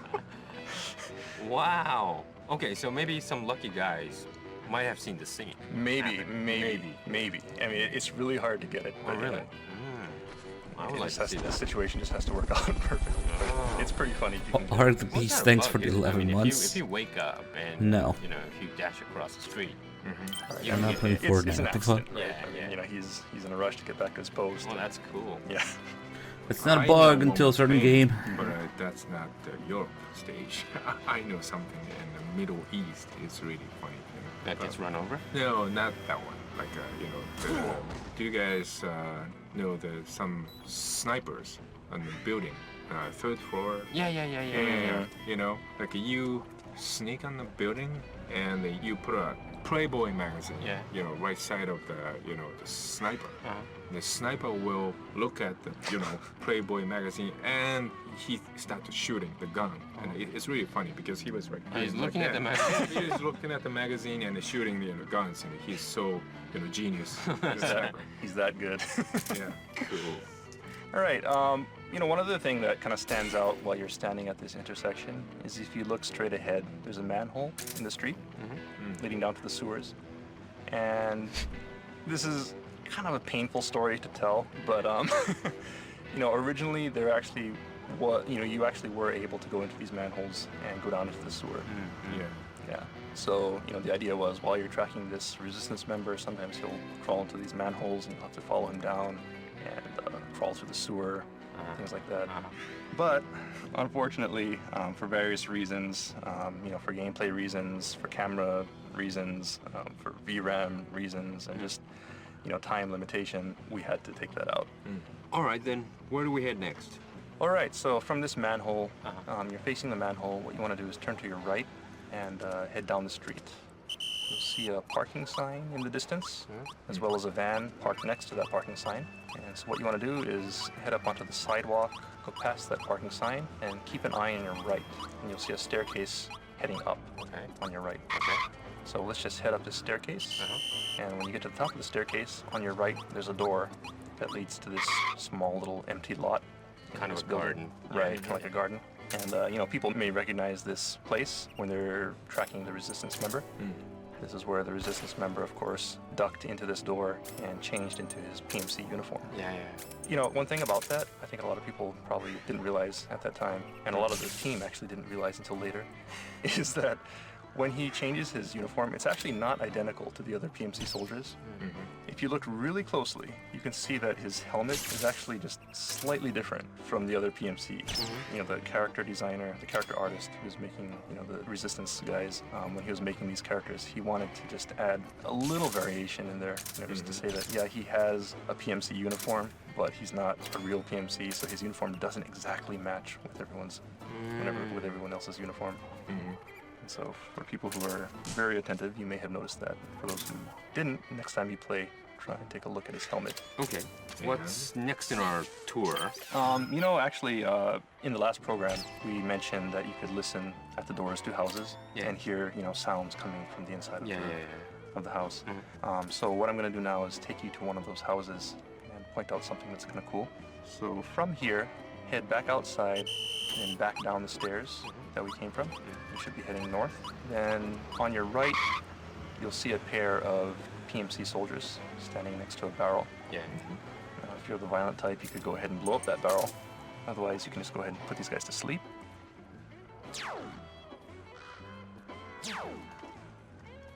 Okay, so we put them to sleep. Okay, so we put these guys to sleep. What we want to do is head down the hill towards that barrel that they were standing next to. Okay. Okay, so when you get to this barrel, first of all, take a look at the corner here. There's a building. Cafe bar? It says cafe bar, right? And there's a couple posters on that wall. If you look at the top poster, What's this top poster? you'll see another picture of our lead artist. He's taking a picture. And he's taking a picture. So this is actually a picture of him taking pictures in Eastern Europe. Wow. Doing, you know, research. Trivia. Trivia within trivia. Pictures within pictures. Is this real trivia? Yeah, it's Negipi. Yeah. Okay. Enough. It's enough. Where are we heading, Sean? All right, so let's just follow this wall. Okay, so you're looking at the picture, the And poster the cafe bar. of the cafe bar, and just follow this wall. It'll head up this slope.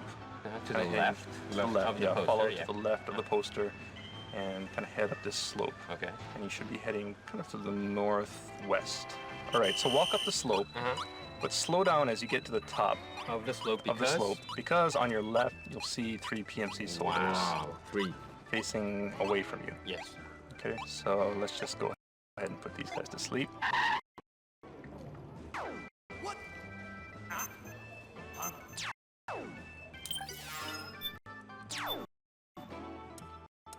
Okay, so once you get these 3 guys to sleep, where will we go? Okay, so now we got these sleep, and what we want to do is head up the standing at road. Yeah. And if you're facing them, after you came up the slope, there's the road that goes straight ahead and then to the right. And what we're going to do is we're going to take this road that angles off to the right. So you should see a van on the left and a van on the right, a little bit further up. And the building number? What building number is 3-2. Okay. Okay. So we're heading up this hill. You go past that van on your Oh, left. what the fuck? You go past this peacock sign. So you pass that sign, and then you'll come to another van on your right. How the fuck did they know the face was... That doesn't make any sense, but okay.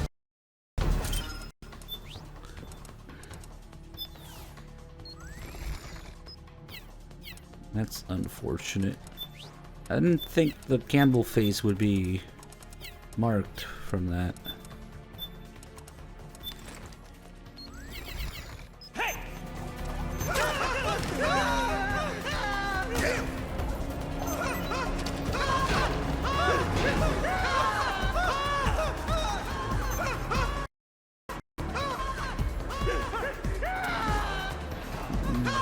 My immersion.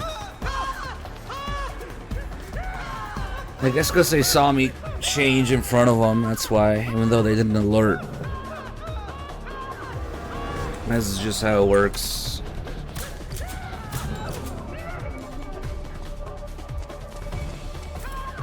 I like how the guy in the vehicle just took off.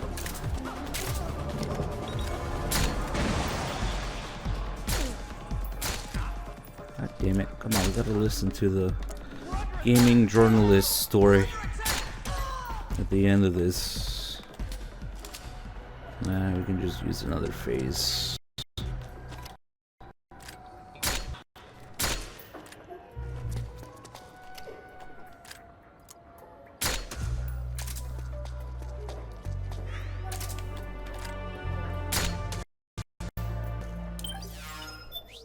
My immersion, I'm sure the Drebin face is not marked. Or, oh, Raiden. Not suspicious at all. Mr. Lightning Bolt. It's like the beginning of Rising. Okay. Van towards the wall, and you'll see a sign above this door. A snake sign. A snake sign, yeah. Right. So what you want to do is press up against that door underneath the snake sign and listen. And when you do, you should hear one of our Kojima Productions podcasts. Oh, wow. Coming from inside the yeah. building. Wow. You may need to, rotate your camera a little bit and get a good angle on it. And, for those of you who maybe triggered a caution phase as you were walking, it might be hard to hear because of the background music. And so for those people, just to point out one other feature, is you can actually turn off the background music. So if you press start and go into your menu, and go down to options, then go over to the audio video tab, and you'll see an in-game music on-off option. So on the default setting, this is on? On the default setting, it's on, but you can toggle it off. If you do that, you should be able to hear the sound much more easily. One thing to point out also is that originally in Metal Gear Solid 4, there wasn't going to be any background music. Originally. Yeah. The idea was to make the game much more realistic and therefore avoid putting in background music. So the whole game actually would have sounded like this, where you're just listening to atmospheric sounds. Except there's music in the podcast. Background noises and things like that. Good job. But as we were making it, Mr. Kojima said, well, actually it's a little bit lonely without background music, so we wanted to put something in there to kind of spice it up a little bit more. So the background music was restored. But Background music is really important. put a lot of effort into making all this, all the background Really? noise and atmospheric sound effects. Mm. So for people who really want to experience the game, I guess in its raw form, they can go ahead and do that and turn off the background music and maybe game. And I think especially, you know, like in places where there's a lot of battle, you know, there's usually like really intense background music and things like that. Not as many So times without as music, it's actually pretty different.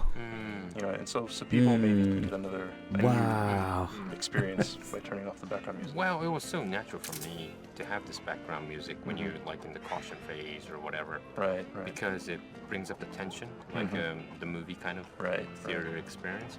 But come to think of it, yeah, I think it would be fun to try to live through the, if you have a good sound system, that's like 5.1 at your home, and you could actually hear the battle sounds and things like that. But you might not necessarily feel that tense caution phase, tense feeling, the pressure. It's probably a different type of tension. You know, like maybe you won't have that tension from the music, but it's more realistic. So I guess, you know, you feel like you're been shot from. Right, you know, you hear shots coming from the distance, and you know exactly where they're coming from because you can hear them clearly, things like that. So in the direction, yeah. Surely people who haven't tried it should try it out. Yeah. Okay, and what people may not realize is that there's actually another house where they're listening to the MSX. Well, they're playing the original MSX and you Metal can Gear, listen and you can listen in from outside the door. From that house, right? Right. And so this one's kind of far from where we are, so we're not going to backtrack to that point, but I will just kind of point out where it is. So people probably know the park. I bet I can get there go to before. The park and go to the north end of the park. And you'll find a slope Finish heading up to talking a about building on the north end of the park. And that building, the number is 3145. You know, the red number is 314, the black number is 5. That building, if you listen to the door, on the other side of the building, you know, on the opposite side of the park, you'll be able to hear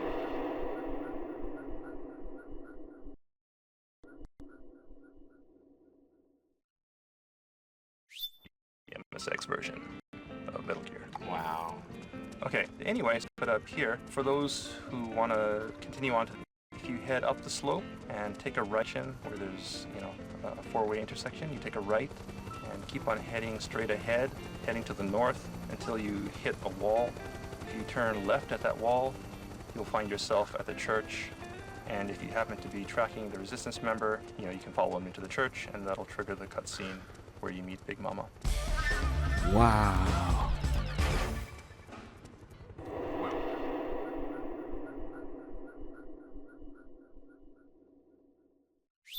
But it's a very unique stage. You know, it's not like shooting, destroying, or also not just a simple hiding Metal Gear essence, espionage essence.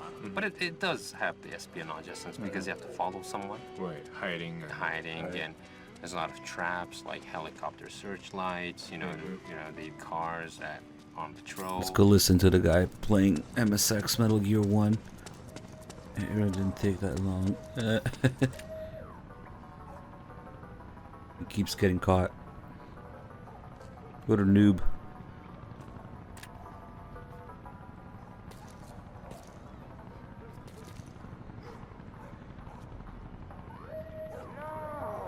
No.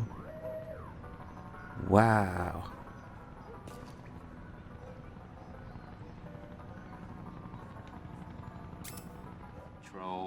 Well, it's a famous story that, first of all, that was boot camp session. By Oh, here we go. Best part. Where we Listen. How many? 20? I think 20 plus people. 20 press people. Gaming from Europe journalists. and from America to come down to Japan, and we kind of went up north of Tokyo, a little bit far away, quite to a resort area, where we have our, we can't say it officially, but a secret hideout of Konami's secret hideout. Right. Kind of a training kind of camp. That's why we call it boot camp. But so we wanted to invite these press people to kind of ask their feelings about how MGS4 is, because it was almost connected till the end. So we wanted people to play through it and so give like us a feedback. Test to these very limited people. Right. Mostly in the daytime. We were in this meeting room, and we set up all the PS3s on a good high def. Right. We brought the, you know, the PlayStation 3 from Tokyo and a high def TV and you know, we set it up the whole, you know, whole thing, the whole system. Everyone was enjoying because it got excited, right? Yeah. And we were really excited too to set this up and watch these, 20 plus people play MGS4 for the first time. Bet Jeff Keighley was there. Until the point when they entered Act 3, which was this Eastern Europe stage. Because I think it was quite difficult. Yeah. Well, first of all, there was a couple of bugs. Yeah. And it was really hard. Right. And a lot of people got stuck. Couldn't find a resistant member, couldn't stay onto it. People started shooting at people, thought that it was the way to clear it. Yeah. Some people killed a resistant member, but of course you could do that. But people thought that, how do I clear this? And some guys are taking a long time, like 7 hours? 7 hours. Wow, 7 hours? Yeah, playing that stage and trying to reach the goal. And some guy was really very upset. Yeah, very upset. But some guy was really upset. We didn't want to I have played that stage before that boot camp, and so have the team members, right? Also, Hideo Kojima was there watching these press people play, but no one was supposed to give them direct orders how to clear it. Can you imagine being gaming journalists? Development people for the future. Kojima watching you play? We were almost like, Ken was almost telling a couple of guys saying, no, don't go there, hide here, stay here for a while, things like that. Right. But a lot of people got really, really furious, frustrated. Yeah, very. Guaranteed the Reader Pope was there. That made Hideo really upset to some point, and he sent an email directly to the team back in Tokyo. There's a bug here. What are you guys doing? Things like that. Right. Some bugs. Yeah. There's a bug. Yeah, some people got stuck. And Shinta Nojiri, some people know him. He during this stage and the stalking scene, just stalking scene, right? Yeah, not the whole Eastern Europe. Right. But the stalking scene was just 6 hours or 7 hours stuck here. And Shinta Nojiri was, no. He took it very seriously, and he started to fix it. But it was kind of found out that there was just a couple of guards, really off where they weren't supposed to be. So you could kind of almost, come behind them or something without them noticing you. But because of this couple of guards stationed at just a fraction away from each other or something. Yeah, but when they cared about bug fixing. We found out that this disaster, if we released it as it was. Really? It would be a disaster if you release a buggy game. Sure hope that doesn't happen. Jesus. By the time you just... disaster if we released it as it was. But it was good that we did this boot camp. Going by gaming journals, yes. Good job.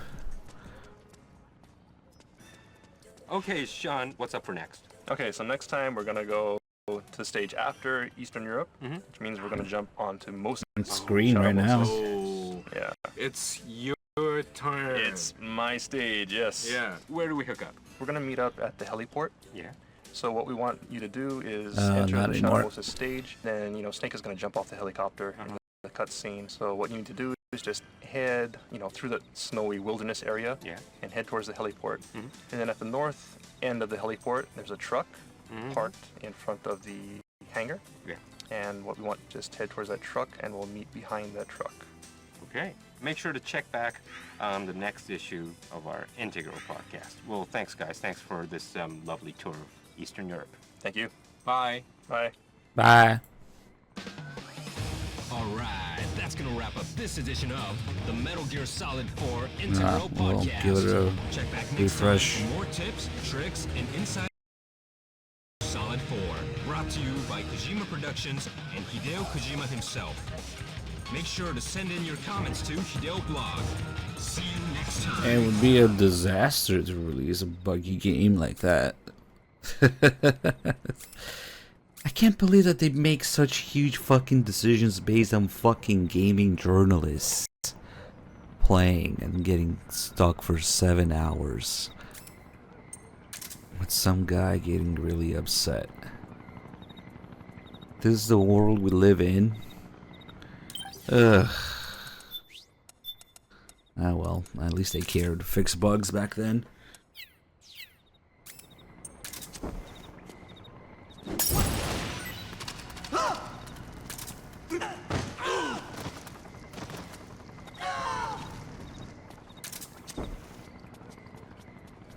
Now let's see if we can find the resistance guy. Make Otacon smudge.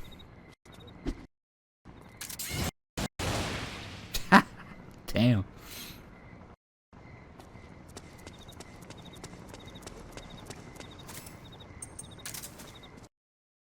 Can't believe I'm actually using this thing. Frames. The frames interceptor. The two Raiden faces probably count as different. So it should be okay.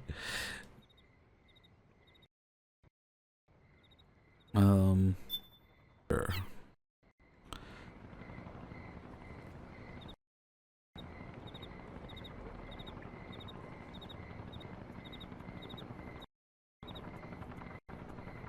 I'm gonna. Oh man, what a pain in the ass. I'm gonna have to do a little something probably hardware-wise.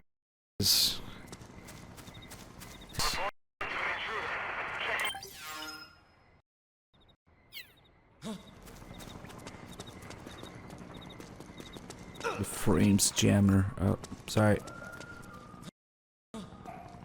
He didn't even care about that. Hey, I hear him.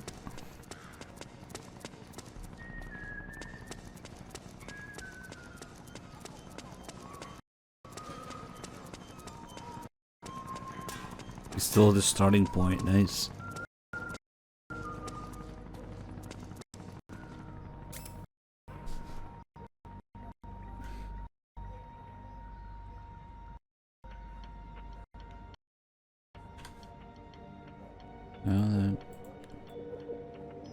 Here we fucking go again.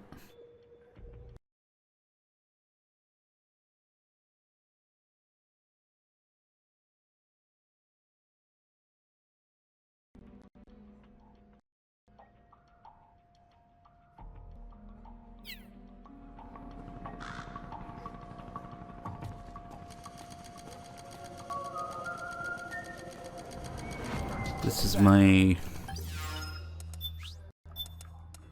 my concealed carry railgun. It's purely for protection, you see.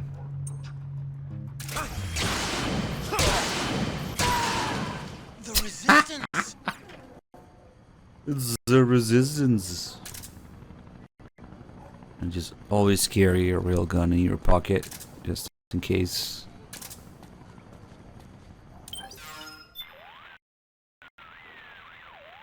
Snake, what are you doing? We need them to lead us to Big Mama's hideout. Don't harm the resistance.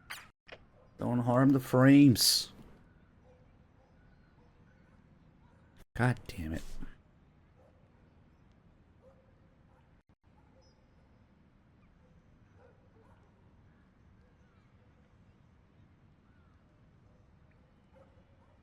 Alright, so the more we kill these guys, the more we can piss off Otacon, which is great. And we can come up with different ways to kill them. Let's see.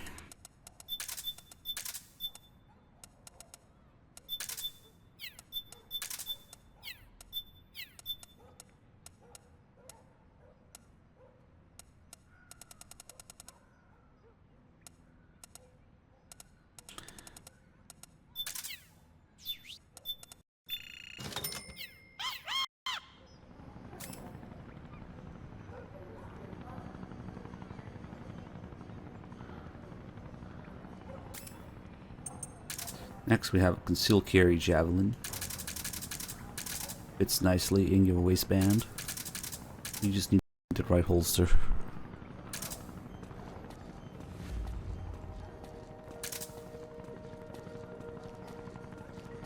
What was that?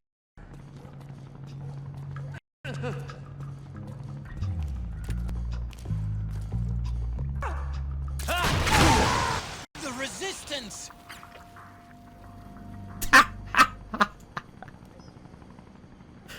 Nice. Okay, if you wanted to look at the back of the tie, now you can.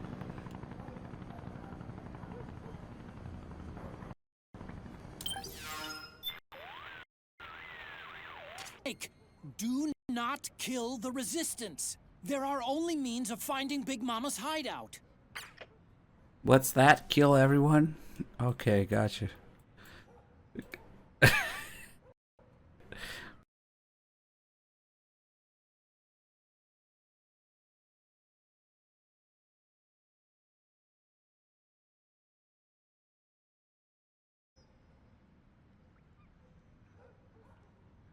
Jesus. Okay.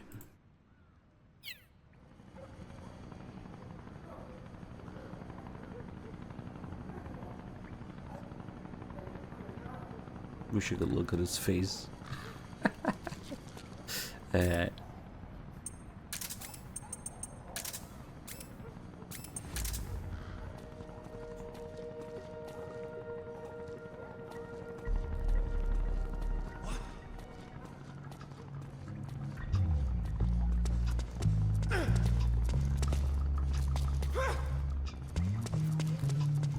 Oh, you cannot bump into him while he does that.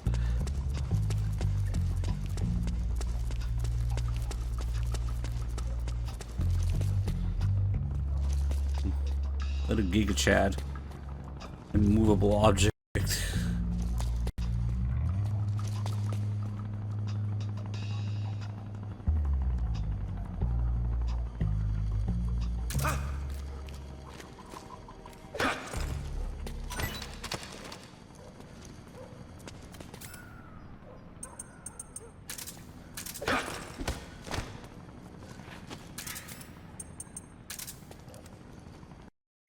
Oh,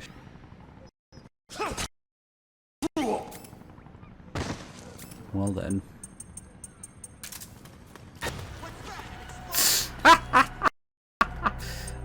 Plenty.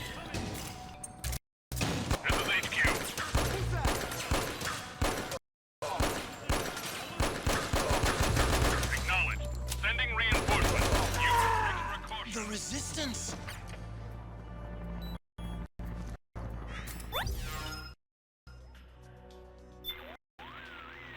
Knock it off, Snake. Are you trying to abort this mission?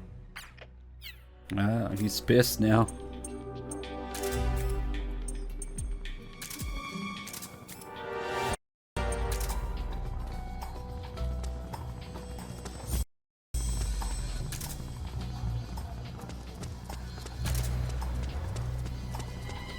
Okay, I'll do a couple more.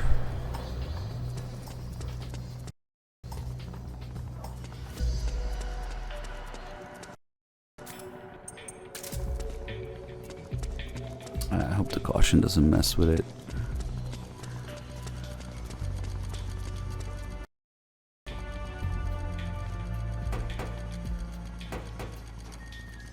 There he is.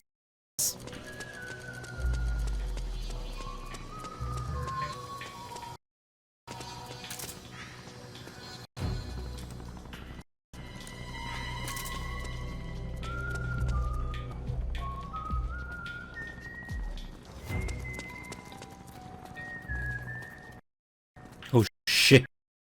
There's people. Oh no. What the fuck? They just left.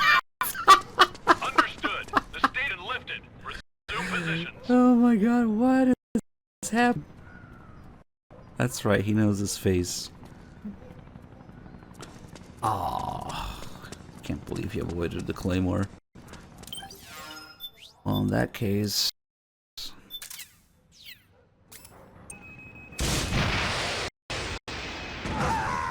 The resistance. Thanks.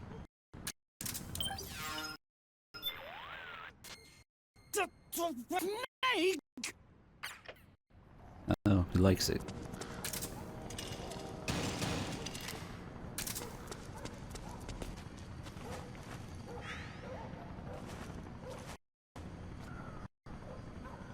Oh, the birds show up on the solid ice. But only if you're... For a second? second.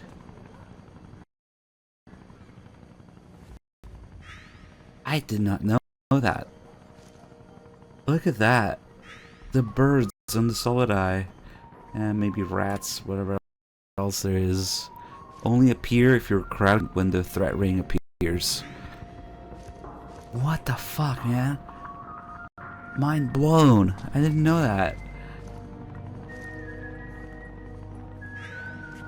The little animals appear on the solid eye. Oh shit. Hold on.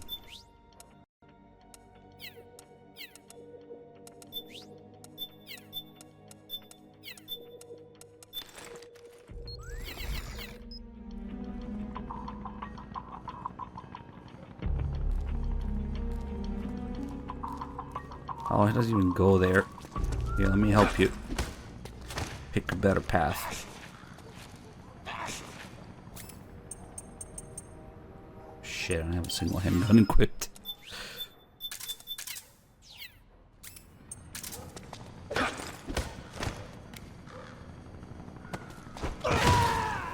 The resistance. He's okay. What? Snake? Okay, so the last two calls are the same, but the next one... The next one would be the last one. Dude, that's blowing my mind. The things appear to solid eye.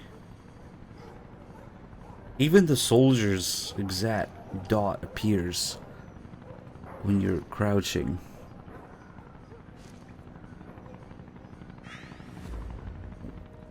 That's crazy. I did not know that. Two little details related to crouching now that I didn't know about in this playthrough. Oh shit.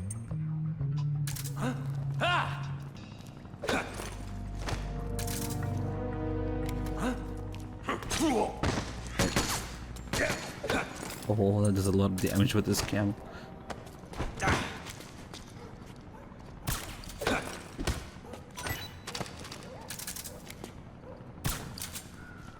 Alright, calm down. The last one has to be the C4. Shit.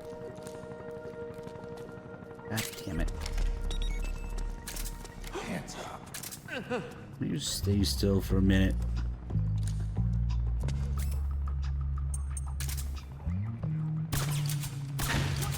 What's that? An explosion?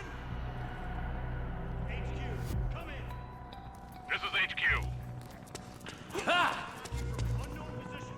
Alert status. Acknowledged. Sending reinforcements. Use extra caution.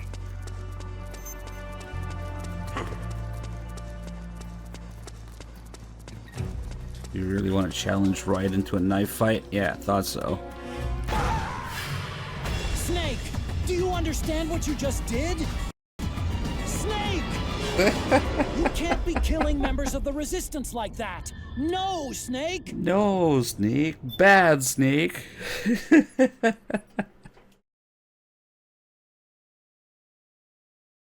And if you kill enough of them, eventually it's a game over. Anyway, let's reload this area so that it's not a complete clusterfuck and do it somewhat properly.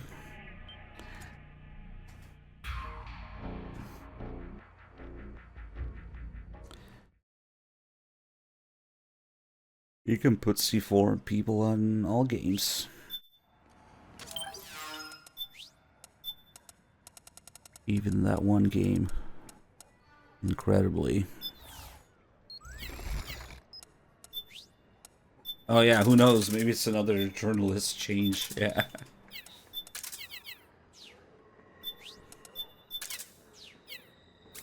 Alright.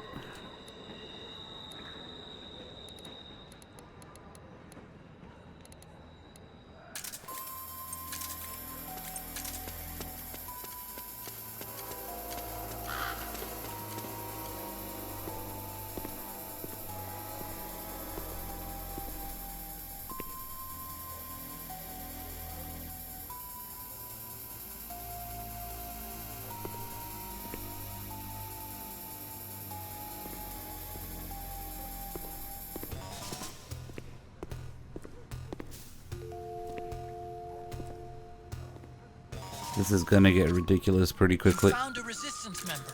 Shut up.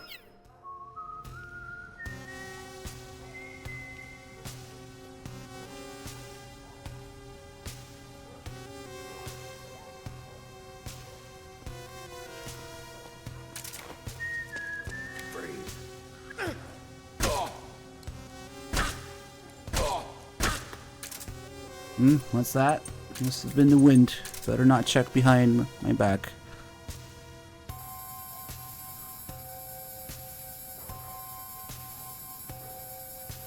Now he's got a funny walk.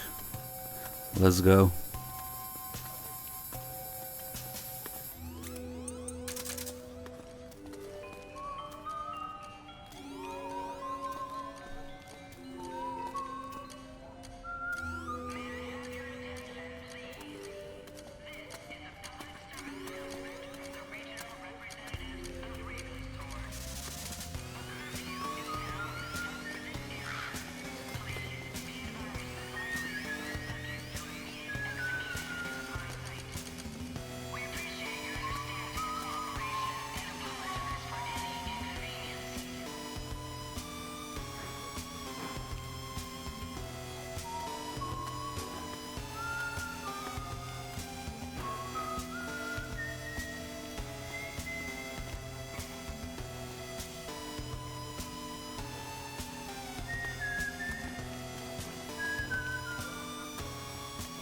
Everybody must love this guy.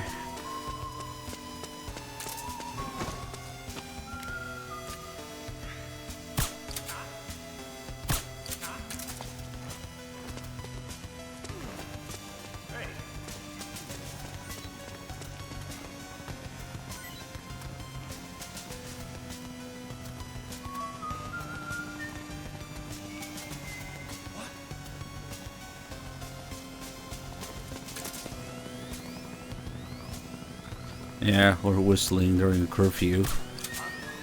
Or the guard's not caring about anybody else but him and Sneak's face. There's so many things are all over the place in Act 3, but whatever.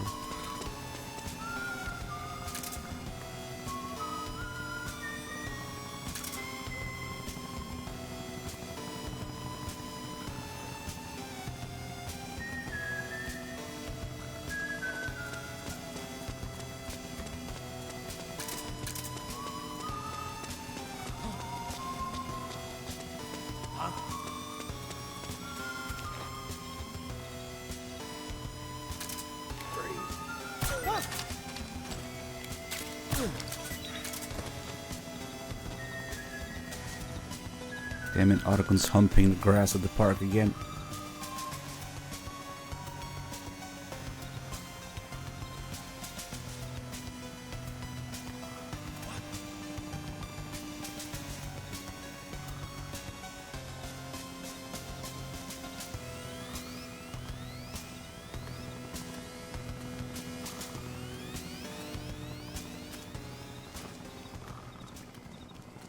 Ooh, I haven't done the close range piss in a while. Maybe I'll try it now.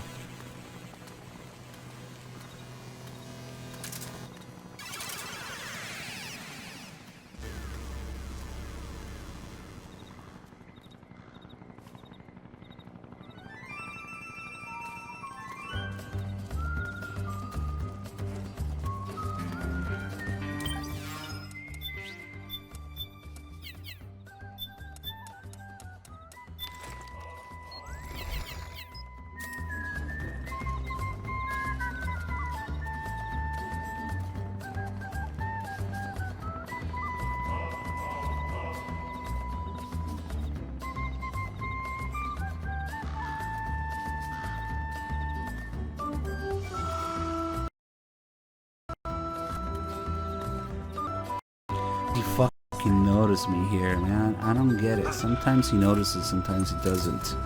That's why I kind of stopped doing it, but let's see if we can make him forget about it. There we go.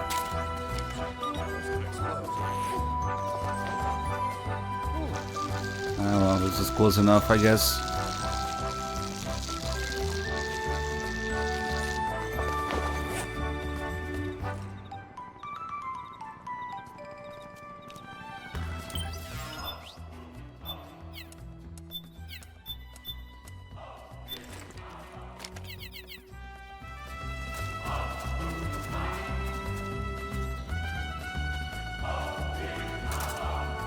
Where does the pee come from?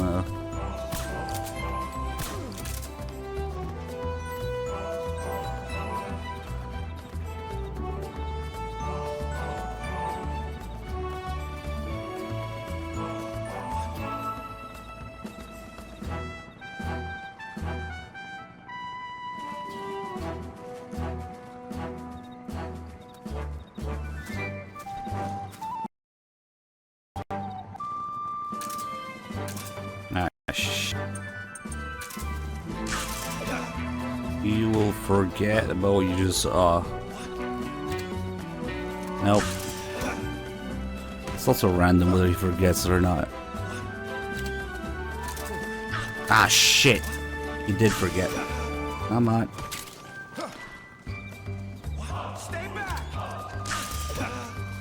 That never happened. Keep going. Shit.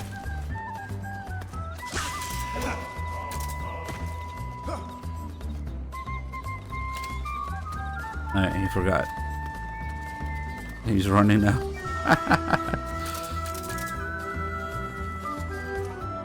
We good? We good.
Yep. Silly Snake Eater. This was in Snake vs. Monkey, I think.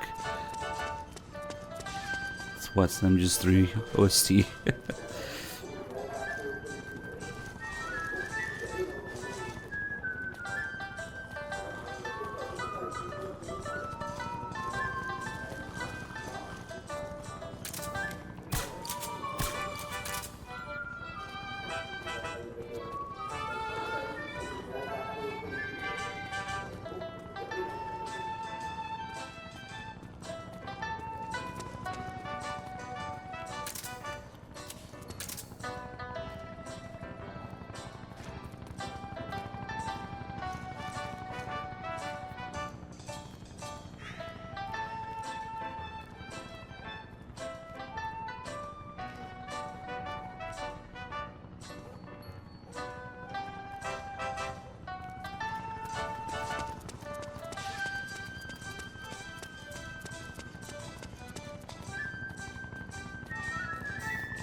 Ooh, chair race. The music from the MGS4 trailer we saw was Kojima gunning down his team. This one was actually removed for a while from the game files, and then yeah, they're all on private servers now, the DLC stuff, but this one was removed at one point. I think it was like the first thing. Ah, shit. Please forget about it. Oh fuck, I think I forgot. Maybe now. Come on, dude. Just keep going. Ah, fuck. He did, but then he turned around and saw me. Oh shit.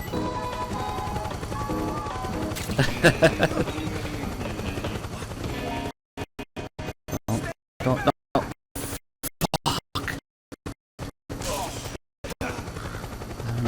You gotta guess which way he's gonna turn. Where's he going? Fucking idiot.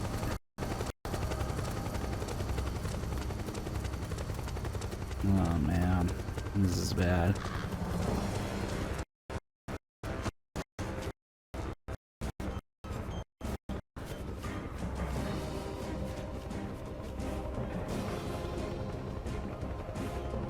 Can't believe he didn't get caught.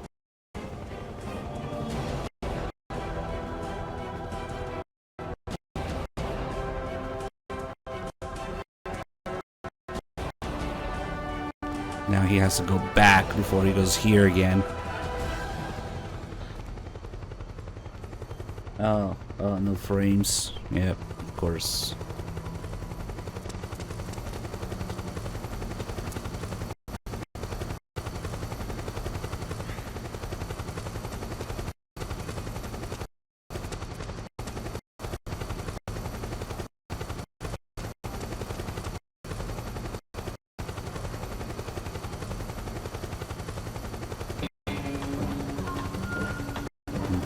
It's not too bad.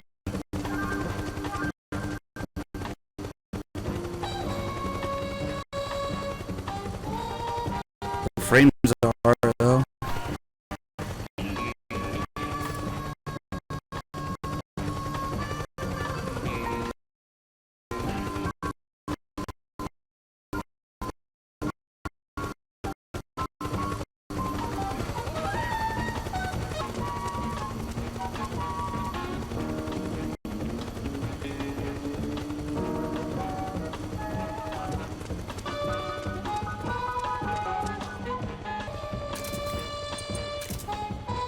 I wish.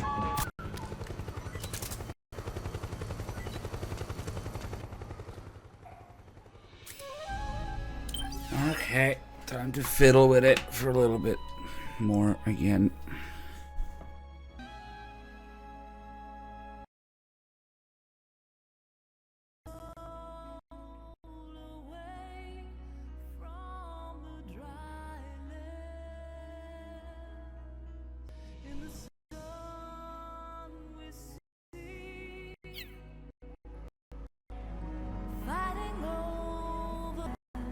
Many potatoes will be planted for this stream.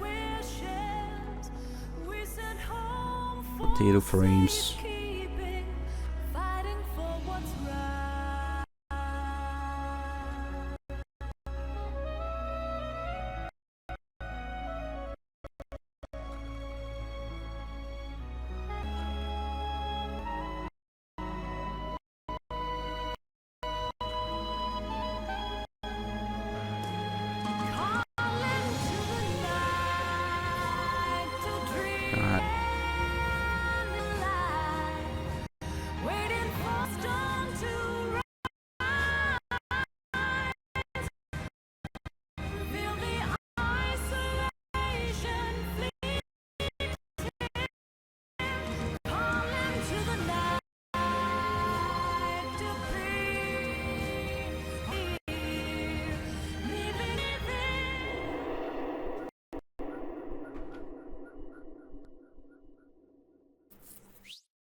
See?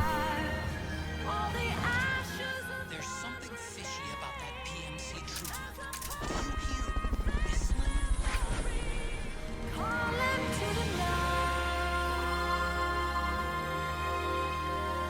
Hey, Cookie, thank you so much for 132 months.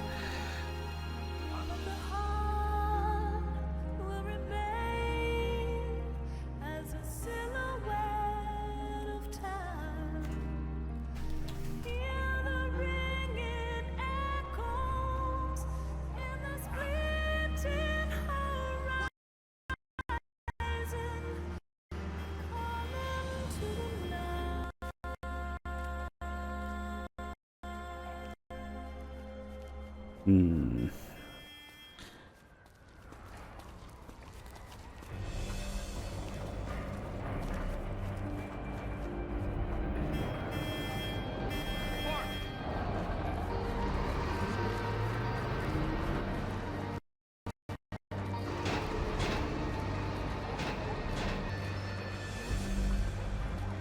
I'm starting to think there might be something wrong with my fucking motherboard.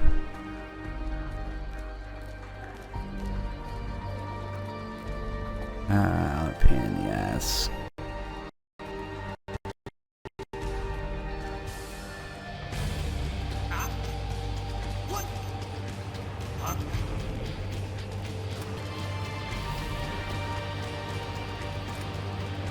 Money. What?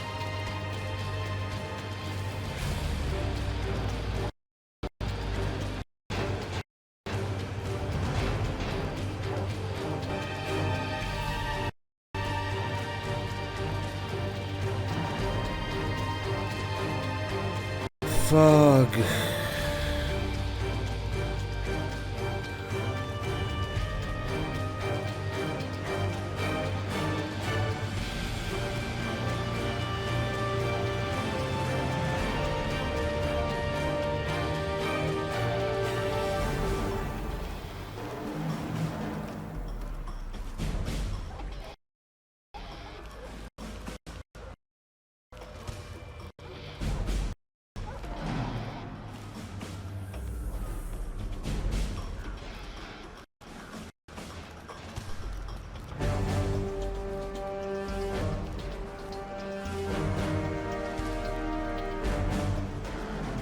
Sorry for the slideshow.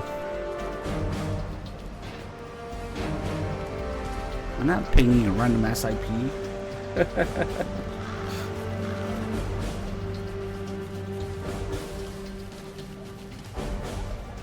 No, it's.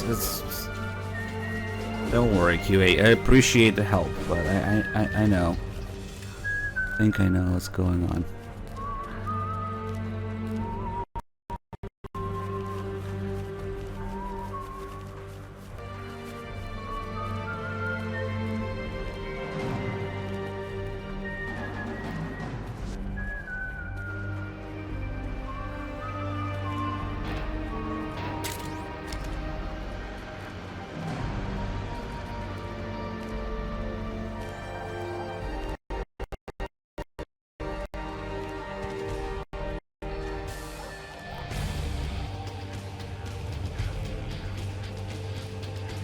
That means I gotta fucking do everything from scratch.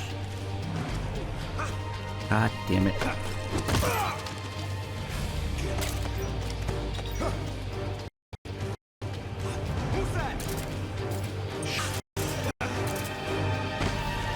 It was me. This is unfortunate. Move. Asshole.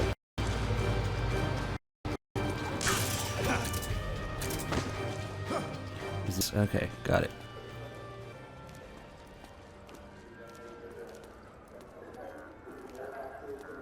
I just skipped to it on stream. I just saw it.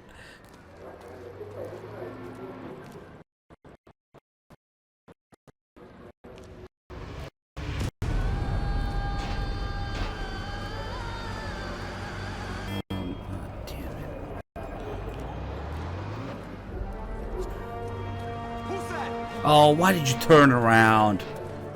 No way. Actually, I have no idea why.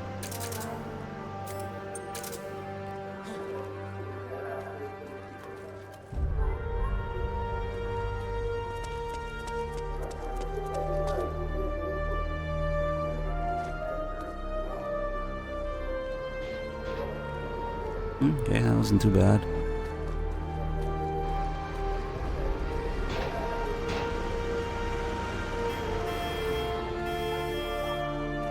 But how will we enjoy Eva's saggy tits without frames or bitrate?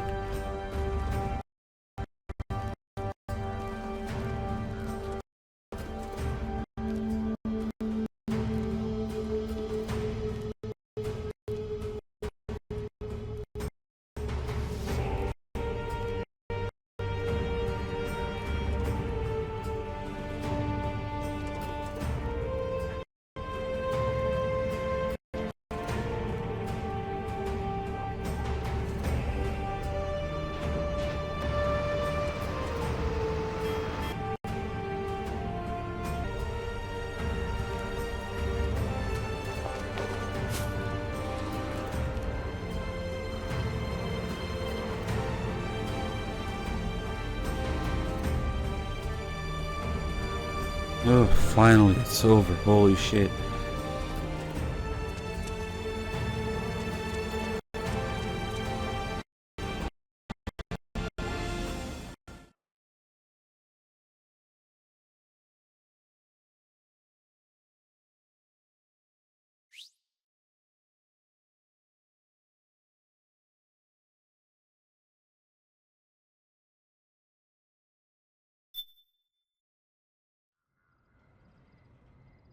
God, it's just so bad right now.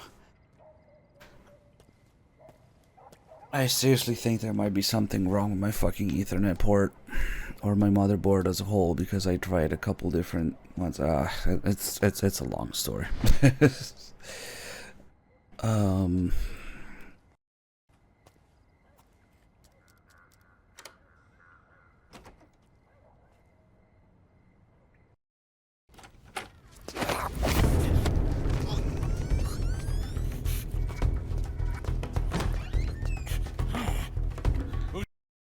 I'm here to see Big Mama. I'm here. Booba. Is this the guy? What do you think? Ninjas 3 and Poops. He's gotta be the one. Ninjas 1 and 2. Look at him. He's ancient.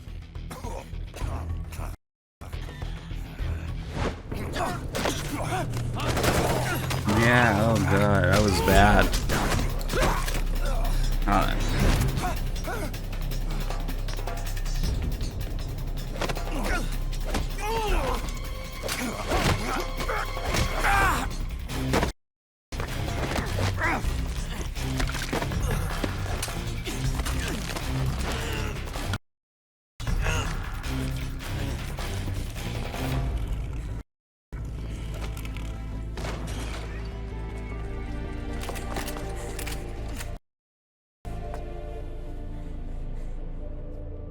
Very impressive, CQCs.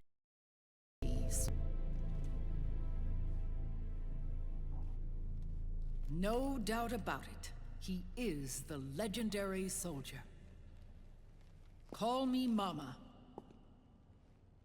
Big Mama.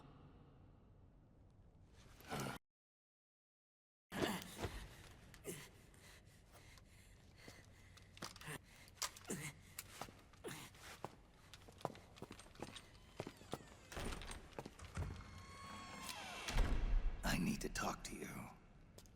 Raiden sent me. My, how you've grown, David. It was you, not I, who was created from the rib of man. But I am your mother. What?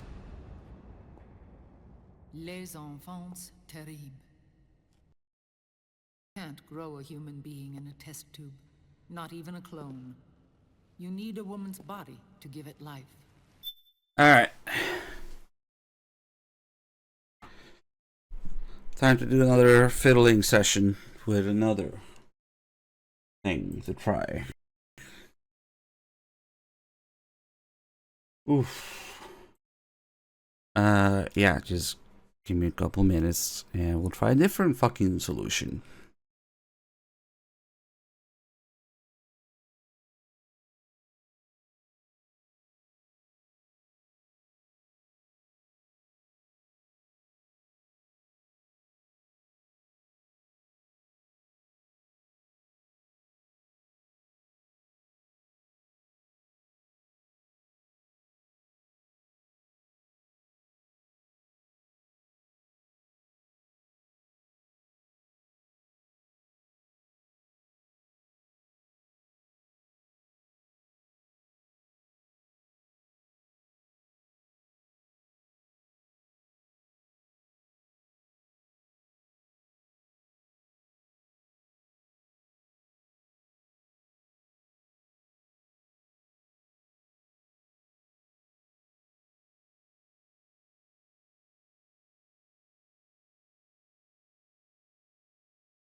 Alright. I fiddled with a few things. And we'll see what problem we run into next. I guess, because nothing's perfect.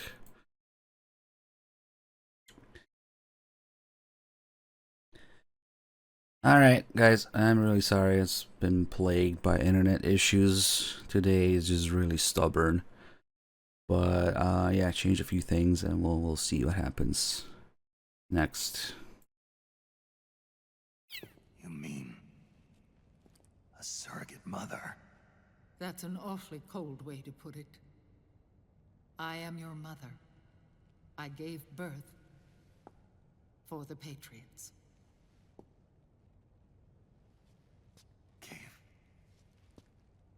Birth.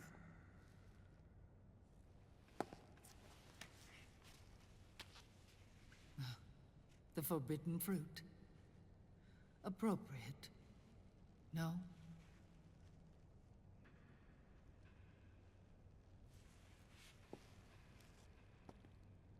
Follow me. I'll explain everything.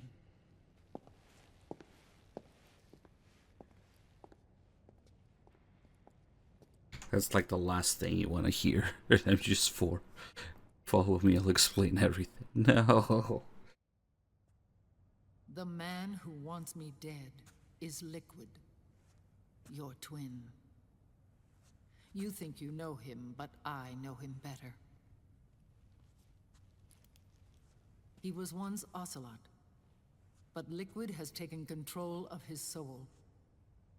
And now he's locked in a bitter struggle with Zero. Zero? The founder of the Patriots. Founder? When did this happen?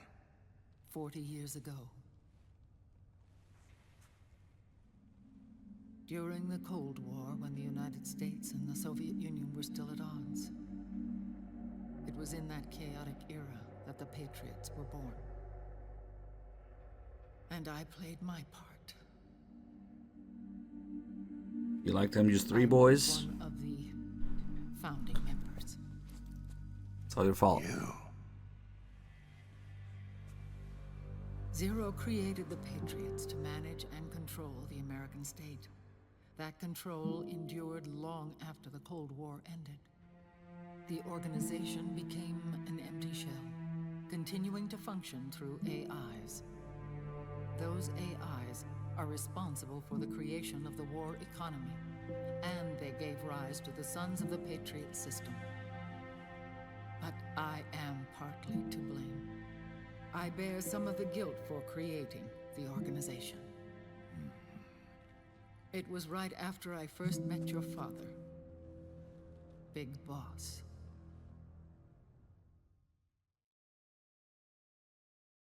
Back in 1964, I was ordered to take part in a CIA op called Operation Snake Eater, which concerned a new weapon the Soviets were developing at the Depends time. on what excuse for the clones you look at. There's like 3 different ones. That agent later became Big Boss, but I knew him as Snake. Snake? Yes, Naked Snake.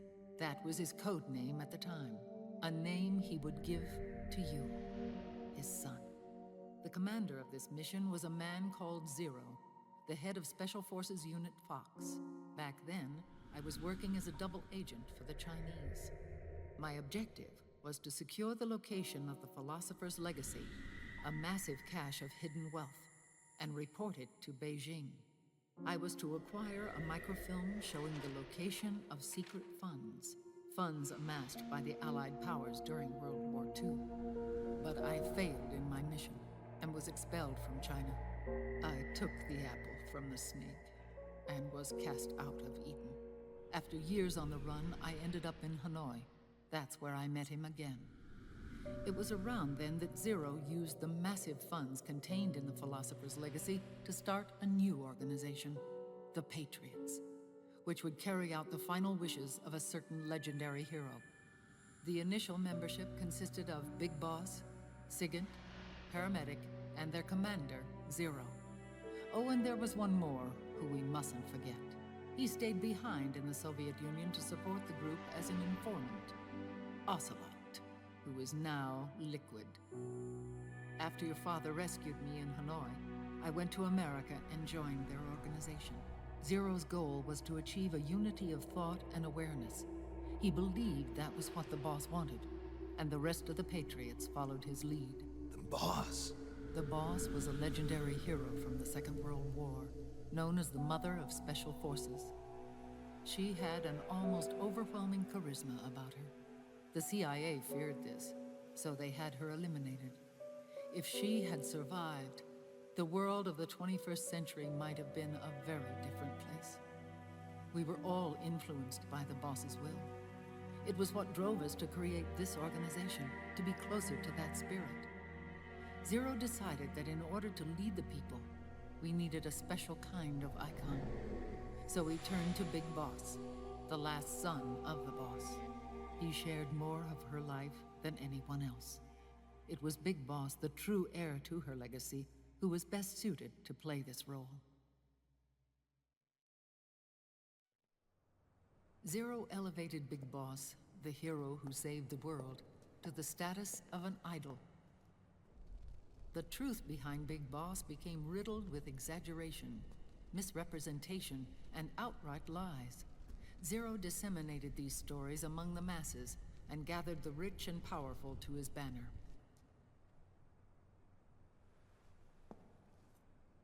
Every era needs its symbols to control the people, whether it be the stars and stripes, or the hammer and sickle.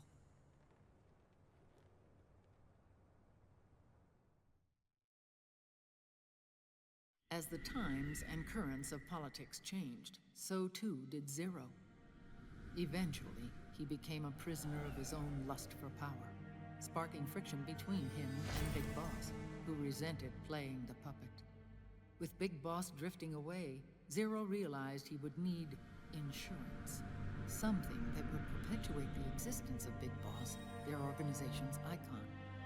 And so Zero secretly embarked on a new project, Les Enfants Terribles. Its goal was to create a clone of Big Boss, the ultimate soldier. The project was led by Dr. Clark, known at the time as Paramedic.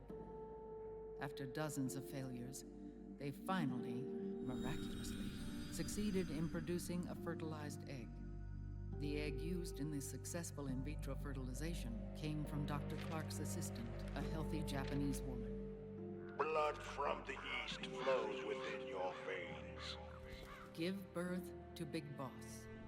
To realize this, I asked to serve as the surrogate mother, and was more than happy to carry you in my womb.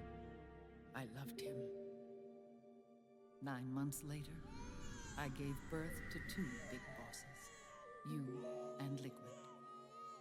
It didn't matter that you were clones, or that they had manipulated your DNA. You were born the same way as any other normal child, from your mother's womb. But Les Enfants Terribles proved to be the final straw for Zero and Big Boss. Determined to oppose Zero and his plans, Big Boss broke away from the Patriots. He left the States, created his own mercenary company, and drifted around the world. I'm sorry. Your father never wanted you. Human life isn't meant to be manipulated like that. I knew that, but I wanted you. After Big Boss left, Zero really lost control.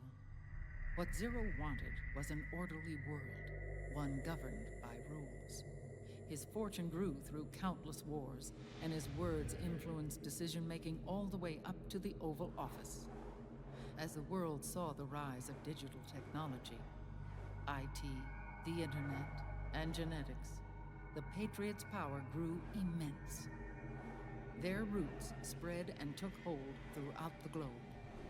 In time, they began to dictate the fate of entire nations from the shadows.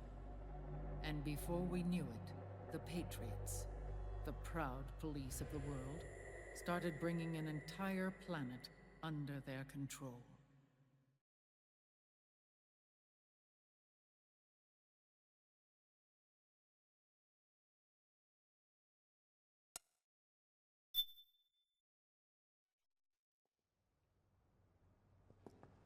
Their intentions were fair, but their execution was flawed. Zero developed weapons, amassed armies, used information for extortion, all in order to gain more wealth. He was obsessed with controlling awareness on the inside from the outside. But I cannot imagine that's what the boss would have wanted.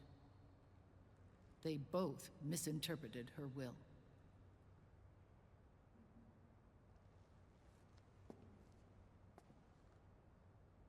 And their absolute reverence for her drove them apart. So began the war between Zero and Big Boss. Opposing interpretations, each striving to realize the boss's will. Everything you see today stems from their Cold War.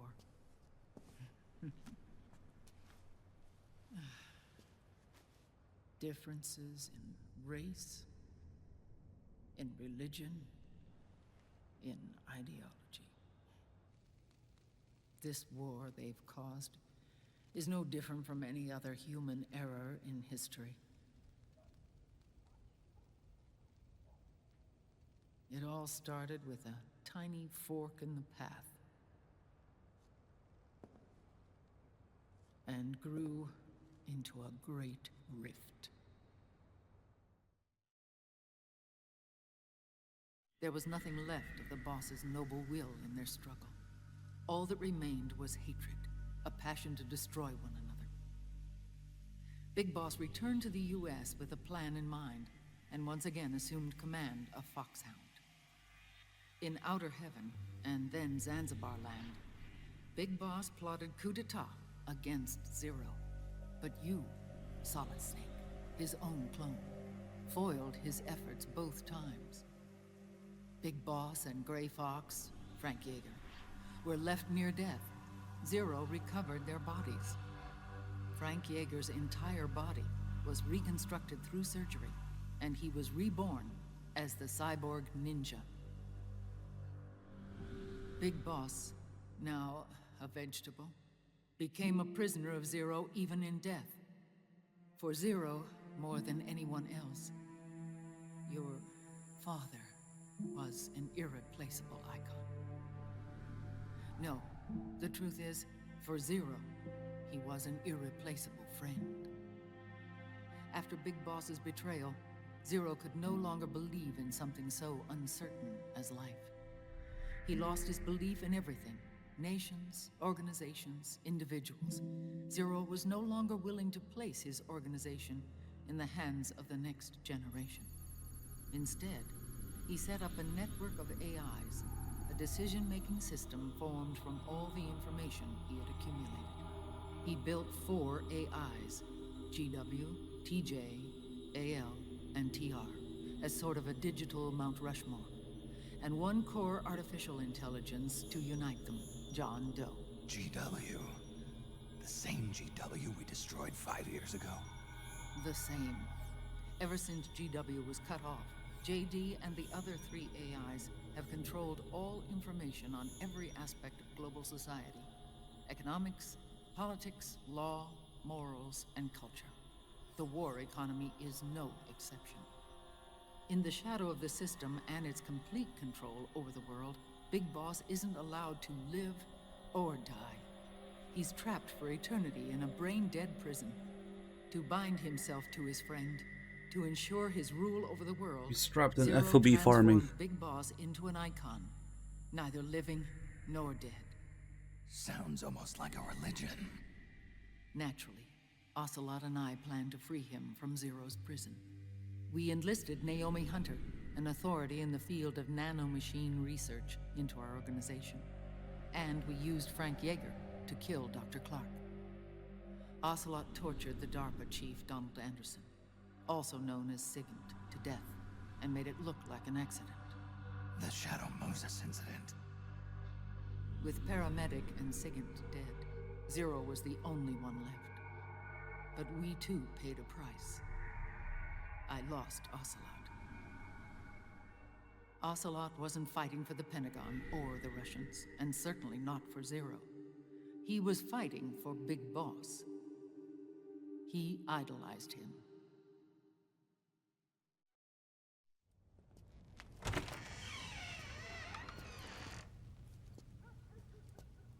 When Ocelot grafted Liquid's right arm to his own, his body was taken over by Liquid's thoughts and spirit. He may be Ocelot in physical form, but his mind is Liquid's. I was the last one. And then someone appeared to help me. Raiden.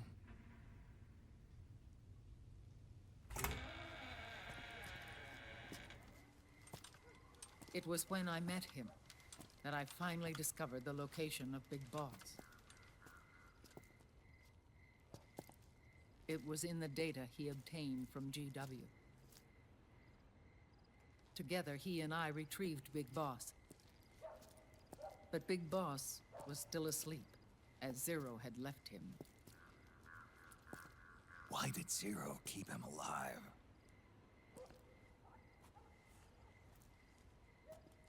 People need heroes. Zero wanted to create a messiah. A legend that would never die.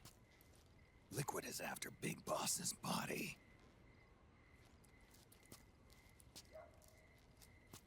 Is it here?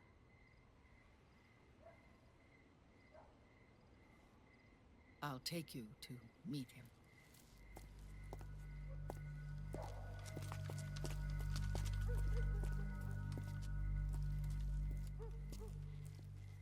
This is his pyx, his holy ark. He's 78 years old. But, I don't know. Would you?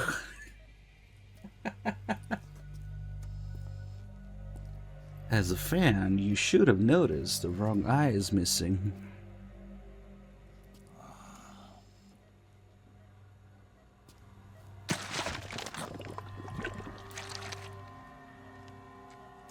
His body is alive, but his consciousness is locked away by nanomachines. So technically speaking, he's not really brain dead. We can't allow Liquid to inherit the same sins that corrupted Zero. Manipulating people's minds for the sake of his own ego.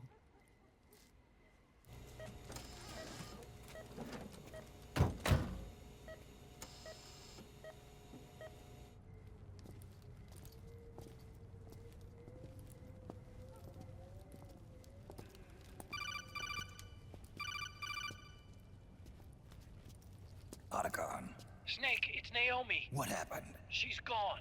She's not in the Nomad anymore. When? Less than an hour ago. She disappeared right after she and Sonny got back from Dr. Madnar's place. Why weren't you watching her?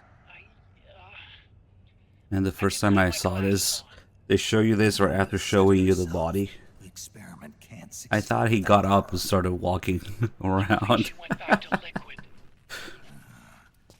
What about Raiden? Good news on that front. We managed to get our hands on a dialysis machine and set up an ICU. We just started him on dialysis and treatment for his wounds. Will he live? Yeah, no worries there. Sonny's taken over for Naomi. But his treatment's probably gonna take 48 hours. Until then, Raiden can't move. Hey you! Come here! I forgot to show these guys on the way here during gameplay. Oh well. What the hell is that?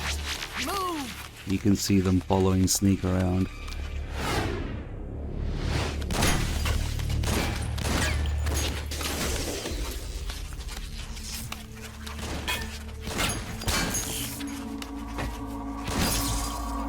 The chat would and would press X for flashbacks to young Eva. Scarabs. Unmanned scouts. They've found us. No. We're Could moving it be? Snake, the PMCs are converging on your location. Damn it! They're sending in Gecko. They'll be on you in less than 5 minutes. Are they ready? Yes, ma'am. We'll escape through the canal route using the real van. Get it ready. Hurry. Yes, ma'am. Snake, over here. We've got decoy vans set to draw some of our pursuers away.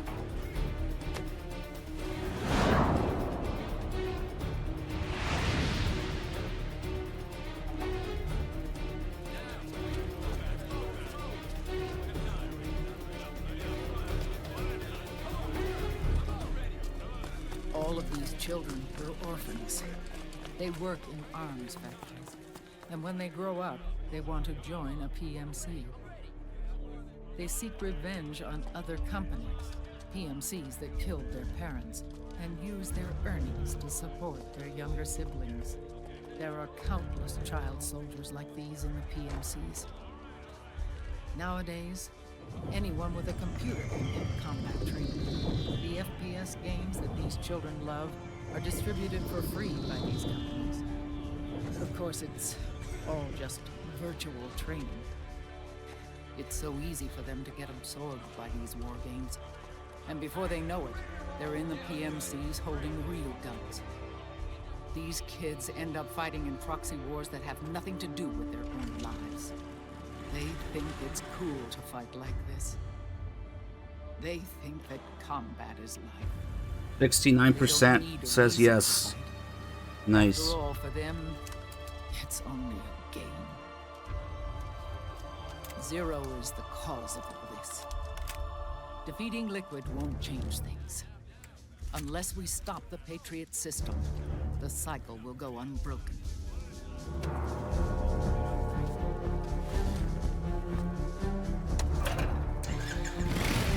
Hop on. Yeah, Kojima had a real bone to pick with FPS craze of the time. Yeah. These children getting absorbed in these FPS games. They distribute it for free.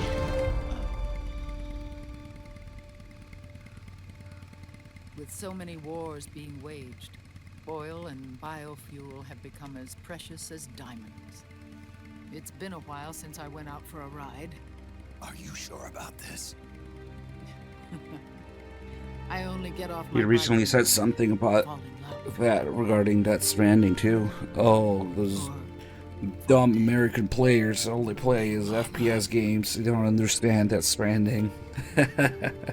Call Yep. me Eva. Wait a minute. That's Eva? Oh my god. Can't be.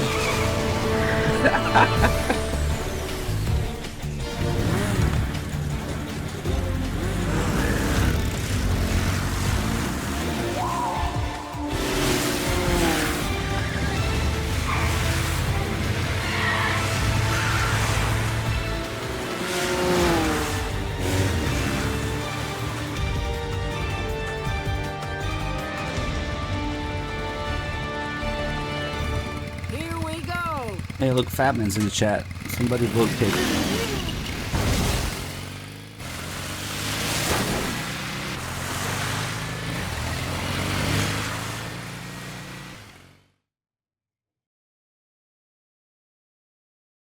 Oh no, he clogged up the vote kick.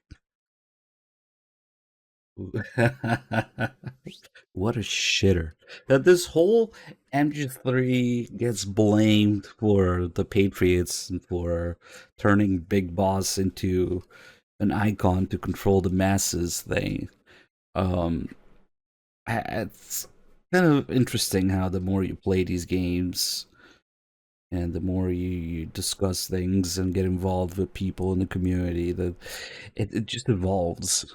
The more you play these games, the more your view evolves in a way. I used to look at it as just completely fucking random because they had to blame somebody, but it makes complete sense, actually. It's the one thing that I can get behind MGS4's otherwise nonsensical, very, I'm fucking done with this writing. The sense that I'm getting from Kojima and MGS4's writing is a lot of, I am fucking done with this. Just give him something so they stop complaining. Spiteful in a way. But blaming MGS3, when you look at the themes of MGS3, you look at the themes of MGS4.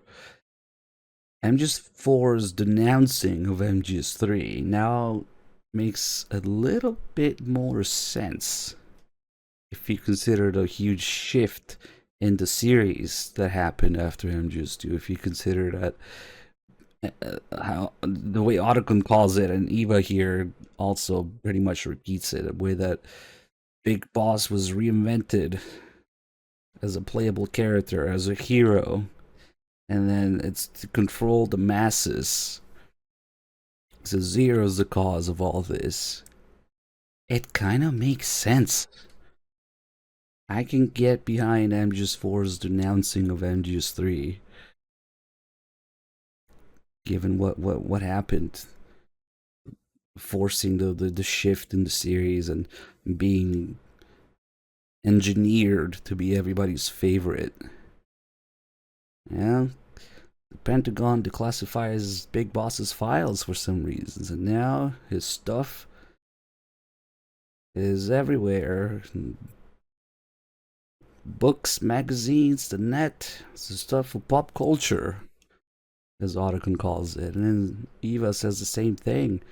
People need heroes, so Zero created an icon to control the masses.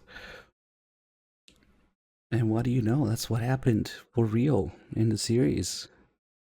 People didn't like MGS2, they made MGS3 to appeal to those people, and now everybody's favorite is MGS3. I could see what's going on here.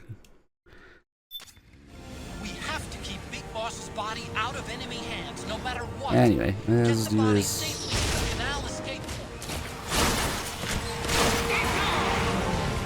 point. You guys can't get that, man. Come on.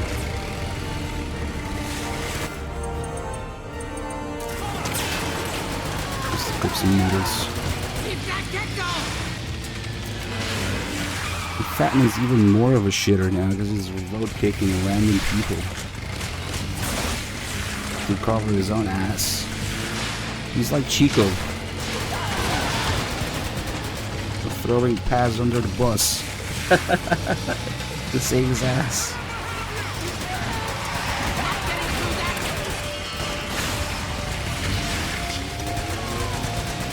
Shittiest combo ever.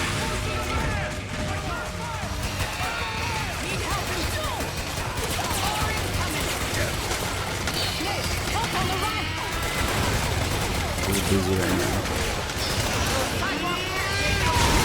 Alright. I don't want to speak too soon, but we might have frames now. Oh, never mind. It's gonna drop again. Shouldn't have said anything. Yeah.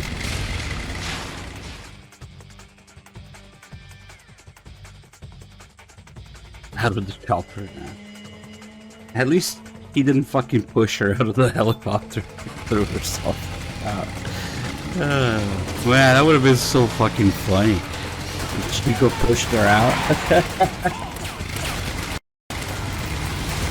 No, she's dead. Shoved out of the helicopter.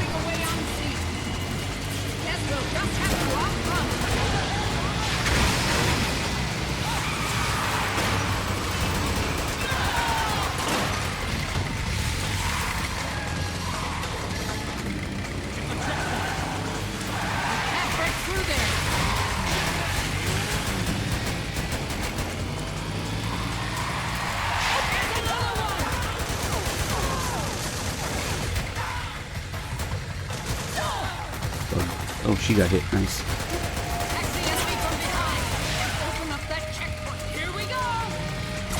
Nice. Now keep both kicking in before he can come back. Oh, this thing sucks here.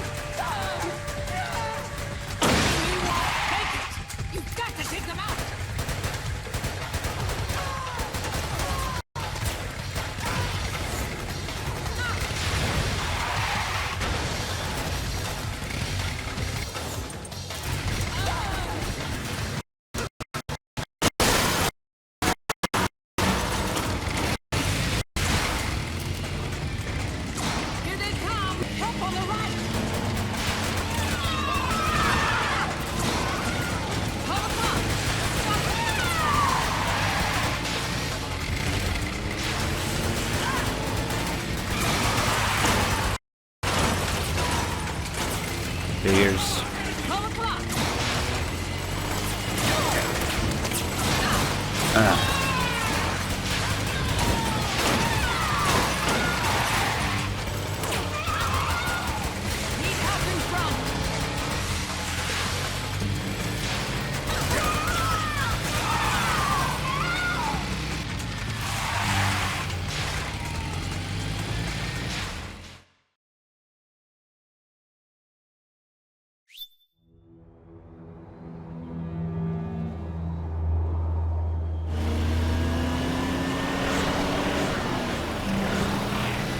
There you are, Snake! Where's your anger? Show me your rage!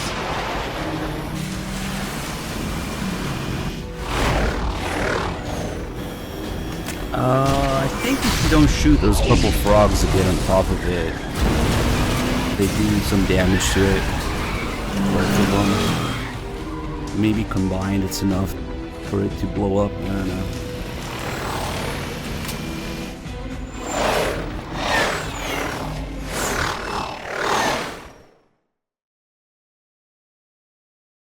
But yeah, the damage the van takes is basically irrelevant, yeah. You would have to leave the frogs there on purpose for a long time. I've got bad Even then, I'm not sure, yeah. decoy vans have all bitten the dust, which means the enemy will be focusing on you now. I just need you to hold them off a little longer. Man, I got really distracted with this whole internet thing. Shut up.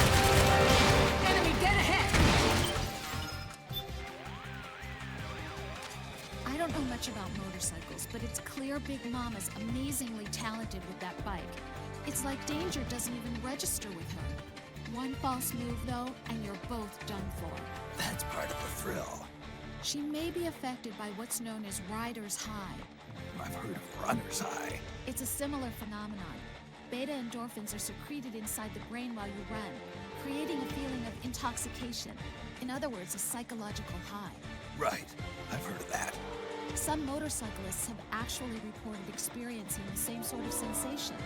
It hasn't yet been confirmed psychologically, but that high could make you oblivious to danger. That may explain why she's driving like nothing can stop her. Sounds like a combat high. Kind of wish I wasn't riding a shotgun, though. You're riding bitch, Snake. Your brain overdoses on adrenaline, not endorphins. But don't worry, Snake. As far as I can tell, she's got skills, and she deserves your faith. Yeah, Snake doesn't get to ride shotgun. Speaking of the thrill, what a grill.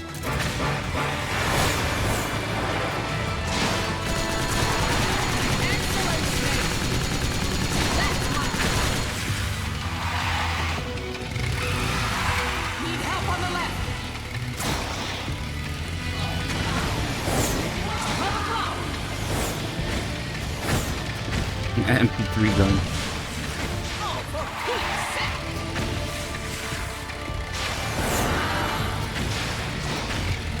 Need help in front!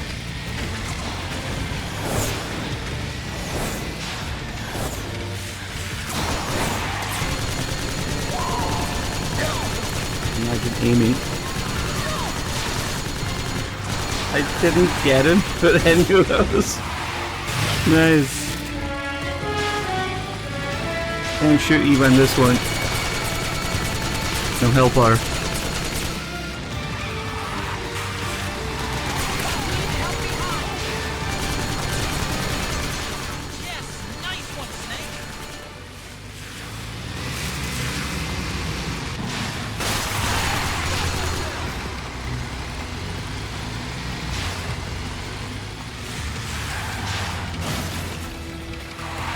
Enemy, get ahead!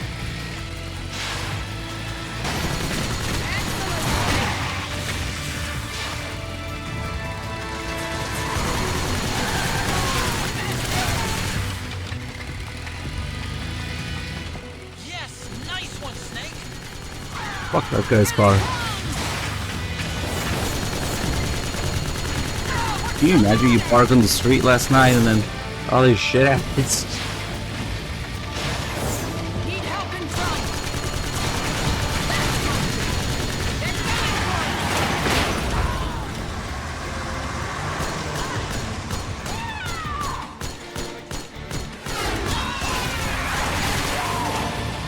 Snake, are you okay?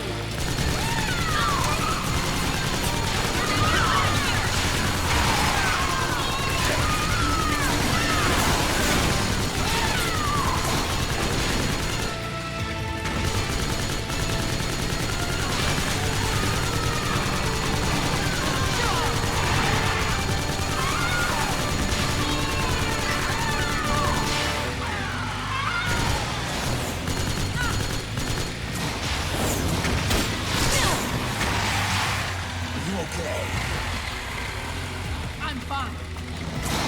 I sure should snipe it. Oh.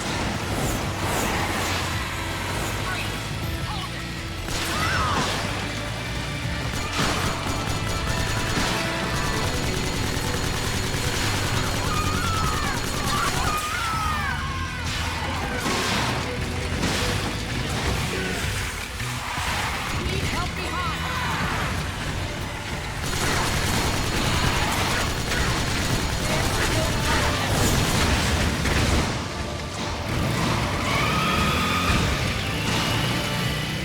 I think we lost them.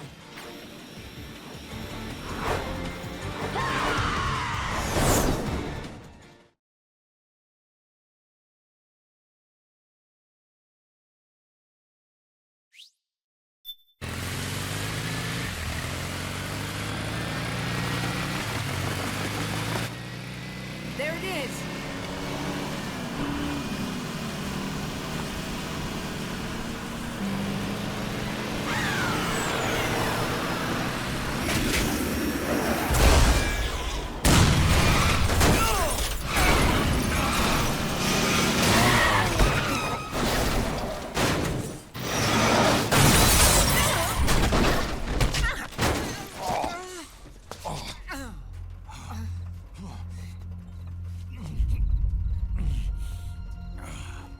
Are you okay?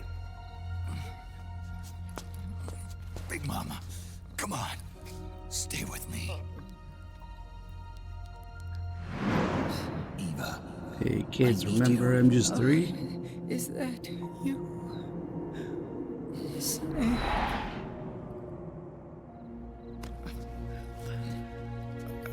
Mother's work is never done.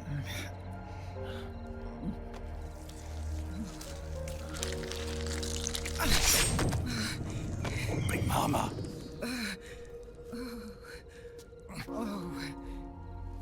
Hey, so I'm actually about to wrap up here.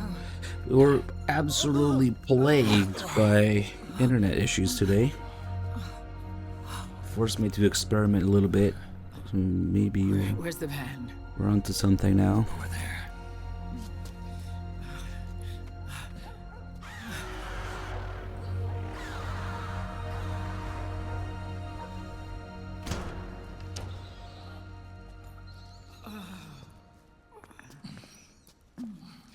Yeah, I don't think he calls her Eva a single time, does he? The children. When she's about to die.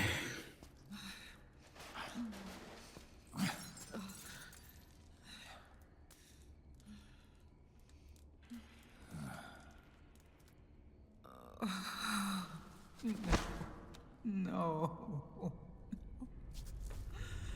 I'm so sorry.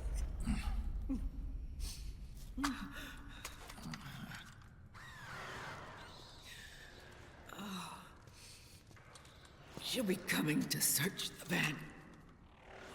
I'll take care of it. You stay here. Keep watch. I'll contact the children. Here. Take this. Man, what a mess. Snake, come back in one piece. I will.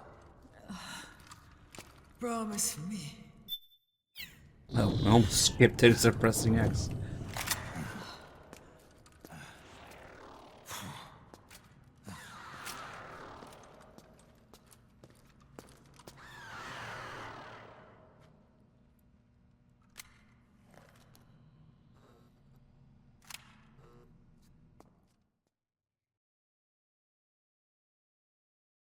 Alright, guys, sorry, things got a little bit out of hand with internet nonsense, and man, I gotta use a slightly different solution for it, for the VOD, because it got cut into 3 pieces. Hopefully it doesn't derp.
This is pretty quick. Give me your anger, Snake!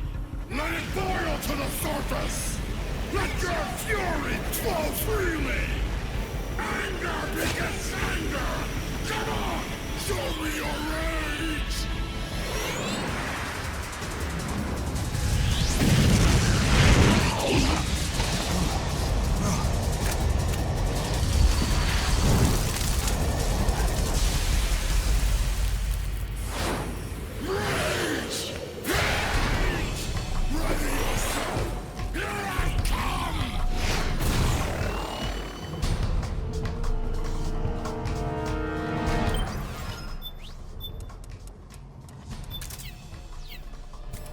I'm getting railed.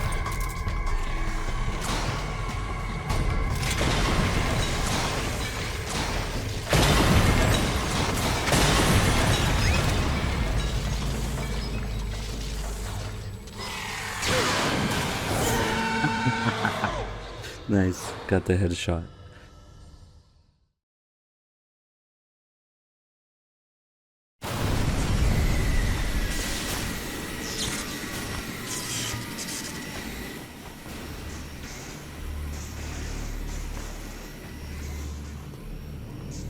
You bastards! I'll never forgive you. Never! I can feel the anger building up inside. Eating away at me. Yeah, it was a chance to take Fat Man's nanomachines.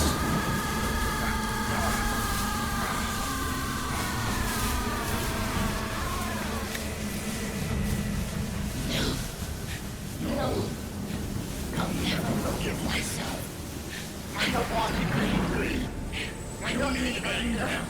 I'm not angry.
Let me out of this cage. I don't need these wings. I don't need this ring. I just need this ass.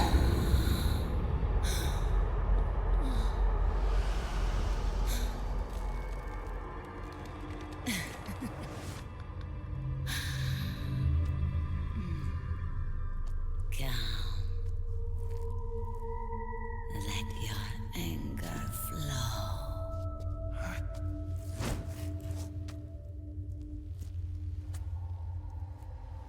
Her ass is the best level of the game, right?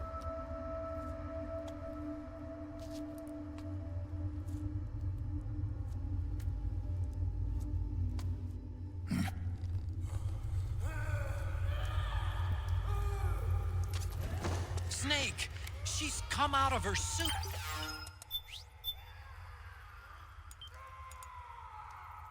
Alright, we'll save here. I guess we'll slap her around a little bit.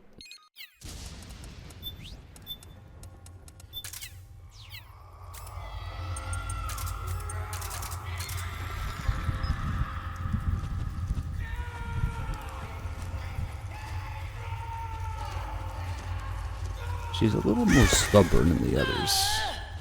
Stay in place. Come on. We gotta get from the other side. There we go. The slapping noise.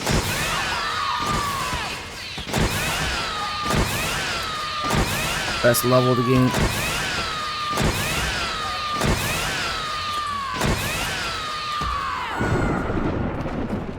I think she's into it.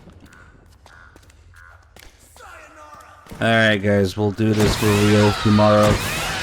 See what we can get. At least we got past the freaking resistance guy.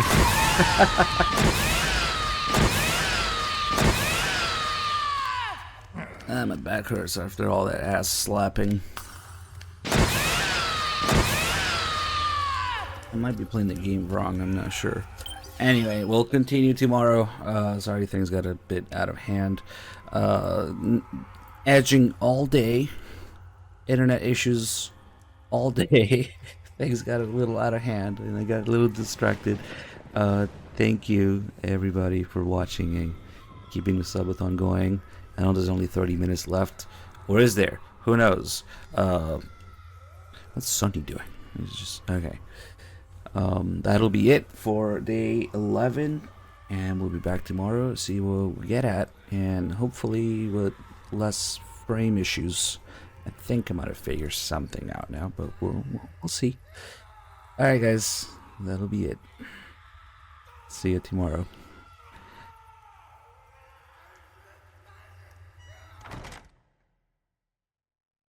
And now to do this VOD thing, and the VOD is split into 3, which means I gotta make a playlist to play 3 files.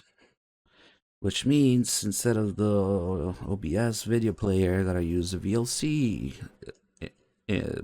input, whatever source, which sometimes I've had it freeze. Rarely, but hopefully it works. Fuck, man.